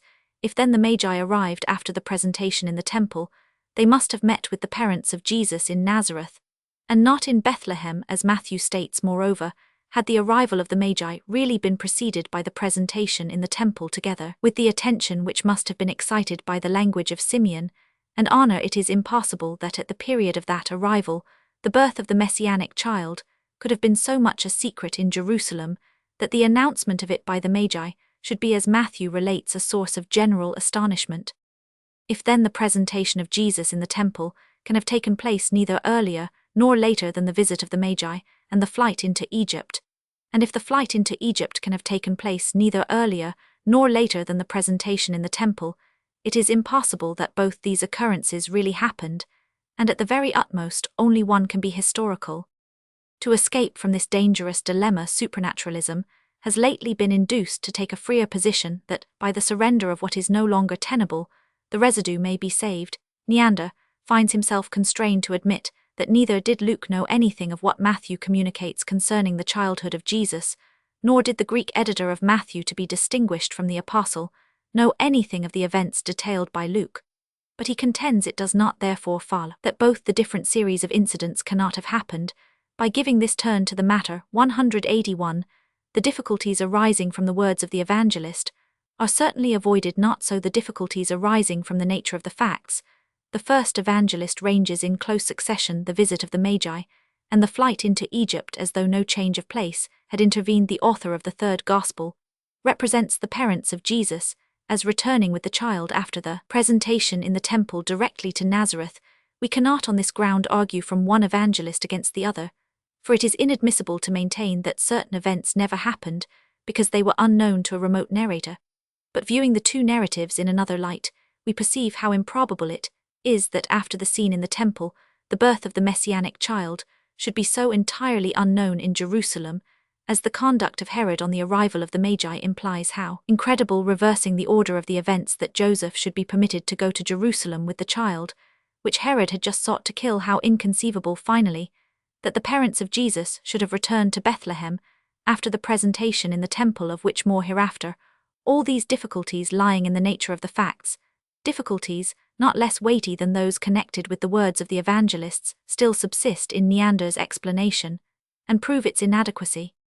Thus the dilemma above stated remains, and were we compelled to choose under it, we should in the present stage of our inquiry on no account decide in favor of Matthew's narrative, and against that of Luke. On the contrary, as we have recognized the mythical character of the former, we should have no resource but to adhere with our modern critics 124 to the narrative of Luke, and surrender that of Matthew. But is not Luke's narrative of the same nature as that of Matthew? And instead of having to choose between the two, must we not deny to both an historical character? The answer to this question will be found in the succeeding examination. The presentation of Jesus in the temple. The narrative of the presentation of Jesus in the temple, Luke Roman 2, seems at the first glance to bear a thoroughly historical stamp. A double law on the one hand, prescribing to the mother an offering of purification, on the other requiring the redemption of the firstborn son, leads the parents of Jesus to Jerusalem, and to the temple. Here they meet with a devout man absorbed in the expectation of the Messiah named Simeon. Many expositors hold this Simeon to be the same with the Rabbi Simeon, the son of Hillel, his successor as president of the Sanhedrim and the father of Gamaliel. Some even identify him with the same years of Josephus 125, and attach importance to his pretended descent from David, because this descent makes him a relative of Jesus, and helps to explain the following scene naturally. But this hypothesis is improbable, for Luke would hardly have introduced so celebrated a personage by the meager designation, a certain man 126, without this hypothesis. However, the scene between the parents of Jesus and Simeon, as also the part played by Anna the prophetess, seems to admit of a very natural explanation. There is no necessity for supposing with the 182 author of the Natural History, 127, that Simeon was previously aware of the hope cherished by Mary, that she was about to give birth to the Messiah. We need only, with Paulus and others, conceive the facts in the following manner. Animated like many of that period with the hope of the speedy advent of the Messiah, Simeon receives probably, in a dream, the assurance that before his death he will be permitted to see the expected deliverer of his nation one day. In obedience to an irresistible impulse he visited the temple, and on this very day Mary brought thither her child, whose beauty at once attracted his notice. On learning the child's descent from David, the attention and interest of Simeon were excited to a degree that induced Mary to disclose to him the hopes which were reposed on this scion of ancient royalty. With the extraordinary occurrences by which they had been called into existence, these hopes Simeon embraced with confidence, and in enthusiastic language gave utterance to his messianic expectations and forebodings, under the conviction that they would be fulfilled in this child. Still less do we need the supposition of the author of the natural history with respect to Anna, namely, that she was one of the women who assisted at the birth of the infant Jesus, and was thus acquainted beforehand with the marvels and the hopes that had clustered round his cradle. She had heard the words of Simeon, and being animated by the same sentiments she gave them her approval. Simple as this explanation appears, it is not less arbitrary than we have already found other specimens of natural interpretation.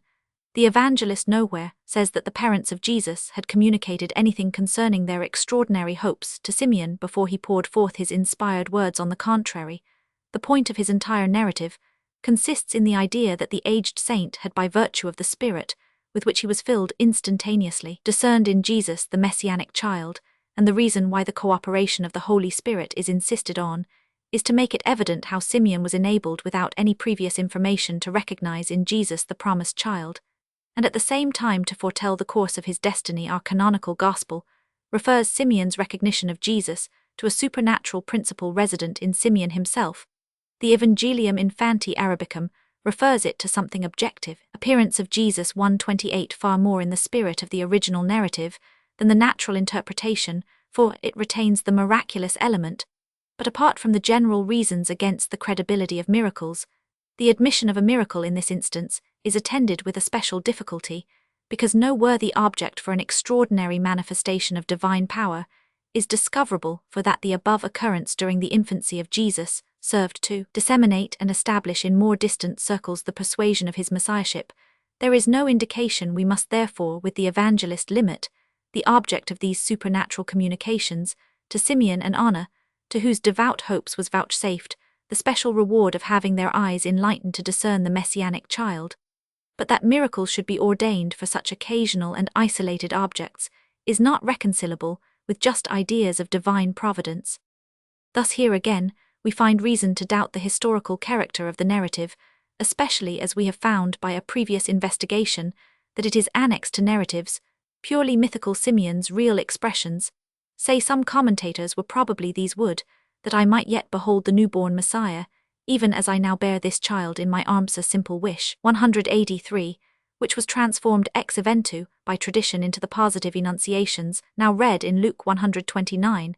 But this explanation is incomplete, for the reason why such stories became current concerning Jesus must be shown in the relative position of this portion of the evangelical narrative, and in the interest of the primitive Christian legend. As to the former, this scene at the presentation of Jesus in the temple is obviously parallel with that at the circumcision of the Baptist, narrated by the same evangelist, for on both occasions at the inspiration of the Holy Spirit God is praised for the birth of a national deliverer, and the future destiny of the child is prophetically announced in the one case by the father, in the other by a devout stranger. That this scene is in the former instance connected with the circumcision, in the latter with the presentation in the temple, seems to be accidental, when however the legend had once in relation to Jesus so profusely adorned the presentation in the temple, the circumcision must be left, as we have above found it, without embellishment.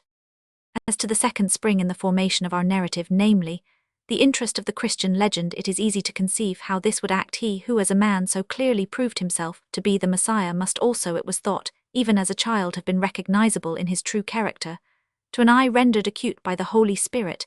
He who at a later period by his powerful words and deeds manifested himself to be the Son of God, must surely even before he could speak or move with freedom have borne the stamp of divinity. Moreover, if men moved by the Spirit of God so early pressed Jesus with love and reverence in their arms, then was the spirit that animated him not an impious one, as his enemies alleged. And if a holy seer had predicted along with the high destiny of Jesus the conflict which he had to undergo, and the anguish which his fate would cause his mother 130, then it was assuredly no chance, but a divine plan that led him into the depths of abasement on the way to his ultimate exaltation. This view of the narrative is thus countenanced positively by the nature of the fact and, negatively, by the difficulties attending any other explanation one cannot, but wonder therefore how Schleiermacher can be influenced against it by an observation which did not prevent him from taking a similar view of the history of the Baptist's birth, namely that the narrative is too natural to have been fabricated 131, and how Neander can argue against it from exaggerated ideas of the more imposing traits, which the mythos would have substituted for our narrative, far from allowing a purification for the mother of Jesus, and a redemption for himself to take place in the ordinary manner. Neander thinks the mythos would have depicted an angelic appearance, intended to deter Mary or the priest from an observance inconsistent with the dignity of Jesus, as though even the Christianity of Paul did not maintain that Christ was born under the law Gallo-Roman, for how much more then the Judaic Christianity, whence these narratives are derived, as though Jesus himself had not, agreeably to this view of his position, submitted to baptism, and according to the evangelist whose narrative is in question, without any previous expostulation on the part of the 184 Baptist of more weight, is Schleiermacher's other observation that supposing this narrative to be merely a poetical creation, its author would scarcely have placed by the side of Simeon Anna, of whom he makes no poetical use, still less would he have characterized her with minuteness, after designating his principal personage with comparative negligence, but to represent the dignity of the child Jesus, as being proclaimed by the mouth of two witnesses, and especially to associate a prophetess with a prophetess, is just the symmetrical grouping that the legend loves. The detailed description of Anna may have been taken from a real person, who at the time when our narrative originated was yet held in remembrance for her distinguished piety. As to the evangelist's omission to assign her any particular speech, it is to be observed that her office is to spread abroad the glad news, while that of Simeon is to welcome Jesus into the temple. Hence, as the part of the prophetess was to be performed behind the scenes, her precise words could not be given as in a former instance Schleiermacher supposes the evangelist to have received his history from the lips of the shepherds, so here he conceives him to have been indebted to Anna, of whose person he has so vivid a recollection. Neander approves this opinion, not the only straw thrown out by Schleiermacher, to which this theologian has clung in the emergencies of modern criticism. At this point also, where Luke's narrative leaves Jesus for a series of years, there is a concluding sentence on the prosperous growth of the child. Romans 5. A similar sentence occurs at the corresponding period in the life of the Baptist, and both recall the analogous form of expression found in the history of Samson. Judge Romans 13f. Retrospect difference between Matthew and Luke as to the original residence of the parents of Jesus. In the foregoing examinations, we have called in question the historical credibility of the gospel narratives concerning the genealogy, birth, and childhood of Jesus on two grounds.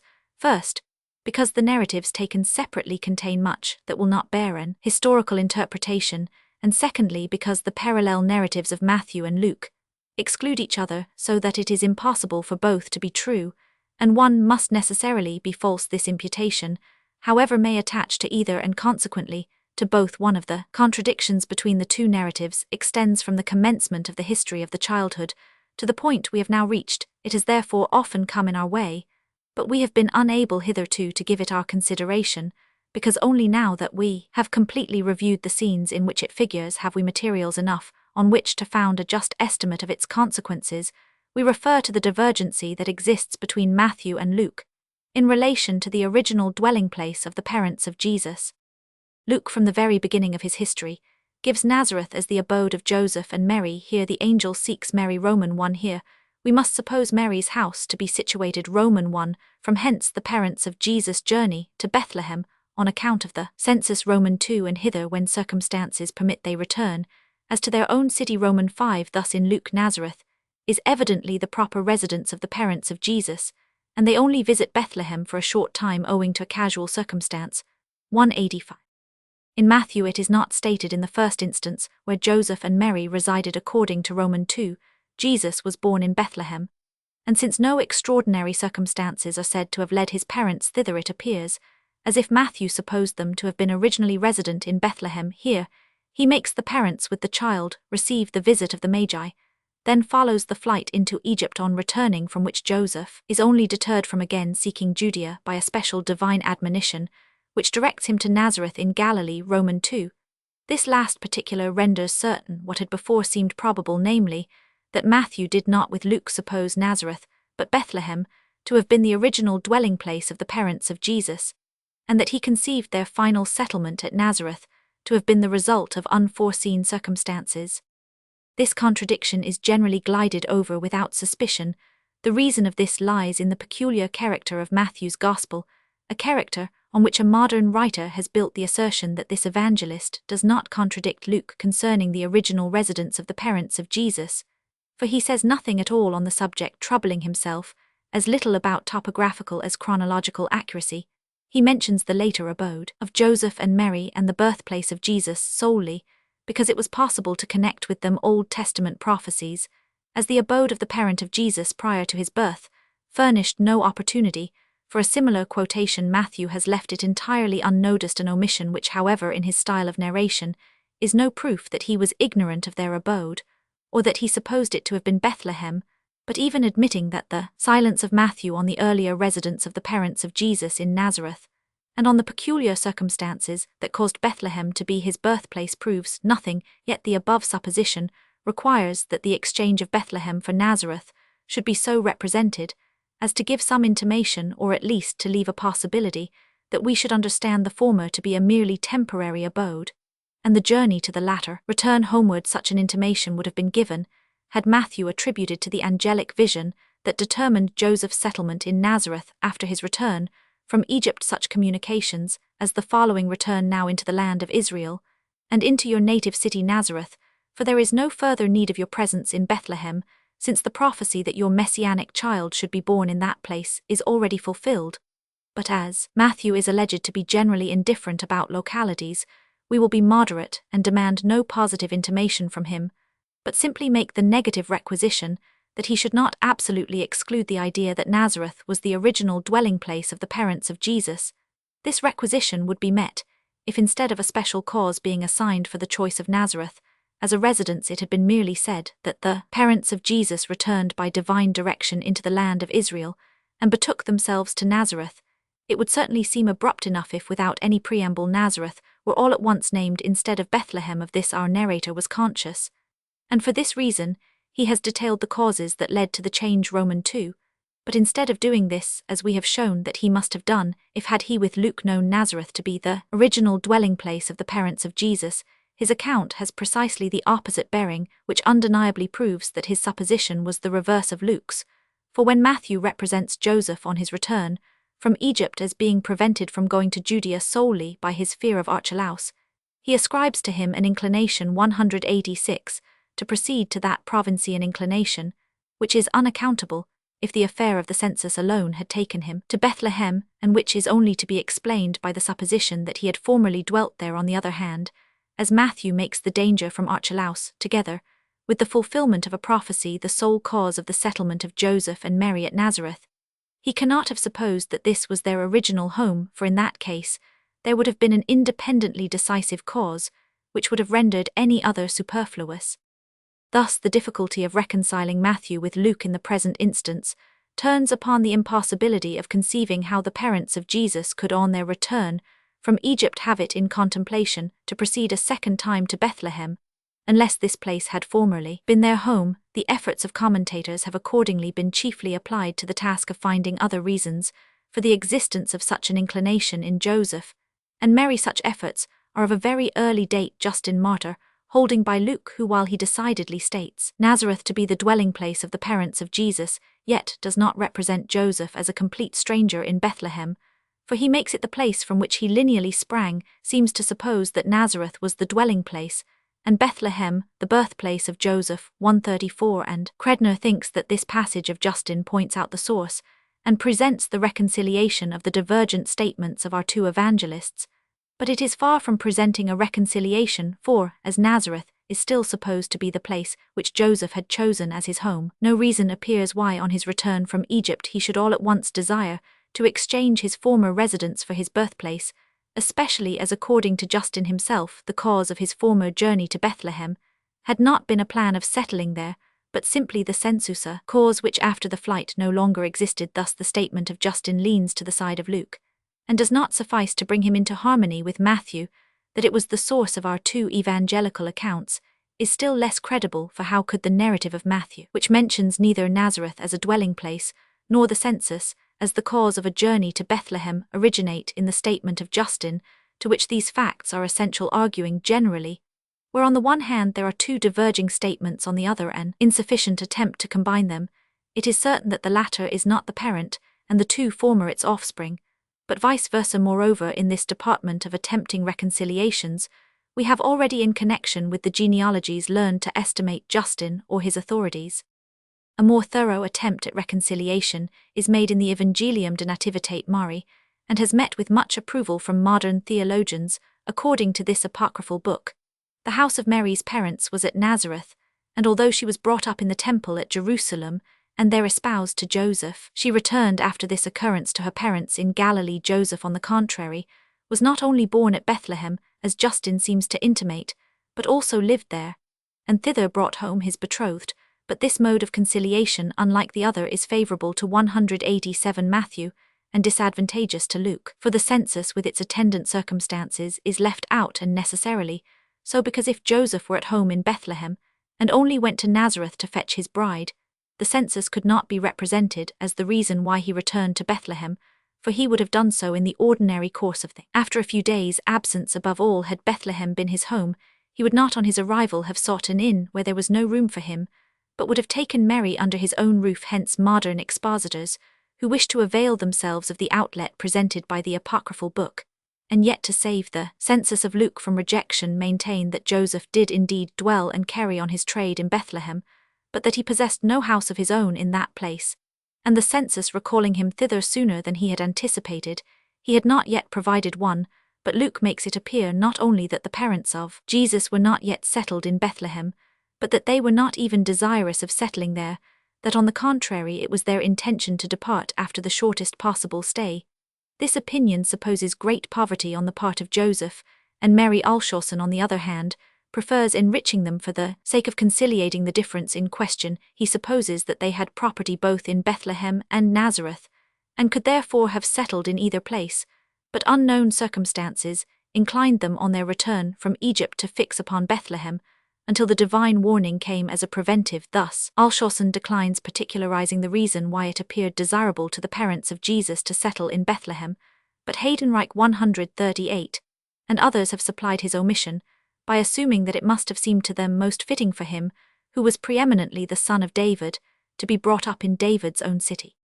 Here, however, theologians would do well to take for their model the honesty of Neander, and to confess with him that of this intention on the part of Joseph and Mary to settle at Bethlehem, and of the motives which induced them to give up the plan. Luke knows nothing, and that they rest on the authority of Matthew alone.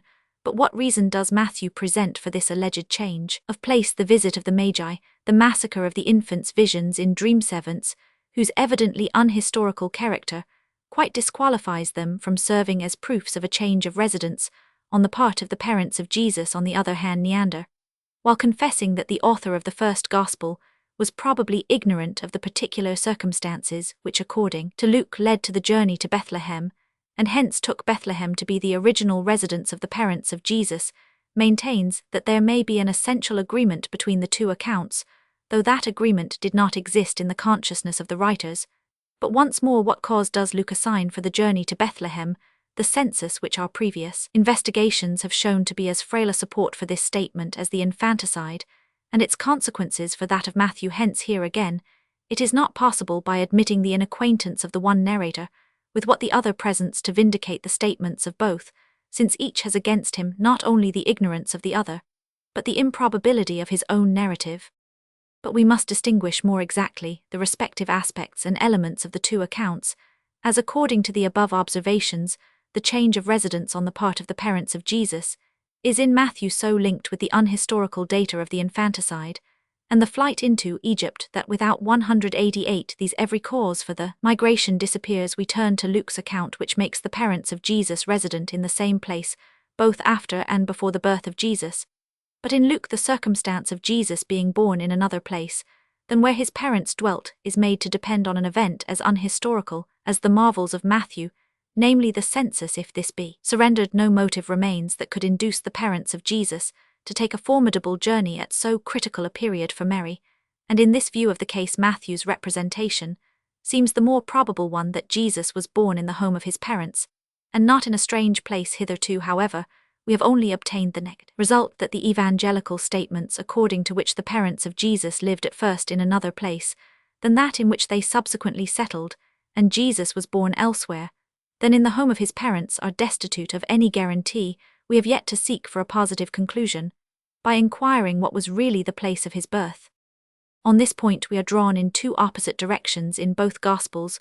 We find Bethlehem stated to be the birthplace of Jesus, and there is, as we have seen, no impediment to our supposing that it was the habitual residence of his parents. On the other hand, the two Gospels again concur in representing Nazareth as the ultimate dwelling place of Joseph and his family, and it is only an unsupported statement that forbids us to regard it as their original residence, and consequently as the birthplace of Jesus. It would be impossible to decide between these contradictory probabilities, were both equally strong, but as soon as the slightest inequality between them is discovered, we are warranted to form a conclusion. Let us first test the opinion that the Galilean city Nazareth was the final residence of Jesus. This is not supported barely by the passages immediately under consideration in the second chapters of Matthew and Luke 8, rests on an uninterrupted series of data drawn from the Gospels and from the earliest church history. The Galilean, the Nazarene, were the epithets constantly applied to Jesus as Jesus of Nazareth. He was introduced by Philip to Nathanael, whose responsive question was, "Can any good thing come out of Nazareth?" Nazareth is described not only as the place where he was brought up, Luke, Roman 4f, but also as his country, Matt, Roman 13, Mark, Roman 6. He was known among the populace as Jesus of Nazareth, Luke, Roman 18, and invoked under this name by the demons, Mark, Roman 1. The inscription on the cross styles him a Nazarene, John, Roman 19. And after his resurrection, his apostles everywhere proclaimed him as Jesus of Nazareth, Acts, Roman 2, and worked miracles in his name, Acts, Roman 3. His disciples too were long called Nazarenes, and it was not until a late period that this name was exclusively applied to a heretical sect. This appellation proves, if not that Jesus was born in Nazareth, at least that he resided in that place considerable time, and as according to a probable tradition, Luke, Roman 4f, parallel Jesus during his public life paid but transient visits to Nazareth. This prolonged residence must be referred to the earlier part of his life, which he passed in the bosom of his family. Thus his family, at least his parents, must have lived in Nazareth during his childhood, and if it be admitted that they once dwelt there, it follows that they dwelt there always, for we have no historical grounds for supposing a change of residence, so that this one of the two contradictory propositions has as much certainty as we can expect in a fact belonging to so remote and obscure a period. Neither does the other proposition, however, that Jesus was born in Bethlehem, 189, rest solely on the statement of our Gospels. It is sanctioned by an expectation originating in a prophetic passage that the Messiah would be born at Bethlehem Camp, with Matt, Roman 2, F. John, Roman 7. But this is a dangerous support, which they who wish to retain as historical the Gospel statement that Jesus was born in Bethlehem will do well to renounce, for wherever we find a narrative which recounts the accomplishment of a long-expected event, a strong suspicion must arise that the narrative owes its origin solely to the pre-existent belief that that event would be accomplished, but our suspicion is converted into certainty when we find this belief to be groundless, and this is the case here, for the alleged issue must have confirmed a false interpretation of a prophetic passage. Thus this prophetic evidence of the birth of Jesus in Bethlehem deprives the historical evidence which lies in the second chapters of Matthew and Luke of its value, since the latter seems to be built on the former, and consequently shares its fall. Any other voucher for this fact is, however, sought in vain. Nowhere else in the New Testament is the birth of Jesus at Bethlehem mentioned. Nowhere does he appear in any relation with his alleged birthplace, or pay it the honor of a visit which he yet does not deny to the unworthy Nazareth. Nowhere does he appeal to the fact as a concomitant proof of his messiahship, although he had the most direct inducements to do so, for many were repelled from him by his Galilean origin, and defended their prejudice by referring to the necessity that the Messiah should come out of Bethlehem, the city of David. John, Romans 71:41. John does not, it is true, say that these objections were uttered in the presence of Jesus, 1:42, but as immediately before he had annexed to a discourse of Jesus a comment of his own to the effect that the Holy Ghost was not yet given. So here he might very suitably have added, in explanation of the doubts expressed by the people that they did not yet know that Jesus was born in Bethlehem, Such an observation will be thought too superficial and trivial for an apostle like John. Thus much, however, must be admitted.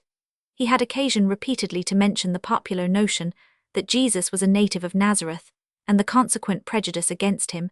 Had he then known otherwise, he must have added a corrective remark if he wished to avoid leaving the false impression that he also believed Jesus to be a Nazarene. As it is, we find Nathanael John Roman 1 alleging this objection, without having his opinion rectified either mediately or immediately, for he nowhere learns that the good thing did not really come out of Nazareth, and the conclusion he is left to draw is that even out of Nazareth something good can come in general if Jesus were really born in Bethlehem, though but fortuitously according to Luke's representation. It is incomprehensible, considering the importance of this fact to the article of his messiahship, that even his own adherents should always call him the Nazarene, instead of opposing to this epithet, pronounced by his opponents with polemical emphasis, the honorable title of the Bethlehemite. Thus the evangelical statement that Jesus was born at Bethlehem is destitute of all valid historical evidence. Nay, it is contravened by positive historical facts. We have seen reason to conclude that the parents of Jesus lived at Nazareth, not only after the birth of Jesus, but also as we have no counter-evidence prior to that event, and that no credible testimony to the contrary existing. Jesus was probably not born at any other place than the home of his parents. With this twofold conclusion, the supposition that Jesus was born at Bethlehem is irreconcilable. It can therefore cost us no further effort to 190 decide that Jesus was born not in Bethlehem, but as we have no trustworthy indications that point elsewhere, in all probability at Nazareth. The relative position of the two evangelists on this point may be thus stated: each of their accounts is partly correct and partly incorrect. Luke is right in maintaining the identity of the earlier with the later residence of the parents of Jesus, and herein Matthew is wrong again. Matthew is right in maintaining the identity of the birthplace of Jesus with the dwelling place of his parents, and here the error is on the side of Luke. Further, Luke is entirely correct in making the parents of Jesus reside in Nazareth before as well as after the birth of Jesus, while Matthew has only half the truth, namely that they were established there after his birth. But in the statement that Jesus was born at Bethlehem, both are decidedly wrong. The source of all the error of their narratives is the Jewish opinion with which they fell in that the Messiah must be born at Bethlehem. The source of all their truth is the fact which lay before them that he always passed for a Nazarene.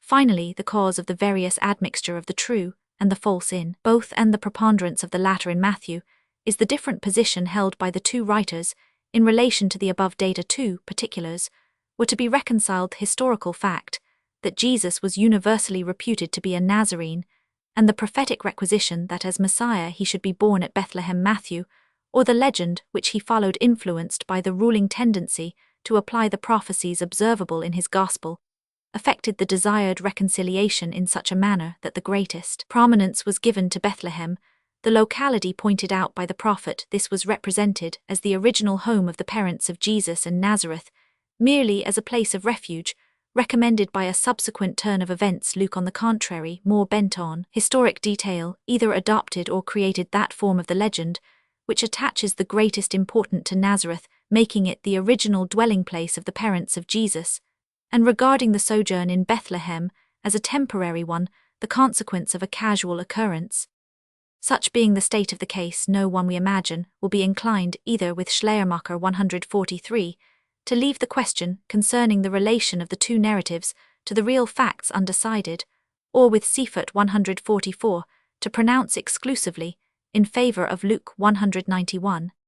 1 Alshausen Paulus Q&L, 2 Tharlach S 194, FF Neander S 19, 3 Cassioda Verarum 352 Isidore Aurig 536. 4 To refer here to the Monumentum Ancyranum, which is said to record a census of the whole empire in the year of Rome 746, Osiander p. 95, is proof of the greatest carelessness, for he who examines this inscription will find mention only of 3 assessments: census civium Romanorum, which Suetonius designates census populi, and of which Dio Cassius speaks at least of one of them, as see Idler Chronal 2, s. 339. 5 In the authoritative citations in Suidas are the words taken from Luke. 6 Hoffman s. 231. 7 Joseph Antic 1713 2b j 273. 8 Antic 1713 518 11 bj 281. 9 Paulus exeg Handyby, 1 s 171 Weiner Bibel Realwitterbutch. 10 Tacit Annal 111 Sutan Octav 191. But if in this document opes public contembanter quantum civium socirumque in armies quat classes, rigna provinciae, tributa aut vectigalia et, necessitates ac largitions the number of troops, and the sum which the Jewish prince had to furnish might have been given without a Roman tax being levied in their land for Judea in particular Augustus, had before him the subsequent census made by Quirinus. 11 Joseph Antic 1693, but the difference was adjusted long before the death of Herod Antic 1610-9. 12 Joseph Ant 1724, that this oath, far from being a humiliating measure for Herod, coincided with his interest, is proved by the zeal with which he punished the Pharisees who refused to take it. 13 Thalach s 192f, but the insurrection which the after the depositions of Archelaus actually occasioned a fact, which outweighs all Thalach's surmise, proves it to have been the first Roman measure of the kind in Judea. 14 Antic 17-9-10-1, ff. bj 222, his oppressions however had reference only to the fortresses and the treasures of Herod. 15 Antic 18-1-1, 16 Beljud 28191, Antic 17-13-5, 17 Communal Calm in Luke p. 320, 18 Weiner, 19 Adv Martian 419, 20 Stor Arpusk Acad 3 s 126 f Suskind Vermischt Offsatzi, s 63 Thalach, s 182 f. 21 Michaelis Annam z Roman 500, Stund Einel in Roman 500 nt 171. 22 Munter Stern der Weisen s 88. 23 Paulus Wettstein. 24 Kredner. 25 in Schmidt's Bibliothek für Kritik und Exeges, 31 s 124 C Kaiser Bibel Theal, 1 s 230 Ammon Fortbildung, 1 s 196 Kredner Einleitung in Roman 500 nt 1, s 155, De Wettigzegit Handbuch. 26 Chap 17, Compare Historia de Native Marii, et de Infantia Servitoris Roman 100. 27 Fabricius im Codex Apocryph nt1 s 105, not y. 28 Ambrosius and Jerome C. Gisela, kg 1 s 516. 29 Dial Roman 100 Trif, 78. 30 C Cells 151. 31 Hess Alschossen Paulus. 32 Paulus. 33 Chap 14. 34 Chap 4 in Thelo s 69. 35 in Sanum Versuch, Über die Wundergeschichten, des NTC Gabelers Neuestes Theoljournal, 74 s 411. 36 Exeg Handyby, s 180 ff, as Paulus supposes an external natural phenomenon, so Matthai imagines a mental vision of angels Synops der Vir Evangelion, s3. 37 Hebräisch Mythology, 2 thl s 223 ff. 38 Recension von Bauer's Hebrew Mythology, in Gabelers Journal für Außerlesing Theal Literatur, 2 1 s 58 f. 39 Neuestes Theoljournal, 7 4 s 412 f. 40 in Luke 2 in Suissa 2, p 789. 41 Servius Adverg Ical 1026. 42 Liban Progem p. 138 in Wettstein s 662. 43 Thus Cyrus C. Herod 110, ff Romulus C. Livy 14. 44 Thelo Codex Apoca nt1, s 383 not. 45 Vid Scotgen 2, s 531. 46 Sota 148 Sapiens Nostri, perhibent circa, horum nativitatis, Moses todem damum repletum fuis Luce Wettstein. 47 Über den Lucas, s29, f, with whom Neander and others now agree Roman 50 JCH, s21 f. 48 Comp de Wet Critic der Marsaischen Geschichte, s116 George Mythus you say, s33 f. Gen Roman 30 7 Roman 70. Scott Gen Hori 1 262. Luke 2 18 f. 251. 50 C Introduction. 51 Perhaps as a precautionary measure, to obviate objections on the part of the Jews Ammon Fortbildung, 1 s 217. 52 Perk Aurelissa 33 Sex Hominum Nomina Dicta, sunt antiquam nascerenter, isas nemp, ismiles Moses Salomonis Josi et nomen regis, Messi Berescith Rabba sect 1 fol 33, Scotgen Hori 2, S 436 sex, res PR venerunt creationem mundi quidam exiles create sunt nemp lex, et thronus glory ali, ascenderunt in cogitationem Dei ut quirenter nimerum patriarch, Israel templum et nomen Messi. 53 Comp Schneckenberger über den Ursprung des ersten kanonischen Evangeliums, S69 ff. 54 Joseph B. J. Roman 6 Tacit Hister Roman 5 Sueton, Vespers for all the extant allusions to the existence of such a hope at the era of Christ's birth relate only in an indeterminate manner to a ruler of the world Vergeklag. 4 Sueton Octave 94. 55 In saying that it is inadmissible to suppose a divine intervention directly tending to countenance superstition, I refer to what is called immediate intervention in the doctrine of mediate intervention, which includes the cooperation of man. There is doubtless a mixture of truth and error. Neander confuses the 2 Roman 50 JCH S29. 56 Paulus and de wet exeg handb in Locke. 57 According to Hoffman p. 256, that he might control the assertion of the Magi by inquiring of his own astrologers whether they had seen the star at the same time. This is not merely unsupported by the text, it is in direct contradiction to it, for we are there told that Herod at once gave terrified credence to the Magi. 58 Fritzsch in Locke aptly says comperto quaes, magos non ad si ridiceros, statim civiset, orti sideris tempor etc. 59 KCH Roman 50 Schmidt, exeg Batrage 1s 150 F comp Fritzsch, and de wet in Locke.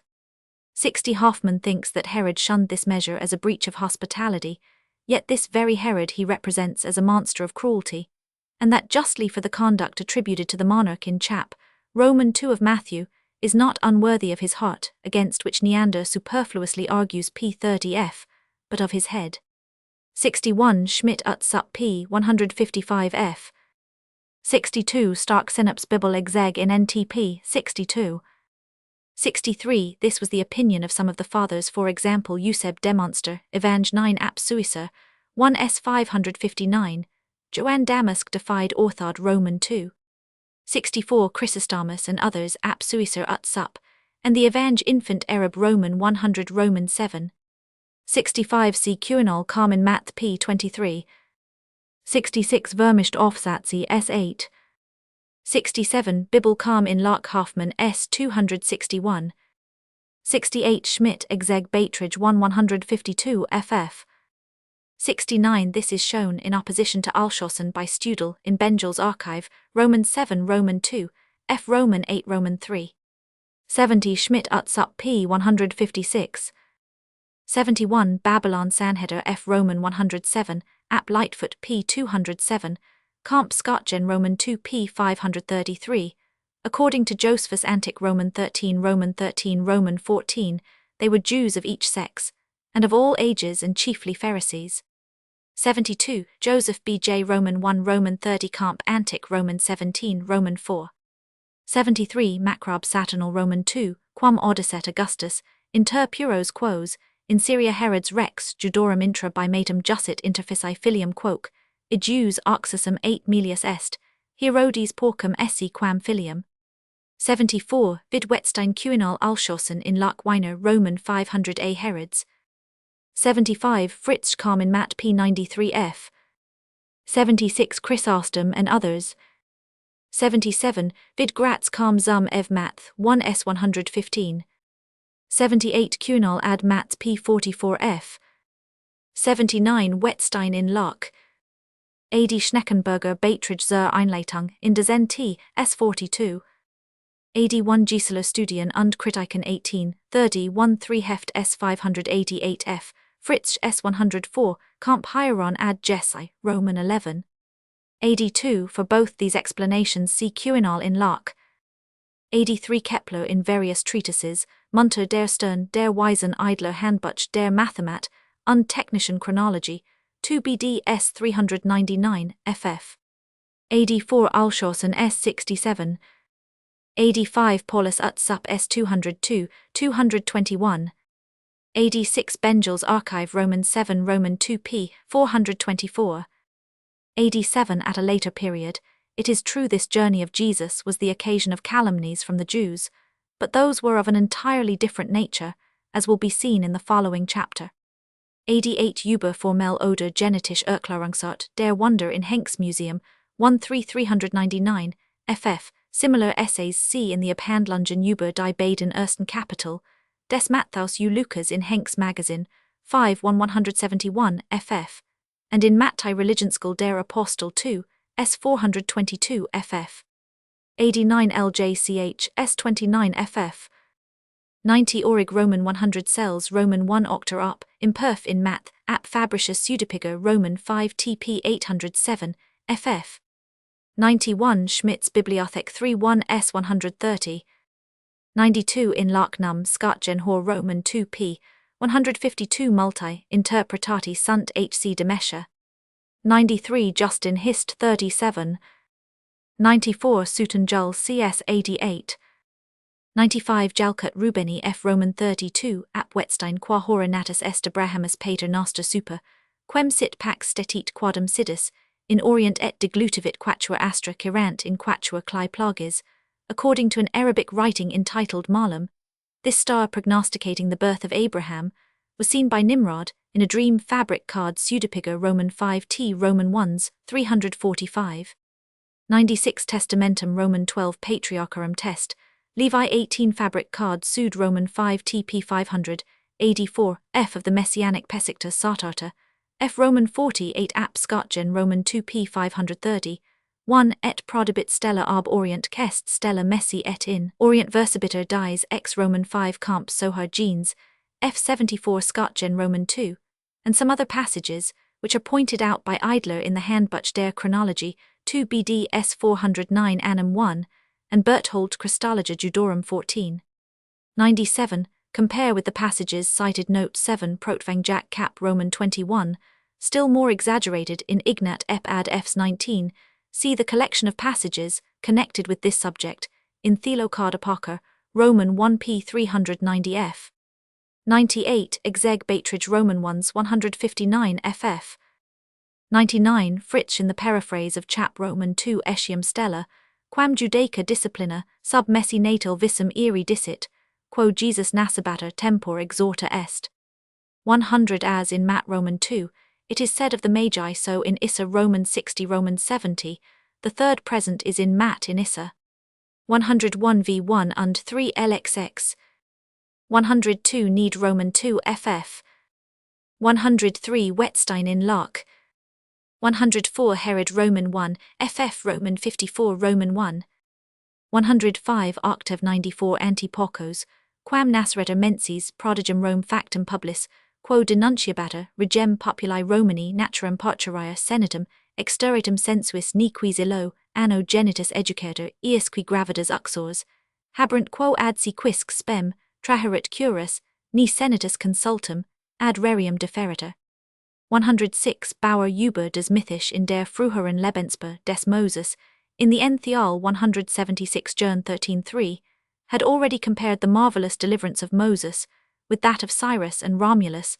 The comparison of the infanticides was added by De Wet Critic der Mose Geschichte, s. 176. 107 Joseph Antic Roman 2 Roman 9.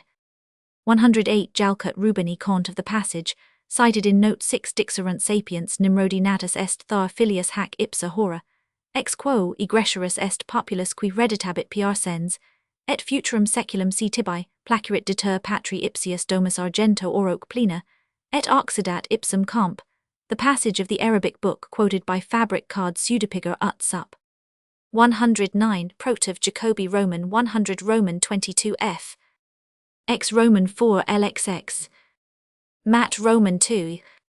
We may remark that the inappropriate use of the plural in the evangelical passage can only be explained on the supposition of a reference to the passage in Exard C. Weiner, N.T. Graham, S. 149 Comp. Also Exard Roman 4, with Mat Roman 2:21. 111 Vidi, for example Skatgen Hor Roman 2 p. 209. 112 Thale zur Biography, Jesu 15 Annum 9, Hoffmann S. 269. 113 Comp. My Straightrofen Roman 1, S. 42, F. George S. 39. 114 Neander Roman 50 JCH, S27. 115 Schleiermacher über den Lukas, S47, explains the narrative concerning the Magi as a symbolical one, but he scorns to take into consideration the passages from the OT and other writings which have a bearing on the subject, and by way of retribution his exposition at one time rests in generalities, at another takes a wrong path. 116 Lightfoot Hor p. 202. 117 Schneckenberger über den Ursprung des ersten kanonischen Evangeliums, S69 ff. 118, thus for example Augustin de Consensu Evangelistarum, Roman 2 Stor Opusc, Acad Roman 3s 96, ff, Susskind in Bengel's Archive, Roman 1 s 216 ff. 119 for example Hess Geskicht, Jesu 1 s 51, ff Paulus Alshausen in Lark. 120 Susskind ut sup s 222. 121, the same difference as to the chronological relation of the two incidents exists between the two different texts of the apocryphal book Historia de Nativitate Mari, et de Inf, serve C. Thelo, p. 385 not. 122, this incompatibility of the two narratives was perceived at an early period by some opponents of Christianity. Epiphanius names one Philosobatius together with Celsus and Porphyry Atres Roman 51. 123, Neander Roman 50 JCH, S33 annum. 124 Schleiermacher über den Lukas, S47 Schneckenberger ut sup. 125 Antic Roman 14 Roman 9 Roman 15 Roman 1, and Roman 10. 126, the Evange Nicodeme indeed calls him Roman 100 Roman 16, and the Protov Jacobi Roman 100 Roman 24, makes him a priest, or even high priest Roman 500, 4 var ap Thelo Cardapaka, NT 1, S 271, Comp 203. 1271 th, S 205 ff. 128, Cap Roman 6 Vidit, Elam Simeon Senex, Instar, Colum Lucis Refulgentum, cum domina Maria Virgo Mater Ejus ulnis sues, eam gestratet circumdabant eam angeli instar, circuli celebrants, Elam etc. ap Thelo p. 71. 129, thus ef in the treatise on the two first chapters of Math, and Luke in Henks Mag, 5 BD s 169, f a similar half-measure is in Mattai Synops der 4 Evan s35 f. 130, with the words of Simeon addressed to Mary Roman 5, comp the words in the Messianic Psalm of Sorrow Roman 22. 131 Schleiermacher über den Lukas, S37, compare on the other hand the observations in 18 with those of the authors, their quoted note 19. 132 Neander here S24f, mistakes the apocryphal for the mythical, as he had before done the poetical. 133 Alshausen Bibel, Calm 1 S142f. 134 Dial Roman 100 Trifo, 78 Joseph, came from Nazareth where he lived to Bethlehem, whence he was to be enrolled. The words might however be understood as signifying merely the place of his tribe, especially, if Justin's addition be considered for his race, was of the tribe of Judah which inhabits that land. 135 Beitridge zur Einleit in des NT 1, S 217, Kamp Hoffmann S 238 F 277, ff. 136 C Roman 110. 137 Paulus exeg Handiby, 1 S 178. 138 Über die Anzulassigkeit der Mythischen, Offischung USF 1 S 101. 139 LJCH, S33. 140 Turtle Adv Martian Roman 4 Epiphan HR Roman 29. 141 Kamp, KCH Roman 50 Schmidt in Schmidt's Bibliothek 3, 1 S 123 F Kaiser Bibel Theal, 1 S 230. 142 on this Heidenreich, rests his defense über die Anzulassigkeit 1 S 90. 143, über den Lukas S 49, there is a similar hesitation in Thelt biography, Jesu 15. 144, über den Ursprung, USWS 68, FUS 158. 145 Kamp Ammon Fortbildung, 1 S 194 FF, de Wettig Zegit Handiby, 1 2 S 24 F George, S 84 FF, that different narrators may give different explanations of the same fact, and that these different explanations may afterwards be united in one book is proved by many examples in the OT. Thus in Genesis, 3 derivations are given of the name of Isaac, 2 of that of Jacob, Roman 25, Roman 27, and so of Edom and Beersheba, Roman 21, Roman 26, Comte de Wet Critic, der Mos Jesh, S 110 118 ff, and my Straitrophen I 1 S 83 ff. Chapter Roman 5 The First Visit to the Temple and the Education of Jesus. Jesus when 12 years old in the Temple. The Gospel of Matthew passes in silence over the entire period from the return of the parents of Jesus out of Egypt to the baptism of Jesus by John. And even Luke has nothing to tell us of the long interval between the early childhood of Jesus and his maturity, beyond a single incident: his demeanor on a visit to the temple, in his 12th year, Roman 252. This anecdote out of the early youth of Jesus is, as Hess has truly remarked, one distinguished from the narratives hitherto considered belonging to his childhood, by the circumstance that Jesus no longer, as in the latter, holds a merely passive position, but presents an active proof of his high destination, a proof which has always been especially valued as indicating the moment in which the consciousness of that destination was kindled in Jesus.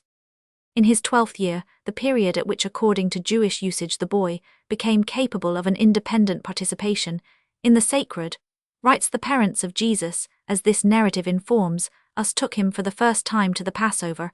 At the expiration of the feast, the parents bent their way homewards. That their son was missing gave them no immediate anxiety, because they supposed him to be among their travelling companions, and it was not until after they had accomplished a day's journey, and in vain sought their son among their kinsfolk and acquaintance, that they turned back to Jerusalem to look for him.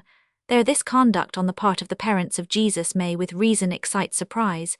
It seems inconsistent with the carefulness which it has been thought incumbent on us to attribute to them, that they should have allowed the divine child entrusted to their keeping to remain so long out of their sight, and hence they have on many sides been accused of neglect and a dereliction of duty. In the instance before us, it has been urged as a general consideration in vindication of Joseph and Mary that the greater freedom permitted to the boy is easily conceivable as part of a liberal method of education but even according to our modern ideas, it would seem more than liberal for parents to let a boy of 12 years remain out of their sight during so long an interval as our narrative supposes. How far less reconcilable must it then be with the more rigid views of education held by the 192 ancients, not excepting the Jews. It is remarked, however, that viewing the case as an extraordinary one, the parents of Jesus knew their child, and they could therefore very well confide in his understanding and character, so far as to be in no fear that any danger would accrue to him from his unusual freedom. 5. But we can perceive from their subsequent anxiety that they were not so entirely at ease on that head. Thus their conduct must be admitted to be such as we should not have anticipated, but it is not consequently incredible, nor does it suffice to render the entire narrative improbable, for the parents of Jesus are no saints to us, that we should not impute to them any fault. Returned to Jerusalem, they find their son on the 3rd day in the temple, doubtless in one of the outer halls, in the midst of an assembly of doctors, engaged in a conversation with them, and exciting universal astonishment. Roman 5f. From some indications, it would seem that Jesus held a higher position in the presence of the doctors than could belong to a boy of 12 years. The word sitting has excited scruples, for according to Jewish records, it was not until after the death of the Rabbi Gamaliel, an event long subsequent to the one described in our narrative, that the pupils of the rabbins sat, they having previously been required to stand 6 when in the school. But this Jewish tradition is of doubtful authority. It has also been thought a difficulty that Jesus does not merely hear the doctors, but also asks them questions, thus appearing to assume the position of their teacher. Such is indeed the representation of the apocryphal Gospels, for in them Jesus, before he is 12 years old, perplexes all the doctors by his questions 8, and reveals to his instructor in the alphabet the mystical significance of the characters 9. While at the above visit to the temple, he proposes controversial questions 10, such as that touching the Messiah's being at once David's son and Lord Matt, Roman 22, and proceeds to throw light on all departments of knowledge if the expressions, and implied that Jesus played the part of a teacher in this scene, so unnatural a feature in the evangelical narrative, would render the whole suspicious. But there is nothing to render this interpretation of the words necessary, for according to Jewish custom, rabbinical teaching was of such a kind that not only did the masters interrogate the pupils, but the pupils interrogated the masters when they wished for explanations on any point. We may with the more probability suppose that the writer intended to attribute to Jesus such questions as suited a boy because he, apparently not without design, refers the astonishment of the doctors not to his questions, but to that in which he could best show himself in the light of an intelligent pupil, namely to his answers. A more formidable difficulty is the statement that the boy Jesus sat in the midst of the doctors, for we learn from Paul Acts Roman 22, the position that became a pupil when he says that he was brought up at the feet of Gamaliel, it being the custom for the rabbins to be placed on chairs, while their pupils sat on the ground 14, and did not take their places among their masters. It has indeed been thought that might be so explained as 193 to signify either that Jesus sat between the doctors who are supposed to have been elevated on chairs, while Jesus and the other pupils are pictured as sitting on the ground between them 15, or merely that he was in the company of doctors, that is, in the synagogue 16. But according to the strict sense of the words, the expression appears to signify, if not as Scotchen believes 17 in majorum, Jesu gloriam, a place of preeminent honour, at least a position of equal dignity, with that occupied by the rest. It need only be asked, would it harmonize with the spirit of our narrative? To substitute for the answer will certainly be in the negative, and it will then be inevitable to admit that our narrative places Jesus in another relation to the doctors than that of a learner, though the latter is the only natural one for a boy of 12, however highly gifted. For Alshausen's position 18, that in Jesus nothing was formed from without by the instrumentality of another's wisdom, because this would be inconsistent with the character of the Messiah, as absolutely self-determined contradicts a dogma of the Church, which he himself advances, namely that Jesus in his manifestation as man followed the regular course of human development, for not only is it in the nature of this development to be gradual, but also, and still more essentially, to be dependent, whether it be mental or physical, on the interchange of reception and influence. To deny this in relation to the physical life of Jesus, to say, for example, that the food which he took did not serve for the nourishment and growth of his body by real assimilation, but merely furnished occasion for him to reproduce himself from within, would strike everyone as docetism, and is the analogous proposition in relation to his spiritual development, namely that he appropriated nothing from without, and used what he heard from others merely as a voice to evoke one truth after another from the recesses of his own mindes.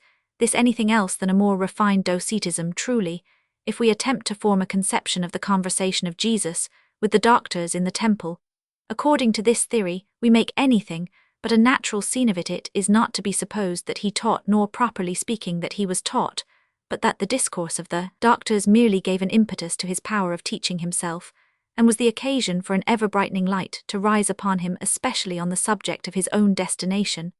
But in that case, he would certainly have given utterance to his newly acquired knowledge, so that the position of a teacher on the part of the boy would return upon us, a position which Alshausen himself pronounces to be preposterous. At least such an indirect mode of teaching is involved as Ness subscribes to, when he supposes that Jesus even thus early made the first attempt to combat the prejudices which swayed in the synagogue, exposing to the doctors, by means of good-humoured questions and requests for explanation, such as are willingly permitted to a boy, the weakness of many of their dogmas.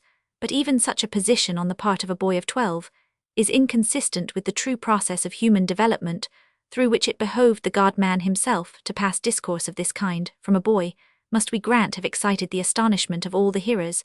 Nevertheless, the expression Roman 5 looks too much like a panegyrical formula. 194. The narrative proceeds to tell us how the mother of Jesus reproached her son, when she had found him thus, asking him why he had not spared his parents the anguish of their sorrowful search. To this, Jesus returns an answer which forms the point of the entire narrative. He asks whether they might not have known that he was to be sought nowhere else than in the house of his father in the temple. Roman 5, f1, might be inclined to understand this designation of God as generally as implying that God was the Father of all men, and only in this sense the Father of Jesus, but this interpretation is forbidden not only by the addition of the pronoun, the above sense requiring as in Matt Roman 6, but still more absolutely by the circumstance that the parents of Jesus did not understand these words. Roman 5, a decided indication that they must have a special meaning, which can here be no other than the mystery of the Messiahship of Jesus, who as Messiah was in a peculiar sense, but that Jesus in his 12th year had already the consciousness of his Messiahship, is a position which, although it may be consistently adopted from the orthodox point of view, and although it is not opposed to the regular human form of the development of Jesus, which even orthodoxy maintains, we are not here bound to examine so also the natural explanation, which retains the above narrative as a history though void of the miraculous, and which accordingly supposes the parents of Jesus, owing to a particular combination of circumstances, to have come even before his birth to a conviction of his messiahship, and to have instilled this conviction into their son from his earliest childhood. This, too, may make it plain how Jesus could be so clear as to his messianic relation to God, but it can only do so by the hypothesis of an unprecedented coincidence of extraordinary accidents. We, on the contrary, who have renounced the previous incidents as historical either in the supernatural or the natural sense, are unable to comprehend how the consciousness of his messianic destination could be so early developed in Jesus, for though the consciousness of a more subjective vocation, as that of a poet or an artist which is dependent solely on the internal gifts of the individual gifts, which cannot long remain latent, may possibly be awakened very early, an objective vocation, in which the conditions of external reality are a chief cooperator, as the vocation of the statesman, the general, the reformer of a religion, can hardly be so early evident to the most highly endowed individual, because for this, a knowledge of contemporary circumstances would be requisite, which only long observation and mature experience can confer. Of the latter kind is the vocation of the Messiah, and if this is implied in the words by which Jesus in his 12th year justified his lingering in the temple, he cannot have uttered the words at that period. In another point of view, also, it is worthy of notice that the parents of Jesus are said Romans 5 not to have understood the words which he addressed to them. What did these words signify? That God was his father in whose house it behoved him to be, but that her son would in a specific sense be called a had been already made known to Mary by the annunciating angel Luke Romans 1:35, and that he would have a peculiar relation to the temple. She might infer both from the above title and from the striking reception which he had met with at his first presentation in the temple, when yet an infant, the parents of Jesus, or at least Mary, of whom it is repeatedly noticed that she carefully kept in her heart the extraordinary communications concerning her son, ought not to have been in the dark a single moment, as 195 to the meaning of his language on this occasion. But even at the presentation in the temple, we are told that the parents of Jesus marveled at the discourse of Simeon Romans 5, which is merely saying in other words that they did not understand him, and their wonder is not referred to the declaration of Simeon, that their boy would be a cause not only of the rising again, but of the fall of many in Israel, and that a sword would pierce through the heart of his mother, an aspect of his vocation and destiny, on which nothing had previously been communicated to the parents of Jesus, and at which therefore they might naturally wonder, for these disclosures are not made by Simeon until after the wonder of the parents, which is caused only by Simeon's expressions of joy at the sight of the Saviour, who would be the glory of Israel, and a light even to the Gentiles. And here again, there is no intimation that the wonder was excited by the idea that Jesus would bear this relation to the heathens, which indeed it could not well be, since this more extended destination of the Messiah had been predicted in the Old Testament. There remains therefore as a reason for the wondering question merely the fact of the child's messiahship declared by Simeon, a fact which had been long ago announced to them by angels, and which was acknowledged by Mary in her song of praise. We have just a parallel difficulty in the present case, it being as inconceivable that the parents of Jesus should not understand his allusion to his messianic character, as that they should wonder at the declaration of it by Simeon. We must therefore draw this conclusion: if the parents of Jesus did not understand these expressions of their son, when 12 years old, those earlier communications cannot have happened, or if the earlier communications really occurred, the subsequent expressions of Jesus cannot have remained incomprehensible to them, having done away with those earlier incidents. As historical, we might content ourselves with this later want of comprehension, were it not fair to mistrust the whole of a narrative, whose later portions agree so ill with the preceding, for it is the character not of an historical record, but of a marvellous legend, to represent its personages as so permanently in a state of wonder, that they not only at the first appearance of the extraordinary, but even at the second, third, 10th repetition, when one would expect them to be familiarized with it, continually are astonished, and do not understand, obviously with the view of exalting the more highly the divine impartation by this lasting incomprehensibleness. So, to draw an example from the later history of Jesus, the divine decree of his suffering and death is set forth in all its loftiness in the evangelical narratives, by the circumstance that even the repeated explicit disclosures of Jesus on this subject remain throughout incomprehensible to the disciples, as here the mystery of the messiahship of Jesus is exalted by the circumstance that his parents, often as it had been announced to them at every fresh word on the subject, are anew astonished and do not understand. The twofold form of conclusion that the mother of Jesus kept all these sayings in her heart, Romans 5, and that the boy grew in wisdom and stature, and so forth, we have already recognized as a favorite form of conclusion and transition in the heroic legend of the Hebrews in particular. That which relates to the growth of the boy is almost verbally parallel with a passage relating to Samuel, as in two former instances similar expressions appeared to have been borrowed from the history of Samson, 196. This narrative also mythical. Thus here again, we must acknowledge the influence of the legend, but as the main part of the incident is thoroughly natural, we might in this instance prefer the middle course, and after disengaging the mythical seek to preserve a residue of history, we might suppose that the parents of Jesus really took their son to Jerusalem in his early youth, and that after having lost sight of him probably before their departure, they found him in the temple, where eager for instruction he sat at the feet of the rabbins. When called to account, he declared that his favorite abode was in the house of God, 22, a sentiment which rejoiced his parents, and won the approbation of the bystanders.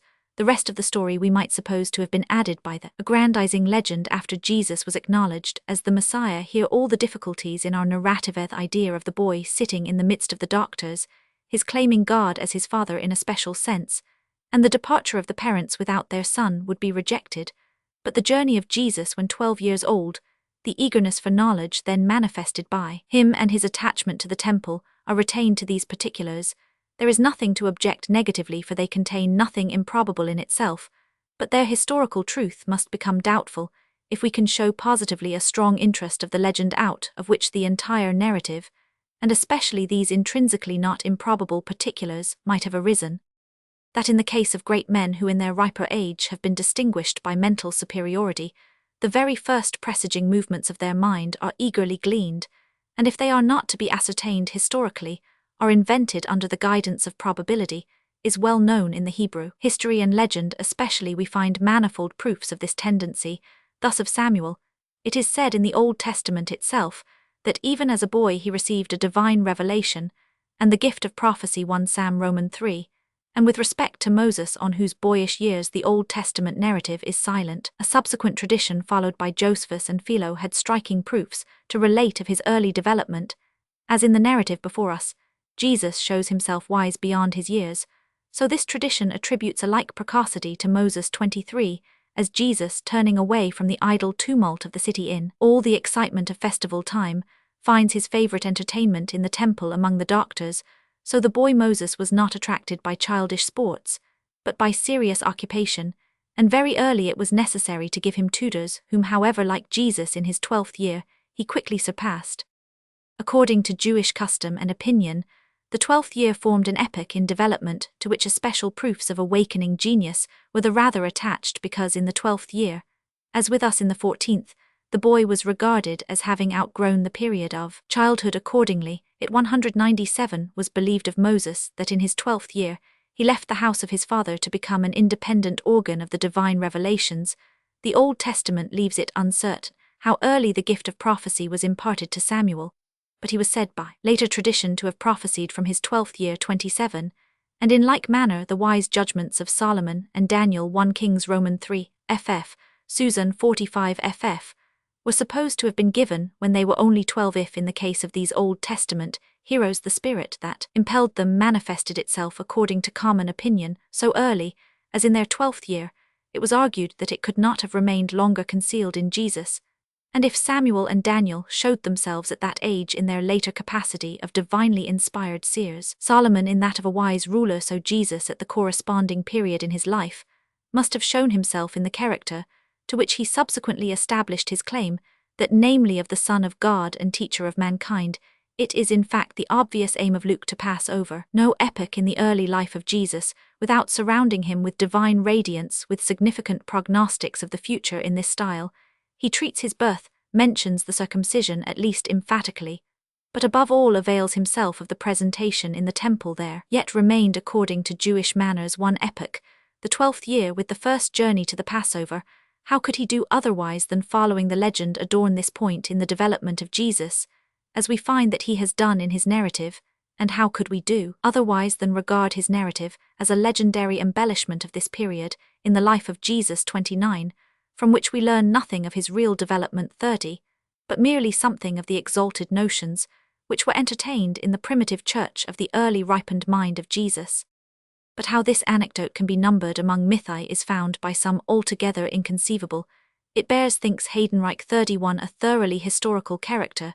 This is the very point to be proved, and the stamp of the highest simplicity. Like every popular legend in its original form, it contains no tincture of the miraculous wherein the primary characteristic of a mythos, but not of every mythos, is held to consist. It is so remote from all embellishment that there is not the slightest detail of the conversation of Jesus with the doctors. The legend was satisfied with the dramatic trait, sitting in the midst of the doctors, as a dictum Roman 5 was alone important, and towards this the narrator hastens, without delay. Nay, even the conversation between Jesus and his mother is only given in a fragmentary aphoristic manner. There is no 198 trace of an omission. Finally, the inventor of a legend would have made Jesus speak differently to his mother, instead of putting into his mouth words which might be construed into irreverence and indifference. In this last observation Heydenreich agrees with Schleiermacher, who finds in the behavior of Jesus to his mother liable, as it is to be misinterpreted, a sure guarantee that the whole history was not invented to supply something remarkable concerning Jesus in connection with the period at which the holy things of the temple and the law were first opened to him. In combating the assertion that an inventor would scarcely have attributed to Jesus so much apparent harshness towards his mother, we need not appeal to the apocryphal Evangelium Tom, which makes the boy Jesus say to his foster-father Joseph incipientissime fecisti 33, for even in the legend or history of the canonical Gospels corresponding traits are to be found in the narrative of the wedding at Cana. We find this rough address to his mother John Roman 2, and in the account of the visit paid to Jesus by his mother and brethren the striking circumstance that he apparently wishes to take no notice of his relatives Matt Roman 12. If these are real incidents, then the legend had an historical precedent to warrant the introduction of a similar feature even into the early youth of Jesus. If on the other hand they are only legends, they are the most vivid proofs that an inducement is not wanting for the invention of such features. Where this inducement lay, it is easy to see the figure of Jesus would stand in the higher relief from the obscure background of his contracted family relations, if it were often seen that his parents were unable to comprehend his elevated mind, and if even he himself sometimes made them feel his superiority, so far as this could happen without detriment to his filial obedience, which it should be observed our narrative expressly preserves. On the external life of Jesus up to the time of his public appearance. What were the external conditions under which Jesus lived from the scene, just considered up to the time of his public appearance on this subject? Our canonical Gospels give scarcely an indication.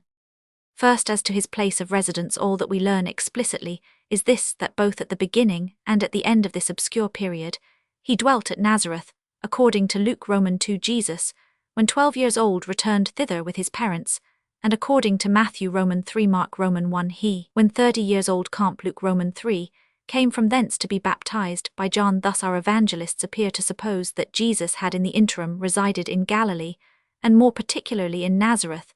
This supposition, however, does not exclude journeys such as those to the feasts in Jerusalem. The employment of Jesus during the years of his boyhood and youth seems from an intimation in our Gospels to have been determined by the trade of his father, who is there called a mat. Roman 13. This Greek word used to designate the trade of Joseph is generally understood in the sense of Faber 199, lignarius carpenter 34. A few only on mystical grounds discover in it a Faber ferrarius blacksmith, Aurarius goldsmith, or cementarius mason 35. The works in wood which he executed are held of different magnitude by different authors according to Justin, and the Evangelium Tom 36. They were ploughs and yokes, and in that case he would be what we call wheelwright according to the Evangelium Infanti Arabicum 37. They were doors, milk vessels, sieves and coffers, and once Joseph makes a throne for the king, so that here he is represented partly as a cabinet maker, and partly as a cooper. The Protvangelium Jacobi, on the other hand, makes him work at buildings 38. Without doubt, as carpenter in these labors of the Father, Jesus appears to have shared, according to an expression of Mark, who makes the Nazarenes ask concerning Jesus, not merely as in the parallel passage of Matthew, "Is not this the carpenter's son?" but "Is not this the carpenter?" Romans 6. It is true that in replying to the taunt of Celsus that the teacher of the Christians was a carpenter by trade, Origen says he must have forgotten that in none of the Gospels received by the churches is Jesus himself called a carpenter. The above passage in Mark has in fact the various reading which Origen must have taken, unless he be supposed altogether to have overlooked the passage, and which is preferred by some modern critics.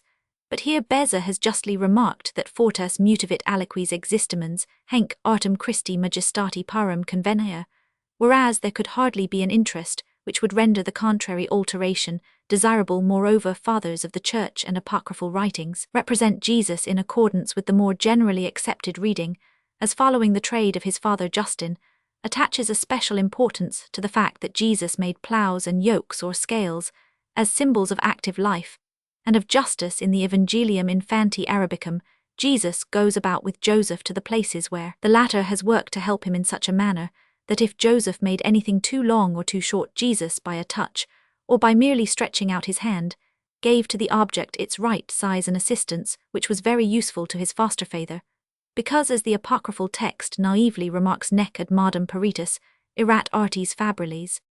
Apart from these apocryphal descriptions, there are many reasons for believing that the above intimation as to the youthful employment of Jesus is correct. In the first place, it accords with the Jewish custom, which prescribed even to one destined to a learned career, or in general to any spiritual occupation, the acquisition of some handicraft. Thus Paul, the pupil of the rabbins, was also a tent-maker. Acts Romans 18. Next, as our previous examinations have shown, that we know nothing historical of 200 extraordinary expectations and plans on the part of the parents of Jesus in relation to their son, so nothing is more natural than the supposition that Jesus early practiced the trade of his father.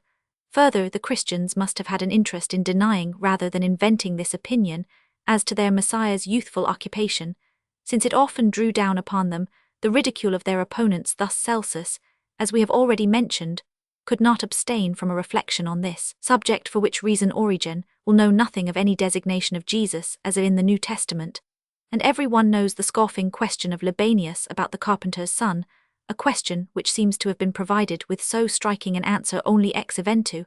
It may certainly be said in opposition to this, that the notion of Jesus having been a carpenter seems to be founded on a mere inference from the trade of the father as to the occupation of the son, whereas the latter was just as likely to apply himself to some other branch of industry. Nay, that perhaps the whole tradition of the carpentry of Joseph and Jesus owes its origin to the symbolical significance exhibited by Justin, as however the allusion in our Gospels to the trade of Joseph is very brief and bare, and is nowhere used allegorically in the New Testament, nor entered into more minutely. It is not to be contested that he was really a carpenter, but it must remain uncertain whether Jesus shared in this occupation. What were the circumstances of Jesus and his parents as to fortune? The answer to this question has been the object of many dissertations.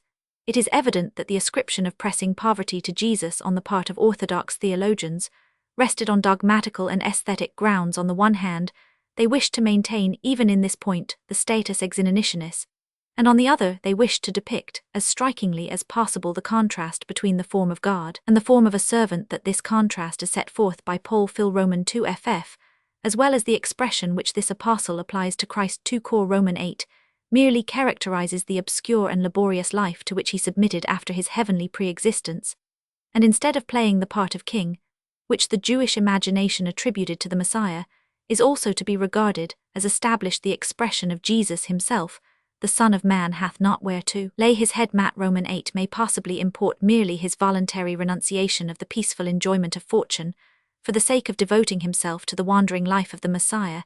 There is only one other particular bearing on the point in question, namely that Mary presented as an offering of purification doves. Luke Roman 2, according to Lev Roman 12, the offering of the poor, which certainly proves that the author of this information conceived the parents of Jesus to have been in by no means brilliant circumstances. 46. But what shall assure us that he also was not induced to make this representation by unhistorical motives? Meanwhile, we are just as far from having tenable ground for maintaining the contrary proposition, namely, that Jesus possessed property. At least, it is inadmissible to adduce the coat, without seem 47 John Roman 19, until we shall have inquired more closely what kind of relation it has to the subject 2 or 1. The intellectual development of Jesus. Our information concerning the external life of Jesus during his youth is very scanty, but we are almost destitute of any concerning his intellectual development, for the indeterminate phrase, twice occurring in Luke's history of the childhood, concerning the increase of his spiritual strength, and his growth in wisdom, tells us no more than we must necessarily have presupposed without it while on the expectations which his parents cherished with respect to him before his birth, and on the sentiment which his mother especially then expressed. No conclusion is to be founded, since those expectations and declarations are themselves unhistorical. The narrative just considered of the appearance of Jesus in the temple, at 12 years of age rather, gives us a result early and peculiar development of his religious consciousness than an explanation of the causes and conditions by which this development was favored. But we at least learn from Luke Roman 2 what however is to be of course supposed of pious Israelites, that the parents of Jesus used to go to Jerusalem every year at the Passover. We may conjecture then that Jesus from his 12th year generally accompanied them, and availed himself of this excellent opportunity, amid the concourse of Jews and Jewish proselytes of all countries and all opinions, to form his mind, to become acquainted with the condition of his people, and the false principles of the Pharisaic leaders, and to extend his survey beyond the narrow limits of Palestine.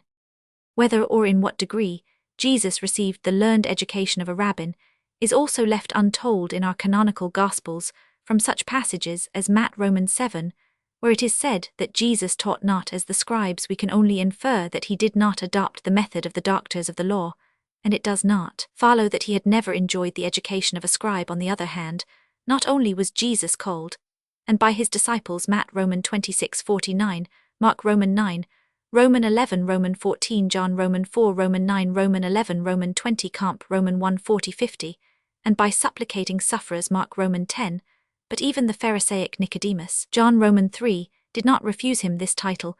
We cannot however conclude from hence that Jesus had received the scholastic instruction of a rabbin. 49, for the salutation rabbi, as also the privilege of reading in the synagogue, Luke Roman 4 ff, a particular which has likewise been appealed to belonged not only to graduated rabbins, but to every teacher who had given actual proof of his qualifications. The enemies of Jesus explicitly assert, and he does not contradict them, that he had never learned letters. John Roman 7, and the Nazarenes are astonished to find so much wisdom in him, whence we infer that he had not, to their knowledge, been a student.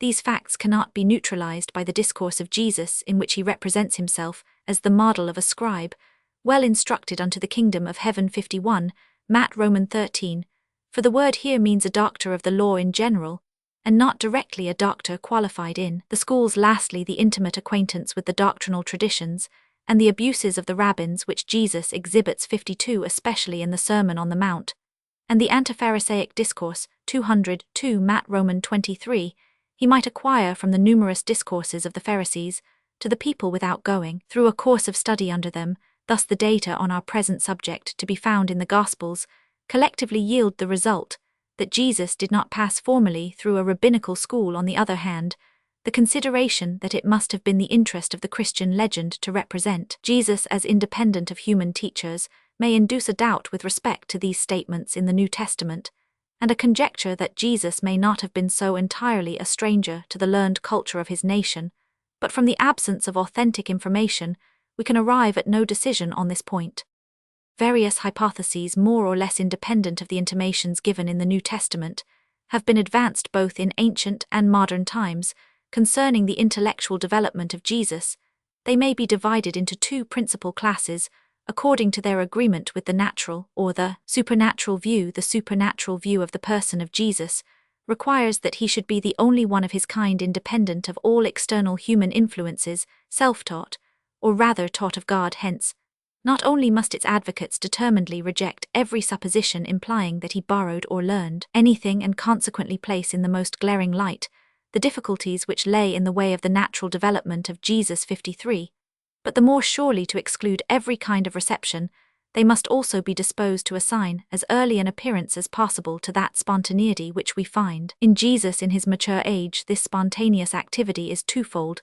It is theoretical and practical, as regards the theoretical side, comprising judgment, acknowledge the effort to give as early a date as possible to its manifestation in Jesus, displays itself in the apocryphal passages which have been already partly cited, and which describe Jesus as surpassing his teachers long before his 12th year, for according to one of them, he spoke in his cradle, and declared himself to be the Son of God. The practical side, too, of that superior order of spontaneity attributed to Jesus in his later years, namely the power of working miracles, is attached by the apocryphal Gospels to his earliest childhood and youth. The Evangelium Tom opens with the 5th year of Jesus, the story of his miracles, 55, and the Arabian Evangelium Infanti fills the journey into Egypt with miracles which the mother of Jesus performed by means of the swaddling bands of her infant and the water in which he was washed. Some of the miracles, which according to these apocryphal Gospels were wrought by Jesus, when in his infancy and boyhood, are analogous to those in the New Testament cures and resuscitations of the dead. Others are totally diverse from the ruling type in the canonical Gospels, extremely revolting retributive miracles, by which everyone who opposes the boy Jesus in any matter, whatever, is smitten with lameness, or even with death, or else mere extravagancies, such as the giving of life to sparrows formed out of mud. The natural view of the person of Jesus had an opposite interest, which was also very early manifested both among Jewish and heathen opponents of Christianity, and which consisted in explaining his appearance conformably to the laws of causality, by comparing it with prior and contemporaneous 203 facts to which it had a relation, and thus exhibiting the conditions on which Jesus depended, and the sources from which he drew. It is true that in the first centuries of the Christian era, the whole region of spirituality being a supernatural one for heathens, as well as Jews, the reproach that Jesus owed his wisdom and seemingly miraculous powers not to himself or to God, but to a communication from without, could not usually take the form of an assertion that he had acquired natural skill and wisdom in the ordinary way of instruction from others instead of the natural, and the human, the unnatural, and the demoniacal were opposed to the divine, and the supernatural comp. Matt Roman 12, and Jesus was accused of working his miracles by the aid of magic acquired in his youth. This charge was the most easily attached to the journey of his parents with him into Egypt, that native land of magic and secret wisdom, and thus we find it both in Celsus and in the Talmud. The former makes a Jew allege against Jesus, amongst other things, that he had entered into service for wages in Egypt, that he had there possessed himself of some magic arts, and on the strength of these, had on his return vaunted himself for a god.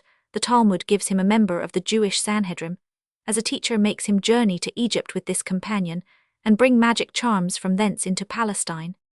The purely natural explanation of the intellectual development of Jesus could only become prevalent amid the enlightened culture of modern times. In working out this explanation, the chief points of difference are the following: either the character of Jesus is regarded in too circumscribed a view, as the result of only one among the means of culture which his times afforded, or more comprehensively, as the result of all these combined. Again, in tracing this external influence, either the internal gifts and self-determination of Jesus are adequately considered, or they are not. In any case, the basis of the intellectual development of Jesus was furnished by the sacred writings of his people, of which the discourses preserved to us in the Gospels attest his zealous and profound study. His messianic ideas seem to have been formed chiefly on Isaiah, and Daniel's spiritual religiousness and elevation above the prejudices of Jewish nationality were impressively shadowed forth in the prophetic writings, generally together with the Psalms.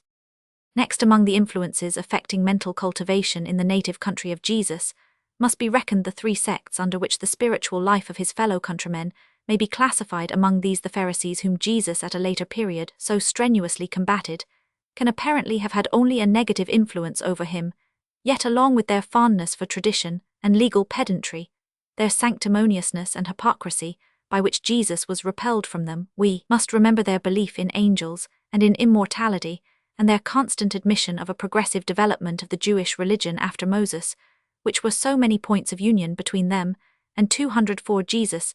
Still, as these tenets were only peculiar to the Pharisees in contradistinction to the Sadducees, and for the rest were common to all Orthodox Jews, we abide by the opinion that the influence of the Pharisaic sect on the development of Jesus was essentially negative. In the discourses of Jesus, Sadduceeism is less controverted, nay, he agrees with it in rejecting the Pharisaic traditions and hypocrisy. Hence a few of the learned have wished to find him a school in this sect, but the merely negative agreement against the errors of the Pharisaic agreement, which moreover proceeded from quite another principle in Jesus than in the Sadducees, more than counterbalanced by the contrast which their religious indifference, their unbelief in immortality, and in spiritual existences formed with the disposition of Jesus, and his manner of viewing the world, that the controversy with the Sadducees is not prominent in the Gospels, may be very simply explained by the fact that their sect had very slight influence on the circle with which Jesus was immediately connected, the adherents of Sadduceeism, belonging to the higher ranks alone. Concerning one only of the then existing Jewish sects, can the question seriously arise whether we ought not to ascribe to it a positive influence on the development and appearance of Jesus' sect, namely of the Essenes in the last century? The derivation of Christianity from Essenism was very much in vogue, not only English deists and among the Germans Barth and Venturini, but even theologians such as Staudlin embraced the idea in the days of Freemasonry and secret orders. There was a disposition to transfer their character to primitive Christianity. The concealment of an Essene lodge appeared especially adapted to explain the sudden disappearance of Jesus after the brilliant scenes of his infancy and boyhood, and again, after his restoration to life, besides the forerunner, John, the two men on the Mount of Transfiguration, and the angels clothed in white at the grave, and on the Mount of Ascension, were regarded as members of the Essene brotherhood, and many cures of Jesus and the apostles were referred to the medical traditions of the Essenes. Apart, however, from these fancies of a bygone age, there are really some essential characteristics which seem to speak in favor of an intimate relation between Essenism and Christianity. The most conspicuous as such are the prohibition of oaths and the community of goods. With the former was connected fidelity, peaceableness, obedience to every constituted authority, with the latter contempt of riches, and the custom of travelling without provisions. These and other features, such as the sacred meal, partaken in common, the rejection of sanguinary sacrifices and of slavery, constitute so strong a resemblance between Essenism and Christianity that even so early a writer as Eusebius mistook the Therapeute, a sect allied to the Essenes, for Christians. But there are very essential dissimilarities which must not be overlooked, leaving out of consideration the contempt of marriage, since Josephus ascribes it to a part only of the Essenes, the asceticism, the punctilious observance of the Sabbath, the purifications, and other superstitious usages of this sect, their retention of the names of the angels, the mystery which they affected, and their contracted exclusive devotion 205 to their order, are so foreign, nay, so directly opposed to the spirit of Jesus, that especially as the Essenes are nowhere mentioned in the New Testament, the aid which this sect also contributed to the development of Jesus must be limited to the uncertain influence which might be exercised over him by occasional intercourse with Essenes. Did other elements than such as were merely Jewish, or at least confined to Palestine, operate upon Jesus of the heathens, settled in Galilee of the Gentiles, there was hardly much to be learned beyond patience under frequent intercourse with them. On the other hand, at the feasts in Jerusalem, not only foreign Jews, some of whom, as, for example, the Alexandrian and Cyrenian Jews, had synagogues there, Acts Romans 6, but also devout heathens were to be met with, John Romans 12, and that intercourse with these had some influence in extending the intellectual horizon of Jesus, and spiritualizing his opinions, has, as we have already intimated, all historical probability. But why do we, in the absence of certain information, laboriously seek after uncertain traces of an influence which contemporary means of development may have exercised on Jesus? And yet more, why, on the other side, are these labors so anxiously repudiated? Whatever amount of intellectual material may be collected, the spark by which genius kindles it, and fuses its various elements into a consistent whole, is neither easier to explain nor reduced in value. Thus it is with Jesus. Allow him to have exhausted the means of development which his age afforded a comprehensive faculty of reception, is with great men ever the reverse side of their powerful originality. Allow him to have owed far more to Essenism and Alexandrianism, and whatever other schools and tendencies existed than we in our uncertainty are in a condition to prove still for the reformation of a world. These elements were all too little the leaven necessary for this he must obtain from the depth of his own mind. But we have not yet spoken of an appearance to which our Gospels assign a most important influence in developing the activity of Jesus, that of John the Baptist, as his ministry is first noticed in the Gospels. In connection with the baptism and public appearance of Jesus, our inquiry concerning him and his relation to Jesus must open the second part. 207. 1 Hegelian Jesu 1s 110. 2 Alschossen Bibel Kam 1s 145 f. 3 Ulshausen ut sup 150. 4 Hayes Leben Jesu 37. 5 Heidenreich über die Unzulässigkeit USF 1 S 103. 6 Megillah F 21 Apud Lightfoot in Lark. 7 Vid Communal in Luke P 353. 8 Evange Tom Roman 100 Roman 6 FF Apsilo P 288 FF, and Evange Infant Arab Roman 100 Roman 40, 8 P 123 Thel. 9 Ibid. 10 Evange Infant Arab Roman 100 Roman 50. 11 Ibid Roman 100 Roman 50, and Roman 51 Comp, Ev Tom Roman 100 Roman 19. 12 Ulshausen confesses this S 151.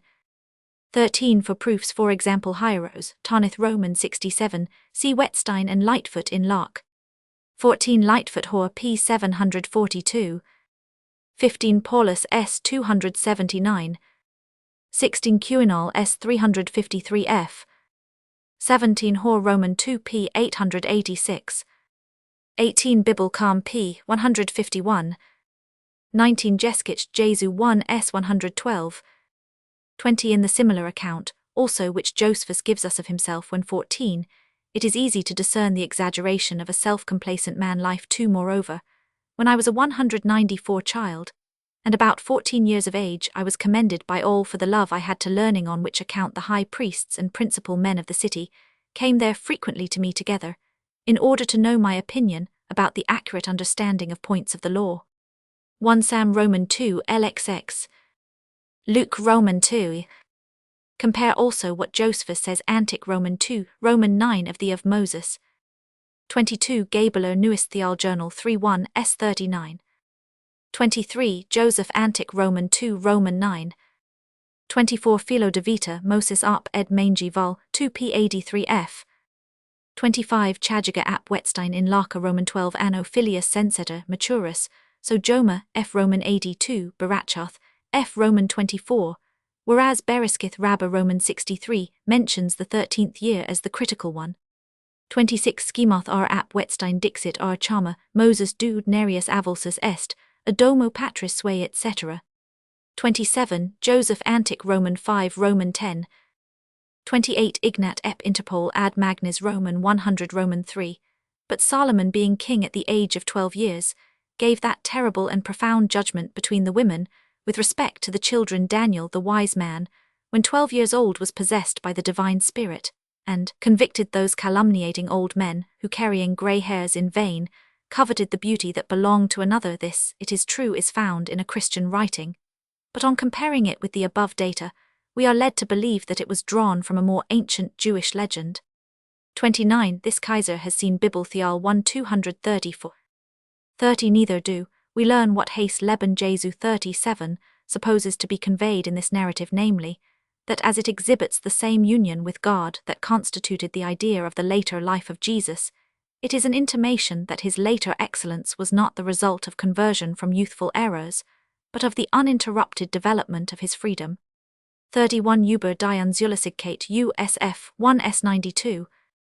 32 Über den Lukas S39 F. 33 Cap Roman 5 in the Greek text, also the more probable reading, is Roman 504 Thelo P 287. 34 Hence the title of an Arabian apocryphal work, according to the Latin translation, in Thelo 1 P3 Historia, Josephi Fabri Lignara. 35 Vid Thelo Card Apocar NTP 368 F 0. 36 Justin Dial Roman 100 Trif, 88 According to him, Jesus makes these implements doubtless under the direction of Joseph. In the Evange Tom Roman 100 Roman 13 Joseph is the workman. 37 Cap Roman 38 Apsilo P 112 FF. 38 C Roman 9 and Roman 13. 39 C Cells Roman 6. 40 Fritzchen Mark P 200. 41 Vid Wetstein and Paulus in Lark Weiner Realwitterbuch 1 S 665 Note Neander Roman 50 J CHR S 46 F Note 42 Utsup 43 Cap Roman 38. 44 Theodoret H E Roman 3. 45 Hayes Leben Jesu 70 Weiner Bibel Realwa 1s 665. 46 Weiner uts up. 47 This is done by both the above-named theologians. 48 Paulus exeget handiby, 1s 273 ff. 49 Such, however, are the arguments of Paulus uts up, 275 ff. 50 Comphace Leben Jesu 38 Neander Roman 50 J chr s 45 f. 51 Paulus uts up. 52 To this Scotgen appeals Christus Rabbinorum Summus in his Hor Roman 2 p 890 f. 53 As for example Reinhard does in his Plan Jesu. 54 Evang Infant Arab Roman 100 Roman 1 p 60 f ap Thelo, and the passages quoted 40 out of the same Gospel, and the Evang Tom. 55 Cap Roman 2 p 278 Thelo. 56 Cap Roman 10 ff. 57 For example Evang Tom Roman 100 Roman 3 Roman 5, Evang Infant Arab Roman 100 Roman 46 f. Evang Tom Roman 100 Roman 2, Evang Inf Arab Roman 100 Roman 36. 58 Yet some isolated instances occur Roman 500 4, Semler Baumgarten's Globenslayer 1s 42 annum 8. 59 Orig Roman 100 Cells 128. 60 Sanheder f Roman 107, R Joshua f Pericha, et Alexandrian Egypti Profti, sunt ex illo tempor magum exercit et Israelitas, ad pessima quavis, perjuxit an important anachronism, as this Joshua ben Pericha lived about a century earlier. See Jost Jeskicht des Isser 2 s 80 ff. and 142 of the appendices, Shabbath f Roman 104, Traditio est r illisrum dixis, ad viros doctos, anon f sati Roman 1 e Jesus magum ex Egypto adduxit, per incisionum in carn sua factum Roman 504, Scotgen Hor Roman 2 p 697, ff. Eisenmenger, entdects Judenthum 1s 149 f. 61 For example des Coates Schutzschrift für Jesus von Nazareth, s 128 ff. 62 Neander Roman 50 J chr s 39 ff. 63 Vid Joseph B. J. Roman 2 Roman 813 Antic Roman 18 Roman 1 Comp, Philo quad omnes probus liber, and de vita contemplativa. 64 This opinion is judiciously developed by Stadlin Jeskicht der Sittenlayer Jesu 1 s 570 ff, and in a romantic manner in the Jeskicht des Grossen Propheten von Nazareth, 1 band. 65 H. E. Roman 2 f. 66 Comp Benjel Bemerkungen über den Versuch, des Christenthum aus dem Essayismus abzulaten, in Flat's Magazine, 7 s 126, ff Neander Roman 50 J chr, s 41 ff. 67 This is stated with exaggeration by Bart Brief über die Bibelswaits Banchen 18 ter, 20 stir brief, ff 4 tes Banchen stir brief. 68 Comp Paulus ut sup, 1 273 ff Plank Jeskicht des Christenthums, in der Period seiner ersten Einführung, 1 s 84 de Wet Bibeldom 212, Hayes Roman 50 J 38 Weiner Bibel Realwa, s 677, f Neander Roman 50 J chr, s 38 ff. Second part. History of the public life of Jesus. Chapter Roman 1 Relations between Jesus and John the Baptist. Chronological relations between John and Jesus. For the ministry of John the Baptist mentioned in all the Gospels, the second and fourth evangelists fix no epoch. The first gives us an inexact one, the third one apparently precise. According to Matt Roman 3, John appeared as a preacher of repentance in those days, that is, if we interpret strictly this reference to the previous narrative, about the time when the parents of Jesus settled at Nazareth, and when Jesus was yet a child. We are told, however, in the context, that Jesus came to John for baptism. Hence, between the first appearance of the Baptist, which was contemporary with the childhood of Jesus, and the period at which the latter was baptized, we must intercalate a number of years, during which Jesus might have become sufficiently matured to partake of John's baptism. But Matthew's description of the person and work of the Baptist is so concise, the office attributed to him is so little independent, so entirely subservient to that of Jesus, that it was certainly not the intention of the evangelist to assign a long series of years to his single ministry. His meaning, incontestably, is that John's short career early attained its goal in the baptism of Jesus. it being thus inadmissible to suppose between the appearance of John and the baptism of Jesus, that is, between verses 12 and 13 of the 3rd chapter of Matthew, the long interval which is in every case indispensable, nothing remains, but to insert it between the close of the 2nd and the beginning of the 3rd chapter, namely between the settlement of the parents of Jesus at Nazareth and the appearance of the Baptist. To this end, we may presume with Paulus that Matthew has here introduced a fragment from a history of the Baptist, narrating many particulars of his life immediately preceding his public agency, and very properly proceeding with the words in those days, which connecting phrase Matthew, although he omitted that to which it referred, has nevertheless retained one, or we may with Susskind apply the words not to the settlement, but to the subsequent residence of Jesus at Nazareth too, or better, still like the corresponding Hebrew expression, for example, exad Roman 2, is probably to be interpreted as relating indeed to the establishment at Nazareth, but so that 210, an event happening 30 years afterwards, may yet be said speaking indefinitely to occur in those days. In neither case do we learn from Matthew concerning the time of John's appearance more than the very vague information that it took place in the interval between the infancy and manhood of Jesus. Luke determines the date of John's appearance by various synchronisms, placing it in the time of Pilates' government in Judea, in the sovereignty of Herod Antipas of Philip, and of Lysanias over the other divisions of Palestine, in the high priesthood of Annas and Caiaphas, and moreover, precisely, in the 15th year of the reign of Tiberius, which, reckoning from the death of Augustus, corresponds with the year 28-29 of our era 4 Roman 3-2.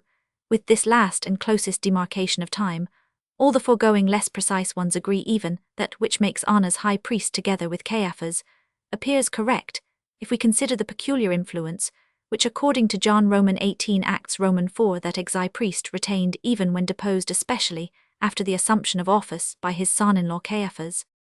A single exception occurs in the statement about Lysanias, whom Luke makes contemporary with Antipas and Philip as tetrarch of Abilene. Josephus, it is true, speaks of an, and mentions a Lysanias as governor of Chalcis in Lebanon, near to which lay the territory of Abila, so that the same Lysanias was probably master of the latter, but this Lysanias was at the instigation of Cleopatra, put to death 34 years before the birth of Christ, and a second Lysanias is not mentioned either by Josephus or by any other writer on the period in question. Thus not only is the time of his government earlier by 60 years than the 15th year of Tiberius, but it is also at issue with the other dates associated with it by Luke. Hence, it has been conjectured that Luke here speaks of a younger Lysanias, the descendant of the earlier one, who possessed Abilene under Tiberius, but who being less famous is not noticed by Josephus. We cannot indeed prove what Susskind demands for the refutation of this hypothesis, namely that had such a younger Lysanias existed, Josephus must have mentioned him, yet that he had more than one inducement to do so Paulus has satisfactorily shown, especially when in relation to the times of the first and second Agrippa he designates Abila. He must have been reminded that he had only treated of the elder Lysanias, and not at all of the younger, from whom as the later ruler the country must at that time have derived its second appellation. If according to this the younger Lysanias is but an historic fiction, the proposed 211 alternative is but a philological one, for when it is said in the first place, and when it follows, we cannot possibly understand from this that Philip reigned also over the Abilene of Lysanias, for in that case the word ought not to have been repeated 9, and ought to have been placed before Lysanias, if the author wished to avoid misconstruction. The conclusion is therefore inevitable that the writer himself erred, and from the circumstance that Abilene even in recent times was called after the last ruler of the former dynasty, drew the inference that a monarch of that name was still existing, while in fact Abilene either belonged to Philip or was immediately subject to the Romans. The above chronological notation relates directly to John the Baptist alone. A similar one is wanting when Luke begins farther on Roman 5 ff to speak of Jesus of him. It is merely said that he was about 30 years of age on his public appearance, but no date is given, while in the case of John there is a contrary omission. Thus, even if John commenced his ministry in the 15th year of Tiberius, we cannot thence gather anything as to the time when Jesus commenced his, as it is nowhere said how long John had been baptizing when Jesus came to him on the Jordan, while on the other hand, although we know that Jesus at his baptism was about 30 years old, this does not help us to ascertain the age of John when he entered on his ministry as Baptist, remembering, however, Luke Roman 1, according to which John was just half a year older than Jesus, and calling to our aid the fact that Jewish usage would scarcely permit the exercise of public functions before the 30th year, we might infer that the Baptist could only have appeared half a year before the arrival of Jesus on the banks of the Jordan, since he would only so much earlier have attained the requisite age, but no express law forbade a public appearance previous to the 30th year, and it has been justly questioned whether we can apply to the freer office of a prophet a restriction which concerned the priests and Levites, for whom the 30th year was fixed for their entrance on regular service.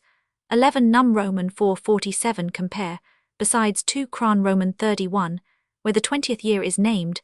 This then would not hinder us from placing the appearance of John considerably prior to that of Jesus, even presupposing the averred relation between their ages. Hardly, however, could this be the intention of the evangelist, for to ascertain so carefully the date of the forerunner's appearance, and leave that of the Messiah himself undetermined, would be too great an oversight. 12, and we cannot but suppose that his design in the particulars he gives concerning John was to fix the time for the appearance of Jesus to agree with this purpose. He must have understood that Jesus came to the banks of the Jordan, and began to teach shortly after the appearance of John, for that the above chronological determination was originally merely the introduction to a document concerning John quoted by Luke, is improbable, since its exactness corresponds with the style of him who had perfect understanding of all things from the very 212 first, and who sought to determine in like manner the epoch of the Messiah's birth. It is not easy, however, to imagine in accordance with this statement that John was by so little the predecessor of Jesus, nor is it without reason that the improbability of his having had so short an agency is maintained, for he had a considerable number of disciples, whom he not only baptized, but taught. Luke Roman 11, and he left behind a party of his peculiar followers. Acts Roman 18 Roman 19, all which could hardly be the work of a few months. There needed time, it has been observed, for the Baptist to become so well known that people would undertake a journey to him in the wilderness. There needed time for his doctrine to be comprehended, time for it to gain a footing and establish itself, especially as it clashed with the current Jewish ideas, in a word, the deep and lasting veneration in which John was held by his nation, according to Josephus 14, as well as the evangelists could not have been so hastily won.